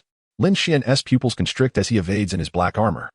Executing a maximum roll, sparks fly as the armor scrapes against the ground. The beam narrowly grazes past him, leaving a deep, charred trench in its wake. In the distance, Natasha and Agent Barton, having just completed the evacuation of civilians, converge breathlessly. They exchange a quick glance, confirming the establishment of a safe zone. Their gazes instinctively shift to the center of the battlefield. Upon seeing the figure clad in black armor engaged in combat with the destroyer, even these seasoned agents cannot conceal their astonishment. Is that Lin Xuan? Barton's voice carries disbelief. He prides himself on being a sharpshooter, with physical capabilities and reflexes beyond those of ordinary men. Yet, in the face of such a conflict, his once proud archery skills seem utterly inadequate. Natasha's eyes remain fixed on every movement of Lin Xuan. With each powerful strike, the collision of armor and the destroyer seems to reveal a fleeting, furious black shadow. It is the power of the gamma energy surging forth. She keenly observes that, compared to earlier, Lin Xuan appears to have gained a more refined control over this force. His movements remain swift and fluid, imbued with combat finesse. However, the sheer, cataclysmic ferocity seems somewhat tempered, unlike the unrestrained fury displayed during his battle with the monstrous foe. Even so, the strength he exhibits exceeds the limits of humanity. At the edge of the battlefield, Thor watches in anguish. Lin Xuan is formidable, and that black armor is beyond comprehension, yet in the face of this war machine infused with Odin's power and forged from divine metal, he clearly struggles to maintain his ground. Thor's heart aches as he glances at the gravely injured Sif and the warriors three, their groans piercing his ears. He then turns his gaze to the distant figures of Jane, Eric, and Daisy, their faces filled with fear and concern. Their safety is his most pressing worry at this moment. The inner conflict within him seemed to reach a resolution at that moment. An unprecedented resolve replaced all confusion and suffering. Thor took a deep breath, his gaze becoming unwaveringly steadfast. All of this is my fault. The calamity was brought upon by me. Then let it be I who brings it to an end. He no longer harbored the desire to grasp the hammer he had once betrayed. He prepared to confront the terrifying war machine with his mortal form, willing to sacrifice himself for the safety of his cherished friends and these innocents. Just as the pure intent of sacrificing for the protection of others peaked within Thor's heart, the long silent hammer of the thunder god in the distant chasm suddenly began to tremble violently. A deep, resonant hum echoed through the sky. The earth surrounding the hammer was shaken apart by an invisible force, emanating an increasingly radiant blue lightning. It seemed poised to awaken at that very moment. Thor felt that distant yet profoundly familiar tremor, as if it were the summons of the thunder god's hammer. Yet, he did not turn back, did not glance at the weapon that had once belonged to him. Instead, he resolutely advanced step by step towards the destroyer. Rain cascaded down his golden hair, his face devoid of hesitation. He gazed upward at the destroyer, as if through this metallic puppet, he were conversing with Loki far away in Asgard. Brother, no matter what I have done wrong in the past that led you to treat me this way, I am truly sorry. But these people are innocent. Their slaughter serves you no purpose. Spare them, take my life, and end this once and for all. This was his final plea, and the last vestige of his dignity as a prince. From the throne of Asgard, Loki, witnessing this scene through the perspective of the destroyer, curled his lip in a cold, mocking smile. Sacrifice? Repentance? How foolish and laughable. He had never considered sparing anyone, especially not the one clad in black armor. At that moment, Loki's gaze darkened. This mortal from Earth was proving to be more resilient and troublesome than he had anticipated. He managed to contend with the destroyer for so long, utilizing that peculiar armor, even accurately exploiting the destroyer's vulnerabilities to counterattack. This uncontrollable force, this incessant unpredictability was what he detested most. The single eye of the destroyer flickered with a crimson light, as if silently mocking Thor's naivety, while also locking on to Lin Xuan, the obstacle that must be eliminated. Warning: Thor Odinson's mental state is undergoing drastic changes. Core values restructured confirmed. High-dimensional energy source resonance has reached its peak. Data collection of URU metal structure and divine power sigils completed. Current integrity, 100. Lin Xuan understood. Excellent. My dear Thunder God, your qualification has been validated. Loki regarded Thor's heartfelt confession and plea with disdain. His enormous metallic arm suddenly lifted. Not to unleash a deadly beam attack. Instead, it was as if one were swatting an annoying fly, imbued with profound humiliation, delivering a resounding blow to the once proud god of thunder. A sharp, ear-splitting sound resonated through the small town. Thor, utterly defenseless, was lifted from the ground by the force of this colossal strike. He tumbled through the air, flailing like a ragged sack, hurtling backwards towards the remnants of crumbling walls. Just as Thor was about to collide with the ruins, a streak of black light suddenly flashed by. Lin Xuan, employing the instantaneous acceleration capability of his armor, arrived at Thor's landing point ahead of time. With precise timing, he caught the unconscious figure, blood trickling from the corner of his mouth, in his arms. Almost simultaneously, a system notification chimed crisply in Lin Xuan's mind. Ding! Mission accomplished. Assist the God of Thunder in retrieving MJ Lilner. Mission reward, 300 technology points. Current total technology points, 510 points. Lin Xuan gently laid the unconscious Thor on the ground, ensuring he sustained no further harm. At that moment, the hammer of the God of Thunder, vibrating in the deep pit, finally broke free from the Earth's grasp. Whoosh! It transformed into a dazzling silver meteor, slicing through the air with a piercing shriek, racing towards its target, Thor. Chapter 45, The God-Slaying Set? Thor's Enlightenment. Lin Xuan gazed at the hammer soaring towards Thor, and the tension that had gripped him began to loosen slightly. It was time. With the God of Thunder on the verge of reclaiming his power, it was imperative that I reveal my true capabilities. The URU metal, the energy conduction patterns of the rune matrix, and the residual data of Odin's divine power were all in my possession. Only the final step remained. Core alert! The atomic structure sequence of URU metal and the structural data model of the rune matrix have been fully integrated. Concept design sequence for the God-Slaying set is ready. Warning. According to the current data model simulation, the design lacks the core spiritual will anchoring module. The current design cannot stably accommodate the fusion energy of Odin's residual power. Forcing construction may result in structural collapse under extreme output. Spiritual anchor? He immediately recalled his unique advantage. By utilizing the excitation characteristics of my gamma factor in its activated state as the core of will, I could amalgamate the previously intercepted and analyzed data of mental magic energy to create a distinctive spiritual imprint. This would serve as the spiritual anchor for the God-Slaying set. Core directive: evaluating the feasibility of the fusion plan. Evaluation passed. The plan is theoretically viable, but there exists an unknown energy interaction risk with the mental magic data. Technology points required to construct the complete God-Slaying set, 510 points. Warning: this operation will consume all available technology points. Confirm execution? Confirm execution. Without a moment's hesitation, Lin Xuan committed fully, maximizing the construction. Directive confirmed. Current technology points, 0. In the instant Lin Xuan's technology points reached 0, a thunderous roar erupted. The hammer of the thunder god precisely landed in Thor's outstretched palm. Thor's eyes flew open. With a crackle, brilliant arcs of lightning erupted around him, transforming his tattered garments into a magnificent suit of Asgardian armor. Jane Foster, who had been hiding behind cover, was left in awe, instinctively covering her mouth. My goodness, what Thor spoke of was all indeed true. Thor raised the hammer high, pointing it towards the ominous sky.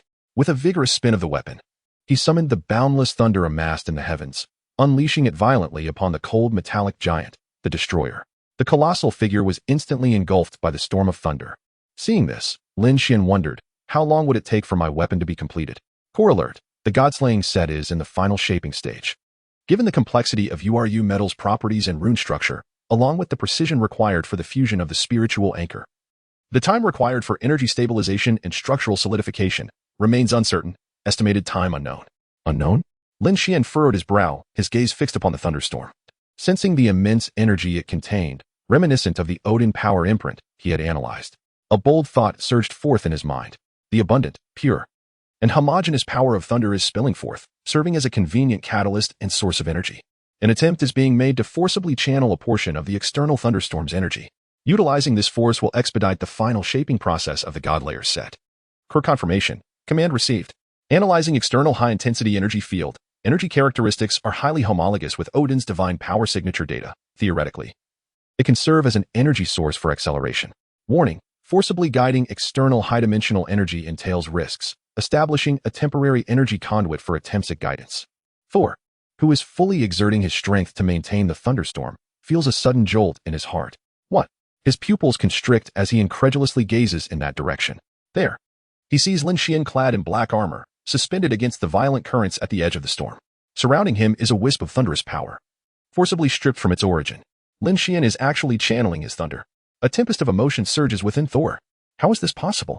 He feels it, the sensation of being guided, drawn upon, intensifying. It is not merely interference. It feels as though someone is brazenly borrowing his power, and without courtesy. This force can directly influence his dominion over thunder. Such a notion is unprecedented. Thor cannot comprehend it.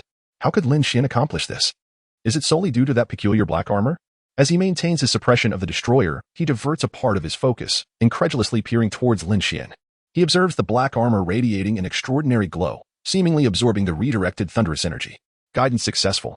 A vast influx of divine thunder power detected entering the shaping matrix, accelerating the final shaping of the God layer set. Energy calibration complete, structure stabilizing rapidly. Shaping complete. The core's prompt changes swiftly, brimming with efficiency.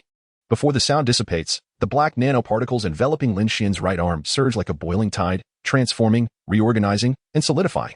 Buzz, accompanied by a resonant hum of energy. A pitch-black battle axe instantly extends and takes form upon his right arm, firmly grasped in his hand.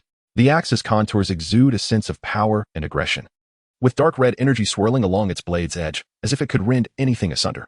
Within the axe's body, one can sense the violent roar of the gamma factor intertwining with the cold imprint left by mental magic, resonating in unison.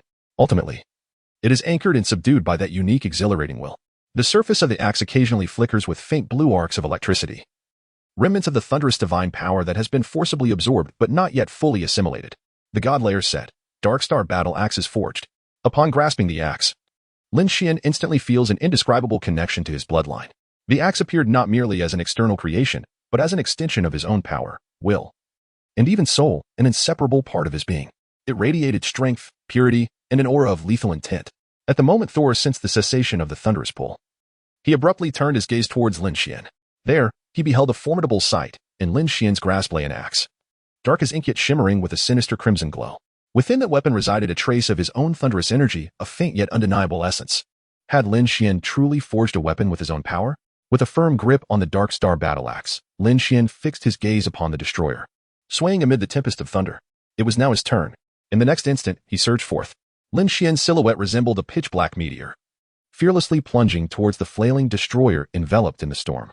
He raised the Dark Star battle axe high, its ominous light seemingly intent on devouring all surrounding illumination. A roar erupted. Behind him loomed a colossal, indistinct shadow, imbued with primal force. This shadow too raised a gargantuan version of the shadowy axe, poised to unleash a cataclysmic strike in perfect synchrony with Lin Xuan's movement. Thor maintained the tempest of thunder, yet he was utterly astounded by the scene before him. He witnessed Lin Xuan's reckless charge and felt the purity of his fighting spirit. This was not for glory, nor for conquest, but rather a testament to sacrifice and guardianship.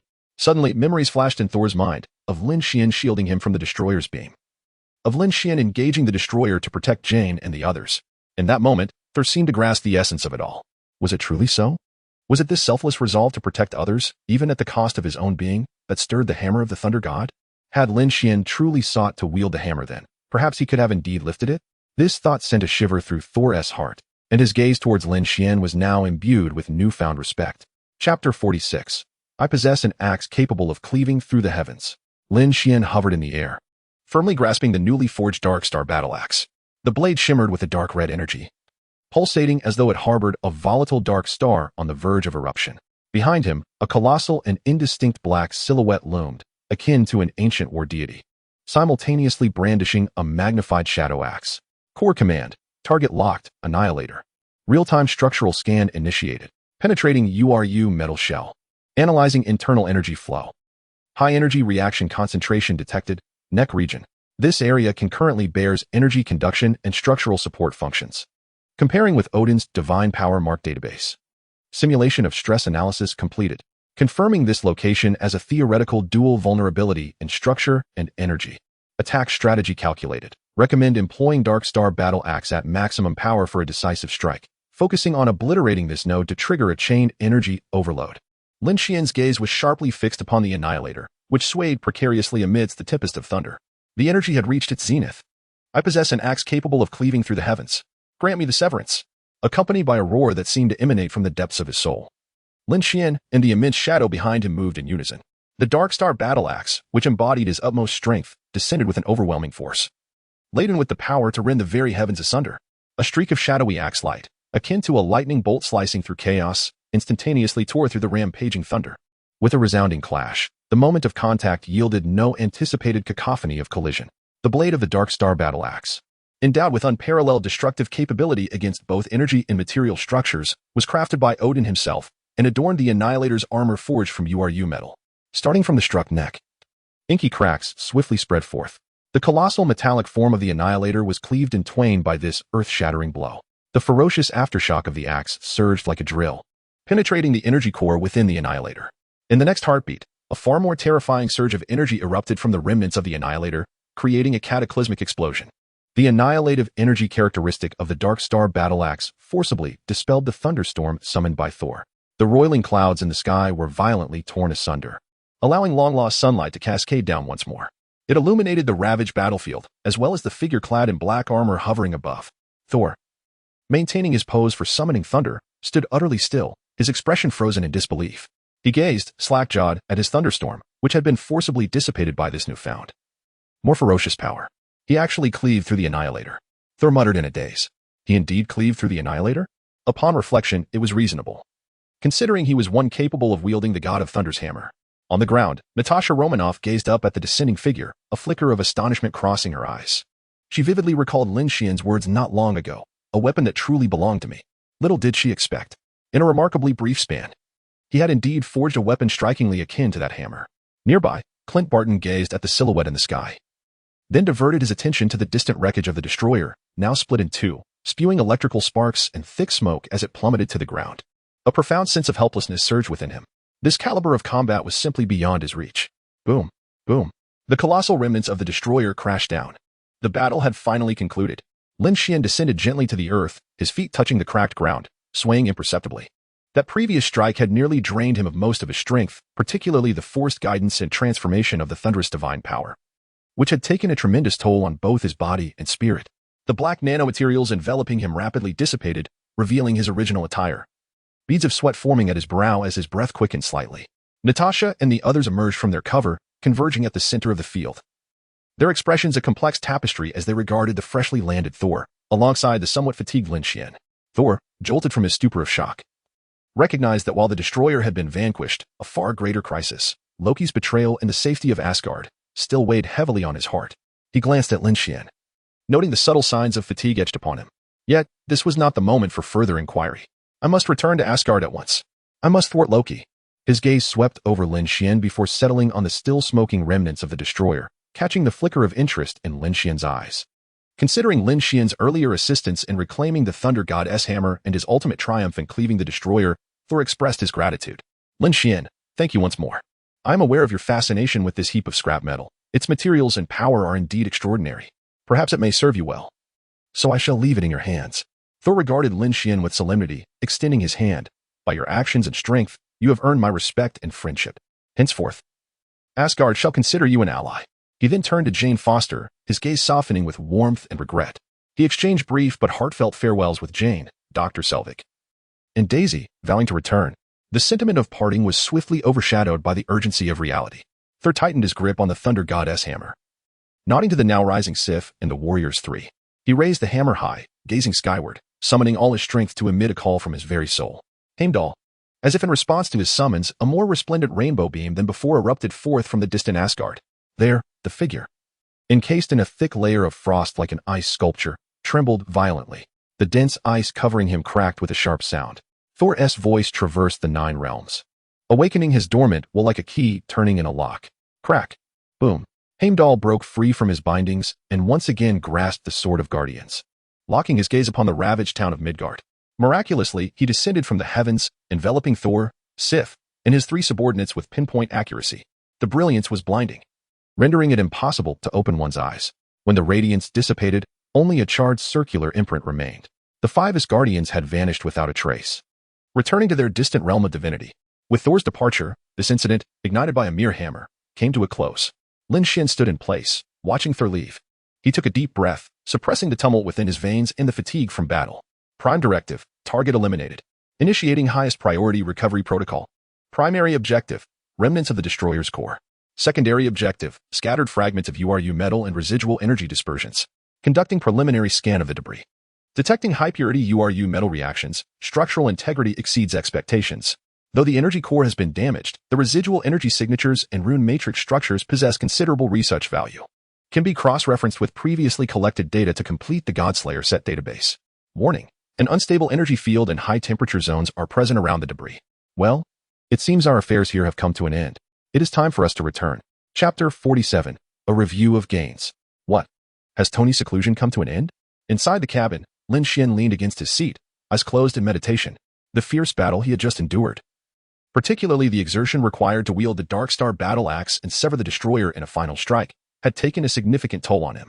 The mental strain still required time to subside. The remnants of the destroyer, those invaluable shards of URU metal, had already been quietly reclaimed by the mighty core. Lin Xuan's thoughts stirred, prompting him to summon his status panel. Host: Lin Xuan. Physique: Super Soldier, Gamma Factor Primary Fusion. Technological Mastery: Nanoparticle Battle Armor, Black Armor Gamma Adaptive Adjustment. Destroyer: URU Metal Atomic Structure Sequence, Rune Matrix Structural Data Model, Odin's Divine Power Mark Data. Special Abilities: Excitement, Gamma Factor Activation, Passive Active Guidance Required, Spiritual Anchor Initially Established. Risk of Loss of Control Reduced, Constructed Equipment, Godslaying Set Darkstar Battle Axe Core, Gamma Factor Excitement Characteristic, Spiritual Magic Mental Imprint, Material Foundation, URU Metal Data Nanoparticles. Energy Characteristics: Fusion of Partial Thunder Divine Power. Technology Points: 0. Gazing at the zeroed-out technology points, Lin Xuan felt no pang of regret. His greatest achievement was undoubtedly the successful forging of the conceptual weapon, the Darkstar Battle Axe, part of the Godslaying set. That obsidian axe seemed to resonate deep within his soul, embodying not merely a weapon, but a perfect extension of his own power, will, and technological prowess. This was merely the beginning. The complete data of the destroyer's rune matrix and the analysis of high-purity URU metal samples were invaluable treasures. They not only filled in the critical information within the Godslaying Sets database, but also provided a solid theoretical foundation and material reserves for future technological upgrades. More crucially, this adventurous endeavor yielded unexpected success. The once uncontrollable characteristics of the Gamma Factor were fused with energy data derived from mental magic, serving as the spiritual anchor for the Darkstar Battle Axe. This step imbued the weapon with nearly lifelike qualities, allowing it to resonate with his intentions, acting as a safety valve that guided the rampant power of the Gamma Factor, constraining it within manageable limits. The potential for uncontrollable hazards was significantly alleviated with the birth of this axe, achieving a perfect dual benefit. A faint sound of footsteps approached. Lin Xuan didn't even need to open his eyes to recognize the identity of the visitor, Natasha Romanoff. Natasha silently took a seat beside him. She turned her head, quietly observing Lin Xuan. The light outlined his slightly fatigued yet still sharply defined profile beneath his tightly closed eyelids. Remnants of the fierce radiance that had accompanied his battle with the axe lingered. From their initial confrontation in the abandoned factory to the earth-shattering battle in the small town of New Mexico, the rate at which this man had grown could only be described as terrifying, especially marked by that final strike. Even from a distance, Natasha could sense the latent force of destruction within. The thought of becoming stronger crystallized in her mind with unprecedented clarity and conviction. She was also filled with an ineffable anticipation for the gift that Lin Xuan had previously promised. After a brief period of energy recuperation, Lin Xuan slowly opened his eyes. The tumultuous energy within him had calmed, and the restorative effects of the gamma particles were swiftly taking hold. He met Natasha's emerald green gaze, which was imbued with a sense of inquiry. "How do you feel?" Natasha broke the silence, her voice soft yet tinged with a subtle concern. Lin Xuan nodded slightly, stretching his shoulders. "I'm all right. The exhaustion was considerable, but I'm nearly restored." His gaze swept over Natasha, catching the fleeting glimmer of expectation deep in her eyes. Natasha regarded him, a delicate smile gracing her lips, her green eyes sparkling with a hint of mischief, yet radiating sincerity. "Seeing the immense power of your new axe has only heightened my curiosity about my gift." She leaned forward slightly, her tone teasing yet earnestly insistent. "When will it be fulfilled?" Upon hearing this, a rare look of difficulty crossed Lin Xuan's face. He certainly remembered his promise. However, the issue was that the weapon for Natasha could not be a mere replica of the Darkstar battle axe, which was purely a force-oriented design. Her combat style was characterized by agility and lethality, necessitating equipment that would maximize her skill and speed. It was not something to be crafted casually. Yet, to create a truly bespoke weapon suited to her, Lin Xuan currently lacked a clear design concept, and even more so, the appropriate cutting-edge materials capable of housing special functions. The power system of the Dark Star battle axe was evidently incompatible with Natasha's style. Imposing it would only hinder her potential. As Lin Xuan rapidly pondered how to respond, seeking to elucidate the technical challenges without being dismissive. The voice of Coulson could be heard nearby, communicating with Nick Fury. Director Fury had indicated that the aftermath and information lockdown regarding the New Mexico incident had commenced. Furthermore, news from Stark Industries revealed that Tony Stark had concluded his retreat and achieved a breakthrough in nanotechnology applications. Tony? Something new? Lin Xuan's ears perked up, as if he had grasped a lifeline and found an excuse to extricate himself. He immediately straightened his posture, turning to Natasha with a slightly apologetic smile. Speaking of which, I just recalled an urgent technical issue that may require immediate discussion with Tony Stark. He paused, seemingly weighing his words, while his gaze flickered towards the communication device. Perhaps it pertains to his latest innovations. You know, inspiration can be fleeting. With that, Lin Xuan rose, his movements appearing somewhat urgent. His tone imbued with an undeniable resolve. The matter of the weapon can wait. I need to contemplate it thoroughly to ensure I provide you with a delightful surprise. I shall first reach out to Stark, as this may pertain to crucial technological verifications. Upon finishing his statement, he did not grant Natasha the opportunity to inquire further. Swiftly striding towards the communication area at the rear of the cabin, Natasha Romanoff was left seated alone, observing his somewhat hurried silhouette. While she did not entirely trust Lin Xuan's sudden burst of technical inspiration, she refrained from voicing her skepticism. The secrets surrounding this man were multiplying. Nevertheless, she genuinely anticipated the surprise that awaited. Lin Xuan had already made significant strides towards the rear cabin door. Hey, Lin Xuan, what are you doing? Coulson and the other agents were startled by his abrupt action. Lin Xuan turned back, taking a shortcut, before his words had fully escaped his lips. He pressed the emergency release button. The sound of hydraulics echoed as the rear cabin door swung open, allowing the frigid winds of 10,000 meters above sea level to rush into the cabin, sending documents swirling chaotically. Amidst the astonished gazes of those present, Lin Xuan leaped without hesitation. Black nanomaterials enveloped him like a tidal wave, forming a streamlined suit of black armor. He did not plummet rapidly. Instead, he transformed into a darting shadow, hurtling towards a specific destination, the Malibu mansion of Tony Stark. The howling winds swept past as the cabin door slowly closed, leaving behind a group of bewildered S.H.I.E.L.D. agents. Natasha remained rooted in place, watching the black streak vanish beyond the skyline. Gradually, she withdrew her gaze, replaced by an expression of intrigued amusement. To leap from 10,000 meters and soar away, his unpredictability truly knows no bounds. Chapter 48. Self-reflection. The existence of the dark dimension. A streak of inky light sliced through the sky, swiftly approaching the opulent mansion. The fatigue from the fierce battle within the cabin had long been soothed by his own recuperative powers. At this moment, Lin Xuan was filled with anticipation for the impending technological exchange with Tony Stark.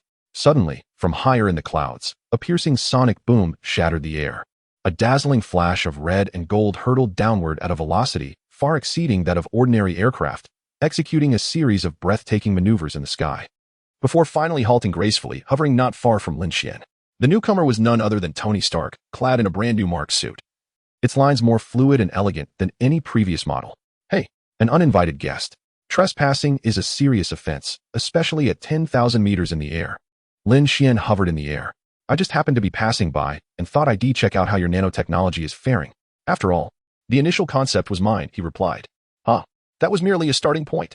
An inconsequential spark of inspiration, Tony retorted, proudly rotating to showcase his new armor. Look at this. Mark plus ISNT it far cooler than your dark armor? He raised his arm, the energy core of his palm cannon glowing faintly. Care to test its power? A friendly tip, this upgrade is more than just cosmetic. Lin Xuan responded, that is precisely my intention. In an instant, the two distanced themselves by several hundred meters, igniting an impromptu technological exchange high in the sky. Tony immediately showcased his classic combat style. The palm cannon unleashed a searing beam of light, while the shoulder-mounted missile pod sprang open, launching projectiles with a fiery trail. Laser beams from his wrists entwined like a net, bombarding Lin Xuan with a dazzling display reminiscent of a grand fireworks show. Simultaneously, the thrusters beneath his feet erupted with formidable power, utilizing the superior maneuverability of his new suit to maintain a safe distance for attacking. Lin Xuan did not immediately summon the Dark Star battle axe. Instead, he moved like a specter, relying on the exceptional agility of his armor and its resilience against energy impacts to evade the dense hail of fire. The black streak of light twisted and turned to avoid most attacks while attempting to close the distance to Tony. Indeed, the speed of Tony's new armor had seen a significant increase, allowing him to nimbly evade whenever Lin Xuan drew near. Hey, big guy. Can't reach me, can you? Is your attack range a bit short? Need me to lend you a stick? A longer one, perhaps? Tony's teasing taunt echoed through the communication channel. Lin Xuan could distinctly sense that the conceptual form of the Dark Star battle axe seemed to quiver slightly, transmitting a hint of yearning through its spiritual anchor. Just then, a chilling notification echoed in his mind, heralding the activation of a new directive. Trigger release. Showcase yourself. Task objective. Showcase the God-slaying armor, Dark Star battle axe form, and its fundamental power to Tony Stark. Task description. An appropriate demonstration is part of technical communication. Task reward. 100 technology points. 100 technology points? Lin Xuan felt a surge of excitement. This reward was timely. Very well, Tony, the warm-up is over. He thought to himself as he accepted the task. Since you were so eager to see. He abruptly ceased his futile pursuit, hovering steadily in midair. Allow me to present to you my new weapon. He clenched his right hand. Buzz. The black nanoparticles enveloping his right arm surged forth like a living tide, shaping and solidifying. In an instant, the Dark Star battle axe materialized in his grasp. Tony's iconic exclamation immediately followed. What is this? When did you concoct such a terrifying behemoth? Where was it hidden just now? Your armor has no room for this. He heightened his vigilance. The energy output of the arc reactor on his new armor surged instantaneously. The brightness of the red and gold energy patterns intensified sharply. Lin Xuan uttered a low challenge. You'll find out soon enough. The next moment, he raised the Dark Star battle axe high above, aiming it directly at the quick-reacting Tony. Tony's pupils dilated in alarm. He had no time to evade and could only cross his arms defensively in front of him.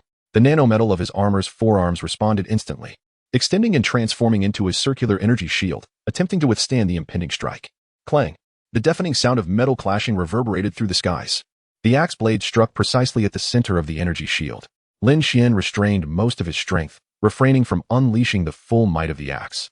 Nevertheless, the special energy attribute contained within the Dark Star battle axe erupted forth. Visible dark red energy ripples radiated from the point of contact, violently spreading outward.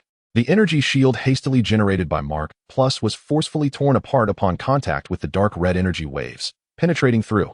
The residual force viciously slammed into Tony's armor, sending him reeling backward like a kite with a severed string, propelled several meters before he barely regained his balance. Core prompt. Task showcase myself has been completed. Reward. 100 technology points have been issued. Current technology points. 100. Damn. What on earth is your axe made of? Tony, still shaken, stared at the remnants on his armor's arm. He scrutinized Lin Xuan and the massive axe in his hand, confusion flooding his mind once more. Also seriously, my armor's components are usually stored in the chest's nano-storage unit. Where do you keep this black armor and that axe? Upon hearing this, Lin Xuan was momentarily taken aback. He instinctively inquired within his mind. Core, where are my armor and weapons stored in their conventional state? The Xiongxin responded. The host is currently equipped with the nanoparticle armor, Mark II Gamma Adaptive Adjustment, and the Godslayer set, Dark Star Battle Axe concept weapon, both of which are fundamentally constructed from nanomaterials and unique energy forms. In a standard standby state, the primary structure is stored within the dark dimension. It can be swiftly summoned and donned or constructed through mental commands or preset conditions. Note, the applications related to the dark dimension pertain to advanced permissions. Currently, only a portion of its functionalities are accessible. Spatial manipulation, energy interaction, and more profound extension applications require further system upgrades to be unlocked. A notification indicates that the host has expressed inquiries regarding the storage and applications of the dark dimension, automatically linking to previously unmet upgrade conditions.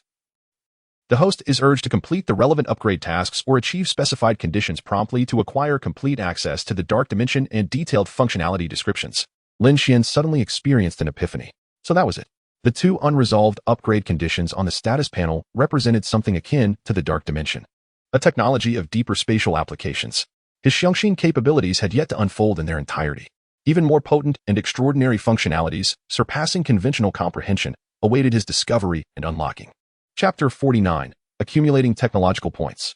Optimizing the Large Arc Reactor. Lin Xuan was digesting the information provided by Xiongxin regarding the dark dimension storage.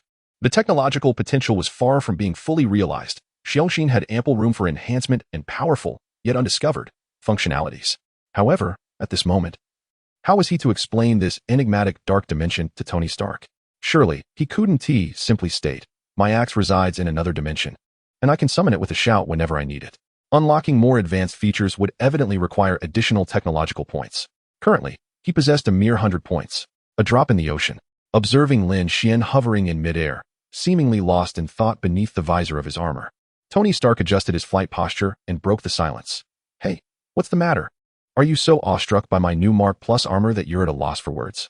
Stark's voice dripped with his characteristic arrogance. Or is the method of storing your colossal device some top-secret information that you cannot divulge? He shrugged with an expression that conveyed understanding. Forget it, if you can't answer. Don't worry about it.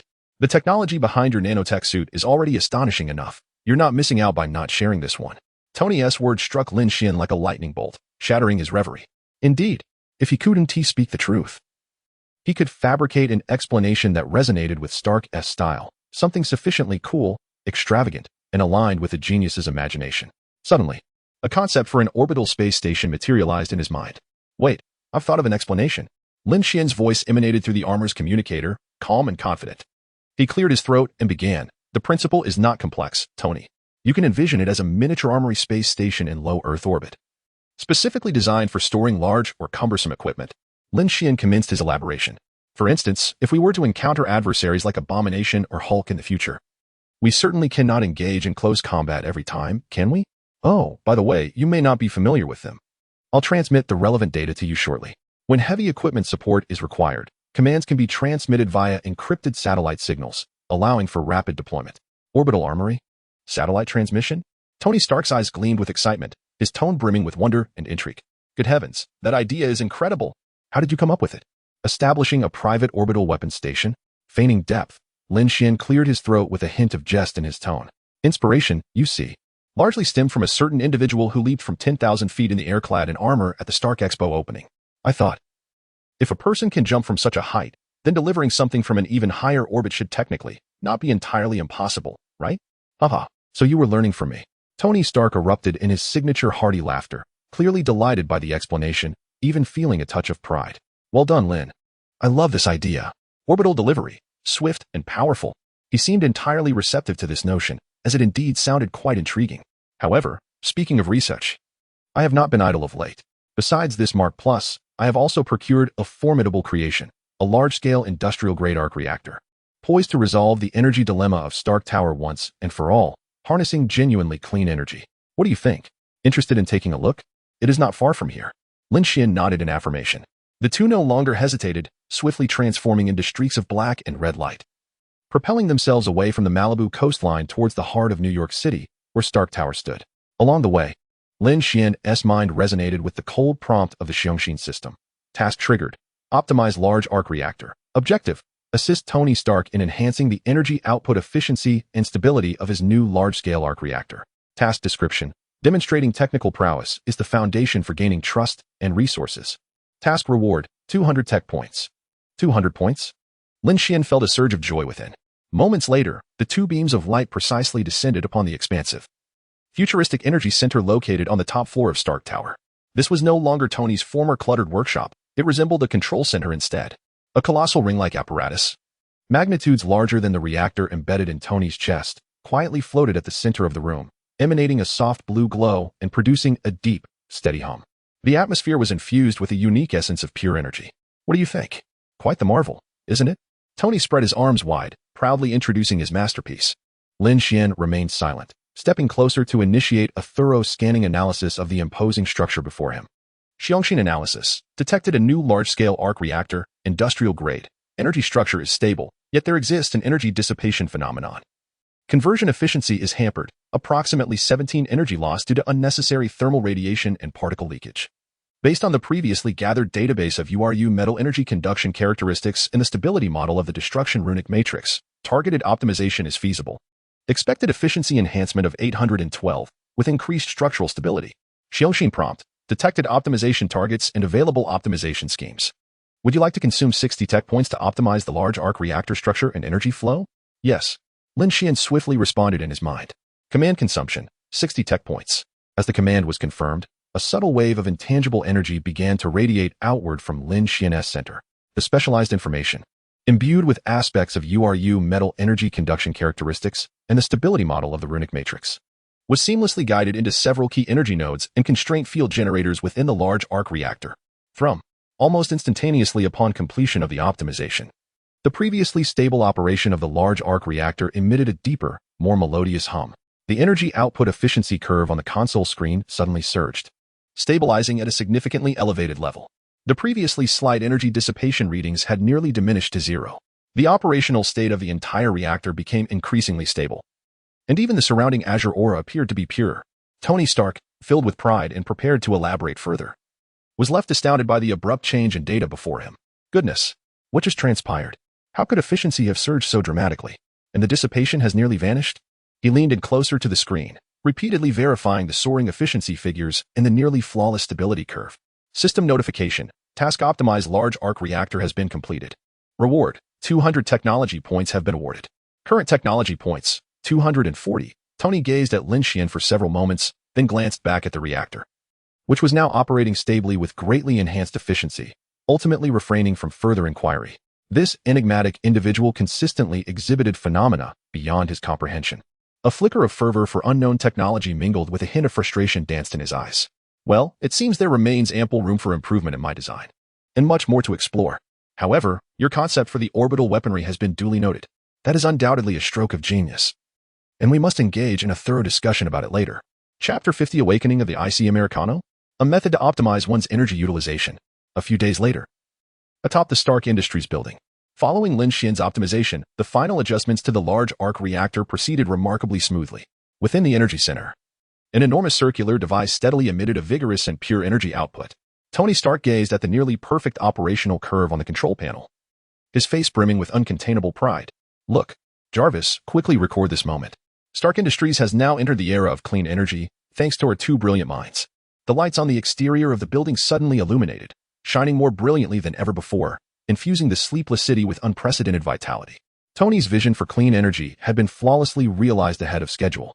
Tony Stark briefly reveled in the joy of success, but soon, the audacious concept of an orbital weapons platform consumed his thoughts. He dove back into his research, only to be stymied by several critical issues regarding the stability of aerospace interfaces and the stress on ultra-high-speed materials. Reluctantly, he set aside his pride and sought Lin Xuan's assistance for a few technical discussions. Lin Xuan, naturally, welcomed the opportunity. These suggestions were like a sudden enlightenment, propelling Tony's research forward at an astonishing pace.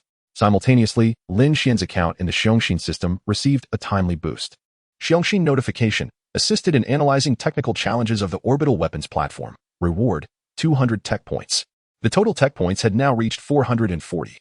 Observing Tony once again immersed in his work, fervently striving to transform the orbital weapons platform from concept to reality, Lin Xuan found a rare moment of leisure and began to reflect upon himself. With a slight shift in thought, he summoned his status panel. Host, Lin Xuan, Physique, Super Soldier, Beginner Gamma Factor Fusion, Mastered Technologies, Nanoparticle Armor, Black Armor Gamma Adaptive Adjustment, Destroyer, URU Metal Atomic Structure Sequence, Rune Matrix Structural Data Model.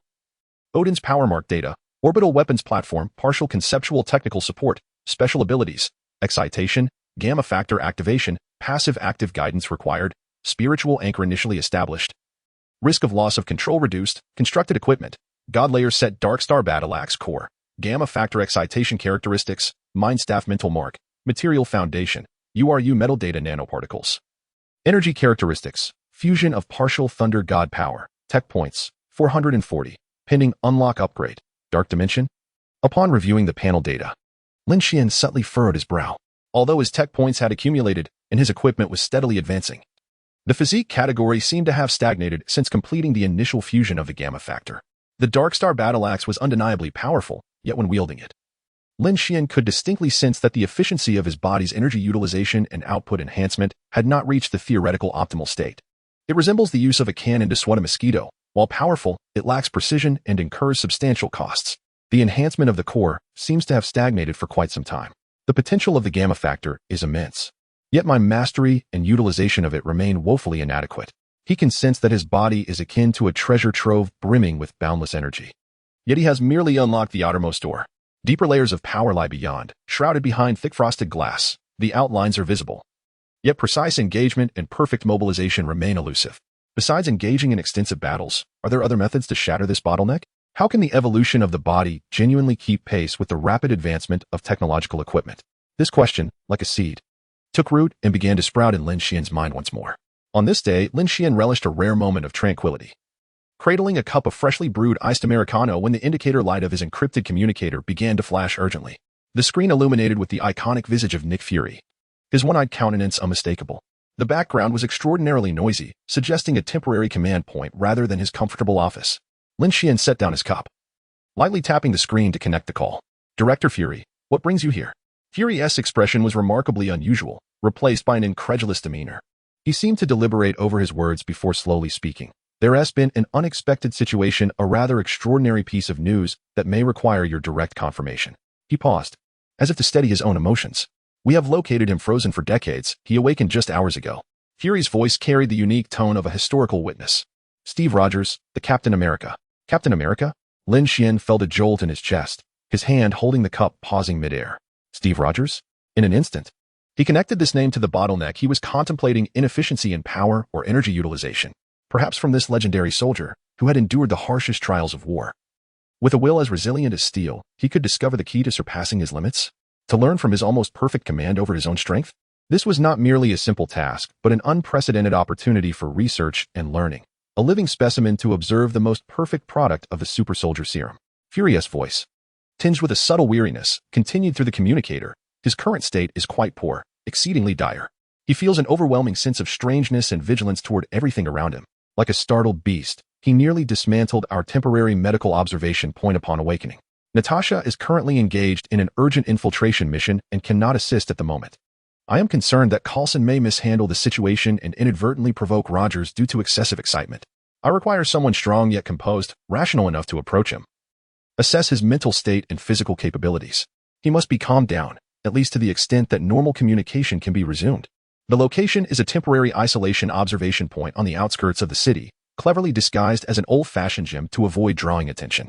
Almost simultaneously with Fury's words, a cold and emotionless alert echoed in Lin Xuan's mind. Task triggered. The awakening of a legend. Objective: establish initial contact with the awakened Captain America, Steve Rogers, and obtain a sample of his combat skill data. Task description: collect and analyze the legendary soldier's combat instincts, techniques, and the ultimate utilization of physical energy. This will aid in refining the host's own combat system and comparative research on the physiological data related to the super soldier serum. Task reward: 300 tech points. 300 tech points. Lin Xuan's gaze sharpened instantly. The once enticing iced Americano had entirely lost its allure. The true Captain America is Lin Xuan's target. Send me the coordinates. I will proceed immediately. Chapter 51. The battle is about to begin. Collecting Captain America's combat data? In an instant, the coordinates were transmitted to Lin Xuan's armored system. Dark, living nanomaterials swiftly enveloped him, sculpting a sleek and powerful black suit of armor. Transforming into a streak of shadow, he surged towards the temporary observation point, camouflaged as an old-fashioned gym provided by Fury. Just as he neared the target, hovering less than a kilometer above the ground, a cold alarm echoed unexpectedly in his mind.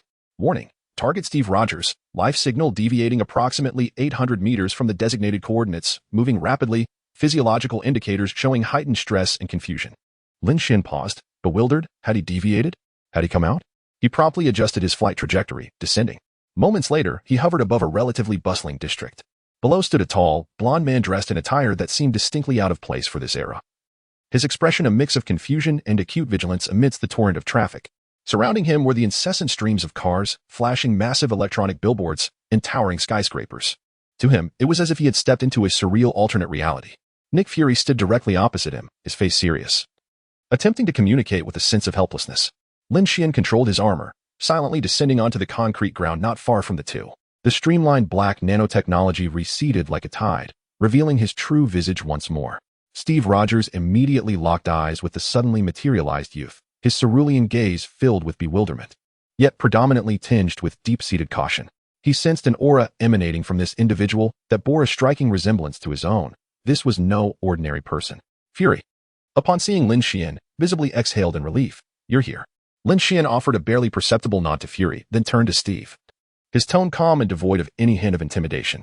"Captain Rogers, I am Lin Xuan. I understand that language may not immediately foster trust." He paused, proposing a direct suggestion. "Perhaps we could communicate in the most straightforward manner?" With a slight movement of his wrist, his gaze earnest, he added, "Let me witness the legendary super soldier and allow you to experience the might of this era." Steve Rogers, grappling with the profound shock and confusion of awakening after 70 years, found himself in need of an outlet for his tumultuous emotions. Simultaneously, he was filled with curiosity and wariness towards this equally formidable young man. Taking a deep breath, he solemnly acquiesced, All right. Fury promptly instructed the agents to swiftly clear a relatively secluded alley nearby. The two stood facing each other, adopting their stances, without any unnecessary hesitations. The sparring commenced. Steve took the initiative, charging forward, his right fist launching like a cannonball. There were no flamboyant maneuvers. Only the combat skills honed on the battlefields of World War II, combined with the pinnacle of human strength bestowed by the super soldier serum. Lin Xuan stood firm, meeting the challenge head-on with his own striking fists.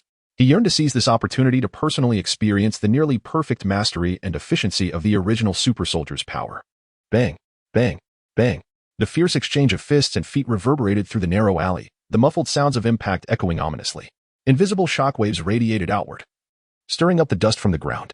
Each collision emitted a jarring sound, reminiscent of bones and muscles trembling in response.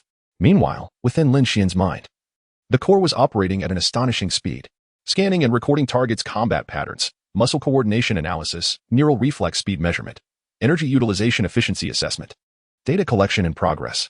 As the rapid exchanges of offense and defense unfolded, Steve grew increasingly alarmed. The young man before him, Lin Xuan, not only possessed strength and speed nearly on par with his own, but, at certain moments, exhibited a latent explosiveness that seemed to surpass his own. The raw power emanating from him felt more untamed and primal, as if it harbored a destructive force beyond control, starkly contrasting with the perfect physiological functions granted by his serum. Who are you really? Even if you are strong, I can endure this for an entire day. He held an unwavering confidence in his almost limitless stamina and ironclad will. Lin Xuan smiled slightly, acutely aware of the surging gamma energy within him, responding to the clash with the opponent's pure physical strength. Stamina is indeed your advantage, Captain. That is beyond dispute. However, relying solely on fists may not suffice. He glanced towards Fury at the alley's entrance. Director, it's time for the captain to wield his most familiar companion. Almost as soon as he spoke, a SHIELD agent rushed in, breathless and clutching a circular metal box emblazoned with the SHIELD insignia. Fury gestured for him to open the box, revealing the iconic SHIELD, resplendent in red, white, and blue, adorned with a silver star at its center. Fury personally handed the SHIELD to Steve. The moment Steve Rogers' fingers brushed against the cool edge of the vibranium SHIELD, and he grasped it firmly, his entire demeanor underwent a profound transformation. Confusion and wariness dissipated, replaced by an absolute calmness and sharpness befitting a battlefield ace. His gaze seemed capable of penetrating all. Observing this, Lin Xuan's right hand formed a loose grip as dark matter energy surged silently. The black nanomaterials enveloping his arm surged to life, solidifying as if animated. With a soft hum of energy, the Dark Star battle axe materialized in his right hand. Come on, Captain. Let me see if the legendary vibranium SHIELD can withstand the power of this era. The clash between axe and SHIELD was imminent. Steve hesitated no longer. He charged forward, SHIELD in hand. His steps were as steady as a mountain, each stride infused with formidable strength. The vibranium SHIELD transformed into a blazing comet, piercing the air with a shriek as it hurtled toward Lin Xuan. Lin Xuan advanced rather than retreating, wielding the Dark Star battle axe to confront his opponent head-on. The blade shimmered with a dark crimson energy, each strike deftly intercepting the force of the SHIELD. Clang, clang, clang. The walls of the alley trembled ominously. Fury and the other observing agents felt their hearts race with trepidation. This was no mere sparring match, but a battle capable of obliterating the entire street.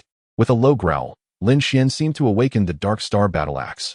Through the enigmatic spiritual anchor, a torrent of ferocious energy surged from the axe, coursing through him. His body shuddered slightly as a vague shadow of a colossal black giant flickered behind him. The energy emanating from the axe intensified dramatically, reaching an unprecedented level of brilliance. Guiding this immense power, which threatened to tear him apart, Lin Xuan struck fiercely at Steve's raised vibranium SHIELD. Boom! The earth-shattering sound reverberated, as if it could shatter eardrums. A terrifying shockwave, tangible in its ferocity, swept through the alley, sending all movable debris flying. Steve felt an overwhelming force surge through his arm via the SHIELD, causing his limbs to tingle violently. He staggered back several paces, regaining his footing. Instinctively, he glanced down at the surface of his renowned indestructible vibranium SHIELD, only to find a distinctly visible axe mark etched into it. Warning: high-intensity combat data sample collection completed. Mission legendary awakening accomplished. Reward issued, 300 tech points. Original super soldier serum data comparison completed. Current tech points, 740. Steve Rogers stared in disbelief at the scar on his SHIELD, his eyes wide with astonishment. Lin Xuan retracted the Dark Star battle axe, nodding inwardly at Steve's reaction. The mission was accomplished, and the data was secured. Chapter 52. Integrating Captain America's combat data. Evolution of the second-generation battle armor? The aftershocks of the urban warfare had yet to subside. Steve Rogers, in disbelief, lowered his gaze. his fingers repeatedly tracing the glaring axe mark on his vibranium shield, an emblem of invulnerability that had, for the first time, borne such a conspicuous scar. Lin Xuan's mind stirred. The Dark Star battle axe in his hand silently disassembled, transforming into flowing black nanoparticles that enveloped his arm anew, as if he had merely accomplished a trivial task. "The scene is yours to handle," Fury gestured to the arriving agents, then turned to the still reeling Steve. "Captain, this is not the place for conversation." He then signaled for Lin Xuan to follow, leading the bewildered and emotionally conflicted Steve away from the desolate alley. They soon returned to a temporary observation point disguised as an ordinary residence, a somewhat aged house. The interior had been hastily repurposed, with numerous medical monitoring devices flashing in the living room. The faint scent of disinfectant lingered in the air, reminiscent of a makeshift private clinic. Fury indicated for Steve to take a seat, patiently commencing his explanation. He spoke of the seismic shifts in the world order following World War II, the explosive technological advancements of the Cold War, and the contemporary era, elucidating how SHIELD had emerged from the ashes of war, facing complexities far exceeding those of the past. Fury endeavored to establish a foundational framework for this time traveler to comprehend the new world. Steve spent most of the time silently absorbing the information, his azure eyes reflecting a tapestry of confusion, loss, and cautious curiosity regarding the unfamiliar terms in Fury's discourse. The 70-year chasm of time loomed like an abyss between him and the clamor of this new epoch. Lin Xuan, however, seemed disinterested in the historical exposition and organizational overview, casually selecting a spot to sit while his consciousness had already plunged deep within his mind. Initiating deep analysis of combat data samples from Steve Rogers. Comparative analysis of the host's gamma factor energy utilization patterns. Meanwhile, the core AI was rapidly processing the invaluable data it had just gathered, injecting critical analytical results into Lin Xuan's awareness. Data stream analysis. Target Steve Rogers' power control patterns. Characteristics. Near-perfect physiological instinctual drive, manifested in every exertion, block, and release with utmost efficiency and coordination. Comparative conclusion. A significant discrepancy exists between the host's current wild and unrefined use of gamma power and the optimization potential. This issue must be addressed. The inefficiency in power utilization not only hampers combat effectiveness, but also escalates the risk of losing control. As he immersed himself in the torrent of data, seeking optimization solutions, the core AI's cold prompt resonated in his mind like a precise calculation. Data comparative analysis complete. Detection of a physiological precision control data model within the host system, attributed to the super soldier serum Steve Rogers. Detected recorded energy characteristic data of Thunder God's power, Thor, derived from the core of the God-slaying axe. The analysis reveals a high degree of synergy and structural complementarity between the two data sets. Fusion optimization is feasible, enhancing the host's battle body foundation. Subsequently, a specific upgrade option materializes. Do you wish to expend 300 technology points to execute the battle body evolution command? Command description. This directive will integrate the precise energy control model of the original super soldier with the energy transmission characteristics of Thunder God's power, facilitating a profound initial optimization of the host's current gamma factor fusion. Anticipated outcomes. A significant enhancement in energy capacity limits, energy conversion efficiency, and refined control over one's own power. The long-awaited opportunity for enhancement beckoned. Lin Xuan hesitated not for a moment, instantly conveying his decision. Yes. Core command confirmation, initiating battle body evolution. Consumption, 300 technology points. In an instant, an indescribable warmth surged through him, intertwining with a subtle tingling sensation, as if emanating from the very depths of his cells, radiating throughout his limbs and core. It was not a violent burst of energy, but rather a silent, profound transformation. Bones, muscles, nerves all seemed to undergo a meticulous, harmonious, and efficient micro-restructuring. This internal metamorphosis transpired quietly, without causing significant external commotion. However, Steve Rogers, who was listening to Fury's explanation, abruptly interrupted his thoughts, lifting his head sharply. His keen gaze locking onto Lin Xuan, who leaned against the wall. Though Lin Xuan's exterior remained unchanged, Steve's heightened sensitivity, enhanced by the super soldier serum, detected unusual energy fluctuations. It was as if a colossal entity lay dormant beneath the tranquil surface of a lake, now stirring, adjusting. Lin Xuan's entire aura seemed to undergo subtle changes in an incomprehensible manner, becoming more introspective yet increasingly unfathomable. This sensation left Steve astonished and bewildered. Just moments ago, he had been engaged in a fierce clash with this young man, and now he appeared to be evolving? Was Lin Xuan's comprehension so profound that he had evolved merely from their duel? As time progressed, Lin Xuan's evolution reached its conclusion. Core notification, battle body evolution command has been completed. Physiological control precision increased by approximately 18. Energy manipulation efficiency improved by about 22. Slight enhancement in the body's energy capacity threshold. Current technology points, 440. Core notification, congratulations to the host for completing preliminary genetic optimization and officially entering the ranks of second-generation super soldiers. Definition analysis, second-generation super soldier, through the preliminary genetic engine. The organism gains abilities that transcend conventional physical limits, such as energy manipulation, examples, wind, fire, lightning, and high-speed movement. Current assessment, the host has initially mastered the energy transmission characteristics of Thunder's power, possessing basic lightning manipulation capabilities. Lin Xuan clenched his fist. A more profound and commanding sense of strength emanated from deep within his being. Although the overall energy did not surge dramatically, the mastery over that power had ascended to a remarkable new height. Particularly, the control over the divine thunder of Thor seemed to offer a more direct channel of manipulation. A barely perceptible smile crept onto the corners of his lips, just as Lin Xuan completed this pivotal internal enhancement on the other side. The conversation between Fury and Steve drew to a close. Fury earnestly extended an invitation, hoping that this legendary hero would join SHIELD and serve as a beacon for this new era. Yet, Steve ultimately shook his head. A hint of ineffable weariness and a deep nostalgia for a distant past flickered in his gaze. His voice, somewhat raspy, conveyed, "I need time, Director Fury. Before making any decisions, I must first seek Peggy." He resolved to temporarily depart, embarking on a solitary quest to trace the remnants of his past, striving to carve out a place for himself in this bewilderingly foreign new world. Fury nodded in understanding, refraining from any insistence. For one who had slumbered for 70 years, time was indeed a necessity. At that moment, the creaking old wooden door of the gym swung open. Phil Coulson strode in briskly, his face adorned with his characteristic warm smile. When his gaze fell upon the visage of Steve Rogers, a face he had only seen in historical photographs and cards, his smile froze instantaneously. His eyes sparkled with incredulous excitement and nearly fervent admiration. However, his formidable professionalism compelled him to suppress the tumult within, quickly restoring his demeanor as the reliable agent. Fury turned to Coulson, his expression reverting to its customary seriousness. "Coulson, your timing is impeccable." Chapter 53, Validation of Combat Power Enhancement.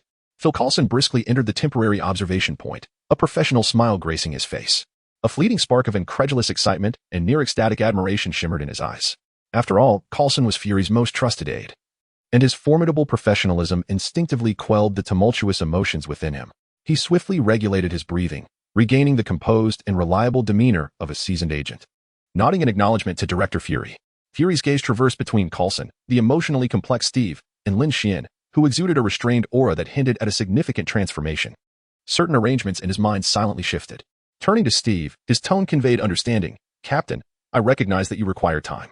Go forth, acclimatize yourself to this world, and seek out those you wish to find." Subsequently, Fury addressed Lin Xuan, stating, "Your mission is also accomplished. The contact was highly successful, and the data holds substantial value. I need to discuss other tasks with Coulson, so please escort the captain." Lin Xuan had no objections, offering a slight nod. Steve likewise nodded in silence, accepting Fury's directives. The two exited the makeshift stronghold, disguised as an aging gym, one after the other. The afternoon sun was somewhat blinding, casting a warm glow upon them. Outside, the streets bustled with traffic and vibrant voices, starkly contrasting the oppressive atmosphere within the building, steeped in historical weight and futuristic intensity. Just as Lin Xuan prepared to depart, Steve Rogers, walking ahead, suddenly halted. He turned, his piercing blue eyes scrutinizing Lin Xuan with a mixture of military appraisal and a hint of relief. He extended his right hand. "Thank you for allowing me to acclimatize to the current situation more swiftly, in your own way." It was a gesture of respect born from the battlefield, transcending mere words. He sought to reconfirm the peculiar shift he had felt within the room through their handshake. Lin Xuan regarded the hand that symbolized the spirit of an era and extended his own, grasping it firmly. In that fleeting moment of contact, both men instinctively applied a slight pressure. As their hands connected, Lin Xuan's mind echoed with the cold, precise notifications from his core instant feedback, external physical contact detected. Target, Steve Rogers. Initiating power feedback test. Validating combat evolution effects. Detected an 18.7 improvement in host muscle group cooperative output efficiency. Output precision aligns with the optimized results of the super soldier physiological control model. Power output remains stable. Control precision has reached the foundational standards of the second-generation super soldier. Simultaneously, Steve, his senses heightened by the super soldier serum, suddenly perceived something unusual. He distinctly felt that Lin Xuan's hand not only exerted an astonishing steadiness, but also emanated an incredibly subtle, high-frequency tremor. He could even hear the almost imperceptible crackling in the air, as if a faint current was coalescing within Lin Xuan's palm. A prompt indicated that a trace of gamma energy had been detected, accompanied by the passive activation of bioelectricity, revealing the conductive properties of the Thunder Force. The energy was converted into controllable microarcs, with the rate of energy overflow now regulated, aligning with the anticipated 22 enhancement in energy manipulation efficiency following the evolution of the battle physique. It was determined that the host had preliminarily acquired the nuanced control characteristic of a second-generation super soldier, laying the groundwork for subsequent gene engine integration and the fusion of multiple energy systems. This sensation was ephemeral yet vividly tangible, stirring something within Lin Xuan. Indeed, the effects of the upgrade were immediately apparent, not only in the precision of his power control but also in the subtle manifestation of the fused thunder attributes, perfectly restrained. This was a testament to the precise control and energy amalgamation brought forth by the initial genetic optimization defining the second-generation super soldier. Steve's astonishment was nearly impossible to conceal as he slowly released his grip and stepped back, scrutinizing Lin Xuan with keen interest. "I felt it just now. You have grown stronger," he remarked, pausing slightly, his tone laced with a hint of self-deprecating humor and a probing inquiry into the workings of S.H.I.E.L.D., and in a manner I cannot comprehend. "It seems Director Fury holds you in high regard. To have you conduct my welcome ceremony upon my awakening. The caliber of this sparring partner is indeed remarkable." Lin Xuan raised an eyebrow in response, retorting, "Captain, are you certain you wish for me to be your sparring partner? Or rather, am I here to warm you up, aiding you in regaining your peak state from 70 years ago?" Steve fell silent for a moment, seemingly taken aback by Lin Xuan's direct, even somewhat audacious reply. This young man before him was not only extraordinarily powerful but also possessed a character entirely dissimilar to his own. However, the fleeting surprise on his face soon gave way to a renewed seriousness. The sense of responsibility and conviction emblematic of Captain America began to coalesce in his gaze. "Regardless, this world is far more intricate than it was before my slumber. Since you wield such formidable power, I hope you will employ it judiciously, remaining true to the right path." His words bore a veiled implication, tinged with concern for the unknown and a caution against the potential misuse of great power. Lin Xuan countered, "And what about you? Fury seems eager to retain you. Why not simply remain?" Suddenly, a vibration emanated from the encrypted communicator in his pocket. The screen illuminated, revealing Tony Stark's characteristic visage, adorned with signature sunglasses and a hint of excitement, set against the backdrop of his futuristic laboratory. "The prototype of my orbital arsenal is nearly complete. The preliminary simulation test data is flawless. Stop wandering about outside. Hurry over. The moment of witnessing a miracle is upon us. You, as my technical consultant, cannot be absent." Lin Xuan quickly replied that he would arrive shortly before disconnecting the communication. He lifted his head, preparing to bid a brief farewell to Steve, only to discover the Captain America, who had just stood before him, had unknowingly turned away and merged into the bustling crowd at the street corner. Lin Xuan remained rooted in place, watching that figure vanish around the bend. After a brief moment, he withdrew his gaze and adjusted his direction. The black nanomaterials once again enveloped his body like a living entity, silently preparing to transform into a stream of light. His next destination, Stark Industries Tower, to witness the birth of Tony Stark's orbital weaponry. Perhaps he could also seize some freshly minted technological marvels along the way. And there was one more thing. Lin Xuan recalled the fleeting encounter. The moment when the Dark Star battle axe clashed with the shield, though it was merely a tentative strike. He seemed to have left an imprint on the surface of the shield. It was worth noting that this was a vibranium shield, virtually indestructible in theory. Analysis result: the Dark Star battle axe possesses a fundamental armor-piercing characteristic. This trait arises from its unique material and energy conduction structure, enabling it to deliver additional destructive effects against high-density defensive targets. The deeper principles involve theories of high-dimensional energy interference and material deconstruction, exceeding current analytical permissions. The host must enhance their technological level or complete relevant preliminary research to unlock this feature. An armor-piercing characteristic, indeed. It is evident that its nature transcends mere sharpness and heft. This sparring session with Captain America has led to the evolution of his combat form, an improvement in the precision of his strength control, and an optimization of energy utilization. These seemingly subtle changes hold immense significance for him. The body serves as the foundation for all technological equipment, particularly for his nano-black armor, which possesses growth potential. Its performance ceiling largely depends on his biological energy output efficiency and control precision. The enhancement of his own form can also feed back into the battle armor. Lin Xuan could distinctly feel that as his mastery over gamma energy and that flicker of thunderbolts progressed, he pondered what kind of combat prowess his armor could unleash now. A sense of anticipation welled up within him at the thought of sparring with Tony. Chapter 54. The power of thunder utilized in the rune matrix? Technological advancements have strengthened once again. The sleek nano battle armor reformed, enveloping Lin Xuan's body, with a soft hum resonating from a slight energy tremor. Lin Xuan transformed into a streak of black light, soaring rapidly toward the Stark Tower. Even amidst this high-speed flight, his consciousness remained alert. The Xiongxin system in his mind was diligently processing the changes brought about by the recently completed evolution of his battle form, the foundation of the second-generation super soldier. He began to grasp the energy conduction characteristics of the power of thunder. This power, originating from the core of the Dark Star battle axe, had, after integrating the data model of the super soldier serum, evolved beyond mere chaotic energy. It now possessed enhanced electrical properties, high frequency, precision, and ease of control. Although it was still insufficient to serve as a primary means of attack, the high-energy, high-frequency characteristics, if combined with other technologies. Lin Xuan's thoughts leapt to another formidable capability he possessed, the rune matrix. The essence of the rune matrix lies in the guidance, transformation, and amplification of energy. Lightning itself is a highly ordered natural phenomenon brimming with immense energy. If he could incorporate the characteristics of lightning, particularly its high-frequency, instantaneous energy conduction, into the design of the rune matrix, this notion illuminated his cognitive blind spots like a flash of lightning. It could significantly enhance the energy conduction efficiency and stability of the rune matrix, potentially developing entirely new functionalities. The more he contemplated, the more feasible it seemed. This would be a revolution in the existing theories of runes. Just as Lin Xuan immersed himself in visions of future technology, the Xiongxin system alerted him. Xiongxin notification detected the presence of an unoptimized technological creation prototype of an orbital weapons platform nearby, with an efficiency bottleneck in its core energy controller. Task triggered. Energy core optimization. Task objective. Assist Tony Stark in optimizing the energy controller of the orbital weapons prototype. Task reward, 200 tech points.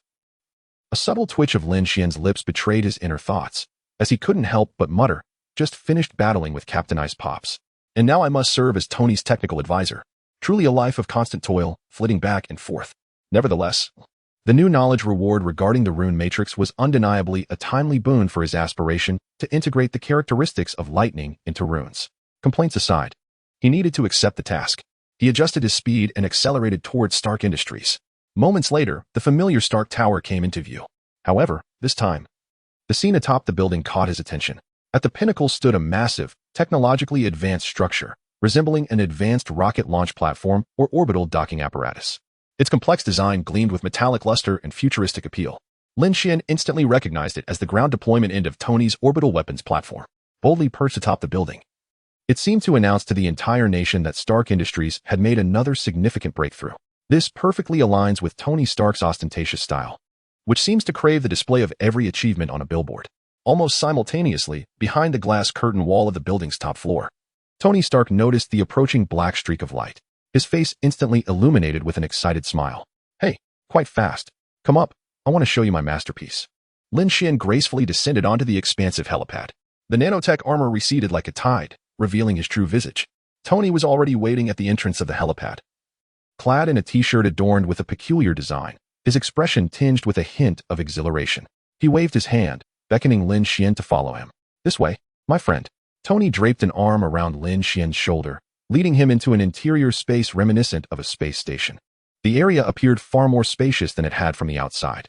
Enormous metal boxes were neatly arranged along the walls, each meticulously sealed and labeled with various numbers and models. Tony gestured towards the boxes on the wall and began to elaborate passionately. These are modules of the orbital weapon arsenal. I have miniaturized and modularized a portion of the weapon systems, deploying them in low Earth orbit. When needed, they can be dispatched to swiftly counter threats in any corner of the globe. This is true global strike capability, and it is controllable. Tony continued to exuberantly expound on his design philosophy, covering topics from orbital dynamics to atmospheric reentry technology and the compatibility of modular weapons. Lin Xuan appeared to listen intently, yet his gaze swept across the entire space. With the assistance of the advanced analysis, he quickly pinpointed the core of the system. Ultimately, his eyes settled on a central device, which flickered with various indicator lights and emitted a low, resonant hum. Lin Xuan abruptly interrupted Tony's presentation and approached the device. The energy controller here, its energy scheduling and conversion efficiency, seemed to have room for improvement. Tony's animated discourse came to an abrupt halt. His smile froze, and he gazed at Lin Xuan with incredulity. How did you see that at a glance? Tony's eyes widened, displaying a look of astonishment. This is precisely the most troublesome aspect for me. The energy loss is significantly higher than I anticipated. The system he designed required the energy core to instantaneously output vast amounts of energy to propel the weapon modules to their designated orbits. However, during practical tests, a considerable amount of energy was lost during transmission and conversion processes, leading to reduced efficiency, which adversely impacted delivery speed and payload. Lin Xuan approached the energy controller, not directly answering Tony's inquiry. He raised his hand, gently touching the device's outer shell with his fingertips. The system indicates, conducting a deep scan of the target orbital weapon arsenal prototype's energy controller, analyzing existing energy conduction pathways and rune structures. Multiple optimization potentials detected. Lin Xuan closed his eyes, swiftly invoking the knowledge of the rune matrix in his mind. Tony stood quietly beside him, observing as Lin Xuan seemed to enter a state of meditation. He knew that this young man always had the capacity to bring forth surprises. Analysis by Xiongxin detected target orbital weaponry prototype energy controller. The energy structure is complex, yet there is a noticeable delay in energy dispatch, with approximately 18 energy loss occurring during the conversion process due to ineffective conduction and thermal dissipation. Based on the current knowledge of the rune matrix mastered by the host and the high-frequency energy conduction characteristics of thunder power obtained through battle body evolution, a new type of lightning rune matrix can be constructed to optimize the energy core. It is anticipated to enhance energy utilization by 15 to 20, while also augmenting instantaneous output power. Xiongxi notification detected optimization target and available optimization schemes. Would you like to expend 40 technology points to execute the orbital weaponry energy core optimization command? 40 technology points for at least a 15 increase in efficiency, along with enhanced instantaneous power, while simultaneously validating the feasibility of the lightning rune. This transaction is undoubtedly profitable. More importantly, it not only fulfills the task to earn rune knowledge points, but also allows him to directly apply the newly conceived lightning rune idea into practice. Execute. Lin Xuan commanded within his consciousness. Xiongxin command confirmation. The optimization command for the orbital weaponry energy core has begun execution. Consumption, 40 technology points. Current technology points, 400, as the command was confirmed. An energy wave containing the information of the new lightning rune matrix quietly spread. This unique information stream precisely guided the energy, directly impacting the most crucial energy circuits and dispatch nodes within the energy controller. It was not a physical alteration, but rather a profound reconfiguration and recalibration of the energy structure. Chapter 55. A virtuous cycle. Tony's improvised Fantasia? Buzz. The energy controller emitted a sound distinctly different from before, a clear, melodious hum, as if it had shed a heavy burden. The indicators on the panel, which had previously flickered in disarray, now radiated stability and rhythm, exuding a sense of efficient operation. Tony Stark's eyes widened, his mouth slightly agape.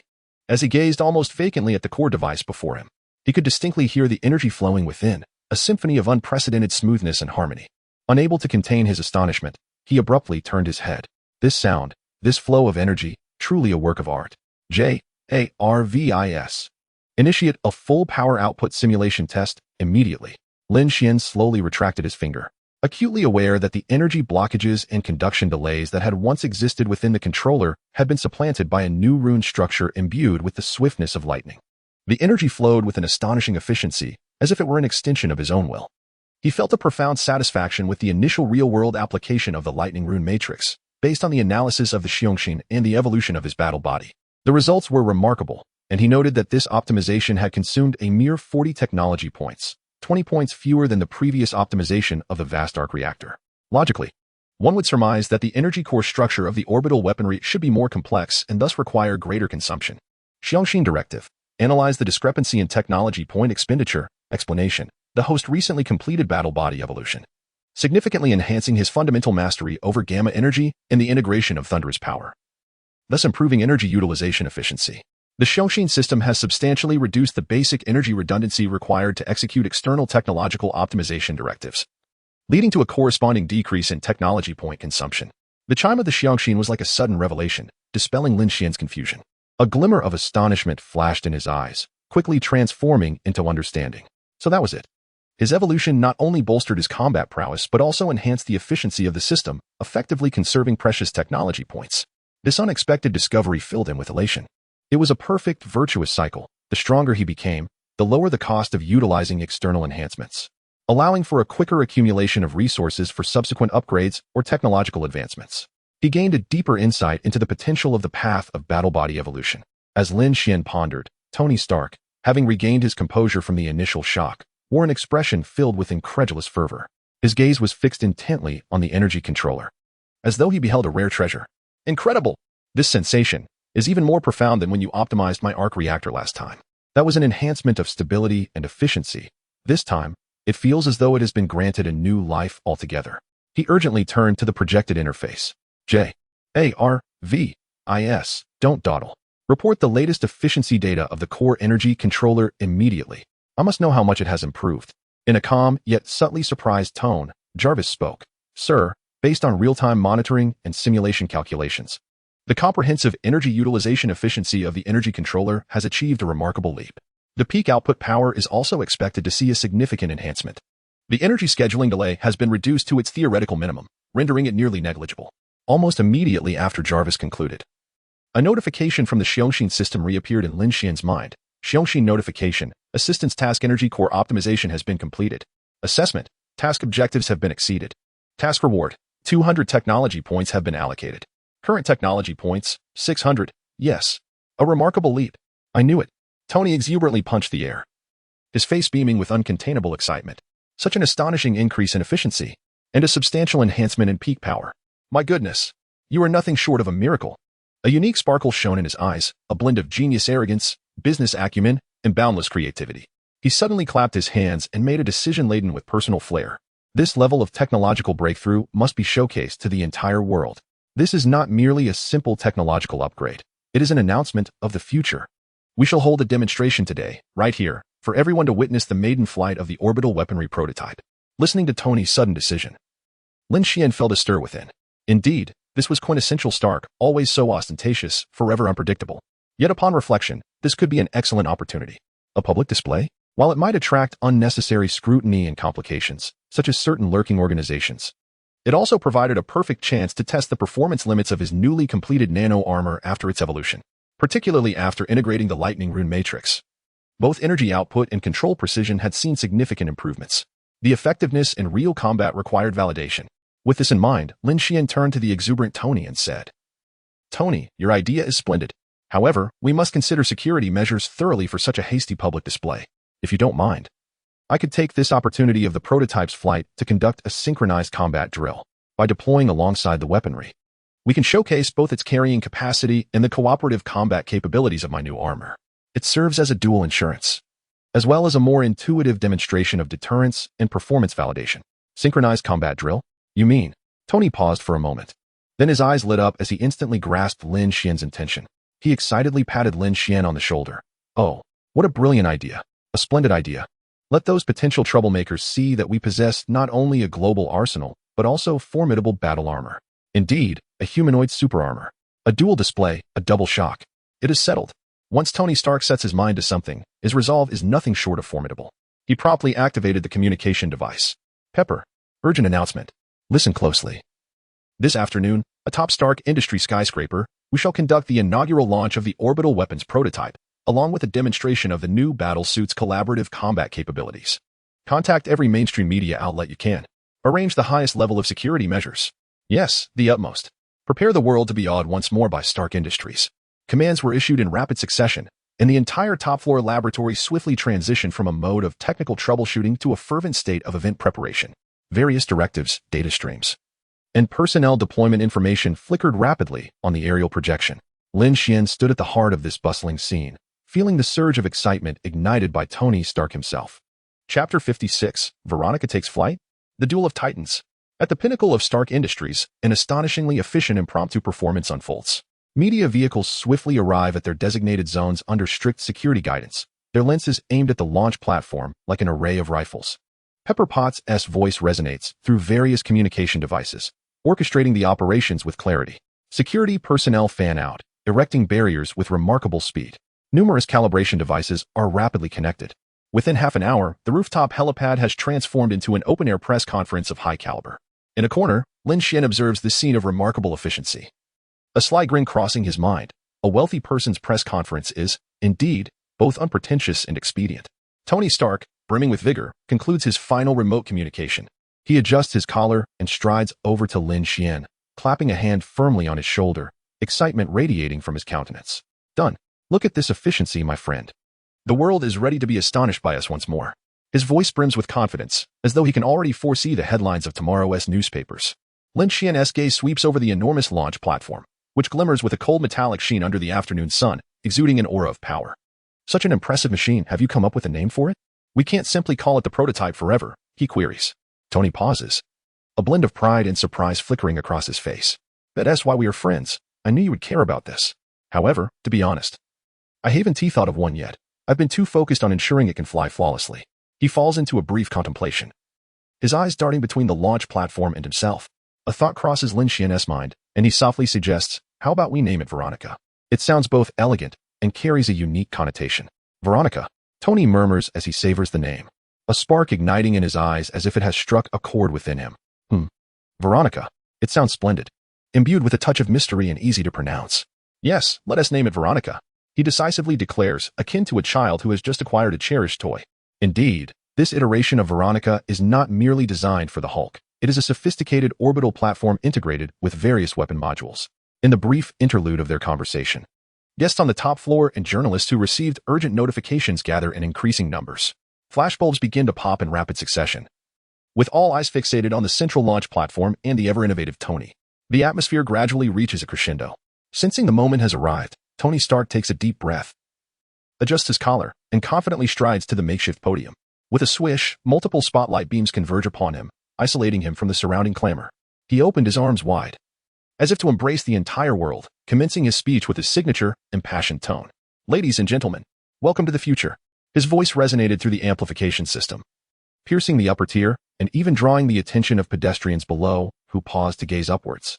Some say the sky is the limit, but at Stark Industries, we never believe in limits. He spoke of the enduring vision of Stark Industries, illustrating how technology transforms lives and shapes the future. His fervent oration infused the atmosphere with a vibrant energy, elevating the ambience to a new pinnacle. At last, he pivoted sharply, his arm gesturing towards the colossal entity behind him. Veronica. Today, we shall redefine the sky. We will demonstrate to the world that Stark Industries not only safeguards the ground but also commands the orbit. Now, open your eyes wide. Witness the birth of Veronica. As his final words echoed and a graceful gesture accompanied them, he commanded, Jarvis, initiate the launch sequence. With a resounding hum, amidst a cacophony of gasps, shutter clicks, and blinding flashes, the prototype orbital weapon system, Veronica, ascended majestically. Those on the ground could only tilt their heads back, watching as it swiftly diminished in their line of sight, ultimately becoming a luminous speck blending into the skyline. The grandeur of the scene and the fervor of the atmosphere rivaled that of a mini Stark Expo opening ceremony. It was only when Veronica vanished from sight that the crowd erupted into thunderous applause and cheers. Tony stood on stage, reveling in the attention and adulation, a signature confident smile gracing his face. He raised his hand, signaling for quiet. Ladies and gentlemen, that launch was spectacular, wasn't it? But that was merely the appetizer. His words piqued everyone's curiosity once more. Many may not yet comprehend that Veronica's full potential extends beyond mere transport. Its true value lies in synergy. Next, my good brother and I will present a special demonstration of collaborative combat. As Tony finished speaking, dozens of drones emblazoned with the Stark Industries insignia ascended from the surrounding buildings. They hovered at varying heights and angles, transmitting live footage to the network. At that moment, the seemingly ordinary black nanomaterials on Lin Xuan's attire sprang to life. They silently spread, swiftly enveloping his entire form. In the blink of an eye, a suit of armor had materialized. Opposite him, Tony effortlessly raised his right hand, announcing, Jarvis, it's time to stretch our muscles. Whoosh, whoosh, whoosh. In the sky, several brilliant red streaks sliced through the air like precision-guided missiles, emitting sharp cutting sounds. They were not the armor itself, but rather meticulously crafted weaponry attachment modules, flying with impeccable accuracy towards Tony Stark, now clad in the Iron Man suit. Clink, clatter. The mechanical arm extended, and the interface connected. Amidst the astonished gazes of the crowd, these modules seamlessly integrated with Tony's Mark Pulse series armor at a dazzling pace. Additional energy packs, larger shoulder-mounted weaponry, and enhanced leg thrusters transformed the armor's silhouette into a more formidable and heavily armed figure. The audience erupted into waves of exclamations. In contrast to Lin Xuan's silent and fluid metamorphosis of the nano-armor, Tony's display exuded a mechanical elegance that was visually striking. The camera flashes intensified, and hushed whispers filled the air. Look, this is Iron Man's technology. So cool.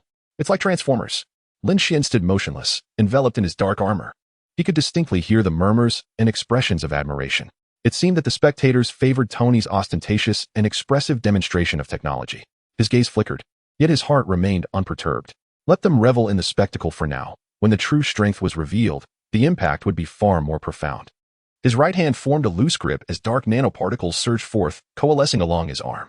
The Dark Star battle axe gradually materialized, firmly held in his grasp. Core command: initiate combat data recording mode. Priority analysis target: Iron Man Mark Plus series armor. Analysis focus: energy output mode, weapon module interface protocols. Flight maneuver control algorithms. The dark nano armor stood against the resplendent, heavily modified red-gold Iron Man suit.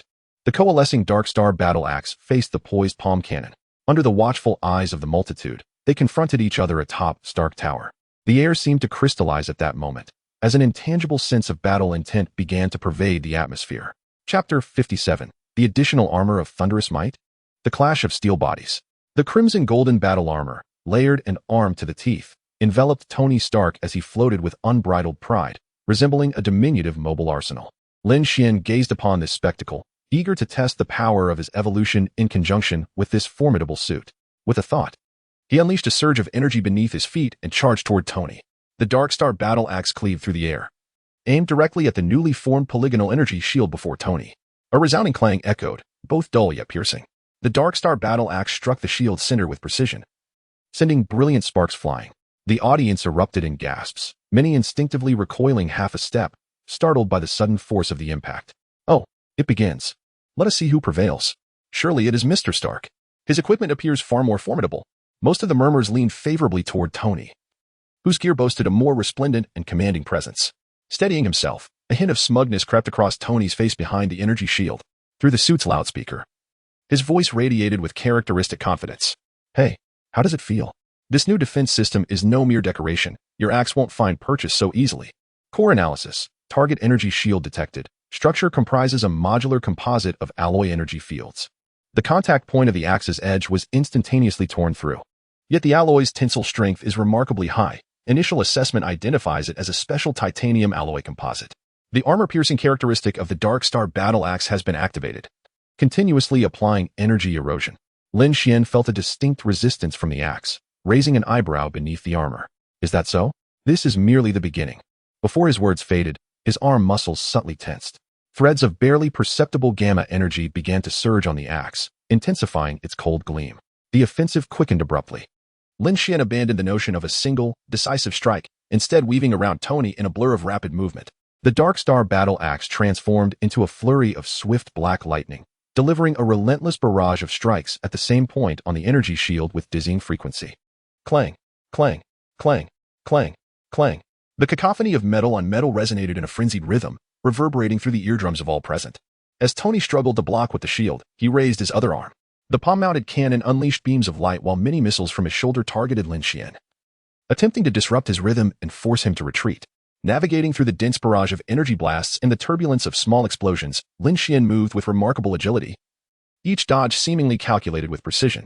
Just as he closed the distance to Tony once more, he brought the axe down again. Crack. After enduring a barrage of high-frequency slashes to the same spot, the once imposing energy shield finally buckled under the strain. With a piercing shatter, the shield fractured from its central point. Cracks resembling spider webs rapidly spread and shattered with a resounding bang. Before the audience could voice their astonishment, a brilliant red-golden streak shot down from the sky, as if imbued with life, expertly assembling before Tony's arm. It formed a pristine, intact energy shield. The entire sequence flowed seamlessly, as if choreographed. The audience erupted into even more fervent cheers and gasps than before. My heavens, can it truly function this way? An endless supply? How utterly outrageous. The technology of Stark Industries is remarkable. Meanwhile, on the bustling streets at the other end of the city, Steve Rogers strolled, attempting to blend into this unfamiliar era. Accidentally glancing upward, he noticed the enormous electronic screen of a nearby skyscraper broadcasting live footage. When he discerned the dark figure engaged in fierce combat with Iron Man, his blue eyes widened in shock. It's him. Steve halted, staring intently at the screen, his brow furrowed in concern. He instantly recognized Lin Xuan, who donned armor even more formidable than that day in the alley. If only he had worn this then. He instinctively clenched his fists, a torrent of complex emotions surging within him. At the top of Stark Tower, Lin Xuan found himself at an impasse against the instantly replenishing shield. Every instance of destruction was swiftly compensated by the Veronica system from above. He temporarily ceased his relentless assault, the dark armor hovering in midair, facing Tony, who was similarly suspended. Core analysis. The target employs a modular rapid replacement strategy, resulting in diminished efficiency of sustained physical damage. Recommendation: utilize a sudden energy burst that exceeds both its replenishment speed and single-instance damage threshold to overcome its tactics. So that's the plan, wear me down with an unending supply of resources. A glimmer of determination sparked in Lin Xuan's eyes. Let us see whether your replenishment is swifter than my strength. He began to slowly retreat, creating distance from Tony, grasping the handle of the Dark Star battle axe tightly. He raised it high. The once subdued energy circuits on the surface of the dark armor flared to an unprecedented brightness, the deep energy radiance swirling erratically. He began to harness the flicker of thunderous power he had initially grasped following his body's evolution, attempting to fuse it with gamma energy. Crackle, crackle. Fine yet distinct arcs of electricity began to leap and flicker across his armor and the Dark Star battle axe, emitting a faint yet resonant sound. Behind him, a shadowy figure, reminiscent of a colossal Black Hulk, re-emerged quietly. This time, however, tendrils of visible silver lightning entwined the edges of the shadow's outline. An aura, infused with the ferocity of gamma energy and the penetrating force of thunder, began to radiate outward. Several tracking missiles fired by Tony struck him, yet only created small ripples of energy on his surface, failing to even jolt him, as they were obliterated by an unseen force. This is not good. Tony Stark immediately sensed that something was amiss. The energy fluctuations emanating from Lin Xuan were escalating at a terrifying rate, infused with a certain essence that triggered alarm signals in his armor. JARVIS, maximum power defense, Tony shouted into the communication channel. Simultaneously, he urgently maneuvered Veronica, stationed in space. Whoosh, whoosh, whoosh, whoosh. All standby shield modules, responding to the command like a swarm of bees, surged downward in a brilliant cascade of light. They layered before Tony, rapidly assembling at an extraordinary speed. Ultimately, they coalesced into a colossal composite energy shield, several times thicker than any previous iteration. The surface of the shield radiated a blinding energy glow, indicating that it was operating beyond its limits. Lin Xuan uttered a low growl, completing his charge. He unleashed the gamma energy infused with the power of thunder, striking forward with the Dark Star battle axe.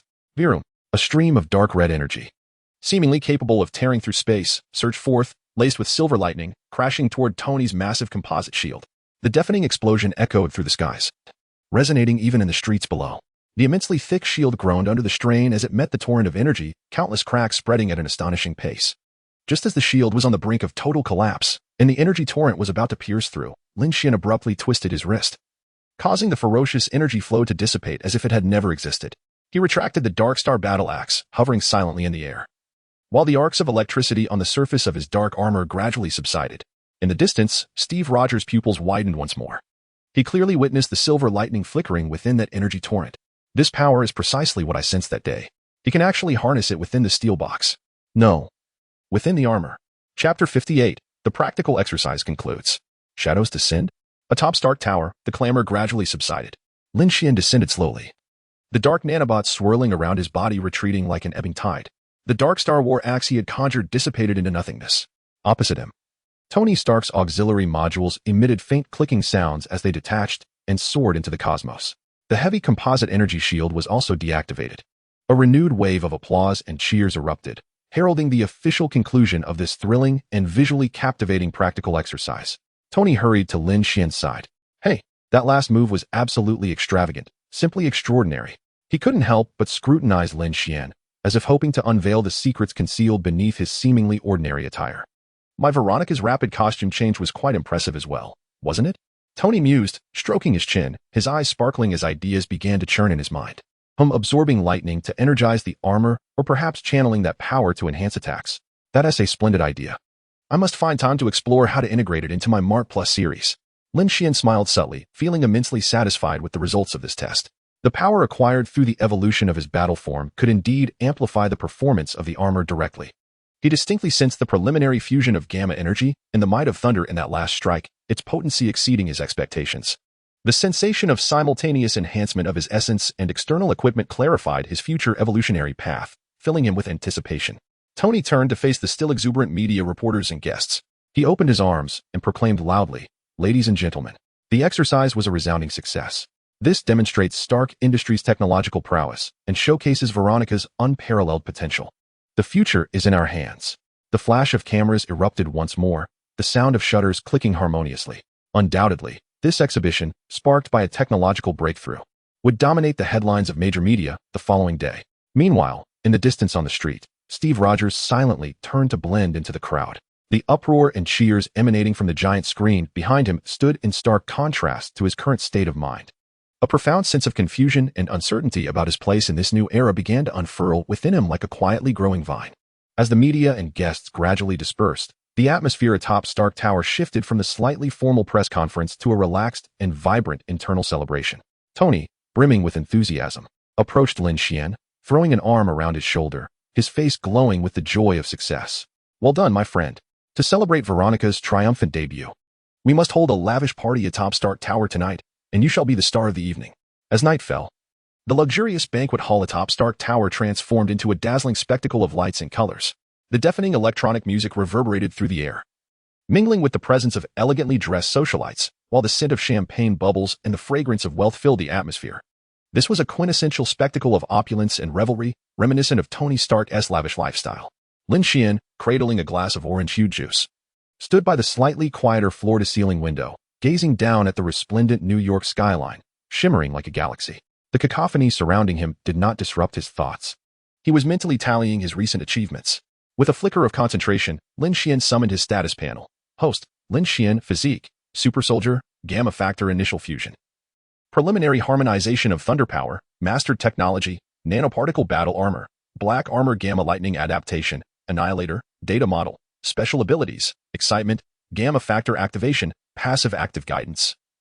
Thunder Power, Preliminary Control, Constructed Equipment, God Layer Set, Darkstar Battle Axe, Technology Points, 600. His accrued technology points had reached 600. And both his capabilities and core technologies had been validated and enhanced.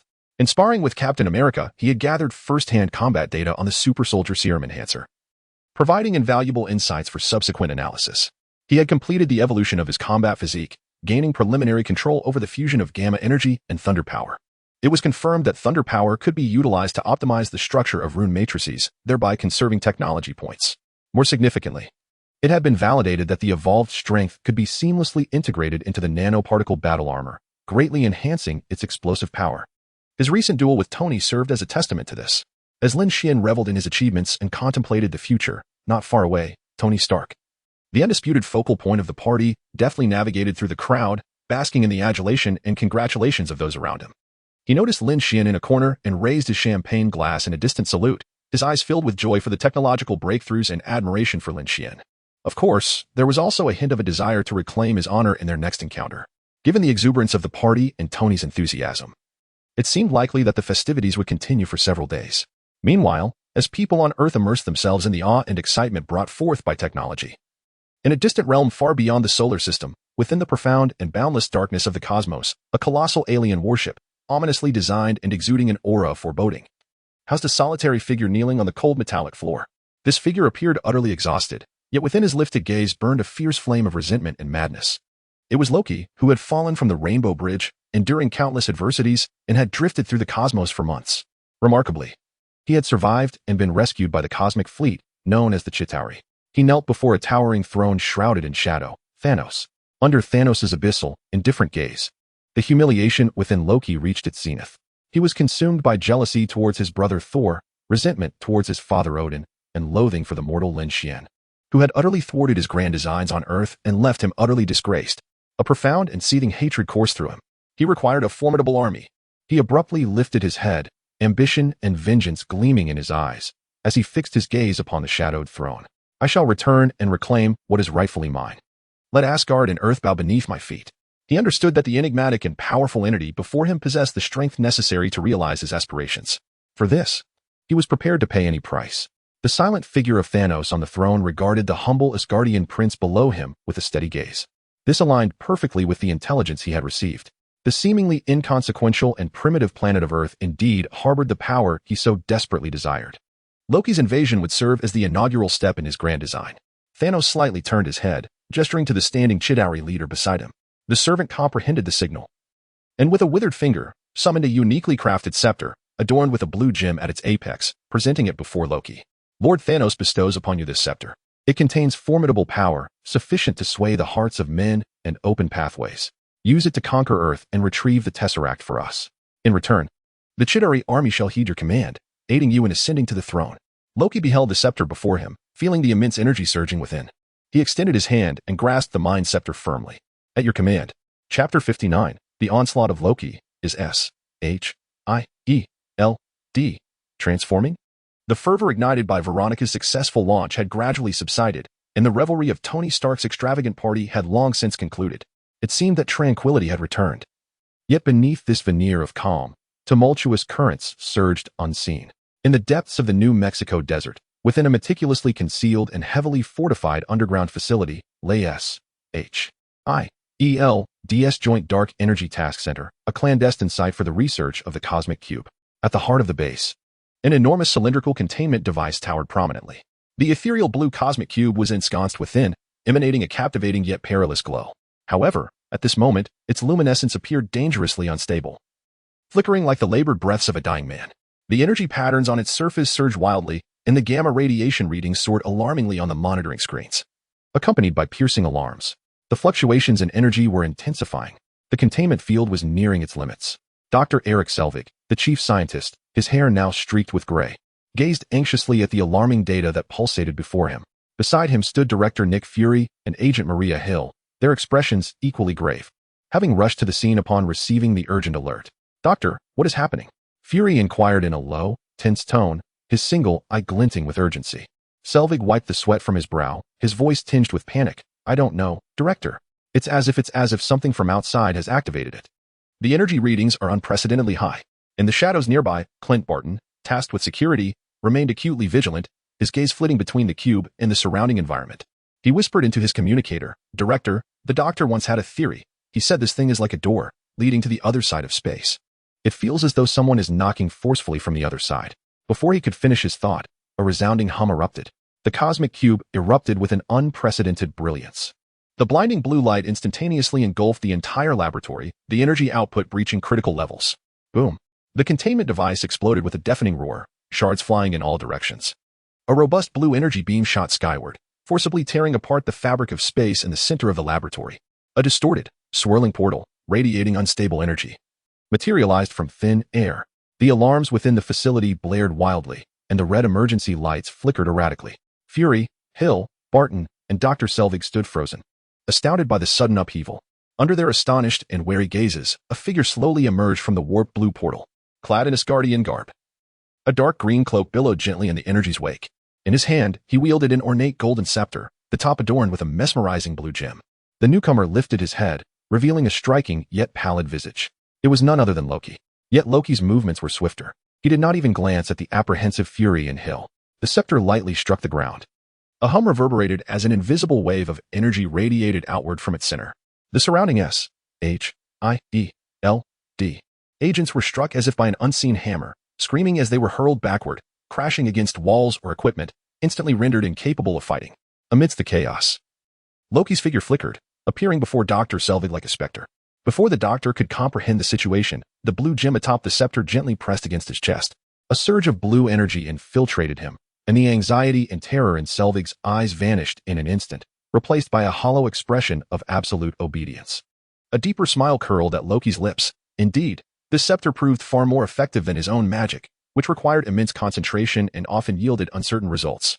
He wondered if this artifact from Thanos could unlock Lin Xuan's mind. No. Hawkeye reacted with remarkable speed, swiftly drawing his bow and releasing an arrow aimed straight at Loki's face. Without lifting his gaze, Loki casually waved the scepter, unleashing a blue energy beam that precisely disintegrated the incoming arrow mid-flight. Almost instantaneously, he closed the distance to Hawkeye at an inhuman speed. As Hawkeye attempted to engage in close combat, the scepter once again struck true, hitting him squarely in the chest. The same blue energy penetrated him, and the once sharp gleam in the eyes of SHIELD's finest agent quickly dulled. He halted, his movements stiff and lifeless, like a puppet void of a soul. Barton, Fury bellowed, raising his weapon to shoot. Hill and the other agents still capable of action opened fire as well. Their bullets struck Loki, but were repelled by an invisible energy barrier, producing a series of metallic clinks without inflicting any harm. Loki smirked disdainfully, gesturing towards the controlled Hawkeye, who immediately turned, swiftly knocking an arrow aimed at his former commander and colleagues. "Be careful." Hill urgently shielded Fury, struggling alongside the other agents to counter the precise onslaught from Hawkeye. Seizing the opportunity while Fury and the others were distracted, Loki calmly approached the shattered containment device, reaching for the cosmic cube that continued to radiate a terrifying energy. Accompanied by the controlled Dr. Selvig and Hawkeye, he advanced through the hail of gunfire towards the designated escape route. The scepter intermittently unleashed energy beams, suppressing SHIELD's firepower. rendering them unable to retaliate. Boom. The energy from the unleashed cosmic cube spiraled into chaos, causing the entire base to tremble violently. Debris cascading from the ceiling as the structure rapidly deteriorated. Director, the base can't withstand this. We must evacuate immediately, Hill shouted anxiously, firing while pulling Fury back. Fury, watching Loki's silhouette vanish into the corridor and glancing at the base that was on the brink of collapse, as well as the cosmic cube that had been taken, felt an unprecedented fury ignite within his single eye. Escaping the crumbling base and standing in the cool desert night, Fury observed the dust rising in the distance. His countenance darkened. Hill. Fury's voice was cold and resolute. Initiate the Avengers assembly protocol. Coulson. He turned to another capable subordinate, who had just extricated himself from the chaos and appeared somewhat disheveled. Immediately contact all candidates. Not a single one can be overlooked. Yes, sir.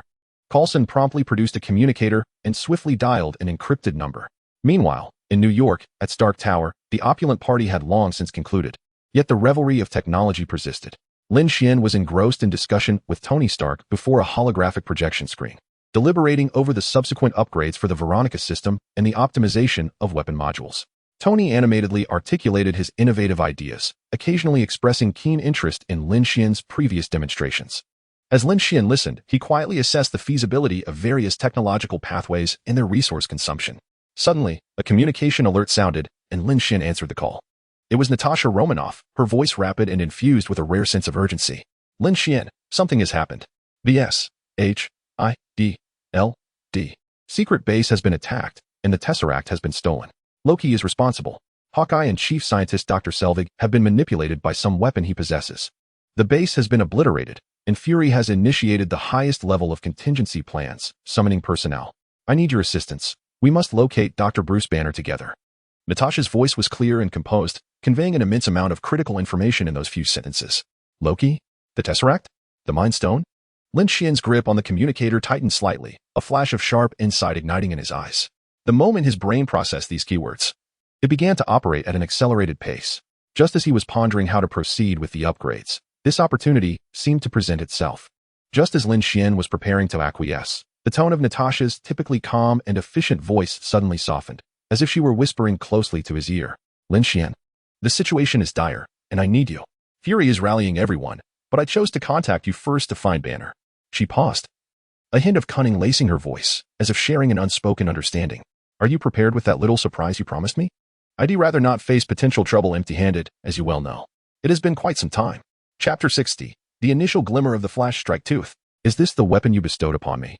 Lin Xuan had just concluded his conversation with Natasha, and her voice, imbued with a peculiar undertone, seemed to linger in his ears. Nearby, Tony Stark immediately approached, wearing an expression of curiosity and mischievous intrigue. Hey, I seem to have caught wind of something about Natasha and custom weapons. Tony raised an eyebrow, nudging Lin Xuan lightly with his elbow. Come on, enlighten me. What is the nature of your relationship? And what is this little surprise? Lin Xuan cast a sidelong glance at him, accustomed to Tony's insatiable curiosity, and replied dismissively, It's nothing. We merely exchanged a few words while I was conceptualizing the Darkstar battle axe. I casually promised to craft a small gadget for her, nothing more. He was keen to avoid further entanglement in this topic. At that moment, Lin Xuan's internal communicator chimed, and Natasha's voice came through. Succinct and efficient. I have identified a suitable rendezvous point for you. A bar in the center of Kolkata, relatively quiet. I will send you the exact coordinates. Make your way there promptly. I shall arrive shortly. With that, Natasha concluded the communication. India? Kolkata? Tony seized upon the keywords and immediately recalled the name Natasha had vaguely mentioned earlier. Wait, are you saying she is seeking Dr. Banner? Bruce Banner? The big guy you referenced in the data you provided? Tony's eyes sparkled with interest. Fascinating. I must accompany you on this journey. Count me in. I have to witness that legendary green giant for myself. He glanced at his watch and added, Perfect timing. I need to drop Pepper off at the airport first. She has a trip to attend. Once I see her off, we will head straight to Kolkata. Tony always managed to fill his schedule to the brim, relishing every moment. At New York's Kennedy International Airport, on Stark Industries' private tarmac, after bidding farewell to Pepper Potts, who was urgently departing for Europe to handle acquisition matters, Tony watched as her plane vanished into the horizon. The rare tenderness on his face gradually faded. Turning around, a hint of barely contained excitement coursed through him as he boarded another private jet alongside Lin Xuan. The aircraft glided briefly along the runway before accelerating sharply, soaring into the azure sky, heading towards the distant Indian subcontinent. Inside the cabin, the opulent decor and top-tier amenities provided unparalleled comfort. Tony swiftly settled into the plush leather sofa, activating a massive virtual screen to initiate a routine video call with Pepper, who had just taken off. His tone shifted back to one tinged with a touch of yearning, as if the formidable tech mogul he had just been moments before was merely an illusion. Be safe. Leave the matters over there to the team, and don't exhaust yourself too much. Yes, I will take good care of myself. Don't worry. Love you. As the call concluded, a trace of warmth lingered on Tony's face. Meanwhile, on the other side, Lin Xuan seized this precious moment of flight to close his eyes and immerse his consciousness into the core of the Xiongxin system. He activated his thoughts, determined to fulfill his promise to Natasha without delay. The emergence of Loki and the theft of the Tesseract heralded an impending storm, and enhancing the combat capabilities of his allies was of utmost urgency. Initially, he intended to gather more data and samples regarding her combat style before fashioning a tailored weapon. But the current situation demanded immediate action, making use of this brief respite. Xiongxin Enhancement. Mission Trigger. Widow's Blade. Mission Requirement. Forge a bespoke melee weapon for Natasha Romanoff, tailored to her combat style and needs. Mission Reward. 100 tech points. Lin Xuan's mind operated like the most efficient processor, rapidly engaging in the task. Natasha's combat style was characterized by agility, swiftness, and lethality, with mastery over various martial arts and infiltration techniques. She required a weapon that was light, discreet, yet possessed formidable penetration capabilities and special effects. Soon, a uniquely designed dagger took shape in his mind. Its lines were smooth and slightly curved, with a razor-sharp edge, and the handguard was intricately designed to fit perfectly in hand. In form, it bore a vague resemblance to the sharp appendages of certain arthropods, exuding an alluring yet deadly aesthetic. Xiongxin Command. Commence construction of the Fong of the Blitz. Core materials. Trace amounts of URU metal. Characteristics. Simulation nanoreconstruction. Specialized nanoparticle substrate. Core technology. Miniaturized thunder rune matrix. Electrocution paralysis effect. High-frequency energy guiding circuit. Neural sensing adaptive interface. Estimated consumption. 50 tech points. As the command was issued, formless energy began to converge under his mental guidance. The nanoparticles disassembled, reorganized, simulated, and reconstructed into a composition akin to URU metal, optimizing the energy conduction pathways. More cleverly, he integrated the preliminary data on the power of thunder acquired from analyzing Mjolnir through the miniaturized rune matrix, solidifying it within the dagger.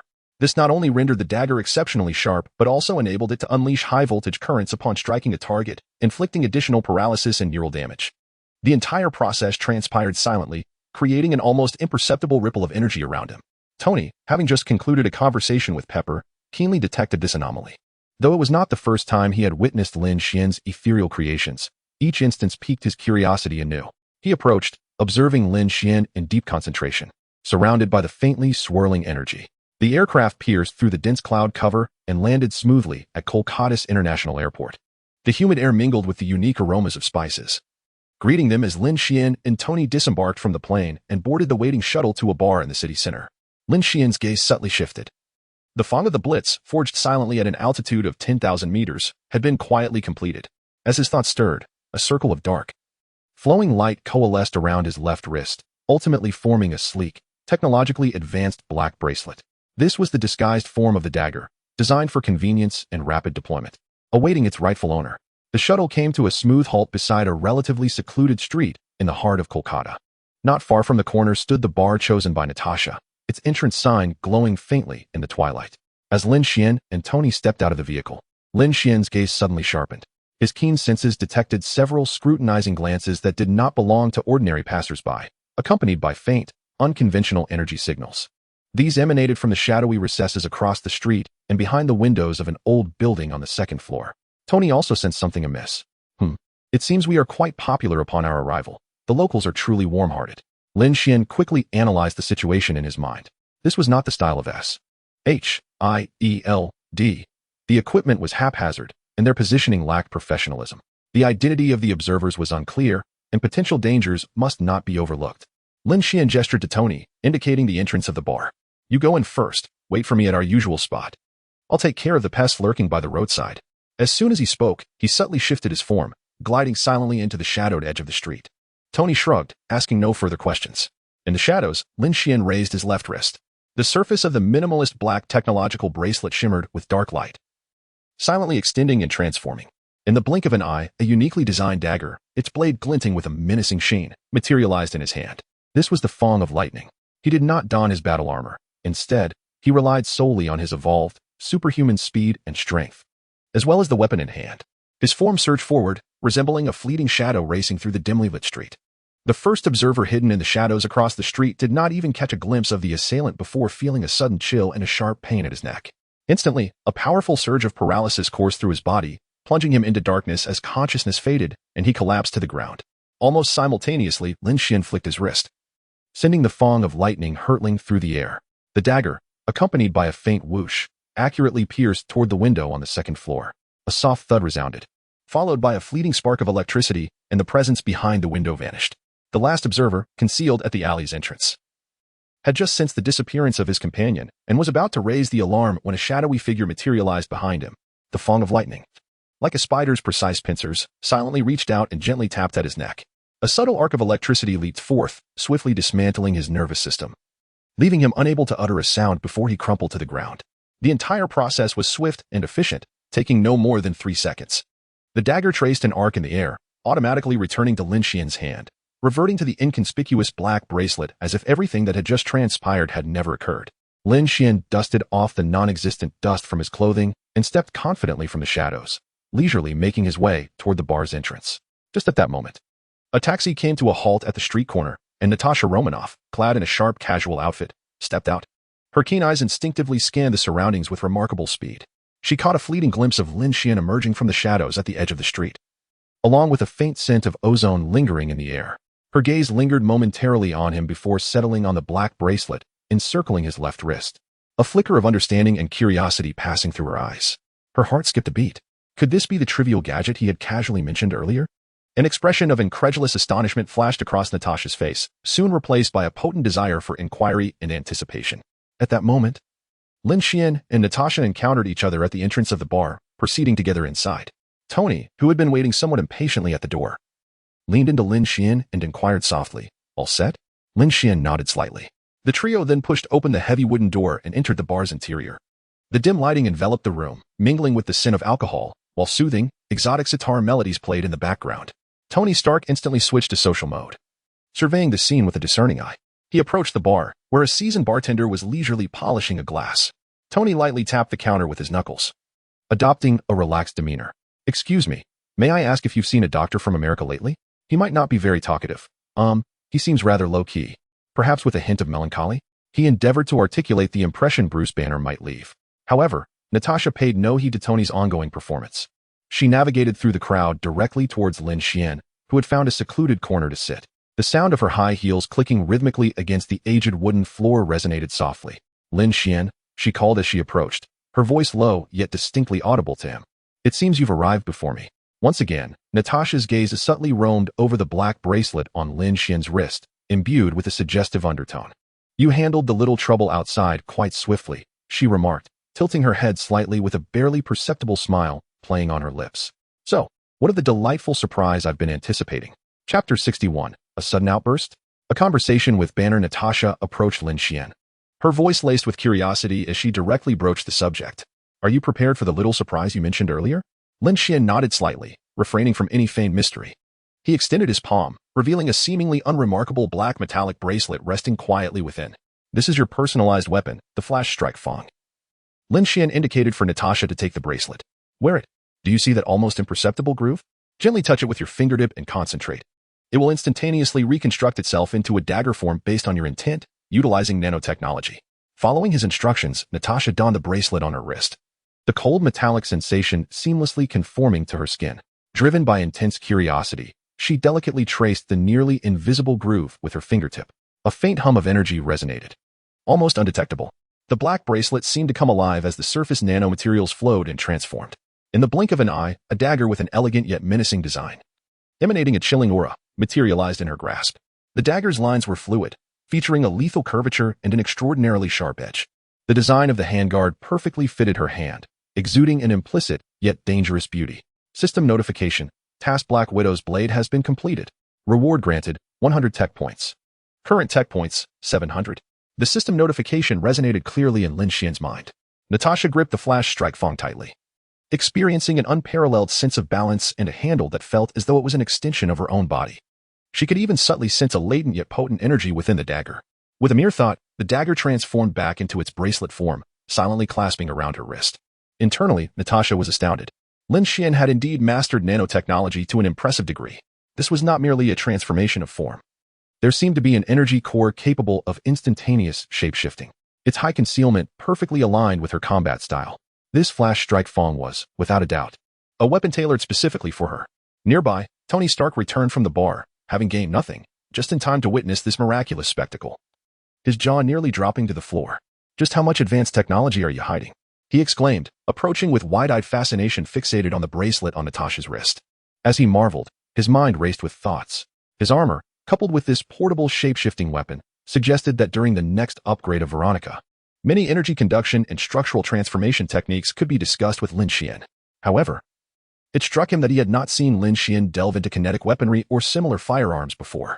Disregarding Tony's astonishment, Lin Xuan turned his attention back to Natasha, his expression turning serious. "Now that the gift has been delivered, let us discuss the situation regarding Dr. Banner. What does SHIELD's intelligence report say? How shall we locate him?" Natasha's expression instantly regained its former professionalism and composure. According to the latest tracking, Dr. Banner was indeed operating in the vicinity of Kolkata. But his movements were exceedingly elusive, making precise localization challenging. However, we received a tip-off. A local young girl seemed to be guiding him toward an abandoned warehouse district on the outskirts of the city. Outskirts of Kolkata. In the abandoned warehouse district, Bruce Banner was following the kind-hearted little girl through the dilapidated streets. He endeavored to maintain his calm, controlling his breath and distancing himself from the crowd. In recent days, he had been cautiously attempting to find inner peace by aiding the impoverished, all while evading anyone who might seek him out. Just as they were nearing the forsaken warehouses, Banner suddenly felt an inexplicable palpitation. A familiar, unsettling energy fluctuation seemed to be approaching rapidly from a certain direction. This energy bore a secret connection to the gamma radiation emitted by the beast within him. No.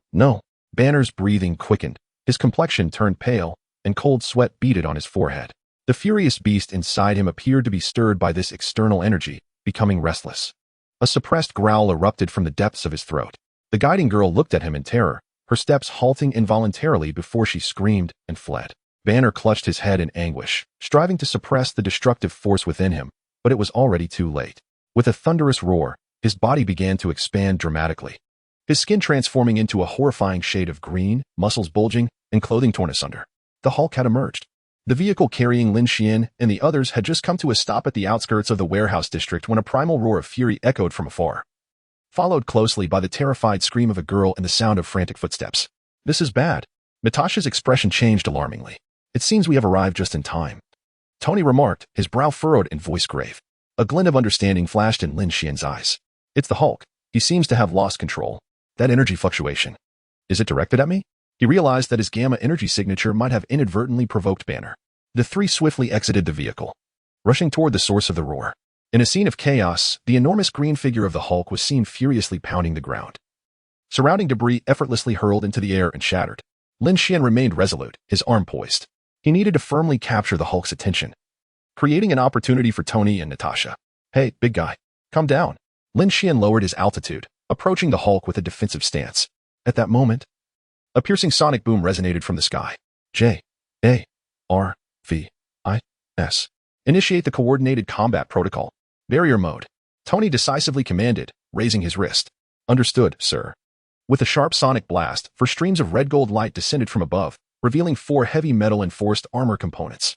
They fell with precision around Hulk, instantly unfolding into a temporary square high-intensity barrier, attempting to confine him within. Bang! Bang! Hulk furiously struck the metallic walls, producing deafening sounds as the structure trembled violently, yet managed to hold momentarily. Lin Xuan commanded in a deep voice, while Natasha sought an opportunity to attack his nerve nodes with her lightning tooth, aiming to incapacitate him. Natasha's eyes sharpened, her wrist device transforming into a sleek black dagger as she searched for Hulk's vulnerabilities. Hulk's attention was drawn to the barrier summoned by Tony, as he relentlessly assaulted the walls. Taking a deep breath, Lin Xuan heightened the power of his nuclear reactor, donning his dark alloy armor. "Tony, create an opportunity for me." "At your service." Tony's mark suit was fully equipped, and he ascended into the air, his palm cannon unleashing a barrage of low-power shockwaves to continuously harass Hulk, diverting his focus. Now, Natasha seized the moment as Hulk turned, exploiting the brief opening in his defense, and the lightning tooth traced a dark arc, striking precisely at a critical nerve cluster behind Hulk's neck. Swoosh! The moment the dagger pierced, a surge of intense bioelectricity erupted from within the lightning tooth, instantly infusing Hulk's body. Ugh! Hulk emitted a pained roar, his colossal form stiffening, movements noticeably delayed. Electricity seemed to course beneath his green skin. Though the paralysis effect was fleeting for Hulk, it was sufficient. Lin Xuan, already poised for action, surged forward, guiding Hulk's unsteady form due to the paralysis, forcefully slamming him against the metallic wall summoned by Tony. Crash! Hulk's massive body collided with the wall, and influenced by the residual paralysis, he momentarily failed to retaliate. His enormous figure began to visibly shrink, the green skin fading, transforming back into Bruce Banner. Banner, bare-chested, curled in a corner, gasping heavily, his gaze vacant, evidently not fully detached from Hulk's consciousness. Natasha looked at the restored Banner and then at the lightning tooth, now reverted to its wristband form, feeling a lingering sense of dread. That was close. Thankfully, Lin Xuan arrived just in time, along with the paralyzing effect of the lightning tooth. Tony landed, deactivating the barrier device. Phew. Every time I witness this transformation, my heart races. Lin Xuan removed his helmet, approaching Banner. Banner, confused, lifted his head, his gaze gradually sharpening. Upon recognizing Lin Xuan's face, he exclaimed, "It's you? Thank you for saving Betty back in Harlem. But what just happened? I felt your energy." Before Banner could ponder further, Natasha swiftly activated a portable holographic projection device.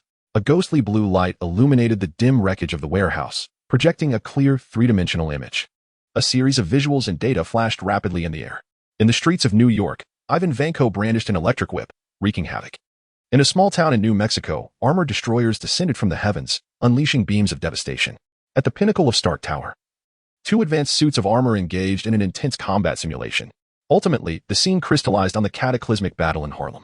The Hulk, in his verdant fury, clashed violently with Abomination, while a figure clad in black armor intervened, momentarily confronting Abomination.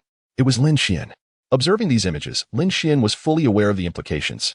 Beside him, Tony Stark was utterly astonished, his shock palpable. Wait, Harlem?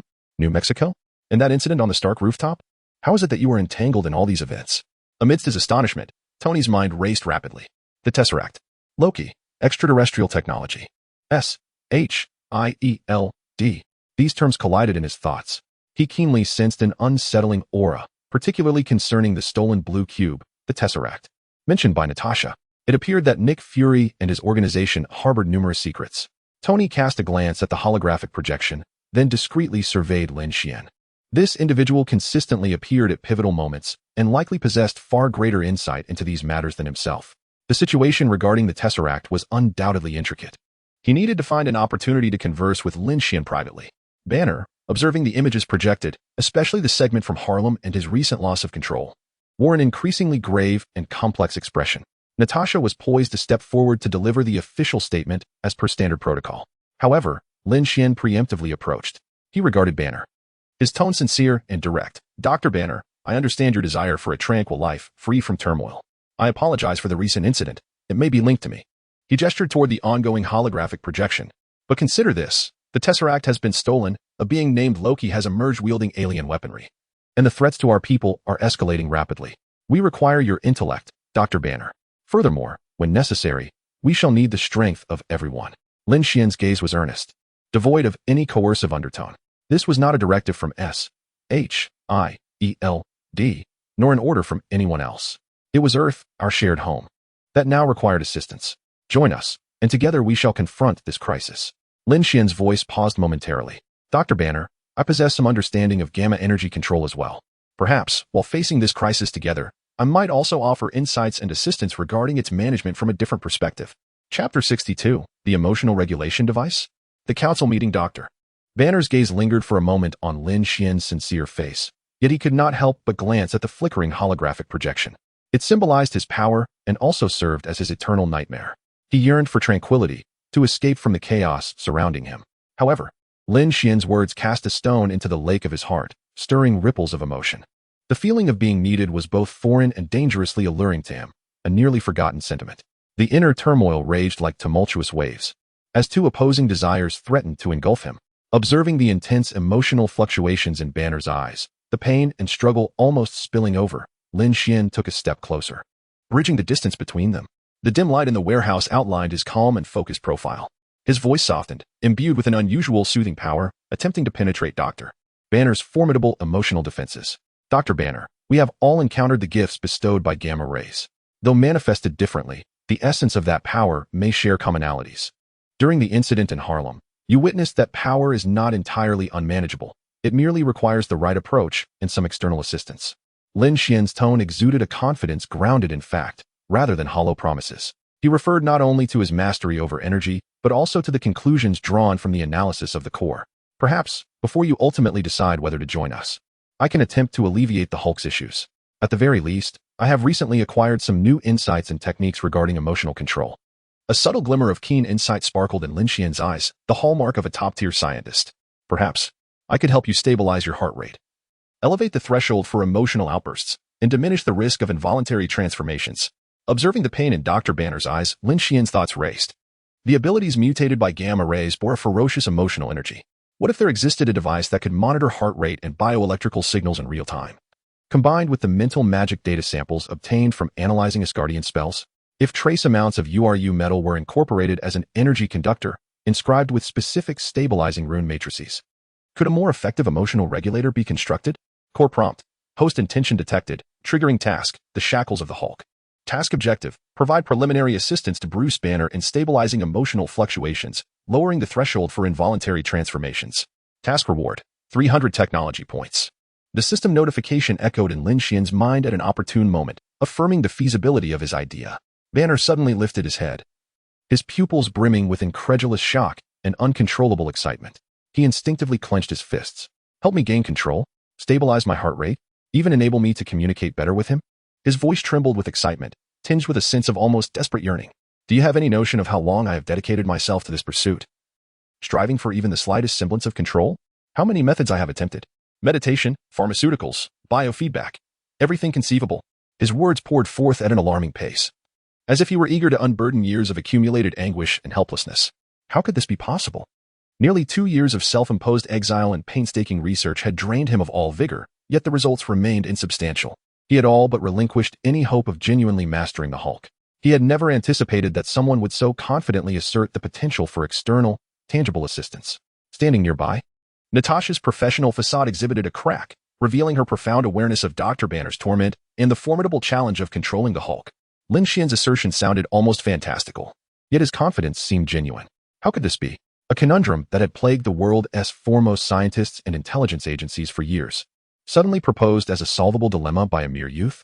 Activate the core, mobilize the psychic magic data samples, integrate the properties of URU metal with the knowledge base of rune matrices, and design a prototype for a basic emotional regulation device. How many technology points will this require? Core analysis: detecting physiological and emotional fluctuations in target Bruce Banner. Combining host-designated data samples, psychic magic interference model, URU metal energy conduction characteristics, stable rune matrix structure.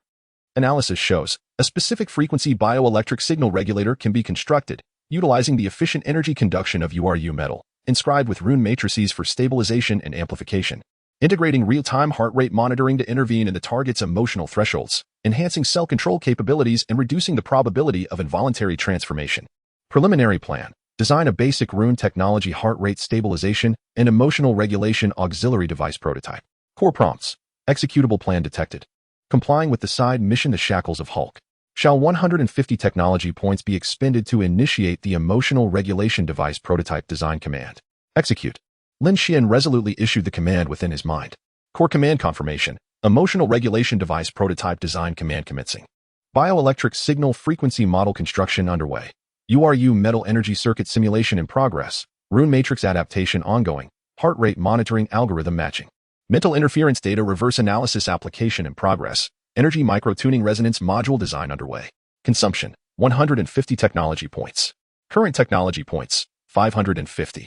In a dilapidated warehouse in Kolkata, suffused with dust and the scent of hope, the atmosphere shifted to one of subtle tension in light of this sudden possibility.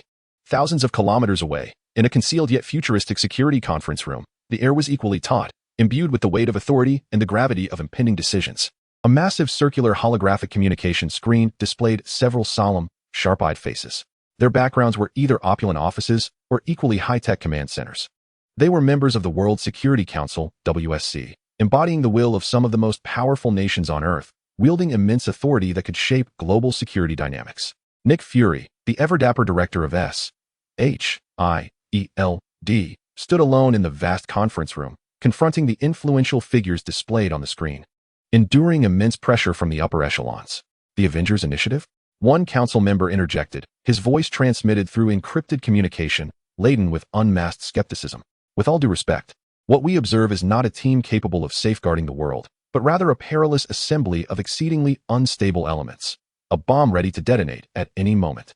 A green monster whose destructive potential eclipses even that of certain terrorist attacks. Another council member immediately chimed in, his tone even more acerbic. And what about the arrogant, narcissistic arms dealer, Tony Stark? He may possess talent, but his discipline is non-existent. Her gaze shifted to Lin Xuan's dossier. Then there is this young man named Lin Xuan. According to intelligence reports, he seems to be at the center of nearly every significant anomalous event in recent history, from the chaos at the Stark Industries Expo in New York to the mysterious hammer incident in New Mexico. And the disaster in Harlem, his influence appears to be growing. Who exactly is he? Where does his seemingly endless technology originate? Whom does he pledge allegiance to? We know almost nothing about him. The gray-haired council member spoke again, his tone resolute and uncompromising. Fury, we cannot gamble the safety of the entire world and the lives of millions on these freaks that we cannot comprehend or fully control. You have well-trained, loyal agents under your command. Meticulously selected and trained, who understand discipline and obedience. They are far more reliable. They are the bedrock of our crisis response, not these so-called superheroes. In the face of the relentless scrutiny from the pinnacle of global power, Nick Fury, even when alone, exuded an unwavering presence. His voice resonated through the microphone, clear and steady, reaching the far end of the conference room. Council members, I trust my agents more than anyone else. They are the finest warriors and intelligence operatives in the world. He then shifted his tone, imbued with unprecedented gravity. The enemy we are about to face is not any known terrorist organization on this planet. He paused, as if envisioning the lurking threat in the distant cosmos. They are invaders from beyond the stars, possessing powers we have never seen and weapons we cannot fathom. A true war is imminent. Even the most elite agents find themselves ill-equipped to confront such a formidable threat on the battlefield. Fury's gaze swept across the faces of the council members displayed on the screen, some skeptical, others solemn. Indeed, while they may struggle to maintain control, each harbors their own dilemmas. They are, at present, the sole individuals on Earth possessing the potential to combat this extraterrestrial menace. There are only hope. The murmurs of doubt persisted from the screen, as the council engaged in hushed discussions, clearly harboring reservations regarding Fury's proposal. Observing the politicians' expressions, a fleeting glimpse of fatigue and resolve crossed Fury's eyes. Once again, this scenario unfolded. They perpetually place their faith in what they can master, oblivious to the fact that the true menace has long surpassed the realm of their control. He internally scoffed. Could he truly expect them to comprehend and endorse his vision? By the time they reached consensus, it would be too late. Time was of the essence, and the threat loomed ever closer. He could wait no longer. The Avengers initiative must advance, irrespective of the Council's support. What he required were warriors, individuals capable of defying conventions and conjuring miracles. Stark, Banner, and Lin Xuan. The greatest variable in this equation. Fury severed the communication, and the conference room fell into an immediate hush. He turned on his heel, striding purposefully toward the door, his mind already set on a definitive objective. Prepare the helicopter, we are going to find the captain. Chapter 63, Separate Actions. Investigating the ruins of the S.H.I.E.L.D. research facility. A flicker of understanding and confidence danced in Lin Xuan's eyes, devoid of unnecessary consolation or guarantees. Action, he believed, was the most compelling testament. In his hand lay a compact, elegantly designed device, reminiscent of a wristband. It was meticulously constructed from high-strength nanomaterials, its surface smooth and exuding a subtle metallic sheen. At its core, a diminutive indicator light was embedded. This material endowed it with extraordinary resilience and malleability, sufficient to withstand the host's intense physiological changes. Even the overwhelming force and volume of the Hulk form would not easily compromise its integrity. Lin Xuan extended the wristband towards Dr. Banner, his tone imbued with undeniable persuasive power. This is a foundational heart rate stabilization and emotional regulation aid, a prototype. It can monitor your heart rate, adrenaline levels, and critical bioelectrical signals in real time. Should the data approach the threshold of emotional instability, it will intervene through preset safe bioelectrical frequencies for fine-tuning adjustments. In simpler terms, while it cannot control the Hulk for you at this stage, it can grant you precious buffer time, enhancing your window for self-control and assisting in emotional stabilization. He added, this is the initial prototype, requiring your real-time feedback for ongoing optimization, ensuring it adapts more effectively to your physiological characteristics. Dr. Banner's gaze remained fixed on the petite wristband, his breathing quickening. This was not an ethereal promise or yet another failed attempt. He sensed the precision and complexity housed within this device, a far cry from mere fantasy. At that moment, hope surged like a flood, overwhelming the psychological defenses he had painstakingly erected over the years. Taking a deep breath, he suppressed the tide of emotion swelling within him and extended his trembling hand. That hand, which had once wrought endless destruction, now bore an air of solemnity and anticipation as it received the delicate device. It felt as if he were accepting not just an instrument, but a new life. Very well. Dr. Banner's voice remained hoarse, yet it resonated with an unprecedented resolve. I will follow you. At the instant he grasped the wristband and uttered those words, a cold system notification chimed in Lin Xuan's mind. Chip notification, preliminary objective for the task the Hulk's shackles has been achieved. Target individual Bruce Banner has consented to join the team and tentatively accepted the external auxiliary control scheme. Mission reward, 300 tech points. Current tech points, 850. Success. A sense of relief washed over Lin Xuan. The most crucial aspect of the plan had been seamlessly fulfilled. Wow. Let me see. Tony Stark could scarcely contain his curiosity, leaning closer, nearly pressing his face against Banner's wrist. He gestured for Banner to showcase the device, his eyes sparkling with the fervent enthusiasm characteristic of a technological aficionado. Bioelectrical signal regulation? Real-time monitoring feedback? Wait, your intervention frequency model is intriguing. It seems to share some commonalities with certain brainwave theories I've studied, yet it diverges completely. And this material is nanoscopic? The resilience is astonishing. Natasha stood aside, observing Lin Xuan and the exuberant Banner, glancing at the boisterous Tony, a subtle smile gracing her lips. Her assessment of Lin Xuan rose once more. He consistently resolved the most intricate dilemmas in the most unexpected ways. With Banner's agreement to join, there was no time to lose. Natasha promptly contacted S.H.I.E.L.D. headquarters through encrypted communication, succinctly reporting the situation and confirming the extraction plan and rendezvous point. The extraction team was in position and would arrive in 5 minutes. She ended the communication and decisively stated her intent. Moments later, a faint rush of air was heard outside the warehouse. A Quinjet, elegantly designed and adorned with the S.H.I.E.L.D. eagle emblem, silently hovered in the clearing outside, its hatch slowly opening. The four quickly organized their meager belongings, casting a final glance at their temporary refuge before hastily boarding the aircraft. The engines emitted a low hum as the Quinjet ascended vertically, swiftly vanishing into the dim skyline of Kolkata. Their destination, the S.H.I.E.L.D. Mobile Command Center, the helicarrier. The Quinjet soared smoothly above the clouds. Dr. Banner could not resist donning the wristband, a faint yet distinct bioelectric current gradually coursing through him. It was not unpleasant. Instead, it bestowed a peculiar sense of calm. He closed his eyes, attempting to sense the changes within. To his astonishment, the beast within, which had always raged like a tempest, seemed to have calmed somewhat. The fury was not extinguished, but the chaos had subsided. He felt a clearer perception of Hulk's anger, even sensing a glimmer of potential communication. Banner abruptly opened his eyes, gazing at Lin Xuan beside him, his expression filled with indescribable shock and excitement. This device truly works. Moreover, with it, even transformation would not pose a risk of damage. Simultaneously, above the vast Atlantic Ocean, another Quinjet slowly descended onto the expansive deck of what appeared to be a conventionally equipped aircraft carrier. The hatch opened, and a tall, blond man clad in a vintage jacket disembarked. It was none other than Steve Rogers, Captain America. His eyes reflected an appraisal of this unfamiliar new world, tinged with an almost imperceptible bewilderment. On the deck, Nick Fury had been waiting for some time, clad in his signature black trench coat, a smile illuminating his countenance as he approached. Fury extended his hand, welcoming you to the future, Captain. There are some things I wish to show you. Just as they conversed, the sky was pierced by the roar of another engine. The Quinjet carrying Lin Xuan, Tony, Natasha, and Banner broke through the clouds, expertly landing on the designated helipad at the opposite end of the carrier. Dr. Banner gazed through the porthole at the colossal vessel that surpassed his imagination, observing the bustling and orderly personnel on deck. His expression was complex, a mixture of awe and a tinge of discomfort at being part of such a vast organization.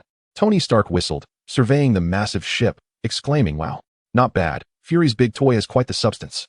For individuals prepared to descend from the aircraft, Lin Xuan paused at the hatch, addressing Natasha.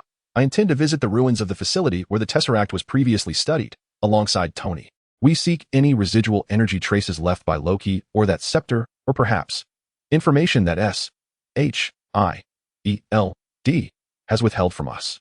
Tony swiftly interjected, his tone laced with his characteristic sarcasm. "Indeed, I am quite intrigued as to how that blue cube suddenly spiraled out of control." only to be conveniently taken by Loki. Fury is certainly not being forthright. He is concealing too much. He turned to Lin Xuan, suggesting, "Let us investigate together. We might uncover some divergent answers." Natasha, observing Lin Xuan's resolute gaze and Tony's expression of long-held suspicion, pondered briefly before nodding. "Understood. Stay safe and maintain communication." She then turned to Dr. Banner. "Doctor, we must depart. Director Fury and Captain are awaiting you over there."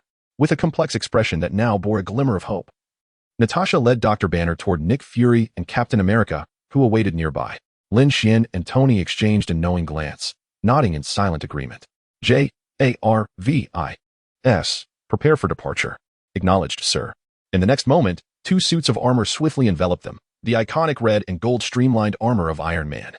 Alongside Lin Xuan's sharply defined nano-black suit, two streaks of light, accompanied by a sonic boom, shot skyward, swiftly departing the ascending aircraft carrier and redirecting towards New Mexico at high velocity. Remaining on the carrier's deck, Natasha, Banner, and the recently acquainted Captain America felt the vibrations beneath their feet.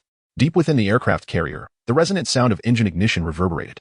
Warning lights along the deck began to flicker, and the enormous lateral turbine fans emitted a distinctive roar, under the awed and solemn gazes of the onlookers. For colossal turbine engines on either side and the bottom of the vessel adjusted their angles, unleashing powerful gusts that parted the ocean water. This steel leviathan ascended from the sea with an astounding defiance of physical laws, rising steadily and confidently into the air.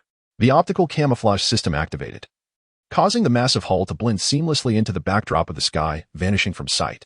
The night in New Mexico, once a highly fortified SHIELD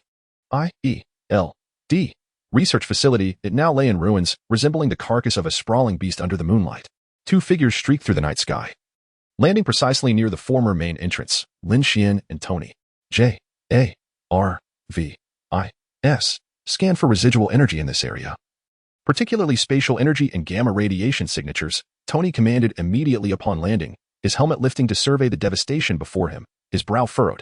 Lin Xuan remained silent, activating the scanning function of his Evolver suit's helmet while mobilizing the core within him for a deeper analysis. Countless data streams flickered rapidly in his vision, clearly marking the various energy fluctuations that lingered amidst the rubble. The spatial structure here has been forcibly torn apart, leaving behind remarkably unique energy fluctuations. Lin Xuan's voice resonated through the battle armor's communication system. It was the essence of the cosmic cube's power, immensely pure yet exceedingly unstable. He mused internally, contemplating that this primordial spatial energy, if one could decipher its composition and operational principles, might serve as a pivotal opportunity for my further advancement. The efficiency of Xiongxin in analyzing such high-dimensional energy far surpasses terrestrial technology. I require more data samples. Tony approached the edge of a devastated laboratory, surveying the scattered fragments of instruments and the charred remnants upon the ground. The SHIELD had conducted research on the cosmic cube here, and it was certainly not merely for the clean energy that Fury spoke of. His tone carried a chill. They were attempting to unseal Pandora's box, seeking to fabricate weapons from alien technology to confront threats beyond their comprehension. Look at the outcome. It attracted Loki, nearly reducing this place to rubble. Lin Xuan joined him, nodding in agreement as he gazed into the depths of the ruins. I share your thoughts. Loki's effortless control over Dr. Selvig, who possessed knowledge of the cosmic cube, indicates that this energy inherently carries a significant risk of mental interference, and there may exist consciousness influences that we have yet to understand. We must ascertain precisely how much SHIELD has gleaned from the cosmic cube, and did Loki take it solely to open a portal? What forces lie behind him? Tony turned to Lin Xuan, stating, "Therefore, we are here in search of answers, to uncover the secrets Fury has concealed and to discern what clues Loki has left behind." Chapter 64, The Catalyst for the Opening of the Dark Dimension. In the ruins of the SHIELD research base, Lin Xuan issued a command deep within his consciousness. Xiaoxin Command. Initiate high-precision environmental scanning and energy residue analysis protocol. Scanning radius, 500 meters. Priority: spatial energy characteristics, higher dimensional radiation spectrum, cosmic cube energy resonance peaks. Energy remnants display an explosive and irregular distribution, with a central point of exceptionally high yet unstable energy density. Significant discovery. Within the fragments of spatial bridging data, a faint yet distinct resonance characteristic with the host's currently accessible dark dimension space has been detected. Warning: comprehensive energy model and spatial data analysis indicate that this area previously experienced an attempt to activate a large-scale spatial teleportation portal, but due to energy control failure, it resulted in catastrophic energy overload and spatial structural rupture, ultimately leading to the destruction of the facility. Analysis recommendation: consume 50 technology points for in-depth data mining and structural reorganization. This should be the opportunity to open the dark dimension. Execute deep analysis. Lin Xuan did not hesitate. Technology points, 50. Current technology points, 500. Inference: to construct a stable and controllable large-scale spatial teleportation portal. In addition to an energy source, there must exist a stable medium with high density and high energy tolerance to constrain, guide, and stabilize the energy flow. Xiongxin prompt: based on the residual energy spectrum, the required stable medium must possess an extremely high atomic density and neutron cross-section, capable of effectively buffering and resonating with gamma-ray level energy impacts. Having processed the feedback from Xiongxin, Lin Xuan formed a clear judgment in his mind. He turned to Tony, who was still analyzing the building materials. Tony, do not be deceived by those scraps. I have made an important discovery. Lin Xuan's voice resonated through the communicator, calm yet imbued with undeniable weight. Tony closed the material analysis interface and shifted his attention to Lin Xuan. Let me guess. Loki left his signature here as a memento? Close, but it was inscribed using spatial energy. The energy remnants clearly indicate that Loki attempted to open a gigantic spatial portal here, but evidently, he failed. Tony's tone grew serious. A spatial portal? Using the cosmic cube? I knew that thing would be trouble. Failed? How so? The energy output was exceedingly unstable, leading to a catastrophic overload that obliterated the entire base. It's akin to an engine possessing immense power without the appropriate drive shaft and gearbox, resulting in utter destruction. He paused, continuing. Based on the characteristics of the energy remnants, for Loki to successfully open a stable portal large enough to transport an army, he lacked a crucial component, the energy stabilizer. He requires an extraordinarily dense substance capable of withstanding and guiding the immense energy of the cosmic cube. Tony immediately grasped Lin Xuan's implication. His mind racing. A stabilizer dense enough to endure gamma-ray level impacts. Wait, are you suggesting something like iridium? Lin Xuan directly uttered the name of the highly pure rare metal, asserting that only such a material could possibly contain the power of the cosmic cube. Tony's eyes sparkled with realization. That makes sense. However, acquiring such an item is no trivial task. Jarvis. Yes, sir. Jarvis's voice resonated within Tony's helmet. Initiating a global database search immediately. Keywords: high-purity iridium, rare dense metals, and any impending events. Processing multi-threaded cross-references, sir. The data volume is substantial. It is estimated to take a few minutes.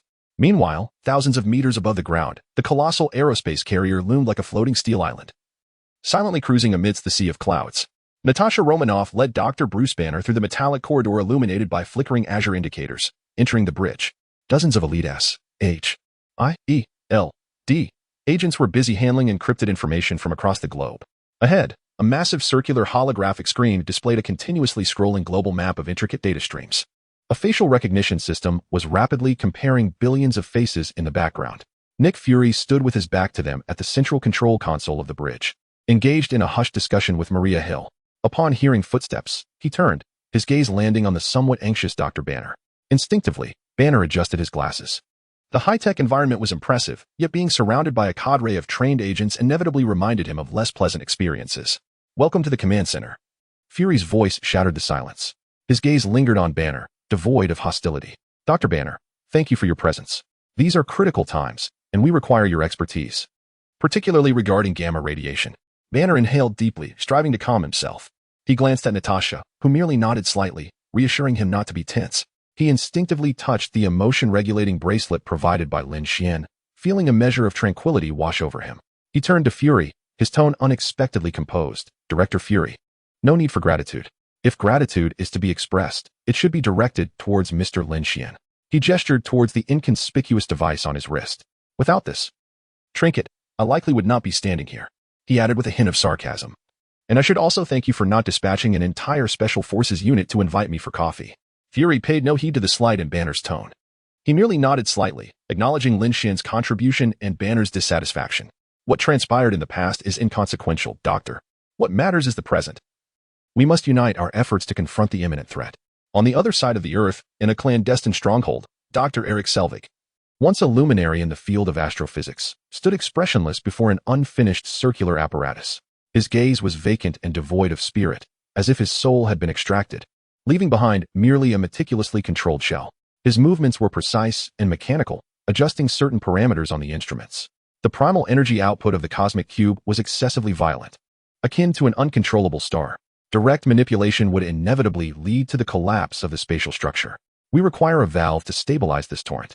According to energy model calculations, materials capable of withstanding and effectively resonating at this energy level are exceedingly rare. Analysis pointed towards an element, iridium, necessitating an unprecedented purity. Beside him stood Clint Barton, codename Hawkeye. The finest marksman of S.H.I.E.L.D. now bore a gaze stripped of its former sharpness and agility, replaced instead by an expression of absolute obedience. He held a tactical tablet displaying intricate energy models and material data. Loki leaned against the shadows of the stronghold, toying with the mind scepter in his hand. The blue gem atop it emanating a faint, cold glow. A mischievous smile played on his lips as he listened to the two top talents of Earth, whom he controlled. Discuss technical details. So where shall we procure this precious iridium? Loki inquired softly, a hint of mockery lacing his tone. Hawkeye Barton swiftly summoned information on the tablet. Pinpointing a target, Stuttgart, Germany. Dr. Heinrich Seffer, a physicist, leads a private laboratory that has recently succeeded in refining a small batch of weapon-grade iridium. According to the latest intelligence, Seffer will attend a grand charity gala at a concert hall adjacent to Stuttgart's city center tomorrow evening, local time, where he plans to publicly exhibit a small sample of iridium to attract investment and showcase his research achievements. We need an eye. Loki rose, the scepter gently thudding in his hand, producing a dull sound. Excellent. Then we shall proceed to Stuttgart. The plans unfolding in his mind were not solely to acquire iridium. More importantly, to orchestrate a sufficient chaos, a turmoil great enough to send those attempting to thwart him flailing about like headless flies. This would grant him the most precious commodity, time. Alarm! Alarm! The red warning lights flickered rapidly within the bridge. What is happening? Fury spun around abruptly, his voice sharp with urgency. A staff member responsible for global real-time monitoring responded, sir. It's Loki. Target confirmed. His fingers danced across the console, projecting crucial images onto the central holographic screen. The facial recognition system captured a clear image of Loki in the real-time surveillance footage from Stuttgart city center. Thermal imaging and energy signals confirmed it was indeed him. Fury acted decisively, almost without hesitation, turning to face the key personnel behind him. Issuing a rapid sequence of orders, Captain Rogers. Agent Romanoff. Steve Rogers stepped forward immediately, affirming, yes, sir. You two are to lead a rapid response team aboard the Quinjet to Stuttgart. Fury's voice resonated with authority as he aimed to capture Loki, preferably alive. Understood. Steve replied in a low tone, immediately turning to prepare for action. Natasha also nodded, commencing the mobilization of personnel and equipment via her wrist communicator. Standing nearby, Steve reflected on the carefree demeanor of Lin Xuan and Tony Stark, a style he had always found disconcerting. In such critical moments, teamwork and adherence to commands are of paramount importance. Yet, evidently, those two advisors possessed their own distinctive approaches. Fury's attention shifted to Dr. Banner, his tone softening somewhat. Doctor, your task is to remain here. He gestured towards an independent control console, equipped with state-of-the-art gamma-ray detection and data analysis apparatus, prepared specifically for Banner. Utilize your expertise in gamma rays to monitor the energy signals of the Tesseract in real time. We need to anticipate his next move. Dr. Banner nodded, his voice low yet resolute. I will do my best. Fury surveyed the team, now in motion, and declared, excellent. Proceed immediately. Chapter 65. Acquisition of the Stabilizer Core Unit. The return of Thor at this moment, high above the ruins of New Mexico, the voice of Jarvis resonated, interrupting the connection alert with timely precision. Search complete. The highest match information originates from Stuttgart, Germany. Jarvis projected pertinent news footage and a summary of intelligence directly onto Tony's armor visor. Real-time surveillance revealed that a severe riot was erupting in the central square of Stuttgart, with the assailants' characteristics strikingly resembling those of Loki. Furthermore, it was confirmed that tonight, a charity gala would be held at the concert hall adjacent to the square, featuring an exhibit that explicitly included high-purity iridium metal samples provided by Dr. Heinrich Seffer. In the night sky, two streaks of light sliced through the clouds at remarkable speed, heading straight for Stuttgart, Germany. Lin Xuan understood the implications. To initiate and stabilize the exploration of the subspace dimension known as the Dark Plane by the Xiangxuan, a medium capable of withstanding and anchoring immense energy shocks was required. Iridium, the second densest rare metal on Earth, had emerged as one of the optimal choices calculated by Xiangxuan. This endeavor was not solely for technological exploration. It was also a strategic move to secure a trump card capable of countering future cosmic threats. Tony, the situation may be shifting. We should split up. You head to the square to support Natasha, while I deal with the thief over there. Let us resolve this swiftly and then regroup. Tony quipped, all right. Leave it to me. I'll make sure Loki knows who the true star is. The communication remained open. Understood. Lin Xuan adjusted his trajectory, accelerating once more. Darting toward the laboratory like a bolt of black lightning.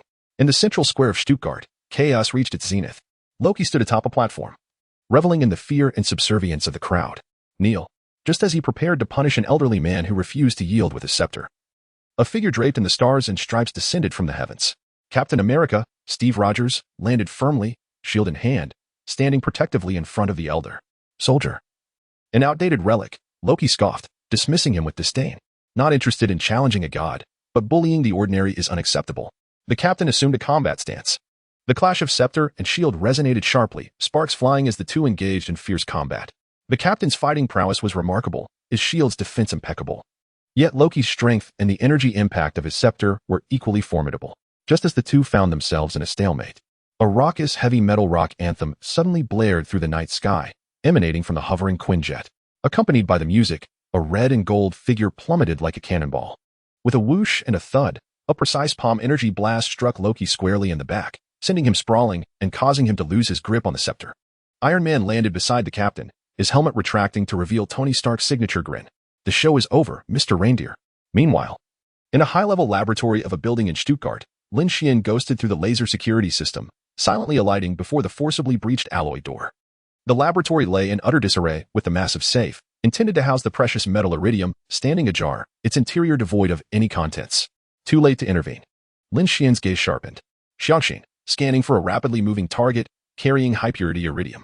Target, Clint Barton, codename, Hawkeye, currently under the mental control of Loki. Proceeding along a predetermined escape route. In the next instant, Lin Xuan bolted from the laboratory, tracking Hawkeye's fleeing trajectory.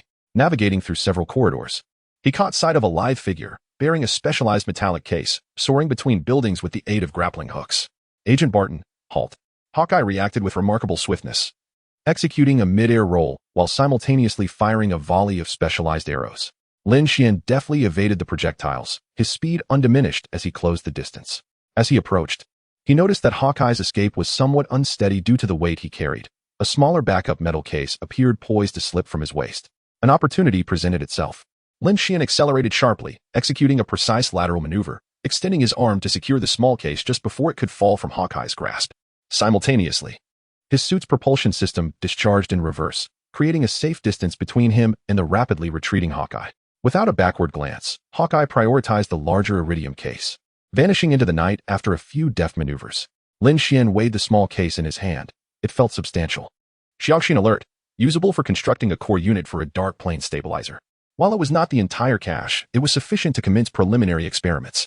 Regrettably, Hawkeye had escaped. Lin Xuan stowed the case, securing it temporarily to the exterior of his armor, and turned to the direction of the raucous sounds and music emanating from the square. It was time to investigate the festivities. He transformed once more into a streak of darkness, racing towards the city center square. As Lin Xuan descended onto the square like a specter, he witnessed Loki being propelled away by Iron Man's repulsor blast, while Captain America stood resolutely, Iron Man striking a pose beside him. Lin Xuan silently positioned himself on the opposite side, energy conduits in his hands shimmering faintly, forming a triangular encirclement with Captain America and Tony. Xiaoxin alert, scanning target, Loki Lawfeason. Energy source analysis. Mind Scepter contains partial energy data from the Mind Stone. Recommendation, prioritize control of the scepter. Remain vigilant against his mental interference capabilities. Loki, observing the three individuals before him, particularly Lin Xuan clad in an unfamiliar dark armor, displayed a flicker of intrigue in his eyes, soon replaced by a deeper arrogance and a hint of amusement. He slowly rose, brushing off the dust from his attire. Seemingly weighing the situation, and unexpectedly raised both hands, a cryptic smile adorning his face. Very well, it appears you have won this round. I surrender. Natasha piloted the Quinjet with precision, landing it expertly as the hatch opened. Captain America stepped forward, unhesitatingly using a specialized energy suppressor to bind Loki in shackles. The group escorted the seemingly compliant Loki aboard the Quinjet, the atmosphere within the cabin heavy with tension. Tony scrutinized Loki without any pretense. Speak. First you stole the Tesseract. And now this spectacle. What do you intend to do next? Loki merely scoffed, his gaze sweeping over the others without uttering a word. Lin Xuan observed Loki quietly from the side, his attention intensely fixated on the scepter, which had been temporarily confiscated and placed in a special container. Even in suppression, the scepter radiated an unsettling energy fluctuation, its mental power triggering a faint alarm within his core. The aircraft descended into the night sky. Suddenly, the body shook violently as lightning flashed and thunder roared outside, an anomaly far from ordinary weather patterns. Dense dark clouds gathered inexplicably, enveloping the Quinjet. What is happening? Natasha? The captain gripped his shield warily. Not turbulence. The radar indicates a strong energy response. Unconventional meteorological phenomena. Natasha's eyes were glued to the screen, her expression shifting dramatically. Boom. A deafening crash resonated as if something heavy struck the top of the aircraft, causing it to sway violently. Almost immediately, the hatch was forcefully torn open from the outside. A furious wind accompanied by raindrops surged in, revealing a towering figure at the damaged doorway, clad in a vivid red cape and wielding a hammer crackling with electricity. It was none other than Thor, the god of thunder. Thor glared at Loki, shackled in chains, striding into the cabin with such force that the ground trembled beneath his feet. Loki, the captain stepped forward, attempting to intervene. Hey, stop. We don't know who you are. Thor's gaze, sharp as a sword, swept over Captain America and Iron Man, brimming with the arrogance of an Asgardian deity. However, when his eyes fell upon Lin Xuan, he froze, his anger swiftly replaced by astonishment. Lin Xuan, my friend, how did you come to be here? What is happening? Clearly, he recalled their brief encounter in New Mexico. Before Lin Xuan could provide a detailed explanation, Thor's fury towards Loki reasserted its dominance. Ignoring the others entirely, he lunged at Loki, seizing him by the collar with such force that the specially designed shackles groaned under the strain. Loki, come back to Asgard and face our father's judgment. Hey, big guy, put him down. Tony immediately raised his repulsor, issuing a warning. He is our prisoner. The captain rushed forward, attempting to grasp Thor's arm. We need to question him first. About the Tesseract.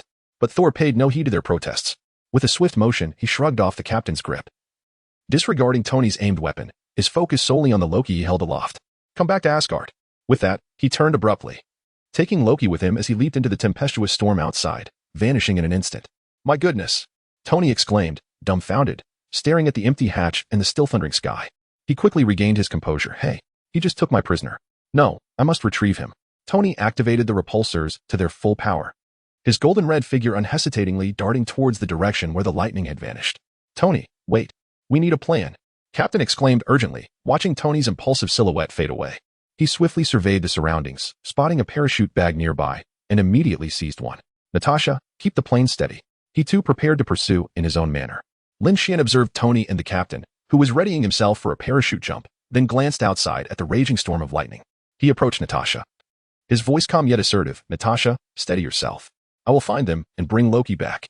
With that, he transformed into a swift black flash, following closely behind. Commander, the target Loki has been taken by Thor. Tony and Lin Xuan are in pursuit. Chapter 66, Civil War? A clash of titans in the night sky. Two streaks of light pierced through the dark clouds. Leading the charge was the resplendent Iron Man, his engines emitting a brilliant tail flame as he hurtled toward a point of anomalous energy nestled within the forest below. Close behind him, a swifter shadow, none other than Lin Xuan, pursued relentlessly.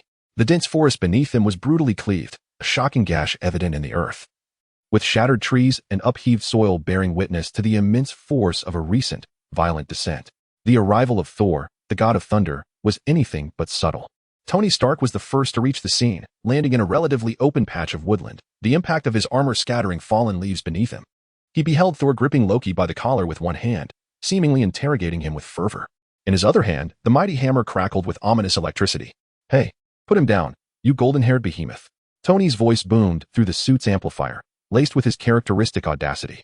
Without granting Thor a moment to respond, he instantly cranked the thrusters to maximum power, propelling himself like a cannonball directly into Thor's side. A thunderous crash reverberated through the forest as the unsuspecting Thor staggered from the sudden onslaught, his grip on Loki faltering. Both figures tumbled several meters sideways, suspended in midair. Lin Xuan observed the raw brutality of the unfolding scene. He swiftly concluded that Loki could not be permitted to remain as a mere spectator. Seizing the opportunity as Thor was momentarily disoriented and preparing to retaliate against the armored Avenger, Lin Xuan acted. With Tony's attention still fixated on Thor, Loki momentarily freed from restraint, his eyes glinting with cunning mischief, prepared to rise. Now was the moment. In an instant, Lin Xuan vanished from the air, reappearing beside Loki in the blink of an eye, his speed leaving only a faint afterimage. Just as Loki was about to make his move, he felt an irresistible force seize his arm, forcefully pinning him to the ground, his cheek pressed against the cold earth. With swift precision, Lin Xuan deftly bound Loki with high-strength nano-restraints, securing him tightly, as if he were a dumpling awaiting preparation. Having completed this task, Lin Xuan hoisted the immobilized Loki from the ground. First, I must dispatch this troublesome source, he declared, showing no hesitation as he ascended, carrying Loki toward the direction of the Quinjet. It was imperative to isolate Loki, this unpredictable variable, almost simultaneously. The whirring of rotors and the sound of a parachute unfurling echoed from above. Captain America, Steve Rogers, descended steadily to the battlefield's edge, his iconic shield in hand. Cushioned by the parachute's descent, upon unfastening his parachute, his gaze fell upon the tense tableau before him. The previously encountered Thor glared intently at Iron Man, his hammer crackling with energy. Iron Man assumed a clear combat stance, with the micromissile bay on his shoulder already deployed. Hey, stop! Captain America immediately sensed the gravity of the situation and rushed forward, attempting to avert conflict. I believe we need to converse. Yet, evidently, his words bore little weight at that moment, particularly for Thor, who had just been ambushed. You have struck me, you metallic plaything. Thor shook his slightly dazed head and bellowed in fury.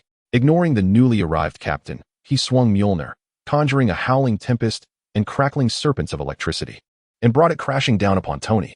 You were the one who initiated this, muscle-clad abomination. Tony retorted boldly as his palm repulsor fired instantaneously, sending forth a searing beam of force to meet the oncoming hammer. Boom. The clash of divine might and technological prowess erupted in a blinding flash and a tremendous shockwave, sending trees around them toppling in disarray. Witnessing this, Captain America swiftly raised his shield in defense, attempting to intervene and absorb the dissipating energy. However, Thor retaliated with a hammer strike, astonishingly swift, directly impacting the center of the vibranium shield. Clang! A deafening metallic crash reverberated through the forest. Captain America felt an overwhelming force surge through his arm, as if he had been struck by a speeding truck. He involuntarily flew backward, crashing through several saplings before barely coming to a halt, his arm tingling with numbness. Wow, that hammer packs a serious punch. Tony thought to himself as he deftly maneuvered in the air, evading Thor's pursuit while amplifying the output of his repulsor rays. Missiles, trailing flames, soared towards Thor, bursting into fiery explosions, yet failing to inflict any harm. Thor appeared even more enraged and hurled his hammer with great force. The God of Thunder's weapon whistled through the air as it spiraled towards Tony. Tony promptly executed an evasive maneuver, narrowly avoiding the flying hammer. Yet, after tracing an arc in the sky, the hammer returned with precision to Thor's grasp. Hey, that's quite the hammer you have there. Is it magnetically controlled?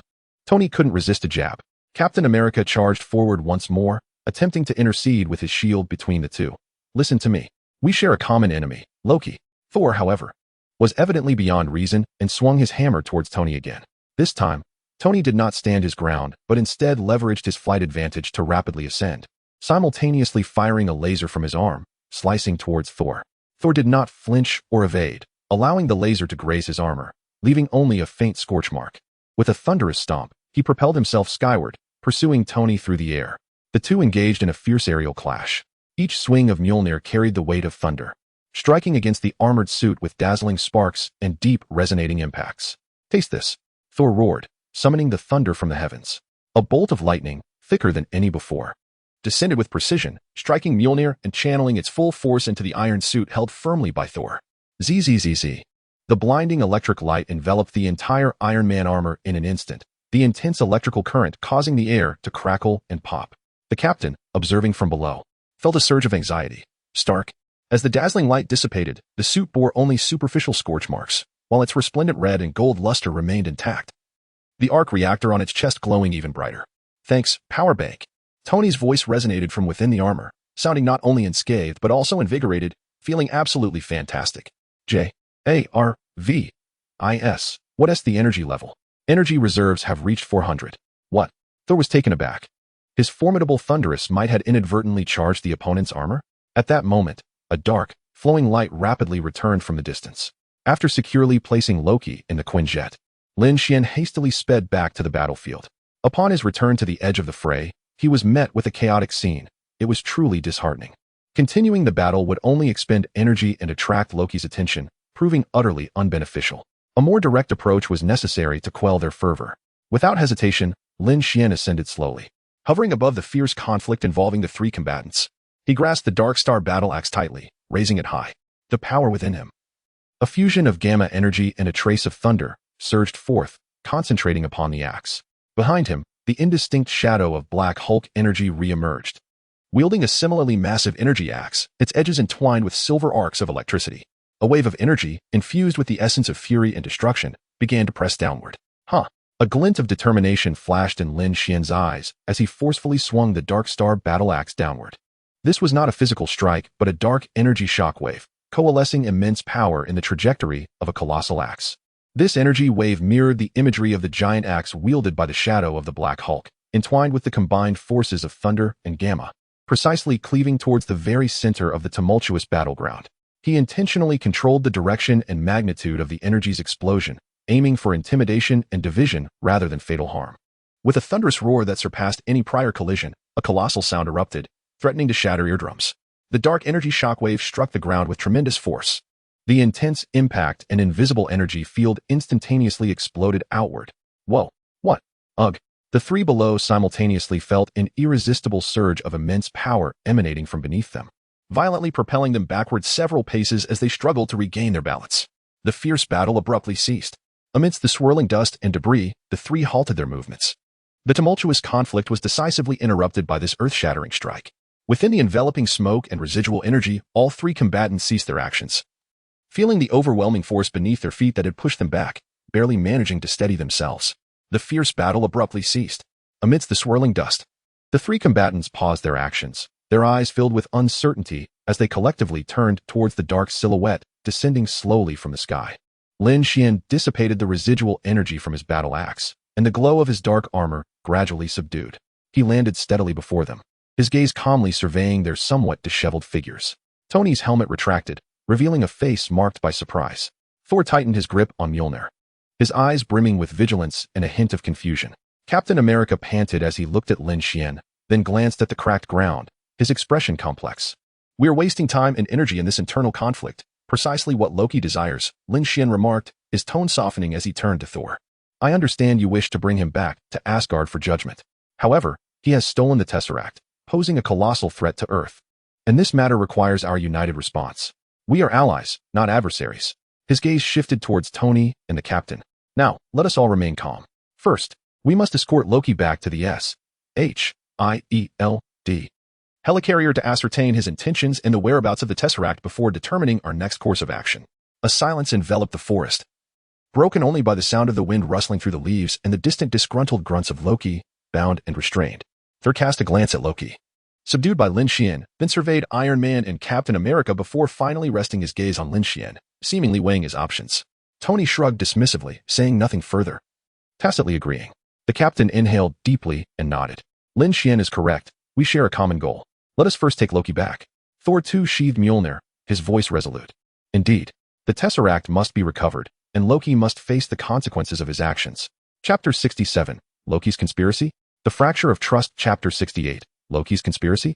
The fracture of trust, the pursuit beneath the starlit sky, and the fleeting clash within the forest ultimately culminated in a subtle consensus.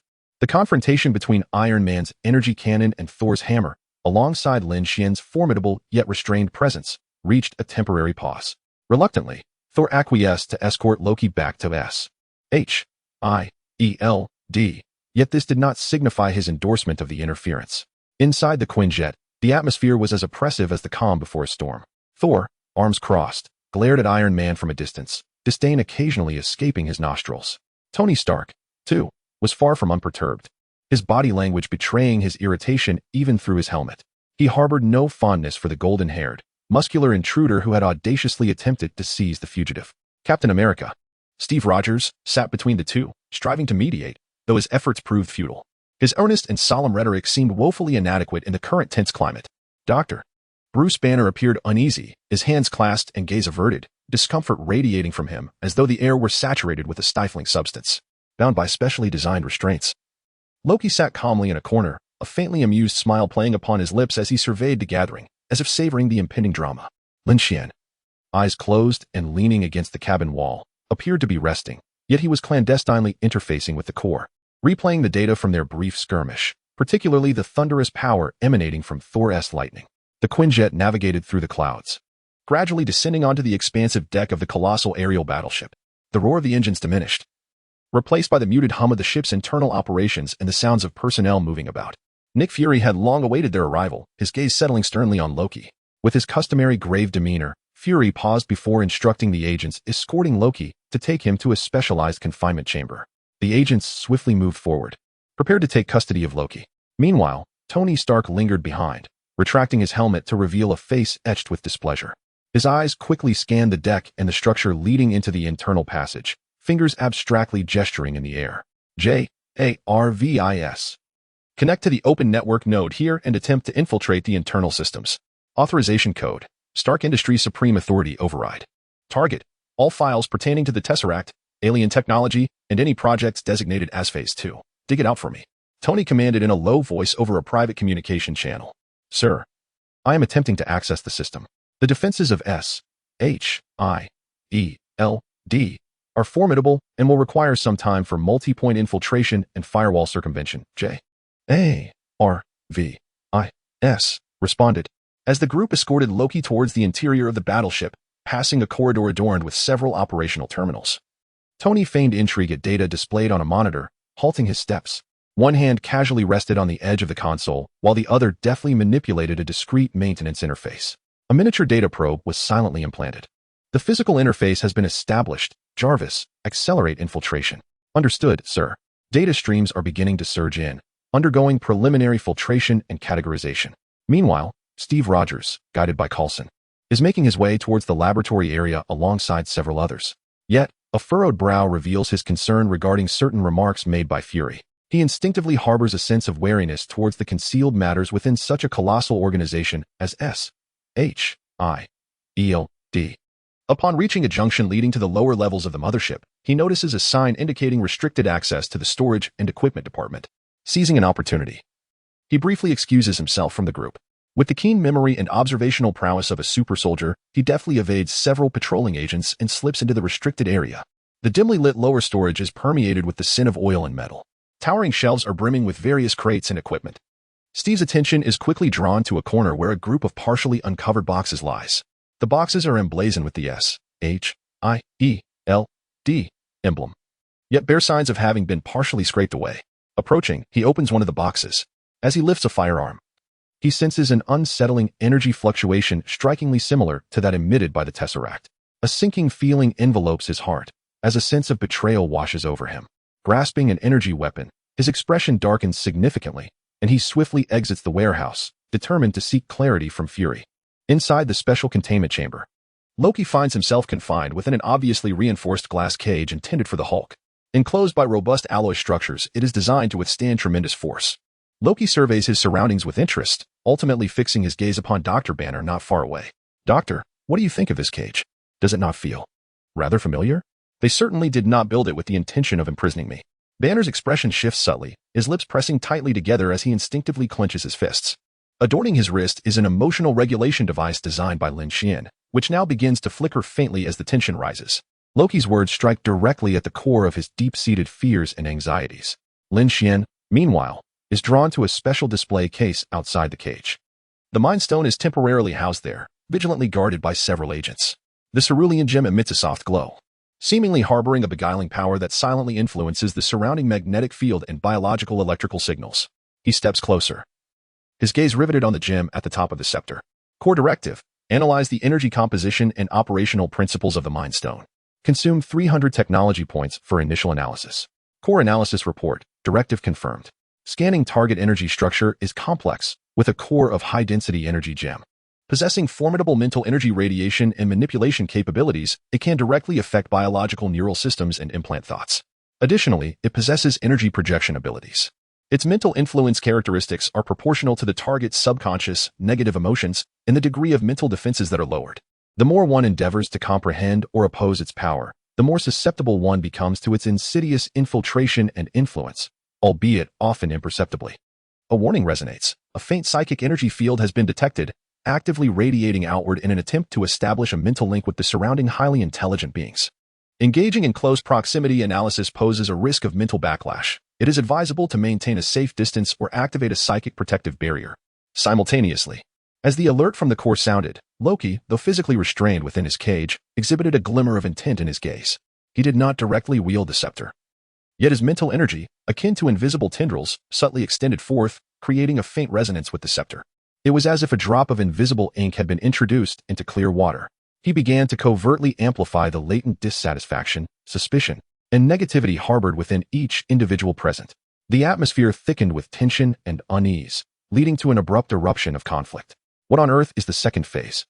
Tony initiated the Discord, having recently received fragmented yet pointed information from JARVIS.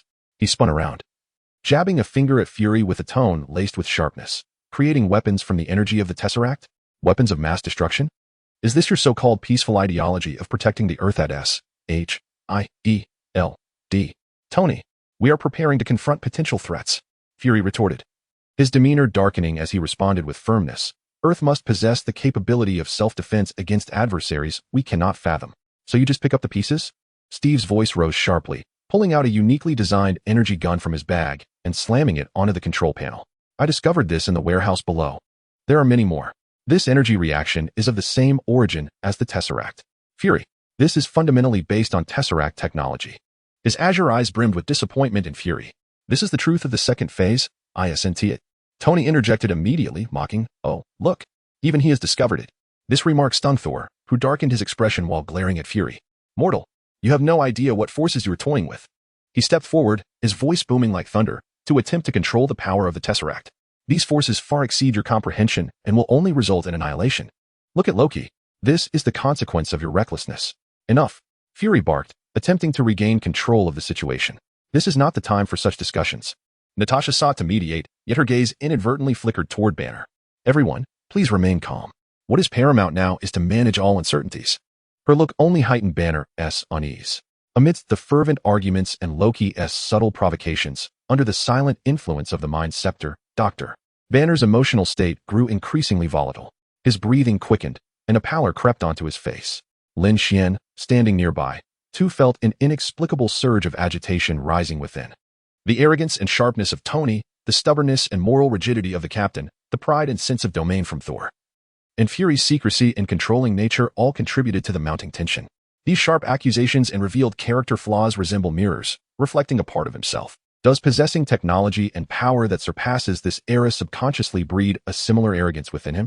Within the command room, the volume of the disputes escalates, growing increasingly intense. The bonds of trust, eroded by an invisible force of the mind, emit a strained creak, inch by inch succumbing to their burdens. Each individual stubbornly clings to their own views, unleashing pent-up dissatisfaction and suspicion without reserve, hurling accusations that strike at one another's vulnerabilities. Dr. Banner's complexion deteriorates, his hands trembling uncontrollably by his side. He clenches his jaw, beads of sweat forming on his forehead. In the confines of the cage, Loki observes the unfolding scene with quietude. As the plan unfolds successfully, a cold smile gradually emerges on his face. Chapter 68. The prototype of conceptual strike? Defend the celestial mothership. The cacophony of arguments resonated like a blight of noise pollution, incessantly eroding the sanity of all present. Lin Xuan forcefully suppressed the agitation ignited by the Mind Scepter. He steeled his focus, disregarding the potential psychic backlash that might lurk within his mind. He issued a directive of paramount priority to the Xiongxin. Xiongxin Directive. Continue in-depth analysis of the Mind Scepter, prioritizing the dissection of its mental control mechanisms and energy core properties, regardless of risk. Xiongxin Report. Analysis of the core data of the Mind Gem is 35 complete. Partial mental control codes and energy structure models have been acquired. Warning. High-dimensional energy reaction detected. Lin Xuan's heart trembled violently. Yet he was instantly captivated by the subsequent information. Based on existing data, it is possible to expend 800 technology points to develop the conceptual strike prototype technology, targeting mental strikes against a single entity.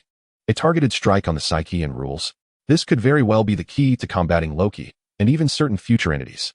Just as Lin Xuan finished absorbing the report, the magnitude of the information still overwhelming him, a piercing explosion suddenly erupted from the flanks of the mothership.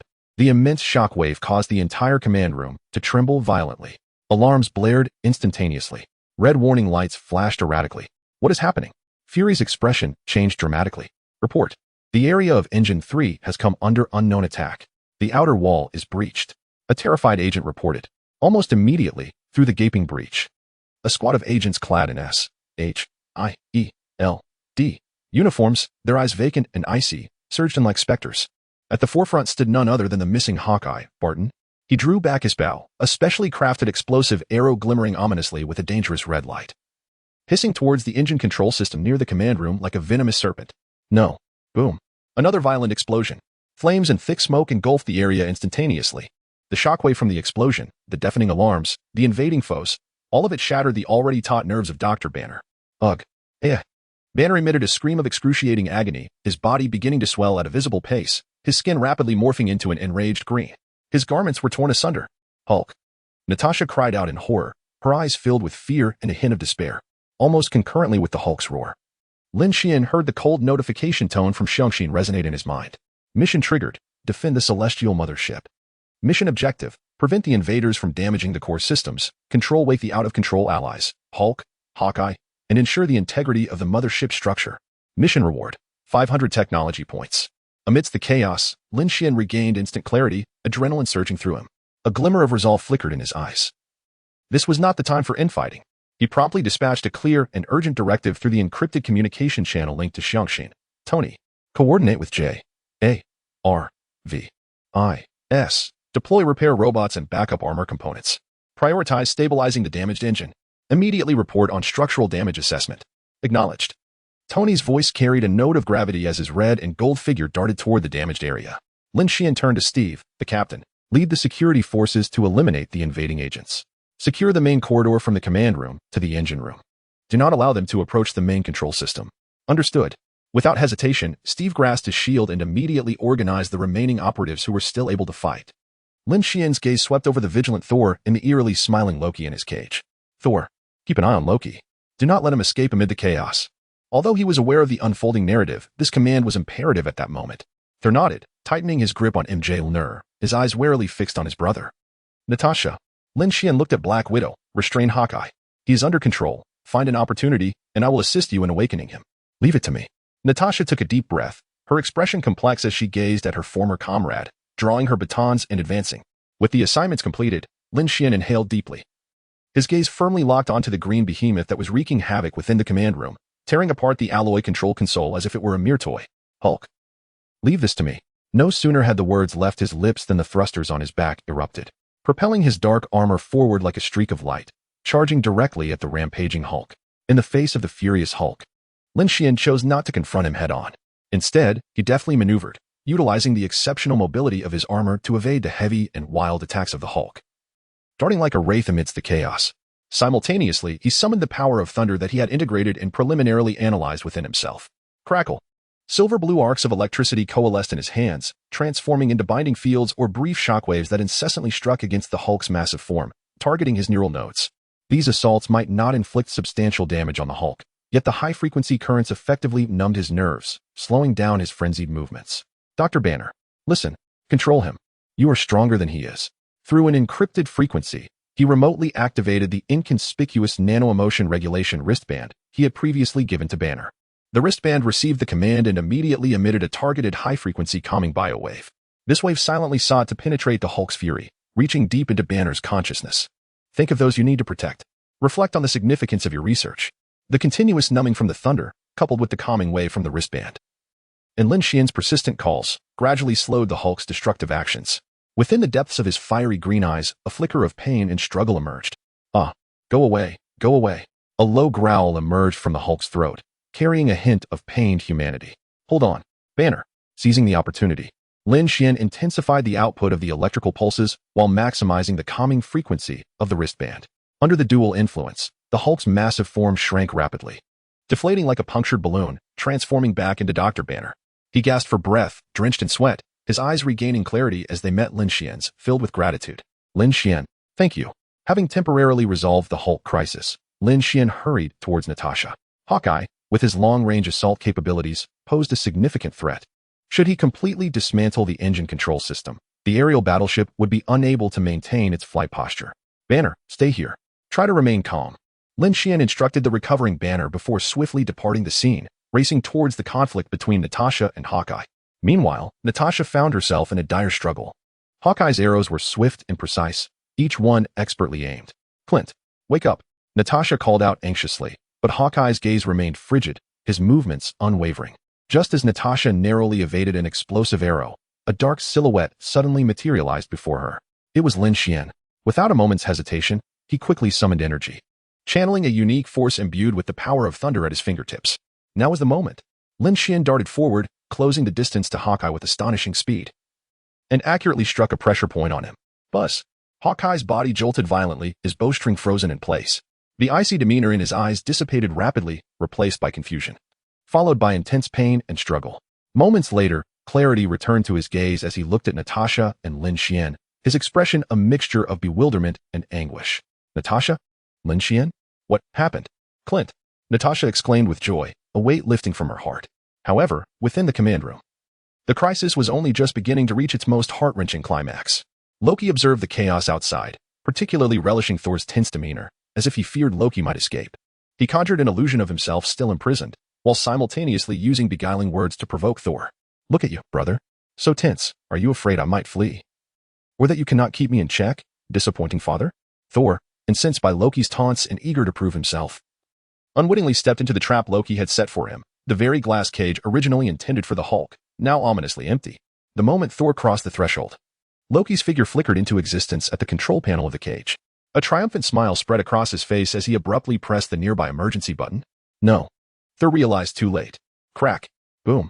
The floor of the glass cage opened instantaneously, a powerful gust of air propelling the unsuspecting god of thunder downward, vanishing into the clouds. Loki, Agent Phil Coulson, who had been vigilantly observing the unfolding situation, seized the energy gun previously slammed onto the table by the captain, aiming it at the recently freed Loki.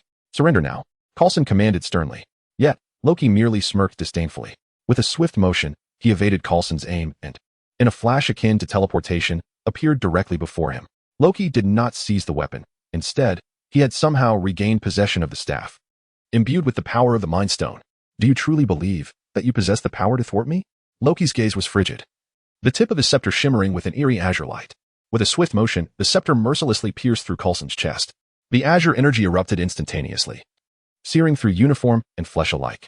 Coulson's body stiffened abruptly, his eyes glazing over in disbelief as they fixated on the tip of the scepter embedded in his chest. Blood gushing forth. It is you who has lost. With his last vestige of strength, Coulson gazed at Loki's cold and indifferent visage, struggling to utter those few words. Soon, his body softened, collapsing heavily into a pool of blood. The communicator in his hand slipped from his grasp, still stained with warm blood.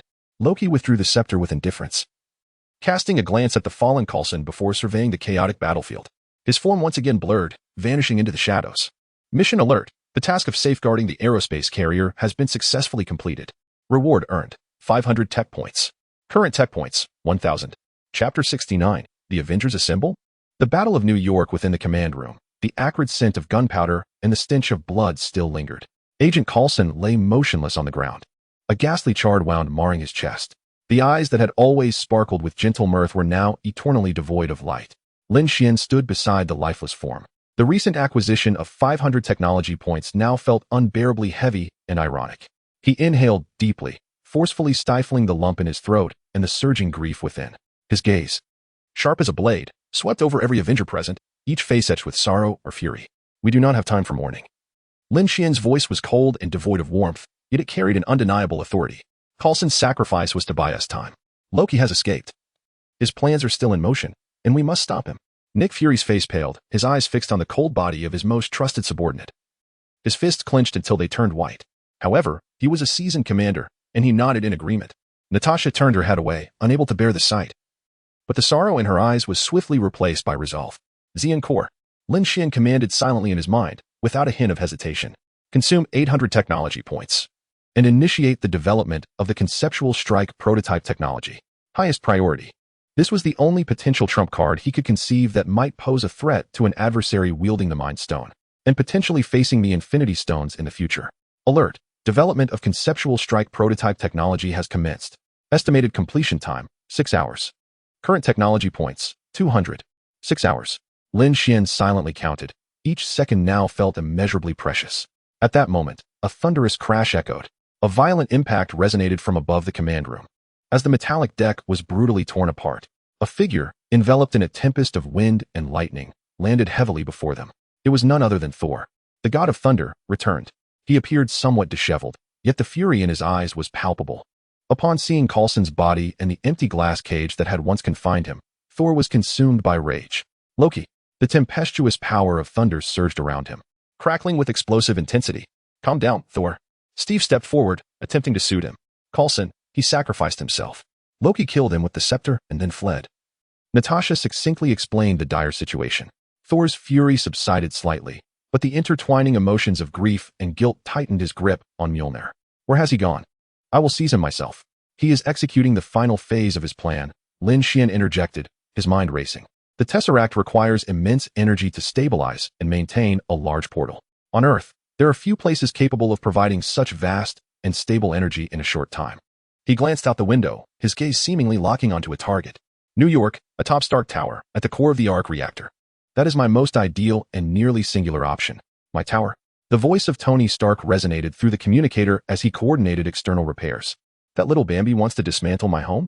Not just dismantling, Tony, Lin Xuan replied gravely. He aims to open a gateway to an interdimensional army. You're the fastest. We'll proceed ahead. Try to prevent him from activating the device. A ghostly blue light illuminated the thrusters on Lin Xuan's back. Understood. Jarvis, engage full power. Tony's tone shifted to seriousness. Everyone else hastened to New York and the Quinjet for support. Lin Xuan addressed Fury, Steve, and the others as they soared through the skies. The dark armor and the red golden armor streaked across the heavens like two shooting stars. Tony, Lin Xuan added through an encrypted channel, based on my analysis. The energy structure of your arc reactor is quite unique, having undergone palladium replacement. The direct mental control of the Mind Stone has limited effects on you. Stay vigilant. But do not overly worry about being easily manipulated. Oh, is that so? It seems my genius brain is as indomitable as the reactor itself. Tony's tone lightened slightly. Yet he did not reduce his speed. However, fate seems to delight in irony. As the two streaks of light pierced through the clouds and hovered above the bustling heart of Manhattan, they encountered their worst fears materializing. Dr. Eric Selvig, the renowned astrophysicist, stood vacantly beside a colossal instrument. The core of this apparatus pulsed with the boundless energy of the Tesseract. A blinding blue energy beam shot skyward, as if to pierce the heavens. Above, a massive, ominous blue vortex slowly unfurled, resembling the gaping maw of the cosmos. Loki, clad in his signature Asgardian battle attire and wielding the Mind Stone, stood at the edge of the tower, a chilling smile gracing his face. Like a director savoring the final act of his masterpiece. The scepter raised high, he pointed towards the forming portal. A step too late. Tony gritted his teeth. Inside the portal, chilling, bone-chilling roars echoed. Subsequently, a multitude of bizarre alien soldiers piloting individual crafts surged forth like a locust swarm. They were Chitauri soldiers. In the distance, massive Leviathan warships, as large as whales and clad in metallic shells, began to emerge slowly from the portal. The cacophony of alarms, explosions, and the screams of citizens instantly engulfed Manhattan. New York, this international metropolis, was plunged into chaos and terror in an instant. Almost simultaneously, a Quinjet whirred into view. Hovering in midair, the hatch opened, revealing Captain America Steve Rogers, Black Widow Natasha Romanoff, Hawkeye Clint Barton, and the recently composed Bruce Banner, whose expression was a tapestry of complexity, emerging at the edge of the aircraft. Urgent task alert. New York defense battle activated. Mission objective, repel the Chitauri invasion. Close the portal, apprehend expel Loki. Lin Xuan gazed down at the chaotic battlefield, casting a glance at the countdown for the research on the conceptual strike prototype technology. The remaining time, 5 hours and 58 minutes. He had but one thought in his mind. Endure for these 6 hours. Everyone, listen up. Tactical arrangements. Lin Xuan's voice resonated through the public channel, remarkably clear amidst the turmoil. Ascending to a higher altitude, he activated the Dark Star battle axe. Enhanced by the power of Thor, for the first time in actual combat. Buzz. The axe blade shimmered with dark energy, intertwined with silver-blue arcs of electricity. With a fierce swing, he unleashed a colossal, dark purple energy slash imbued with the might of thunder, sweeping across the sky like the scythe of the Grim Reaper. Boom. A significant portion of the densely packed Chitauri soldiers below was instantly obliterated. The energy slash continued unabated, striking heavily against the side of a small Leviathan warship that had just emerged from the portal. The thick biological armor was rent apart, releasing a pained shriek as it plummeted, trailing black smoke. This earth-shattering blow momentarily quelled the chaos, lifting the spirits of the troops. Captain Natasha Barton, the ground is in your hands. Prioritize evacuating civilians, establish a ground defense line, and prevent their spread. Understood. Steve's voice replied as he leapt from the aircraft. Shield in hand. Dr. Banner. Lin Xuan turned his gaze towards Banner aboard the aircraft. We need everyone on deck. It's your turn. Taking a deep breath. The emotion regulator on Banner's wrist glimmered faintly. With a determined nod, he leapt down. Just before landing, an enraged roar echoed through the skies as the green giant, Hulk, joined the fray. Thor. Lin Xuan called to the god of thunder, who was locked in a standoff with Loki not far away. Loki is yours. Do not let him interfere with our efforts to close the portal. Leave it to me. Thor bellowed, brandishing Mjolnir as he charged toward his brother. Tony. Lin Xuan finally turned to the crimson and gold figure. We'll handle the air, especially those big ones. Cover the ground forces. Gladly. Let us test out my new toys. Tony replied as the missile launchers on his shoulder opened up. The battle erupted in full force. However, the sheer number of Chitauri was staggering, pouring endlessly from the portal. The Leviathan beasts were thick-skinned and resilient, making it challenging for conventional attacks to inflict fatal damage. The situation was dire. Every moment saw casualties among soldiers and civilians alike. While intercepting enemies with the high mobility of his armor and energy weapons, Lin Xuan anxiously monitored the countdown. Remaining time for conceptual strike prototype technology, 4 hours and 12 minutes. Too slow. The enemy was relentless, and if this continued, New York would face annihilation. A dangerously audacious, perhaps mad idea surged into Lin Xuan's mind. Xian. Attempt to forcibly analyze and harness the spatial energy dissipating from the cosmic cube. Utilize it as a catalyst for conceptual strikes. Simultaneously, summon Thor. Let him channel the mightiest power of the Thunder God into the energy core of my armor. At any cost, expedite the development process.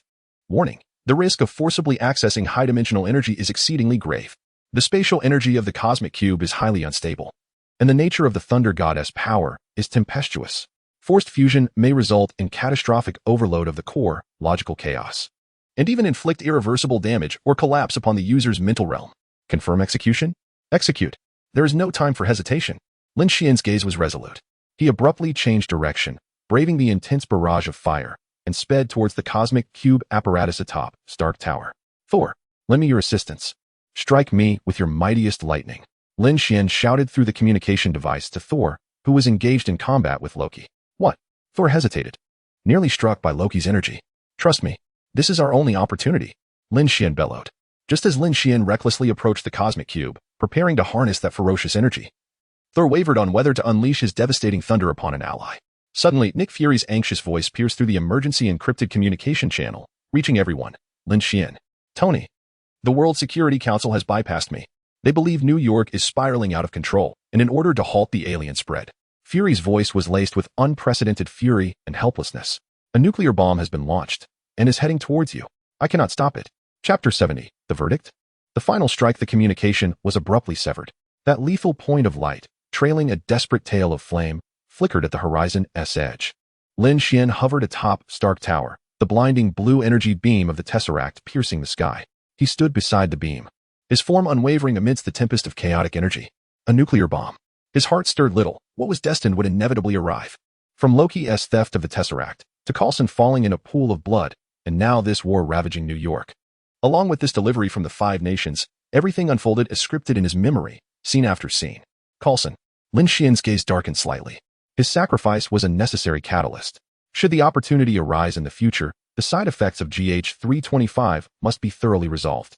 Lin Xuan. A thunderous roar interrupted his thoughts. Thor, crackling with electric energy, raised his hammer high, a tempest of furious lightning swirling above. It converged into an unprecedented, massive torrent of blinding lightning. Catch! The lightning surged forth without reserve, forcefully infusing Lin Xuan's black armor. Boom! Lin Xuan felt an overwhelming divine power far beyond his expectations, mingled with the vast spatial energy of the Tesseract. Like a cosmic flood breaching its dam, it surged into him through the fragile connection between him and the core. Beneath the dark coating of the armor, countless energy circuits instantaneously overloaded, emitting a mournful cry under the unbearable strain. Warning! Warning! Foreign high-dimensional energy source forcibly connected detected. Energy input rate exceeds the safety threshold by 500. The core computational unit of the Xian core has reached 150 overload status. Warning! Logic module disarray. Data link nearing collapse. Core at risk of destruction. The alarms of the Xian core blared piercingly, no longer a mere cold mechanical voice, but rather tinged with a near-sobbing distortion. At any cost, Lin Xuan's mental will was as unyielding as ancient ice, cold yet resolute, absorbing at full power. Accelerate the development of the conceptual strike. He forcibly suppressed the core's impending collapse protection mechanisms, every cell in his body suffering unimaginable sensations of tearing. Meanwhile, on the battlefield below, Loki had just struggled to his feet from the rubble, a disheveled grin creeping across his face as he raised his scepter slightly, ready to employ his beguiling tricks once more. However, a massive green shadow plummeted from the sky like a meteor. Hulk's iconic low growl resonated with unparalleled fury. His blazing green eyes fixated on Loki as if he intended to devour him whole. He was enraged by the pain Lin Xuan was enduring. With a hand like a giant fan, he seized Loki by the ankle, disregarding Loki's astonished expression, and hurled him to the hard composite floor of Stark Tower with the force of a rag doll. Bang! Bang! Bang! Bang! Bang! Once, twice. a total of 5 times. Each collision sent the entire floor into violent tremors, leaving Loki dazed and disoriented, as if his very essence had shattered into fragments. Only a deep, human-shaped pit marred by spreading cracks remained on the ground, alongside Loki's eyes, which were filled with bewilderment and humiliation. In the sky, the nuclear missile, trailing a long tail of fire, became distinctly visible, casting a shadow of death swiftly over Manhattan. Tony, Lin Xuan's voice, strained by the overwhelming energy surging within him, possessed a metallic resonance yet still penetrated clearly through Tony's communicator. Send it through the time portal Loki prepared for us. The rest is up to me. Received. Jarvis. It's showtime. Without a moment's hesitation, Tony Stark unleashed the final surge of energy from his red and gold armor, tracing an arc through the air to intercept and grasp the deadly missile. Bearing the nuclear weapon capable of erasing Manhattan from existence, he raced toward the time portal. Just as Tony was about to breach the other side of the portal, the energy of the Tesseract and Thor's divine lightning, forcibly harmonized by his will and the core's might, reached an unprecedented peak. Core alert. Warning cleared. Temporary overclocking ended. Conceptual strike formulation technology, forcibly developed and completed. Current energy reserve. Tesseract, temporary link, 100. Thor's power, temporary infusion, 100. It is achieved. Lin Xuan's eyes erupted with a terrifying cerulean glow, as if harboring the mysteries of the universe's inception in the silence of annihilation. Enduring a soul-wrenching agony, every nerve ending screamed in torment. Judgment. Lin Xuan bellowed to the heavens, his voice transcending mortal bounds, as if invoking some supreme law of the cosmos. Descend. Behind him. In the riven skies of New York, near the colossal and ominous time portal, a gigantic, unimaginable black sword, woven from pure dark energy and cerulean arcs of electricity, began to coalesce slowly into form. The blade was indistinct yet exuded a terrifying aura capable of severing causality and obliterating rules. Its tip pointed toward the heavens, glimmering with an absolute coldness that promised destruction to all. Through the core, Lin Xuan locked onto the newly formed, unstable conceptual strike prototype, targeting 2 entities. Firstly, the immense time portal itself, and secondly, the intangible command node that unified and directed all Chidari units behind the portal.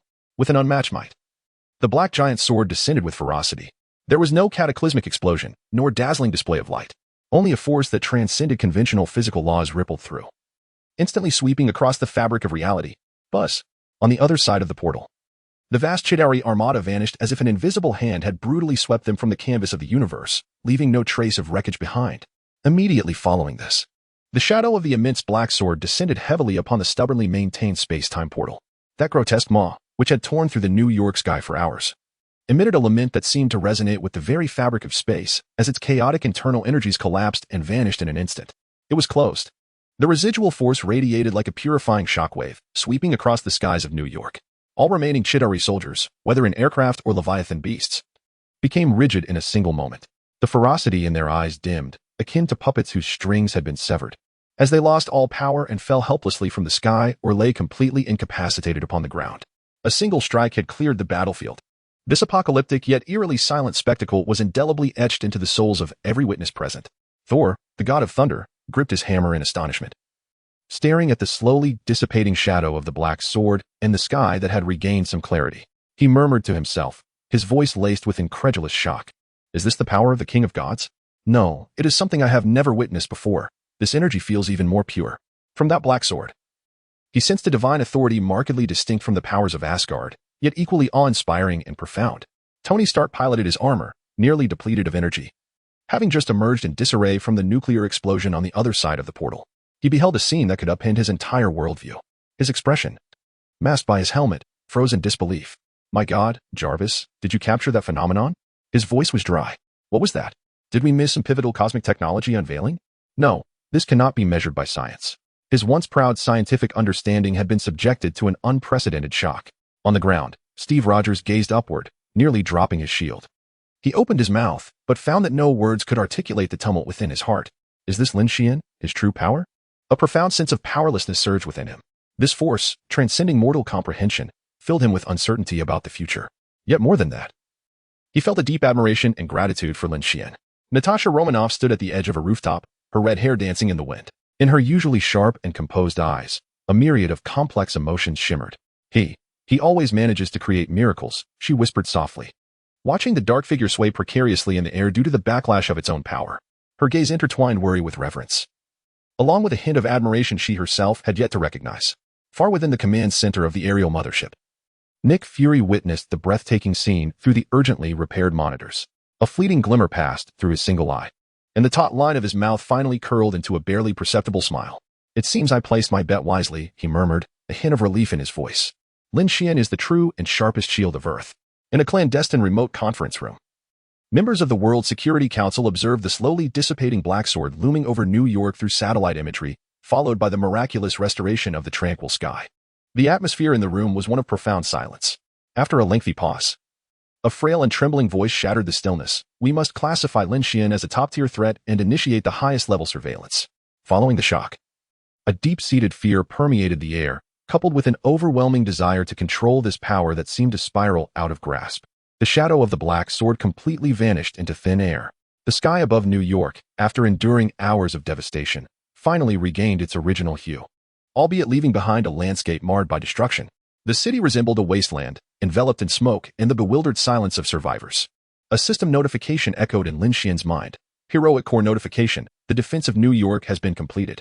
Mission reward, 1,000 technology points. Current technology point balance, 1,200 points." Suspended in midair, the electric arcs on his black armor had extinguished, yet faint energy fissures remained visible. The tremendous energy expenditure, the extreme strain on his mental fortitude, and the backlash from forcibly activating the conceptual strike prototype surged upon him like a tidal wave. Lin Xuan felt darkness envelop him.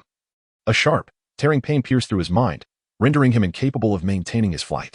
His body lurched violently, akin to a kite severed from its string, plummeting helplessly from hundreds of meters above towards the debris-strewn streets below. He had succumbed entirely to exhaustion. "Hey, be careful." A red and gold figure dove down at astonishing speed, narrowly catching Lin Xuan just before he could crash to the ground. It was Tony Stark who, at that moment, skillfully cradled the unconscious Lin Xuan. This fellow always relished in dramatic last-second rescues. Tony panted heavily, meticulously controlling his armor as they descended gently. Soon, Natasha, Steve, and Bruce Banner, who had just reverted from his Hulk form, surrounded them. "Lin Xuan, are you all right?" Natasha's voice was laced with urgency and concern as she reached out to assess Lin Xuan's condition. "Is he okay?" Steve inquired. His brow furrowed as he gazed at Lin Xuan's closed eyes and pallid complexion. The anxious voices of his companions stirred a flicker of consciousness within Lin Xuan. He struggled to open his eyes, his vision blurred.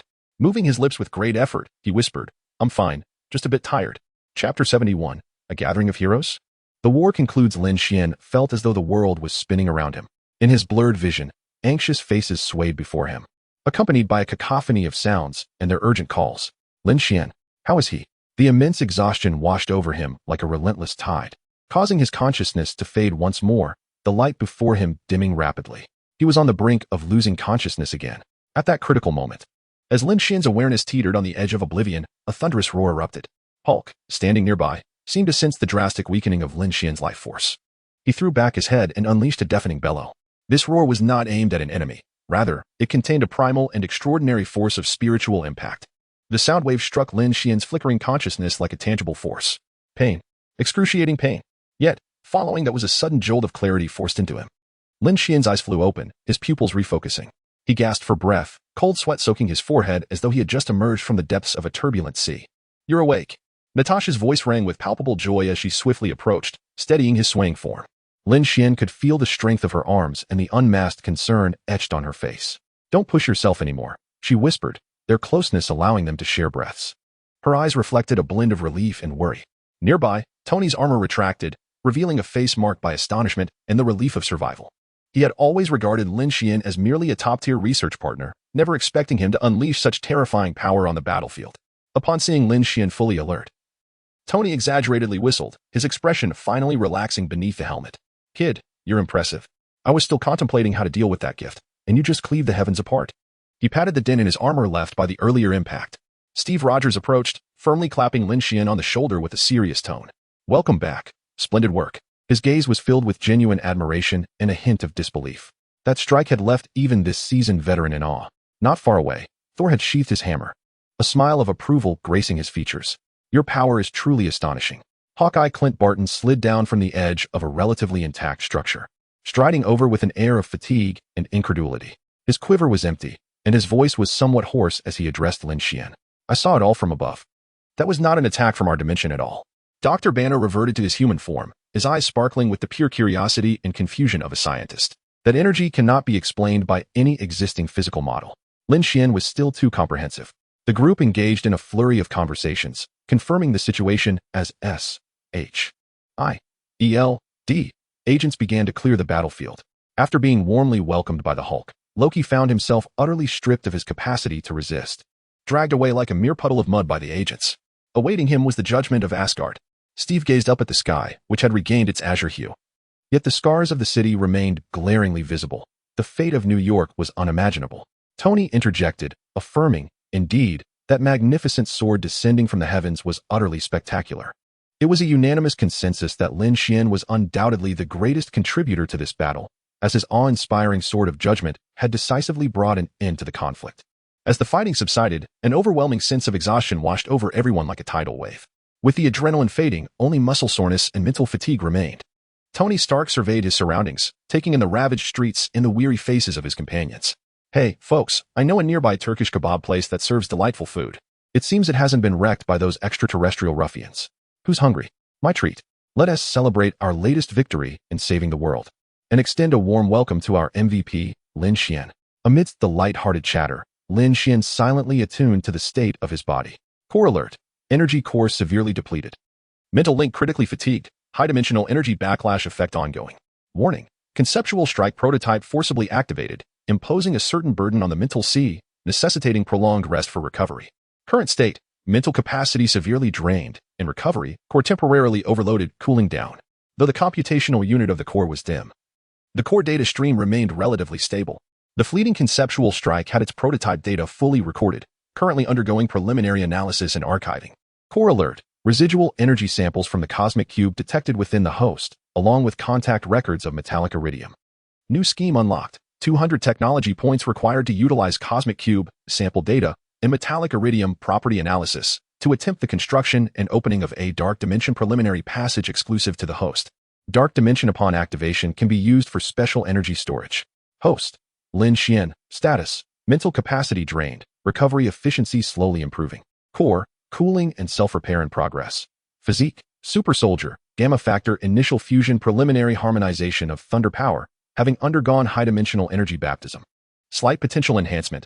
Technological mastery. Nanoparticle battle armor. Black armor gamma lightning adaptation adjustments. Slight structural damage. Awaiting repair. Destroyer. Data model.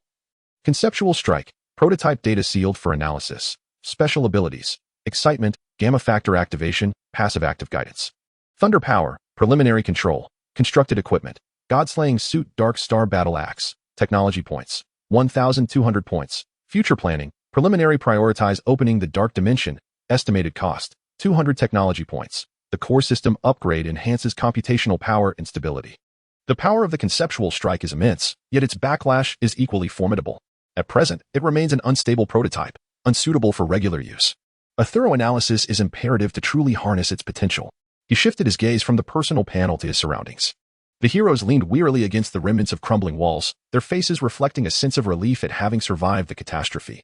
Yet, as one surveyed the scene, Manhattan appeared as a veritable hellscape. Collapsed buildings, burning vehicles, billowing smoke, and the distant cacophony of sirens and the cries of rescuers filled the air. A Quinjet descended slowly onto a nearby clearing, its hatch opening to reveal Nick Fury striding forward alongside Agent Hill. Although his singular eye revealed little emotion, the taut corners of his mouth betrayed an underlying turmoil. The reaction of the World Council to Lin Xuan's level of power and the potential international strife it might incite weighed heavily upon him. Fury's voice was somewhat hoarse as he addressed the group. Well done, everyone. Subsequent search and rescue efforts, as well as cleanup operations, are now in full swing. Loki has been apprehended. We shall deliberate on the next steps in due time. Especially you, Lin Xuan. You have once again exceeded my expectations. This statement bore a significant weight. Fury was acutely aware that the power Lin Xuan had displayed today would undoubtedly attract the keen attention and apprehension of the highest echelons of global authority. The S.H.I.E.L.D. would face unprecedented complexity in managing matters related to Lin Xuan in the future. Lin Xuan merely nodded slightly, choosing not to elaborate. He could surmise the deeper implications behind Fury's gaze. He understood the age-old adage that a common man is innocent until he possesses something of value. And he recognized that what he held was not merely a treasure, but a relic potent enough to disrupt the balance of power. He felt no fear. Absolute power itself served as the most formidable passport. Nevertheless, it would be prudent to maintain a low profile for the time being, as he still had much to learn. At this moment, he lacked the energy for intricate social interactions. Tony interrupted the formalities, saying, "I know you have a lot of messes to clean up, but we're all about to collapse from exhaustion. How about a barbecue celebration? Is anyone opposed?" He desperately needed food and a relaxed atmosphere to ease the tension and digest the shock brought by Lin Xuan. Steve and Natasha exchanged glances, both exhibiting expressions of fatigue yet agreement. Although Dr. Banner remained silent, his stomach voiced a timely protest. Thor bellowed with hearty laughter, "Barbecue? I greatly enjoy your cuisine. I need to replenish my divine strength." Fury regarded this group of heroes who had just saved the world and, for once, did not maintain his usual stern demeanor. "Go ahead, but keep communication open." Half an hour later, a Turkish barbecue restaurant glowed warmly with inviting lights. The flames in the grill remained lively, and the skewers emitted an enticing aroma. The Avengers gathered around a large table, the atmosphere tinged with an ineffable gravity and subtlety. All eyes, whether intentionally or not, would occasionally dart towards Lin Xuan. His earth-shattering strike and the evident fatigue he now displayed subtly altered the tone of the celebratory feast. The waiter cautiously presented a platter of grilled meat wraps. Lin Xuan sat beside Natasha, silently accepting a portion of the grilled meat and savoring it in small bites. In the initial minutes, conversation was scarce, punctuated only by the sounds of chewing and swallowing. The immense appetite rendered even the simplest of foods exceptionally delectable. Yet it could not entirely dispel the complex emotions that lingered in the hearts of the others, stirred by Lin Xuan's presence. A lingering weakness coursed through their bodies, but the energy from the food was gradually replenishing it. Tony, amidst his meal, mumbled playful remarks in an attempt to shatter the silence. "Look at us, having saved the world, yet here we are, gnawing on grilled meat. This must be the most modest victory feast in history." Steve smiled and shook his head, though his eyes reflected a hint of agreement. "This is already quite commendable, Tony." Thor took a hearty bite of meat, sighing contentedly. "This surpasses even the feasts of Asgard." Dr. Banner appeared quiet, yet he ate with great seriousness, as if striving to recover all the energy expended by Hulk moments earlier. Just then, Tony exclaimed, "Wait. This is a historic moment. We must commemorate it." Chapter 72. Post-war distribution? Lin Xuan's thoughts. Tony's suggestion shattered the tranquility of the barbecue restaurant. Upon hearing this, Lin Xuan's lips curled into a rare smile. He nodded at the somewhat flustered waiter beside him, signaling for assistance. Click. The flash illuminated the moment, capturing this precious scene. In the photograph, the heroes gathered around the table, each wearing distinct expressions, yet all reflecting a sense of relief after the fierce battle. This heroic barbecue snapshot may very well mark the beginning of a legend. After the flash, the atmosphere in the barbecue restaurant felt noticeably more relaxed and natural. Tony, with a skewer in his mouth, mumbled, "Honestly, after this fight, I feel like my bones are about to crumble. We all deserve a grand vacation to recharge." He turned to Steve. "Old popsicle, you should learn to enjoy life too. Stop being so tense all the time." Steve, unusually silent, merely smiled and replied, "Perhaps you're right, Tony. It is time to unwind." Thor raised his piece of barbecue triumphantly, laughing heartily. "Well said. Asgard has its own victory feasts, but Midgard's barbecue has its own flavor. I relish the holiday." Dr. Banner also wore a faint smile, nodding gently. Just as the group animatedly discussed potential vacation spots, whether to bask in the sun of Hawaii or to enjoy the tranquility of a quaint European town, suddenly, Natasha's encrypted communicator vibrated urgently at her waist. Furrowing her brow, she swiftly connected the call. Nick Fury's voice came through, and Natasha's expression shifted slightly upon grasping the content. She ended the call and glanced at the others, the light-hearted atmosphere dissipating instantly. In brief, she stated, "Fury wants us to head to S.H.I.E.L.D. headquarters immediately after the meal. There are urgent matters regarding post-war issues and the distribution of spoils that need to be discussed." Spoliation? Tony raised an eyebrow. "Oh, I like that term. It seems our holiday will have to be postponed slightly." Half an hour later, the Quinjet landed smoothly on the deck of the hovering aircraft carrier above New York City. Unlike the tense atmosphere during wartime, the interior of the carrier now exuded a sense of oppressive busyness. In the command room, personnel hurried about, weariness etched on their faces. Streams of data flickered rapidly across the massive screens, and the air was thick with a unique solemnity characteristic of the post-battle period. Nick Fury stood with his back to everyone, gazing silently out of the large arched window at the ravaged city of New York below. Upon hearing footsteps, he slowly turned around. His sharp gaze swept over the crowd before finally settling on Lin Xuan. Fury's voice, more gravelly than during the communication, bore an undertone of subtle inquiry. "Lin Xuan, that final blow you dealt came at a considerable cost, did it not?" Lin Xuan understood the question Fury was posing, concerning the conceptual strike and his current state. Meeting Fury's gaze calmly, he replied candidly, "The conceptual strike is a forcibly induced prototype technique. not a power I can regularly wield at this moment. The burden on both mind and body is immense and temporarily renders further use impossible. Upon hearing this, Fury's eyes flickered with a barely perceptible easing, as if he had shed a certain worry. Understood. This is for the best. It will alleviate some unnecessary troubles for the Council. He was acutely aware that a power which cannot be easily replicated or utilized on a large scale could, paradoxically, provide a momentary sense of security for those politicians. Fury proceeded directly to the point, abandoning any circumlocution. All right, everyone, the Battle of New York has concluded, but there remains much to address. His gaze shifted to Thor. Loki must be held accountable for his actions. Next came the Tesseract and the Mind Stone. Both the Tesseract and Loki's scepter are perilously dangerous artifacts. Fury's tone was grave. Their disposal necessitated our collective deliberation. He turned once more to Lin Xuan. Lin Xuan, you are pivotal to this conflict. Your opinion is invaluable. Please, share your thoughts. Lin Xuan contemplated swiftly. Loki, without a doubt, must be returned to Asgard by Thor for judgment. This is an internal matter for Asgard, and Earth should refrain from excessive interference. As for the Tesseract, its energy is overwhelmingly vast and its nature peculiar. Remaining on Earth poses endless hazards, and its rightful place is indeed Asgard. Regarding the Mind Stone, Lin Xuan's gaze flickered slightly. He was well aware that the scepter housed the Mind Stone, which would eventually give rise to the formidable mutant siblings, Wanda Maximoff and Pietro Maximoff. He found the mysterious chaotic magic and the properties of super speed highly intriguing. However, at present, directly requesting it would be unwise. S-H-I-E-L-D, or rather Fury, would not easily part with such a significant item. Loki's transgressions are grievous, having instigated war and wrought immense devastation. Lin Xuan pondered for a moment and spoke slowly, his voice still slightly hoarse from earlier exertions. He should indeed be brought back to Asgard to face its loss. As for the Tesseract and the Mind Stone, he continued, both artifacts harbor tremendous and dangerous energy. From a safety perspective, it would be prudent to store them separately, to mitigate any unforeseen risks arising from energy concentration. Thor immediately stepped forward, his demeanor solemn. The crimes committed by my brother must be adjudicated by Asgard. I shall also take the Tesseract back with me. It does not belong in Midgard, and remaining here would only invite further covetousness. He evidently concurred that removing the Tesseract from Earth was the safest course of action. Steve agreed. Thor is correct. These things, which exceed Earth's comprehension, may be more securely safeguarded by Asgard. Tony shrugged. I have no interest in those mystical stones, as long as they don't create another gaping hole to let aliens throw a party. He turned to Fury. So, what of the scepter? What are your plans for it? Will it be stored in some secret S-H-I-E-L-D warehouse until the next lunatic desires to use it to conquer the world?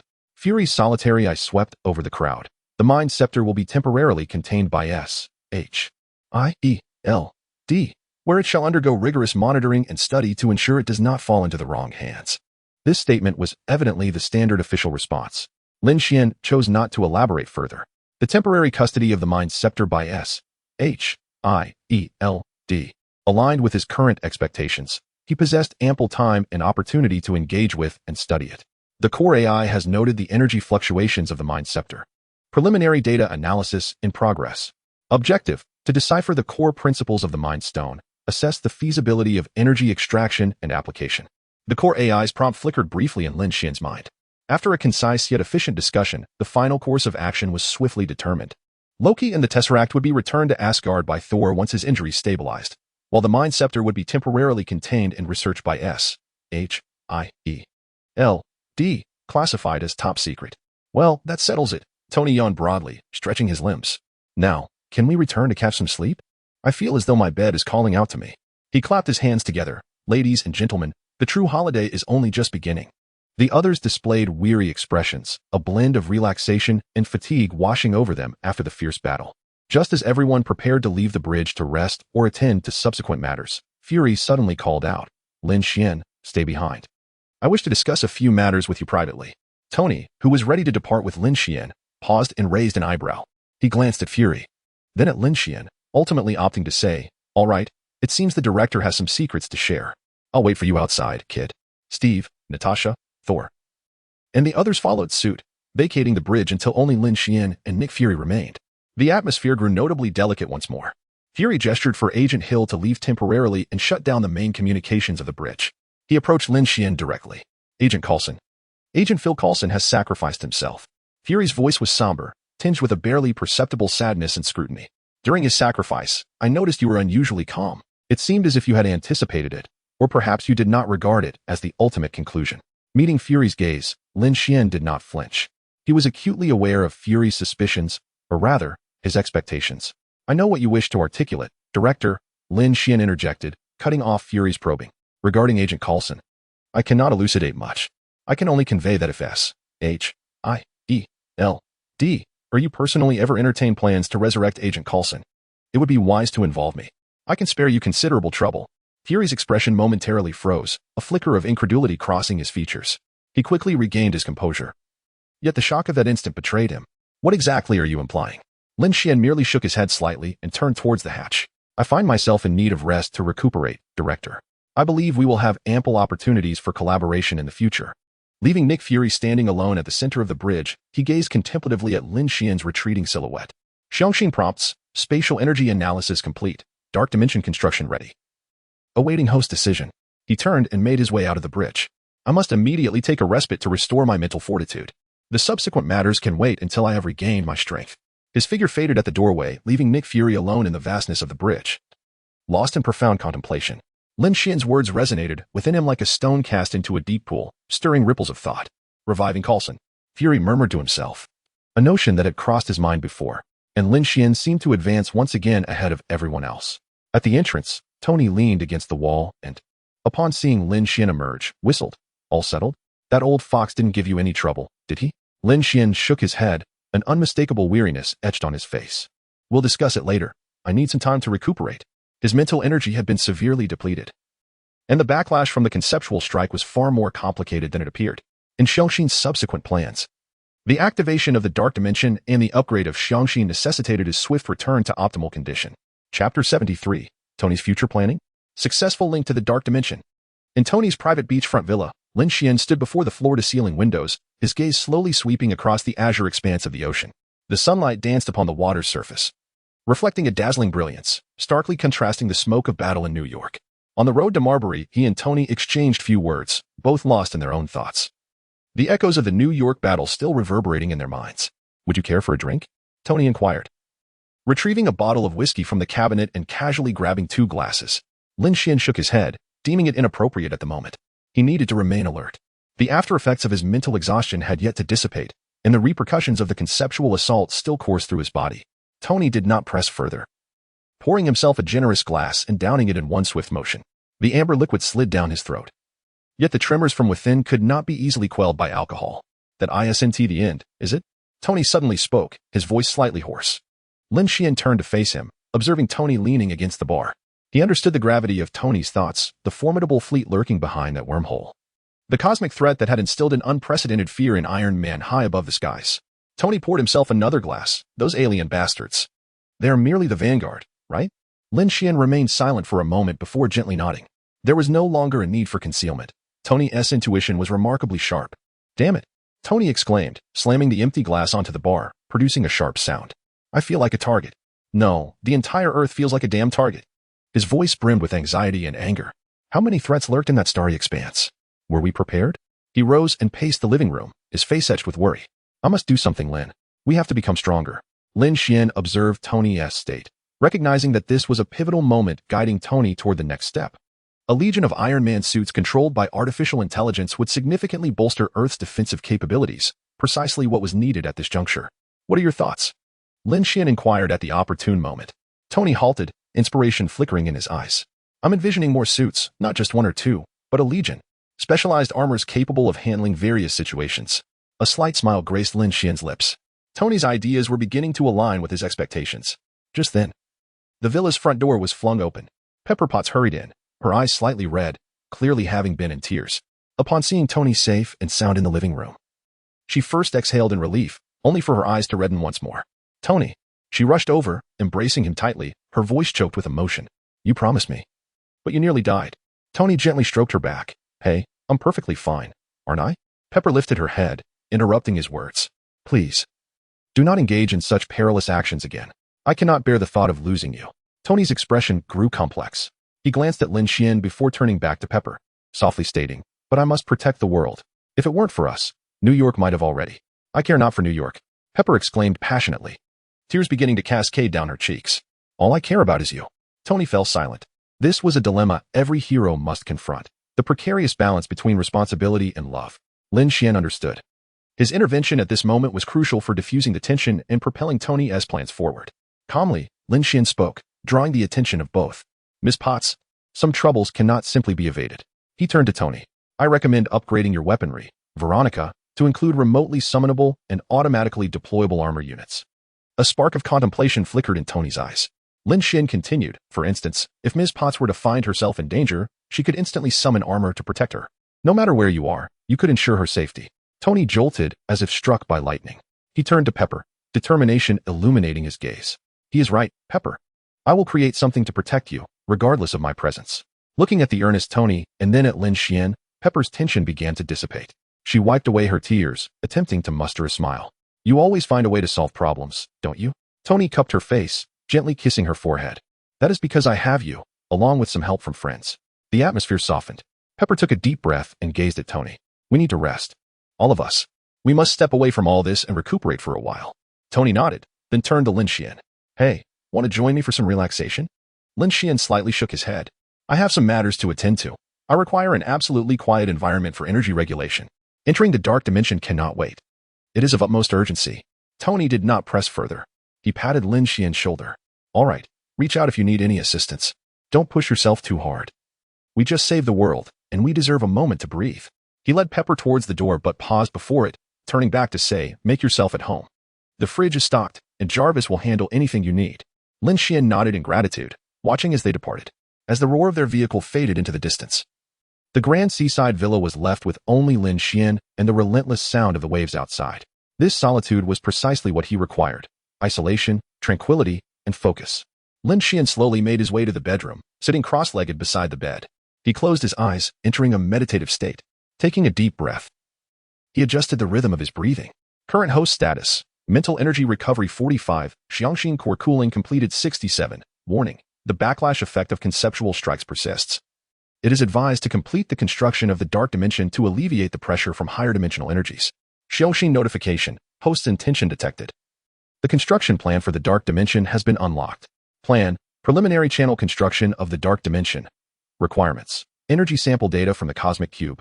Analysis of the properties of iridium, estimated consumption, 200 tech points. Do you confirm execution? Lin Xuan's thoughts decisively responded in the mental link. Execute. Xiangxin command, initiating the preliminary integration of the dark dimension and the personal anchoring program. Core technologies, high-dimensional spatial resonance localization, quantum entanglement link construction. Preliminary guidance and analysis of dark energy, personal mental imprint anchoring. Command confirmed, program initiated. Guiding the host's mental energy into a high-dimensional perception state. Lin Xuan's consciousness began to submerge, as if plummeting into an expansive and chaotic ocean. This vast ocean was brimming with ineffable energies and information. Within his mental perception, Xiangxin operated at high speed, utilizing the unique fluctuations of the cosmic cube's energy samples as a probe. It searched for a relatively stable shallows within this boundless sea. The properties of iridium were employed by Xiangxin to construct a temporary dam, attempting to form a faint barrier around this shallows. Xiangxin guided Lin Xuan's mental energy, akin to a hand reaching out in the darkness, cautiously touching, perceiving, and attempting to comprehend a hint of the rules of this new dimension. Warning, dark dimension energy tidal disturbance, increased mental energy consumption, fluctuations in link stability. Xiangxin continuously adjusted parameters, expending tech points, striving to imprint Lin Xuan's mental signature onto this selected minuscule area, establishing it as his exclusive landing point. Preliminary spatial node anchoring. Personal interaction interface under construction. Lin Xuan felt as though his spirit had forged a wondrous connection with that minuscule area. It was no longer mere external observation, but a sense of control began to emerge. Xiangxin notification. Preliminary anchoring of the personal area in the dark dimension completed. The host has successfully accessed the inherent higher dimensional layer of the cosmic universe's dark dimension, gaining initial control privileges. Current status, dark dimension access level, level 1. Controllable area, microscopic. Link stability, moderate. Activated functions, energy tide buffer, basic. Dark energy affinity, primary. Mental imprint protection, weak, with potential for gradual expansion of item storage. Energy conversion. And other functionalities based on this area. Characteristics, deeply bound to the host's mental imprint. Extremely difficult for others to perceive or intrude upon this anchored region. Warning, the essence of the dark dimension is vast and boundless. The current access point is minuscule and the link remains unstable. Host is advised to explore cautiously and continually invest resources for stabilization and expansion. Lin Xuan slowly opened his eyes. He could distinctly perceive that beyond the realm of reality, a marvelous space connected to his soul had unfolded. It was not created, but rather discovered and connected. He lowered his gaze to his palm and gently waved his hand. A subtle ripple of space manifested before his palm, emanating a dim and profound glow. This was no mere spatial fissure. It resembled a window leading to another dimension. Lin Xuan endeavored to probe a thread of mental energy into it, immediately sensing the tranquil and unique realm that was bound to him. The core prompts. The link to the personalized area of the dark dimension is stable. Preliminary energy adaptability testing is recommended. Lin Xuan rose, his mind focused. The core within him began to operate, guiding forth a stream of pure energy. This energy carried an ineffable essence, as if it originated from a higher dimension. It flowed toward the shadowy window before his palm. The energy, directed by the core, merged seamlessly into it, encountering no resistance whatsoever. Within that realm, it was restrained and stored by an invisible force, radiating a gentle aura. Energy sample, core source energy, successfully stored. Compatibility with the dark dimension area is excellent. Preliminary energy pool has been established. Lin Xuan nodded. This sensation further validating his hypothesis. What he had accessed was a tangible higher dimension.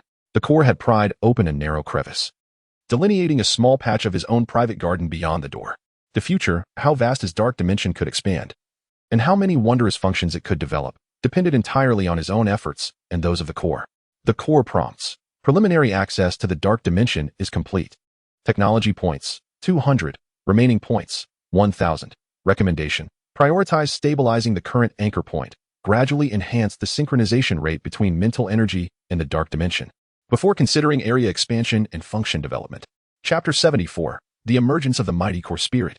Thunderforging dual cores. Lin Xuan found himself immersed in the recently unveiled dark dimensional realm, his mental perception extending across this miniature dominion that belonged solely to him.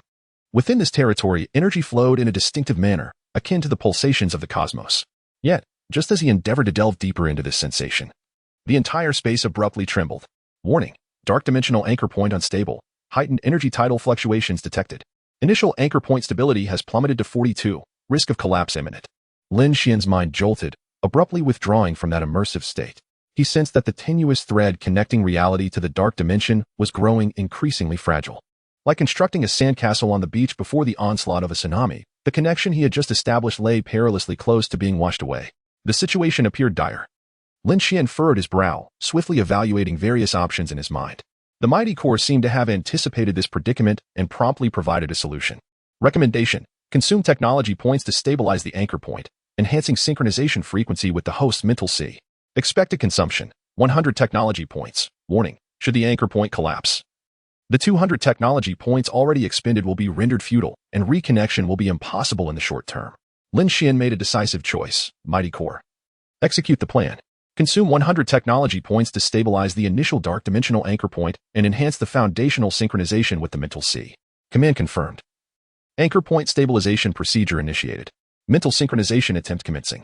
The core of the mighty core began to operate swiftly, and a more refined energy surged forth from Lin Xuan's being, infusing the dark dimension along that precarious connection. This flow of energy was more precise in Lin Xuan's perception. It resembled a spider weaving a web, intricately crafting a more robust structure within the dark dimension, embedding his mental imprint more deeply into that realm. Anchor point stability increased. 426785. Mental synchronization frequency enhanced. Basic intermediate advanced. Lin Xuan felt the connection solidifying, the precarious sensation dissipating. Yet, remaining at this level was far from sufficient. He closed his eyes, striving to adjust his mental frequency in accordance with the guidance of the mighty core, actively adapting to the rhythmic fluctuations of energy within the dark dimension. This was a delicate and intricate process, akin to attempting to create a flawless rhythm on the water's surface with drumsticks, requiring neither too light nor too heavy a touch. As Lin Xuan persisted in his endeavor, a wondrous transformation unfolded within the dark dimension. A gentle stream of azure data began to coalesce at the center of the dark realm, flowing as if alive, gradually forming a silhouette. This was a translucent, technologically formed humanoid, composed of countless intricate runes, a minimalist outline devoid of facial features. Its entire form was an amalgamation of brilliance and data. Lin Xuan opened his eyes, astonished by the sudden appearance of this digital avatar. Mighty core?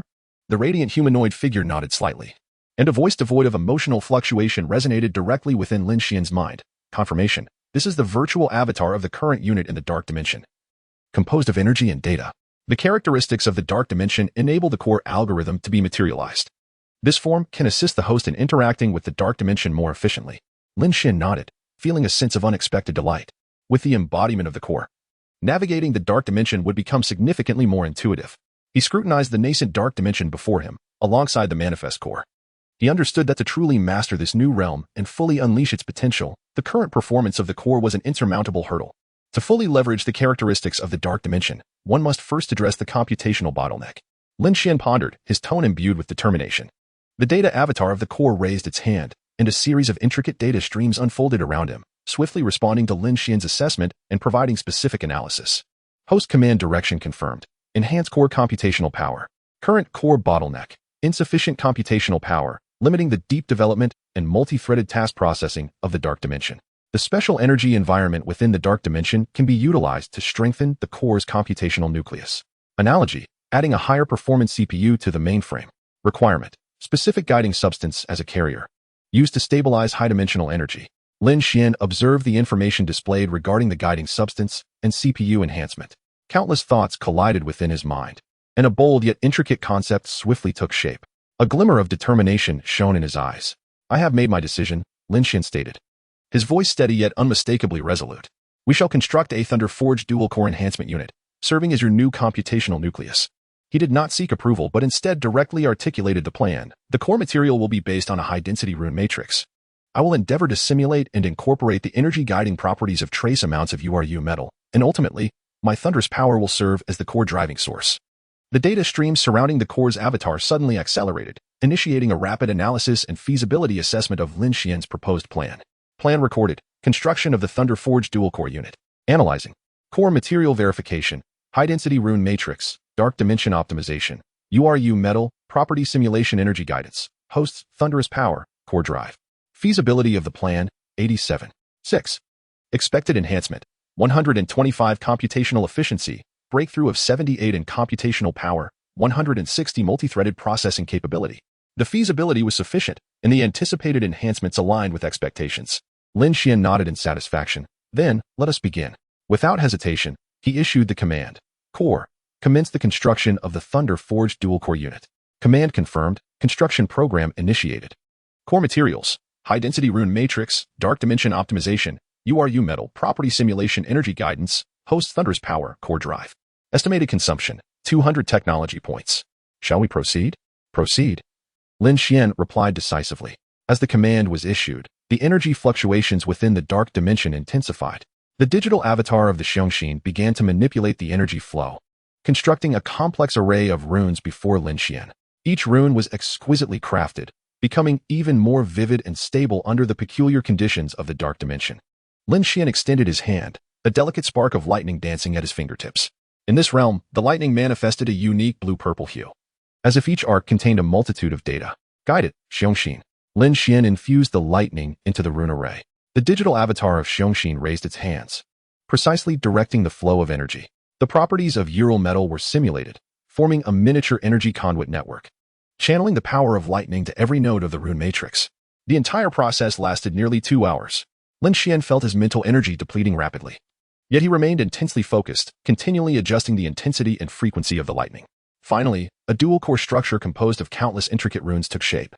It hovered before the digital avatar of Xiongxin, emanating a stable and powerful energy fluctuation. Thunder Forge dual-core unit construction complete. Warning: core fusion will temporarily interrupt system operation.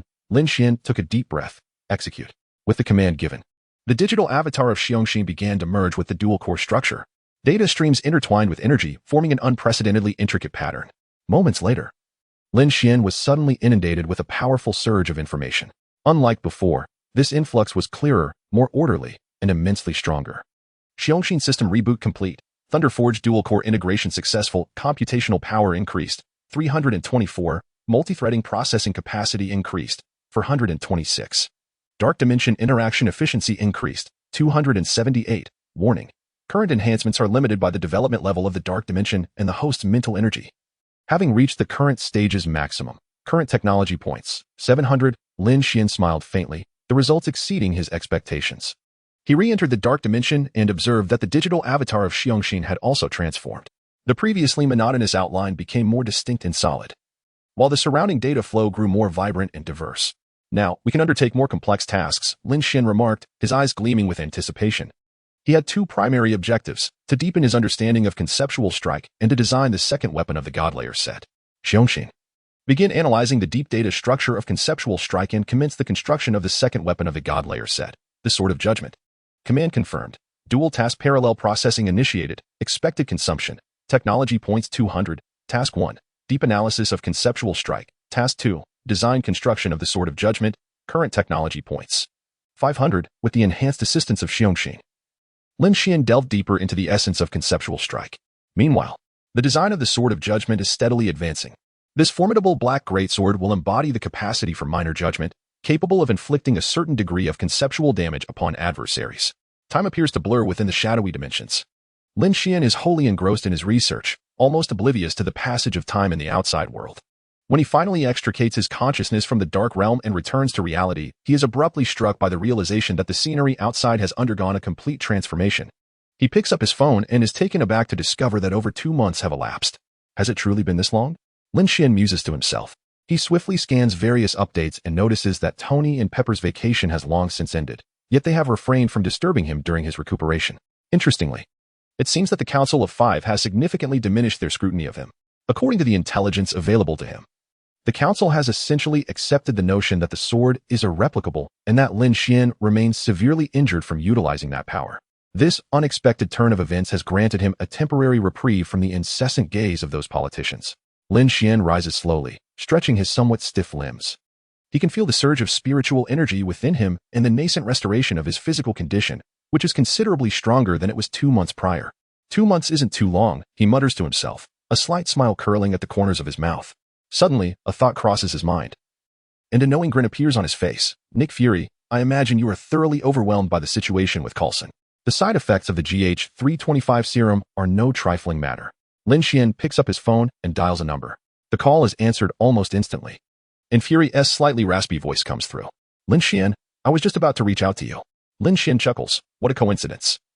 I was just planning to pay you a visit. Does S-H-I-E-L-D have any intriguing projects underway? There is a brief silence on the other end, followed by Fury's quiet response. There is a project codenamed TAHITI that might pique your interest. Chapter 75, The Secret of GH325?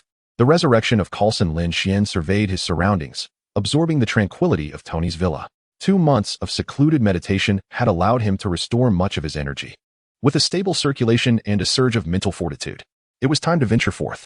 He gestured, and black nanomaterial surged from beneath his skin, swiftly enveloping his entire form. Lin Xuan strode towards the balcony and leaped into the air. The obsidian armor gleamed like a meteor in the night sky. Hurtling towards the northwest, the wind roared past his ears as the ground scenery rapidly receded. Within the currents of high altitude, Lin Xuan contemplated Fury's words over the phone. The Tahiti project. Coulson. A slight smile graced Lin Xuan's lips. The resurrection of science and spirit was indeed a matter of great interest to him. Atop the headquarters of S-H-I-E-L-D, a dark figure descended with precision. The black armor swiftly disassembled, merging into Lin Xuan's body like liquid metal, leaving him clad in simple attire. Agent Hill awaited him at the edge of the platform. Nodding coolly upon his arrival, Lin Xuan, the director has been expecting you. I trust all is well, Maria. Lin Xuan replied, following her through a series of security checkpoints. In the corridor leading to the command center, he suddenly spoke. Coulson's condition is more complicated than anticipated? Hill paused momentarily, yet did not turn. All information will be conveyed by the director himself. Inside the command center, Nick Fury stood alone before a massive display screen. His back towards the entrance, his form appeared particularly heavy under the blue light. You are late, Lin Xuan, Fury remarked, turning to face him. His single eye sharp as an eagle's. Lin Xuan shrugged. You called me only 2 hours ago. I believe I am quite punctual. Fury bypassed further pleasantries and delved straight into the matter. It seems you know something about Coulson's situation. I am here specifically for Agent Coulson, Lin Xuan replied calmly. Walking directly to the control console. How is progress on your Tahiti project? The research on the GH325 serum should have yielded results by now. Fury's brow furrowed slightly, his gaze sharpening. This is classified information. I know far more than you might assume, Nick. Lin Xuan smiled, referencing the alien cadaver and the regenerative material extracted from it. Agent Hill instinctively moved her hand towards her sidearm, but Fury raised a hand to halt her. Deactivate the security protocols, authorization level 10, Fury commanded the system. The main screen promptly shifted, revealing a series of highly classified documents and images, including an autopsy of a blue-skinned alien corpse and a vial marked GH325. Fury's expression grew grave. The GH325 serum has theoretically succeeded. It can indeed bring the deceased back to life. He summoned another set of data, however. Its side effects far exceed expectations. It reconstructs memories, resulting in immense psychological anguish and confusion. Test subjects exhibited severe compulsive writing behaviors, inscribing bizarre symbols, ultimately leading to mental collapse. Lin Xuan nodded gently, affirming that this aligned with the findings from his analysis through Xiangxin. We administered only a minuscule dose to Coulson for testing. Fury continued, his voice unusually tinged with fatigue. Currently, he is in a profound coma. His vital signs are stable, yet devoid of consciousness, resembling a vegetative state. Any further delay could lead to dire consequences. This issue remains insurmountable for the time being. Lin Xuan gazed at the real-time monitoring data of Coulson displayed on the screen, refraining from comment. Fury turned to face Lin Xuan directly, back on the helicarrier.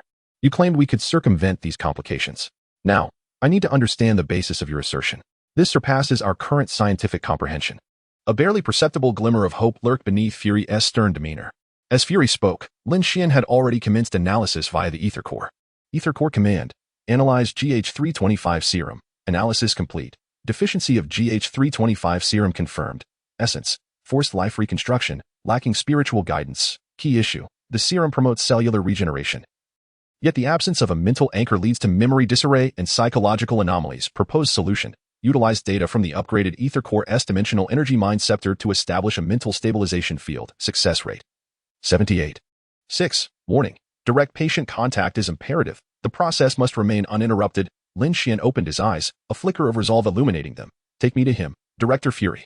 His tone was calm yet resolute. I possess a method to stabilize his psyche and guide the serum's beneficial effects, mitigating or even eliminating adverse reactions. This is not a mere performance of magic, Fury retorted coldly. I require an understanding of the principles involved. Lin Xuan shook his head. Explanation demands time. And Coulson does not have the luxury of such delay. With each passing minute, GH325 further erodes his brain. The two locked eyes for a moment, ultimately leading Fury to nod silently in agreement. Follow me.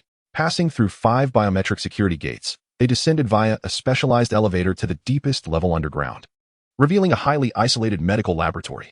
The walls were in immaculate white, equipped with advanced medical apparatus, and at the center stood a transparent life pod. Phil Coulson lay quietly within, connected to numerous tubes and monitoring devices.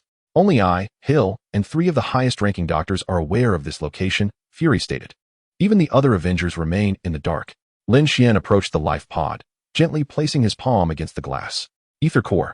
Conduct a comprehensive scan of Coulson's vital signs, mental fluctuations, and the residual effects of GH325 within his system. Ether Core command. Scan Coulson's vital signs. Scan initiating. Analysis in progress. A fleeting stream of data flickered in Lin Xuan's eyes as the Ether Core processed information at an unprecedented pace. Moments later, the Ether Core provided a detailed report. Scan complete. Target status. Deep coma. Extremely weak brainwaves with faint waves. GH325 residue. 23. 6. Primarily concentrated in the brainstem and myocardial tissue. Abnormal index. 78. 9. Continuously rising. Warning. Abnormal activity detected in the hippocampal region of the target's brain. Memory areas are being eroded. Prediction. Without intervention, irreversible stage will be reached within 48 hours. Lin Xuan furrowed his brow. The situation is more complex than anticipated. He turned to Fury. I need to make direct contact with him, without any isolation layer. Fury's eyes flashed with caution. That is too risky. No. The real risk lies in continuing to wait. Lin Xuan pointed at the monitoring screen. Look here, his hippocampal activity is diminishing, while the frontal lobe is abnormally active. GH325 is rewriting his brain, but in the wrong direction. Fury exchanged a glance with Hill, ultimately nodding. Activate the life pod. As the airtight sound resonated, the transparent pod cover slowly lifted. Coulson's complexion was pale, his breath faint. Lin Xuan took a deep breath, gently placing his hands on either side of Coulson's temples. Now, please maintain absolute silence. Any disturbance could lead to catastrophic consequences. Fury gestured for Hill to step back, and he withdrew to the edge of the laboratory. Lin Xuan closed his eyes, entering a special meditative state. Core command. Initiate construction of the mental stabilization field, core technology, dark dimensional energy guidance, mental imprint tracing, memory anchor reconstruction, program initiated. Establishing mental resonance.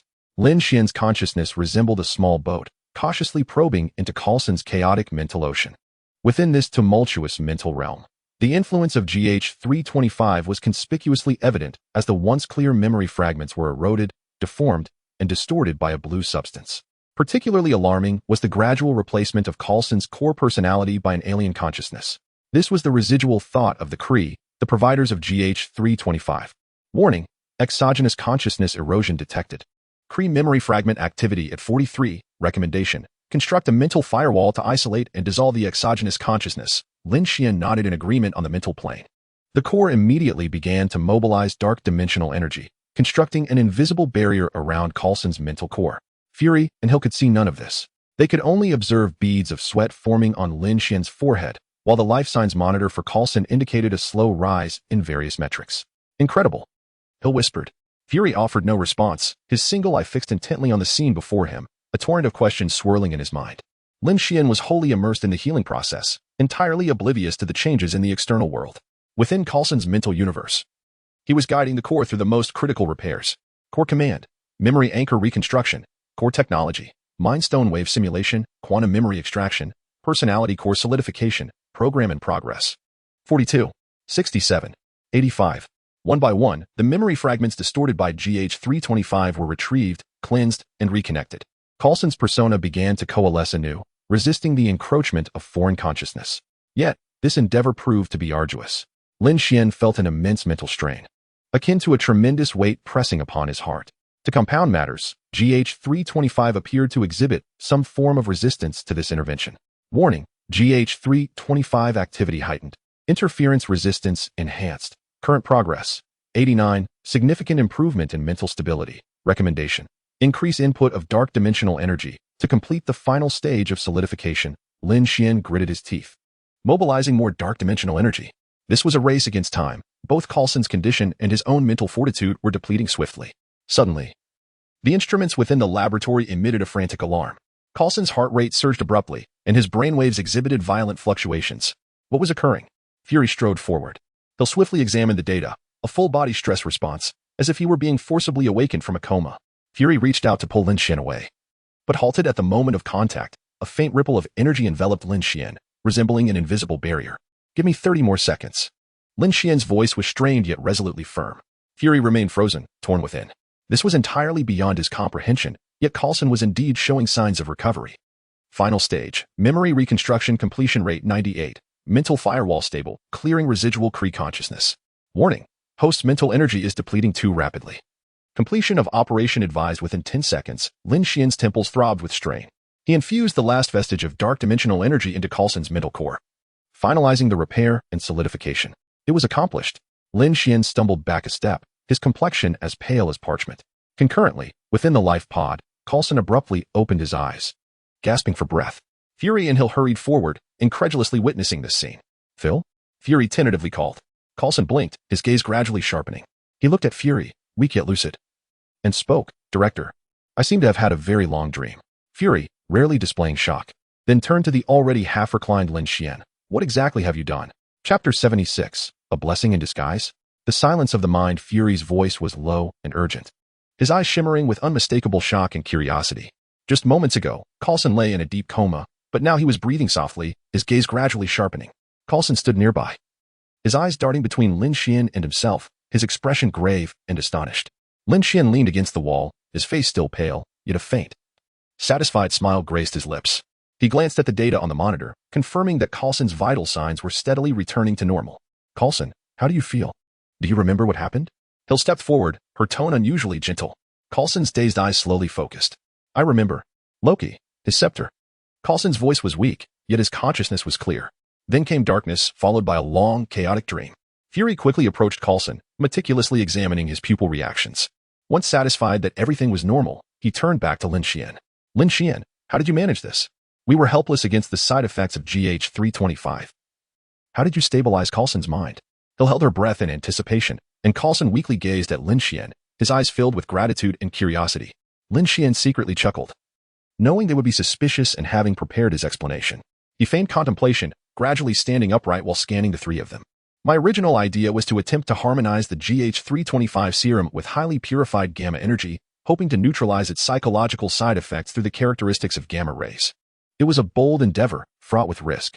Fury's brow furrowed, clearly not entirely satisfied with this explanation. As the director of SHIELD,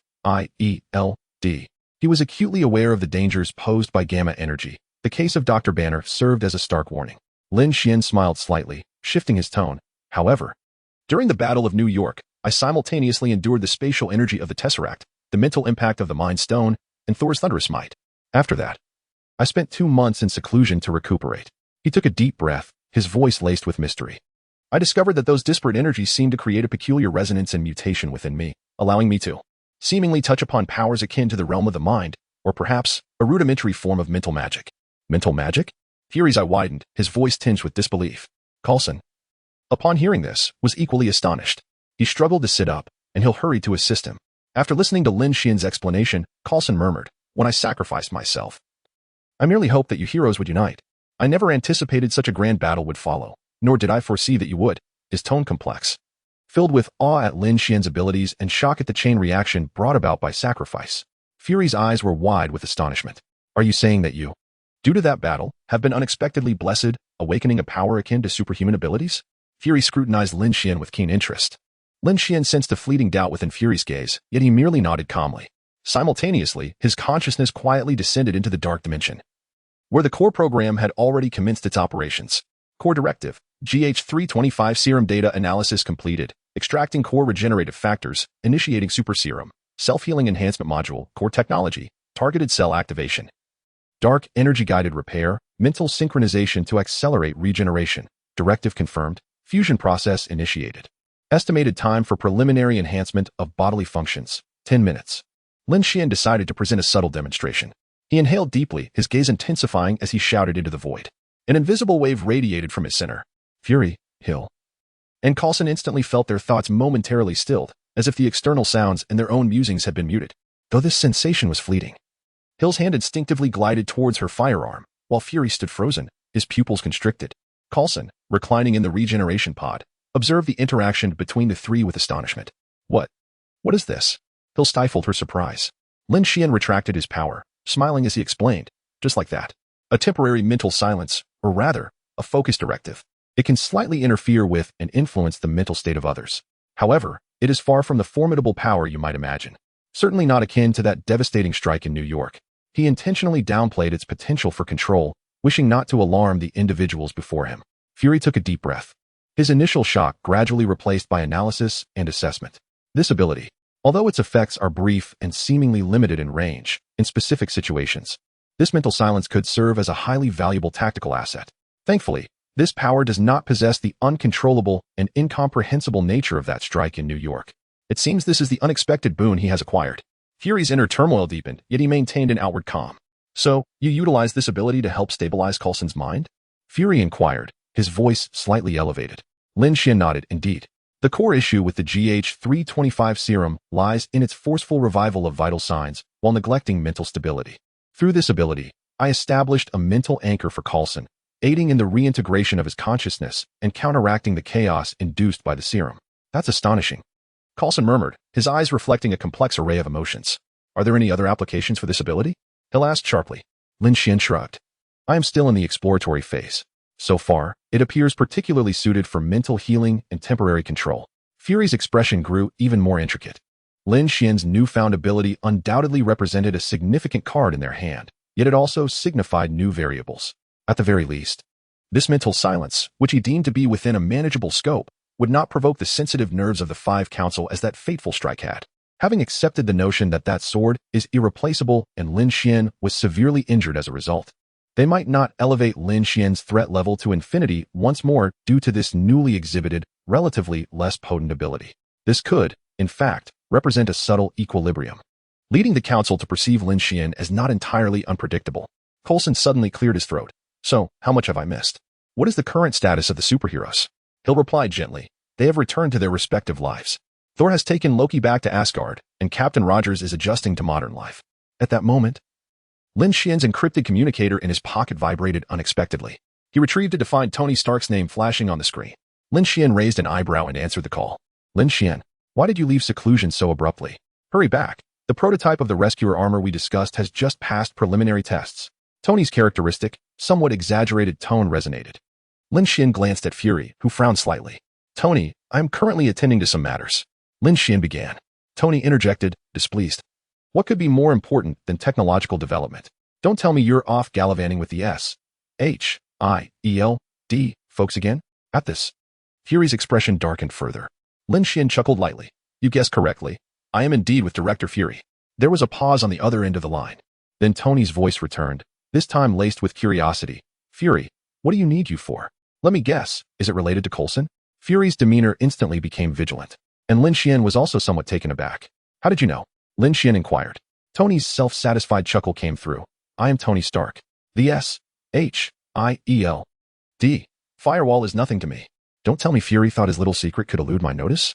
Fury took a deep breath, seemingly striving to maintain his composure. Coulson is alive.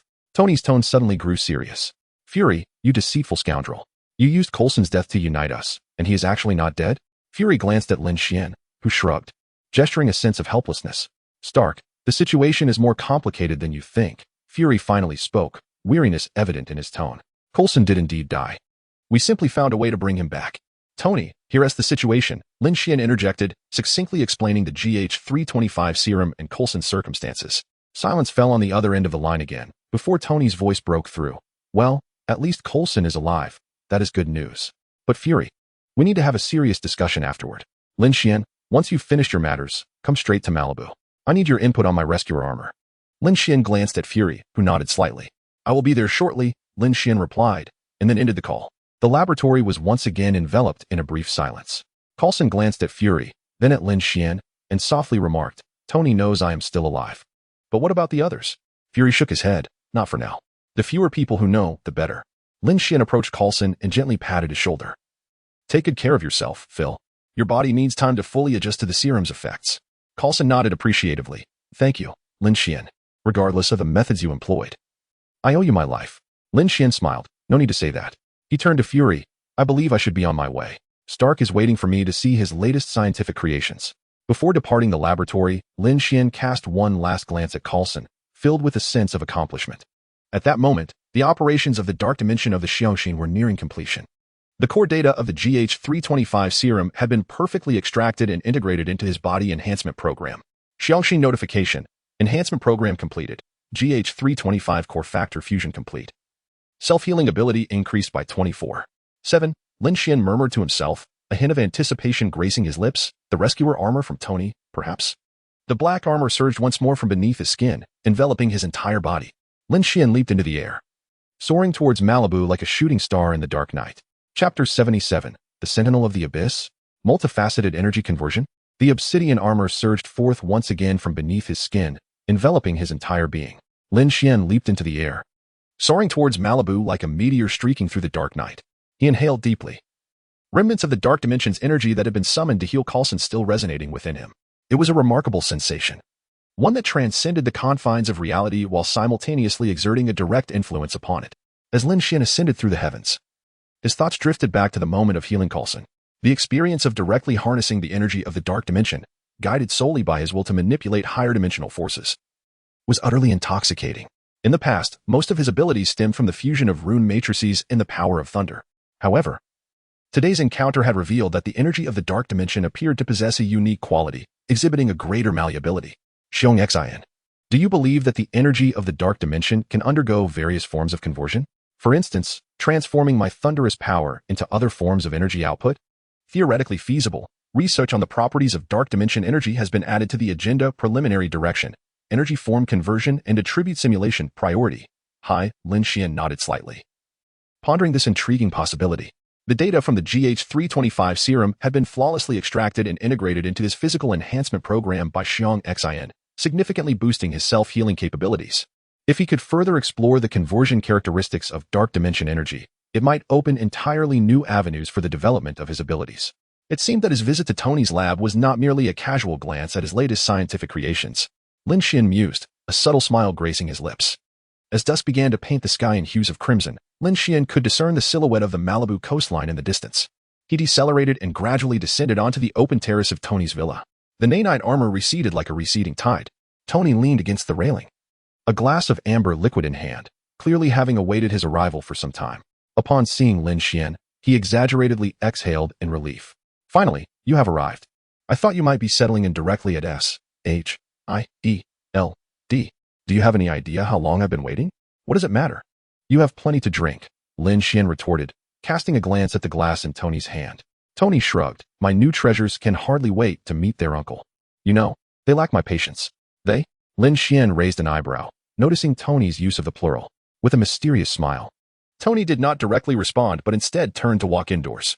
Come with me, I have something to show you. It's not the rescue armor, as that still requires final adjustments. Curiosity piqued, Lin Xuan followed him. Tony led him to the doorway of the workshop, halting and turning with the expression of a child about to perform a magic trick. Are you ready? Witness the new generation of personal defense systems from Stark Industries. No sooner had he spoken than he snapped his fingers. The door to the workshop slid open automatically, and several palm-sized, flat metallic modules flew out, hovering on either side of Tony's shoulders. The modules glimmered with a ghostly blue light, maintaining a flawless balance in the air. Allow me to present you with an appetizer. Tony proudly showcased his latest personal defense system upgrade, tentatively named the Stark Hover Sentinel. Isn't it far more elegant than your brutish hand-to-hand techniques? Lin Xuan observed the intricate devices with keen interest. Their surfaces were smooth, and their lines fluid, unmistakably embodying Tony's signature design aesthetic. Hover Sentinels? They appear to be some form of remote weapon system. Indeed. Tony clapped his hands. JARVIS, demonstration mode. At your service, sir, came the voice of the artificial intelligence butler. Several Hover Sentinel modules sprang to life, gracefully soaring through the air, adjusting their angles before simultaneously unleashing a barrage of precise blue laser beams. Instantly, scorch marks appeared on the metallic targets positioned at the balcony's edge. Clean, precise, efficient. What do you think? Tony raised an eyebrow, clearly awaiting praise. The firepower, the accuracy. Lin Xuan, to be honest, I've always thought you weren't particularly adept at this kind of precision energy weaponry, preferring the simplicity of close-quarters brawling. Lin Xuan arched an eyebrow, maintaining a calm exterior as he observed Tony's demonstration, while internally activating the Xiongxin system, unaware of Lin Xuan's distraction. Tony continued his enthusiastic discourse. This is merely the preliminary prototype. The mass-produced version will be more compact and can be directly integrated into the armor system. Imagine Iron Man accompanied by a swarm of flying laser companions. The enemy wouldn't even have a chance to approach. Xiongxin Command. Analyze the energy structure of the Stark Hover Sentinel, laser firing principles, and micro-recoil stabilization system. Analysis in progress. Concurrently, Lin Xuan embarked on another task within the Dark Dimension. Dark Dimension Synchronization Task. Based on the existing Thunder Energy Model Rune Matrix and the properties of URU metal. Simulate the construction of a high-energy clustered laser energy output module. Lin Xuan nodded with a smile, swiftly processing data within the Dark Dimension. Suddenly, he recalled the GH325 serum data extracted from Coulson earlier. Within the Dark Dimension, the spectral form of Xiongxin materialized the core regenerative factor energy data structure recorded during the analysis of the GH325 serum. A daring thought flashed through Lin Xuan's mind. If the energy in the Dark Dimension could simulate aggressive lasers, could it also replicate the regenerative properties of GH325, forming a controllable healing energy? Xiongxin prompt, theoretically feasible, requires the construction of specific energy circuits and life-frequency synchronization runes. Data source, GH325 core regenerative factor. Recommendation for detailed simulation at a later time. Lin Xuan subtly nodded, redirecting his focus back to Tony's Hover Sentinels.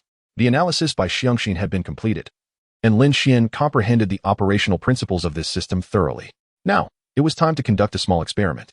Within the Dark Dimension, Lin Xuan guided a pure surge of thunderous energy through the recently simulated rune structure and energy amplification matrix, compressing and refining the energy into a high-energy beam reminiscent of Tony's laser, yet imbued with the essence of thunderous annihilation. Xiongxin prompt, the conversion module for thunder energy into high-energy clustered laser, primary, dark plane optimized version, has been successfully constructed. Lin Xuan interrupted Tony's incessant chatter, a slight smirk gracing his lips. Tony, your floating sentry is indeed impressive. However, I have a question. What question?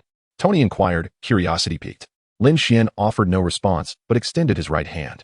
A swirling mass of bluish-purple energy coalesced in his palm, accompanied by flickering arcs of electricity that rapidly elongated and took shape. In mere moments, an energy cannon almost identical in appearance to the front-end laser emitter of Tony's floating sentry materialized in his hand, adorned with vividly flowing runes of thunder, exuding a more perilous aura. Tony, basking in his own pride, awaited Lin Xuan's admiration. Suddenly, he caught sight of the energy cannon emerging from Lin Xuan's palm. Strikingly similar to his own Sentry's emitter, pulsating with the familiar waves of thunderous power. His smile froze instantly, and his drink nearly slipped from his grasp. Wait, did you just craft one on the spot? This defies logic. Tony's eyes widened in disbelief, fixated on the energy construct in Lin Xuan's palm. Lin Xuan couldn't help but burst into laughter. Your expression is priceless. Tony set down his glass and approached Lin Xuan. Scrutinizing the energy replica formed entirely of pure energy. This is impossible. How did you achieve this? Tony reached out to touch it, then hesitated, retracting his hand cautiously. This requires intricate engineering, quantum physics, a micro-recoil stabilization system. Lin Xuan gently raised his hand, subtly adjusting the energy construct, making the inner workings of the luminous flow more discernible. Tony narrowed his eyes. Are you suggesting that you merely glanced at my technology and could then imagine a functionally similar energy version from scratch? Quite close, Lin Xuan nodded, though it's not entirely the same. Tony raised an eyebrow. That sounds like a compliment, yet I feel somewhat affronted. Because you were Tony Stark? Lin Xuan teased, then shifted the topic. Mine is more versatile. With a scoff, Tony demanded to inspect Lin Xuan's energy construct. Lin Xuan willingly turned his palm toward Tony. Incredible, Tony murmured, leaning in to examine the precision of the energy flow control, nearly rivaling that of physical constructs. This transcended mere power. It was about the precise manipulation of energy. Wait, what are these? Lin Xuan smiled slightly. You may perceive it as my switch-and regulator for controlling the form and nature of energy. With a mere thought, the bluish laser energy at the front of the cannon in his palm instantaneously transformed into a searing blue-purple arc, emitting a sizzling sound. Thunder? Tony stumbled back a step. Astonishment etched across his face. You turned it into a thunder launcher? Just by thinking? Lin Xuan flicked his wrist. The tempestuous energy of thunder swiftly converged, coalescing into a highly compressed essence. It no longer emanated the aura of a storm, but instead radiated a gentle, vibrant emerald glow. This was... Tony found himself momentarily breathless, sensing the peculiar fluctuations within that energy, unlike any weaponry he had ever encountered. A novel endeavor, Lin Xuan elucidated. Based on previous analyses of certain unique biological agents, I endeavored to simulate an energy pattern that possesses, well, attributes of restoration and regeneration. Though, of course, it remains quite immature. Tony was rendered speechless. Laser, thunder, and now yet another form of energy that resembled healing? He gazed at Lin Xuan for a considerable time before ultimately shaking his head and raising his glass to down its contents in one gulp. Very well, I concede. In today's contest of prowess, you have triumphed. He gestured in surrender, yet it was clear that this was not the end. Lin Xuan retracted the energy construct from his palm and, with a smile, inquired, So, where is the rescuer armor? Did you not say you would show it to me? Tony's eyes sparkled anew. Ah, yes, I almost forgot the matter at hand. Chapter 78, The Rescuer Emerges. Improved measures? Tony guided Lin Xuan through a lengthy corridor, arriving at a hidden laboratory beneath the villa. This space was more expansive than Lin Xuan had imagined, with various prototypes of steel armor adorning the walls. The central workbench was strewn with countless components and holographic blueprints. Welcome to my underground laboratory. The previous one was commandeered by you. This is my new workspace, Tony declared, spreading his arms wide. Here lies my latest research center. As Lin Xuan surveyed the surroundings, his gaze was drawn to a suit of armor on the central platform. It boasted smooth lines and a striking azure hue, standing silently on its display. Its design bore similarities to Tony's Mark Plus series but appeared more slender and graceful, with the curves of the chest and shoulders evidently tailored to accommodate a female user. According to the characteristics you mentioned, it is specifically designed for Pepper, Lin Xuan observed. The visor of the armor glowed softly with a lake blue light at the eye sockets, as if a slumbering guardian had been imbued with a soul, quietly watching the visitor. Is Pepper aware of this surprise you prepared for her? Lin Xuan inquired as he approached the armor, feeling the exquisite craftsmanship and thoughtful design. Tony shrugged and moved to the adjacent control console. Not yet. This counts as a surprise or perhaps a precaution I must take. His usual nonchalant demeanor shifted to one of seriousness. After the Battle of New York, I realized that some threats are beyond my complete anticipation and control. If I am not by her side. Lin Xuan nodded in understanding. For Tony Stark, Pepper Potts was undoubtedly his greatest vulnerability and the person he yearned to protect the most. In this perilous world, crafting a top-tier protective suit for her was the most direct and effective means he could conceive. Lin Xuan's eyes meticulously scanned every detail of the rescuer armor. Command, scan rescuer armor, deeply analyze its structure, material properties, energy system modules, weapon configurations, and core design focus. Analysis program initiated. Data flow emerging. Structure deconstruction underway. Core design of the rescuer armor, emphasizing extreme defense and ultra-high mobility. Outer armor, special lightweight titanium alloy composite, supplemented with a variable energy shield generator matrix. Energy Core, improved version of the miniaturized arc reactor, energy-efficient model, with a power output reduction of 12, yet enhancing sustained combat efficiency by 28. 7. Defense System, 3-layer energy shield structure capable of effectively resisting medium-strength energy weapon saturation attacks and high-intensity kinetic impacts, featuring short-term overload diversion capabilities. Continued analysis. The weapon system primarily relies on external equipment collaboration, with preset interfaces designed to directly access certain modular weapon units from the Veronica arsenal for coordinated combat, equipped with 6 of the latest models of floating sentinels. Specifically designed for defense, the comprehensive evaluation underscores an unwavering commitment to ensuring the user's absolute safety, while offering unparalleled passive defense capabilities and rapid battlefield extraction or rescue maneuverability. Lin Xuan understood this implicitly. Indeed, it was a suit of armor meticulously crafted for Pepper Potts, with its emphasis on robust defense, high mobility, and minimal aggressive capabilities. It perfectly encapsulated the essence of the name Rescuer. The overall design prioritized protection and agility, and the marked enhancement in the efficiency of the energy core indicated considerable effort had been invested. Lin Xuan succinctly reiterated several key points derived from the analysis conducted by the core to Tony. The armor's materials also employed a novel composite formula, incorporating remotely activated weapon modules from Veronica and 6 defensive floating sentinels as auxiliary support, which undoubtedly amplified the sense of security. Tony initially raised an eyebrow in habitual surprise, seemingly desensitized to Lin Xuan's swift comprehension of his design's core principles. He then waved dismissively, lifting the coffee offered by a nearby robot. All right. Your eyes are like a combination of an X-ray machine and a supercomputer. However, despite his words, the fleeting glimmer of astonishment in his gaze betrayed his true feelings. The Rescuer armor was a secret project to which he had devoted countless hours, with many design details and technical specifications being revealed for the first time. Lin Xuan circled the Rescuer's suit, gently brushing his fingers across the cold metallic surface while contemplating fervently. Given its name, Rescuer, Lin Xuan halted, turning to Tony with a knowing smile. What if we could endow it with some genuine rescue capabilities? For instance, he extended his right hand, palm facing upward. Accompanied by a subtle hum of energy, a soft blue-violet glow coalesced in his palm, swirling and shaping itself. In an instant, Tony's gaze was once again captivated by the phenomenon in Lin Xuan's hand. Here we go again. Tony's breathing instinctively slowed. He sensed that Lin Xuan was about to present something that would challenge his understanding. Lin Xuan offered a slight smile, his mind focused. Tony abruptly halted, his expression a blend of ecstatic disbelief and almost reverent excitement. My goodness. Lasers, thunder, now healing? If the Rescuer armor could harness this energy. Tony's breath quickened as he gazed at the azure-hued suit, his eyes igniting with unprecedented brilliance. Then Lin Xuan interrupted Tony's reverie. Tony, how has Dr. Banner been lately? After the battle in New York, he mentioned wanting to delve deeper into gamma rays. Is he still with you?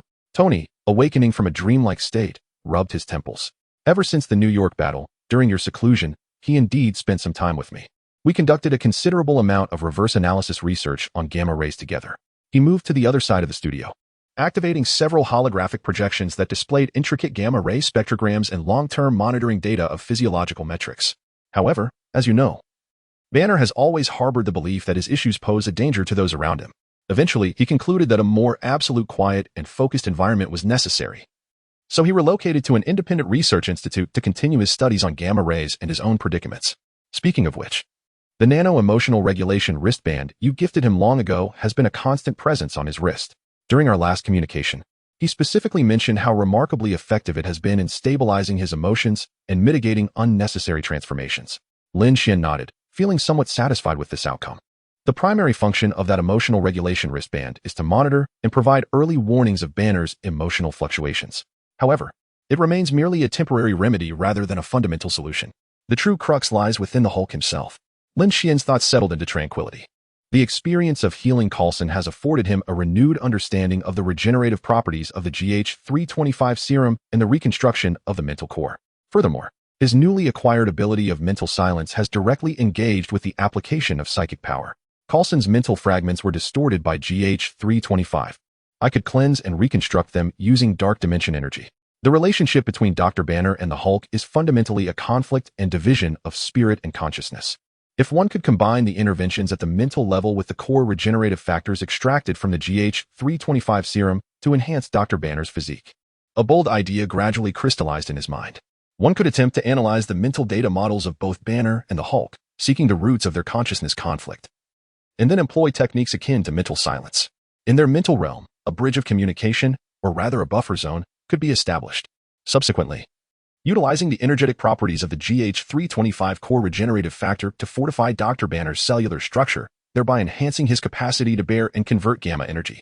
This would enable him to no longer be passively overtaken by the Hulk's power. Lin Xuan issued a directive to the core system, core command, plan analysis, core notification, detecting the host's profound contemplation regarding Bruce Banner Hulk, based on the currently acquired data of dark dimension energy mobilization, mental core intervention, advanced application of mental silence, and GH325 core regenerative factor energy structure preliminary assessment. A new Hulk consciousness harmonization and morphological stabilization scheme can be constructed. Core concept, using dark dimension energy as guidance, combined with mental anchoring techniques, to attempt to reconcile the personality conflict between Dr. Banner and the Hulk. By harnessing the energetic properties of the GH325 regenerative factor to enhance Dr. Banner's capacity for absorbing and converting gamma energy. The ultimate goal is to achieve a stable coexistence of both consciousnesses and a controllable transformation of their powers. Lin Xuan's eyes suddenly brightened at the insight provided by Xiong Xin, resonating perfectly with his previously vague notions. If a stable coexistence between Banner and the Hulk could indeed be realized, allowing Banner to actively control the Hulk's powers while maintaining his conscious awareness, it would undoubtedly mark a monumental breakthrough. Noticing the shift in Lin Xuan's demeanor, Tony sent an encrypted address to Lin Xuan's communicator, revealing the external contact information of the research facility. He then redirected his attention to the energy construct in his hand, which emitted a soft green glow. "All right, my friend. Thank you for this astonishing gift. I am brimming with inspiration and must swiftly integrate it into the rescuer system." With that, Tony eagerly rushed to his workbench. Wholly immersed in his scientific endeavors, Lin Xuan observed Tony's relentless dedication with a wry smile. He put away his communicator, already resolved in his mind. It was time to pay Dr. Banner a visit. Chapter 79. Coexistence of Banner and Hulk. The establishment of a mental link. Lin Xuan stood in Tony's laboratory, his thoughts drifting far beyond. He activated the energy conversion of the dark dimension, and the nano-black armor swiftly enveloped his body. Like a black meteor, Lin Xuan pierced through the clouds, soaring towards the Physics Research Institute, where Banner was located. The wind howled past him, yet Lin Xuan's mind remained exceptionally clear. Core calculation, feasibility assessment of the combination of GH325 regeneration factor and mental silence technology. Assessment passed, theoretical success rate 87. 3. Core analysis, target individual Bruce Banner, Hulk energy model. Status, dual consciousness energy fields highly entangled, yet mutually repellent, with a risk of gamma energy overload. Core issue, lack of an effective communication bridge at the conscious level. Core task triggered, reconciliation of the Hulk. Task objective, assist Bruce Banner and Hulk in establishing an initial mental link, achieving a foundation for consciousness coexistence. Task reward, 200 technology points. Meanwhile, within the Physics Research Institute, Dr. Bruce Banner rubbed his sore eyes, pushing aside mountains of gamma-ray data. Sunlight streamed through the window, casting a golden hue upon his somewhat fatigued face and tousled curls. He instinctively touched the nano-emotional regulation bracelet on his wrist. This gift from Lin Xuan had indeed improved his life considerably since then. This seemingly ordinary bracelet could accurately monitor his emotional fluctuations, providing timely alerts before he spiraled out of control, delivering precise energy pulses to stabilize his mental state. Yet, it was merely a temporary solution. Banner sighed softly. While the bracelet alleviated the symptoms, it could not address the root cause. The Hulk remained an uncontrollable and unstable factor. He could sense that the green giant lay dormant deep within his consciousness, ever ready to seize control. Gazing at his hands, Banner chuckled wryly. "Has Lin Xuan finished his meditation?" Tony mentioned he was experimenting with some new mental energy technologies. "I would love to discuss it with him." Just as he finished speaking, the Research Institute's security system emitted a gentle chime. "Dr. Banner, a visitor has arrived." Banner furrowed his brow. He had not scheduled any visitors. On the surveillance screen, a familiar figure stood at the entrance of the institute. Dressed in simple dark attire, the person exuded a calm yet extraordinary presence. Lin Xuan. Banner nearly leaped up, hastening towards the door. Upon opening it and seeing Lin Xuan's familiar face, he was momentarily taken aback, followed by an uncontrollable joy. "You've emerged from your meditation?" His voice brimmed with unmistakable delight. "I was just thinking about you." Lin Xuan smiled and nodded. "Were you wondering if I would bring you any means of control?" Banner sheepishly scratched his head. "Something like that. The bracelet you gave me really works wonders." He raised his wrist. "Tony has also conducted considerable research, but we are still far from truly mastering the Hulk," Lin Xuan interjected. Banner's eyes sparkled with intrigue. "Do you have no ideas?" Within the confines of his private laboratory, the two settled into their seats. After a brief exchange of pleasantries, Lin Xuan promptly addressed the matter at hand. Banner, during my period of seclusion, I have gained some new insights into mental energy. Perhaps there exists a method to facilitate a deeper coexistence between you and Hulk. Upon hearing the term coexistence, Banner's body jolted with disbelief and yearning. His voice trembled slightly as he asked, "You mean not suppression, but coexistence? Not merely controlling emotions, but true coexistence?" Observing Banner's exuberance, Lin Xuan nodded affirmatively. Indeed, it is theoretically feasible. Banner felt breathless, pacing rapidly, his hands gesturing animatedly. If this could truly be achieved, it would be extraordinary. This would change everything. Suddenly, he paused, a flicker of concern crossing his face. But is it safe? What if Hulk He is not the easiest to communicate with. Lin Xuan spoke calmly, I will maintain control throughout the process. Moreover, I believe Hulk is not entirely irrational. He simply expresses himself differently. Command. Retrieve the mental stabilization field and consciousness harmonization plan concerning Banner's gamma mutation. Prepare for execution. Response. The plan is ready. It is advised to proceed while Banner is in a stabilized mental state. Lin Xuan rose and approached Banner. Do you trust me? Banner took a deep breath. Locking eyes with Lin Xuan. I trust you. Lin Xuan nodded and guided Banner to sit in a comfortable chair. He gently placed his palm on Banner's forehead, softly instructing. Relax, close your eyes, and follow my guidance. Banner complied without hesitation. Command. Initiate Dark Dimension Energy Guidance. Construct a mental buffer space. Parameter settings. Space stability 99. 8. Energy barrier strength level 7. Consciousness guidance gentleness max. Status. Constructing mental buffer space. Energy infusion. Space structure stabilizing. Notification. The mental buffer space has been successfully constructed. Banner's consciousness has been safely introduced. Banner experienced a slight dizziness. And soon his consciousness felt as though it had detached from his body, entering a peculiar mental realm. A tranquil space illuminated with soft blue light enveloped him, akin to standing beneath the clear surface of a lake. This is Banner marveled as he surveyed his surroundings. Lin Xuan's consciousness materialized before him. This is your consciousness area. A buffer space where both you and Hulk can safely enter. He gestured towards the distance. Scanning. Target. Hulk. Consciousness localization in progress. Scan complete. Hulk's consciousness is located in the deep partition of the mental space. Current state. Alert. Isolated. Energy fluctuations intense but suppressed. Analysis. Hulk's consciousness is essentially a gamma energy-driven protective persona, exhibiting a high degree of independence. Following Lin Xuan's direction, Banner turned and gasped in astonishment. A colossal green figure sat there, resembling an injured child. Is this me? Him? Banner was astounded. It was his first time witnessing the Hulk so vividly, not in a state of rage, but rather in solitude and confusion.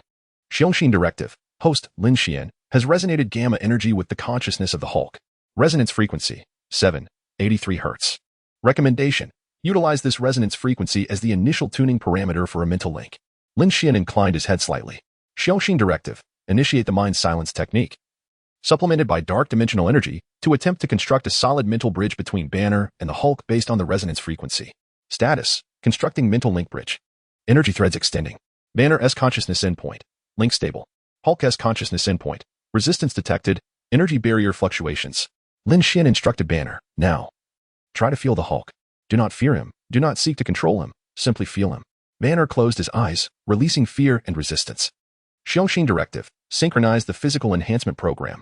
Mobilize GH325 core regeneration factors, guiding them through dark energy to infuse into Dr. Banner's physiological body. Objective. Enhance cellular vitality. Increase gamma energy capacity, alleviate mental pressure. Status. Regeneration factors infusing. Dr. Banner's physiological parameters. Heart rate stable, neurotransmitter activity rising. Gamma energy overflow rate decreased by 15. Feedback. Dr. Banner's mental pressure index lowered. Hulk's resistance response weakened. Banner felt a warm current enveloping his body, as if the mental pressure had significantly lightened. Lin Xuan's timely explanation resonated. The physical and mental realms are mutually influential. As your body becomes more adept at accommodating gamma energy, your fear of the Hulk diminishes, making the establishment of a mental link more feasible. He could sense the Hulk's emotions, terror, anger, confusion, and a yearning to be understood. The Hulk gradually stood up, extending his massive palm to gently touch the invisible wall. Banner, almost instinctively, reached out his hand to meet the Hulk's palm. Warning, bidirectional consciousness contact point energy highly concentrated. Status, mental link bridge synchronization rate surging. 50, 70, 90. Gamma energy characteristic eruption detected. Link stabilized. Xiongxin prompt. Preliminary mental link between Banner and the Hulk has been established. Task, reconciliation with the green giant completed. Reward, 200 technology points. Current technology points, 700. Lin Xuan exhaled in relief, gradually retracting his energy. The mental world dissipated like ripples on water.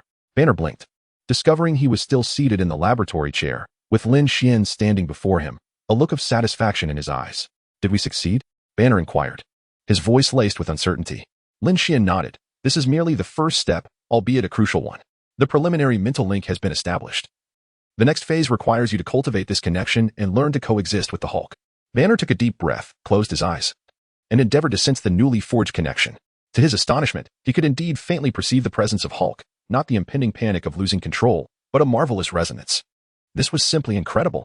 As Banner opened his eyes, his voice trembled with excitement. I can feel him, but not in a way that suggests a struggle for dominance. Rather, it feels as natural as knowing the existence of my left hand. Lin Xuan responded with a smile. Exactly. That is precisely the feeling. Banner stood up, brimming with enthusiasm. You cannot fathom what this means to me. This changes everything. Lin Xuan nodded with satisfaction. This is merely the beginning, Banner. Next, we shall embark on a more profound training regimen, enabling you to truly communicate with Hulk, and perhaps one day, wield his power while maintaining consciousness. A spark of excitement shone in Banner's eyes, an expression Lin Xuan had never witnessed in the scientist before. It was the glimmer of hope, genuine hope. When do we begin? Banner inquired impatiently. Now, this very moment.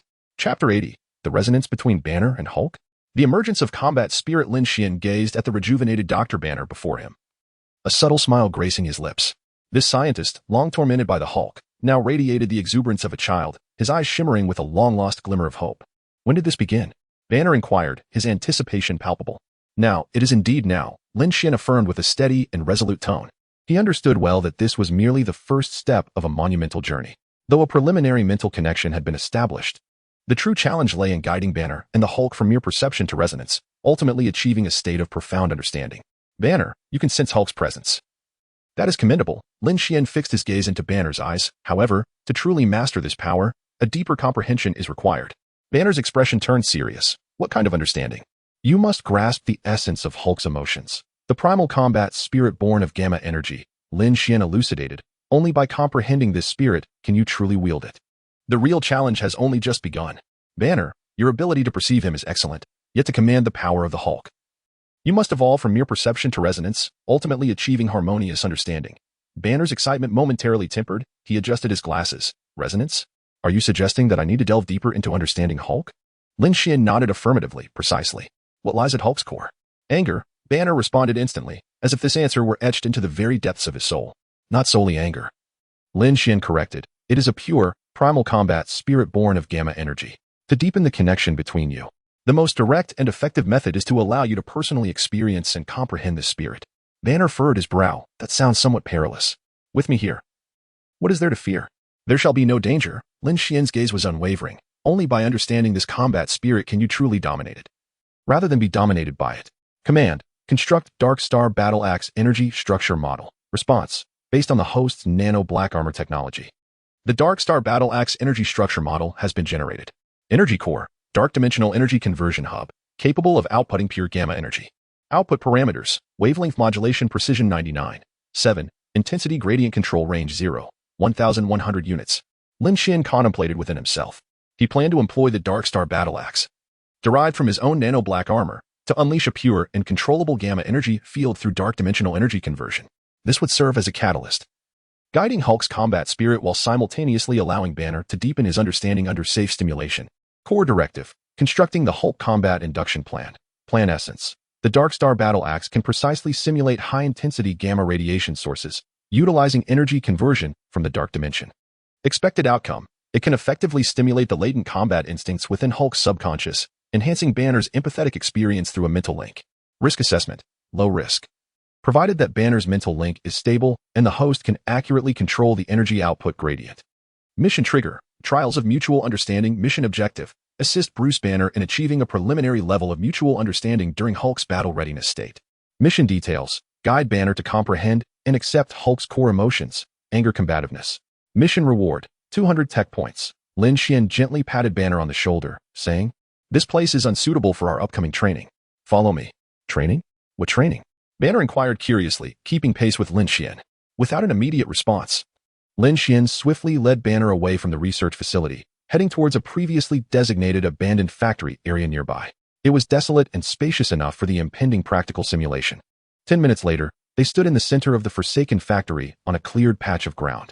Surrounding them were crumbling walls and rusted machinery, devoid of any living soul. This is quite safe. No one will disturb us, Lin Xuan noted, surveying the area with satisfaction. Banner nervously rubbed his hands together and asked, "So, what are we going to do?" Turning to Banner with a serious demeanor, Lin Xuan replied, "Banner, I will release my gamma energy aura, which will directly stimulate Hulk." Banner's eyes widened in shock. What? That will anger him. Indeed, he will be enraged and filled with combativeness, Lin Xuan calmly affirmed. However, your task is not to resist. Instead, through your mental link, you must feel this anger, comprehend it, and attempt to resonate with it. Banner appeared both perplexed and apprehensive. I'm not sure this is a good idea. Trust me, Lin Xuan's voice carried an irresistible confidence. This is a necessary path. Taking a deep breath, Banner slowly nodded. All right, I trust you. As soon as he spoke, Lin Xuan's nanotechnology armor shimmered, coalescing into a pitch-black battle axe adorned with dark energy patterns in his hands. The Dark Star battle axe. Banner's eyes widened in astonishment. What is this? Lin Xuan remained silent. He inhaled deeply, and the energy core of the Dark Star battle axe suddenly illuminated. In the next moment, a tremendous and pure gamma energy aura erupted from him, radiating outward. Banner felt an overwhelming pressure and an oddly familiar sensation wash over him. Almost instantaneously, he sensed Hulk within him awakening and stirring with excitement. An unprecedented impulse surged through his being, and his skin began to take on a faint green hue. No, don't. Banner instinctively sought to resist. Do not resist. Lin Xuan's voice penetrated the chaos, reaching the depths of Banner's heart. Feel it, Banner, through your connection. Sense the battle spirit of Hulk. Banner clenched his teeth, instinctively closing his eyes. The mental link was passively activated, and his consciousness once again descended into that mental realm. However, at this moment, the space was no longer tranquil. A tumultuous vortex of green energy roared at the center, the consciousness of Hulk fully awakened, brimming with a fierce battle spirit. Opposing it was a similarly potent and aggressive gamma energy wave emanating from Lin Xuan's Dark Star battle axe. The two forces collided, igniting an energy storm. Hulk's roar was deafening, his battle spirit surging ever higher. Do you see? This is the true essence of Hulk. Lin Xuan's voice resonated within Banner's consciousness like a grand bell. It was not merely anger, but a battle spirit born from the instinct to protect oneself. A desire to unleash power. Standing on the edge of the mental space, Banner gazed in awe at the unfolding scene. Within that green energy, he faintly perceived the image of Hulk. The green giant was not completely out of control, but rather filled with a primal, pure desire for combat. Do you feel it, Banner? Lin Xuan continued to guide him. This is Hulk's pure battle spirit. Do not fear. Seek to understand why he is angry, what he fights for. His strength is also your strength. Banner gritted his teeth, striving to maintain his consciousness. He attempted to cease instinctively resisting the green energy, and instead leaned toward it. You wish to fight? Carefully, in the mental realm, Banner reached out to Hulk. You've always been protecting us? Hulk's roaring diminished slightly as his green eyes, blazing with fury, turned toward Banner, seemingly saying, At last, you understand. Try to feel this power with him. Lin Xuan's voice resounded again, not to control, but to resonate. Banner took a deep breath, summoning his courage to step forward, and then another. He entered the fringe of that green energy.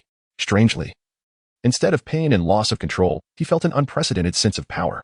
This was Hulk's strength, a part of himself he had never dared to confront. This is Hulk's sensation? In astonishment, Banner gazed at his hands, which glimmered with a faint green light in the mental space. This power, this battle spirit. In the real world, Lin Xuan observed a subtle green glow emanating around Banner's body, yet he had not fully transformed into Hulk. This was a promising sign, indicating that Banner was achieving a certain resonance with Hulk. Well done, continue. Lin Xuan slightly increased the energy output of the Dark Star battle axe, attempting to comprehend the source of that battle spirit, not merely to feel it, but to embrace it.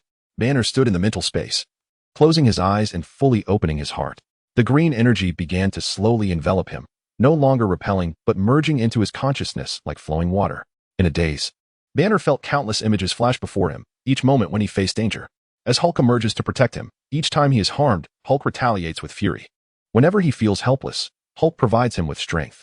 So it is, Banner murmurs, tears streaming down his face. You were never my enemy. The roar of Hulk gradually transforms, losing its anger and instead radiating a sense of understanding. In the realm of reality, Lin Xuan observes as Banner's form oscillates between green and ordinary skin tones, yet it never fully transforms into Hulk. This is a critical juncture, requiring a final blow to transcend. Lin Xuan cries out, fully embracing that fighting spirit, resonating with Hulk. With that, he swings the Dark Star battle axe with fervor, unleashing a pure gamma energy shockwave that rushes towards Banner. Instinctively, Banner raises his hand, as if to shield himself from the oncoming energy. Yet, at that pivotal moment, he does not retreat. Instead, he makes an unexpected decision. He opens his arms wide, welcoming the energy shockwave. Come, Hulk. Let us face this together. Banner shouts within the realm of consciousness. I am no longer afraid of you, nor do I reject you. Your fighting spirit is my fighting spirit. The energy shockwave instantly engulfs Banner's figure. In the abandoned factory, a blinding green light erupts, so intense that Lin Xuan must squint. When the brilliance fades, standing in place is no longer the frail Bruce Banner, but the towering green giant, Hulk, nearly 3 meters tall. However, this Hulk's eyes shimmer with an unprecedented glimmer of rationality. Lin Xuan. Hulk struggles to speak, his voice robust yet clear. We feel resonance. Lin Xuan, astonished, widens his eyes, only to break into a relieved smile. This signifies not merely that Banner has controlled Hulk, but rather that the two consciousnesses have achieved an unparalleled consensus and fusion. Hulk retains his strength, while Banner maintains his awareness. It is a success.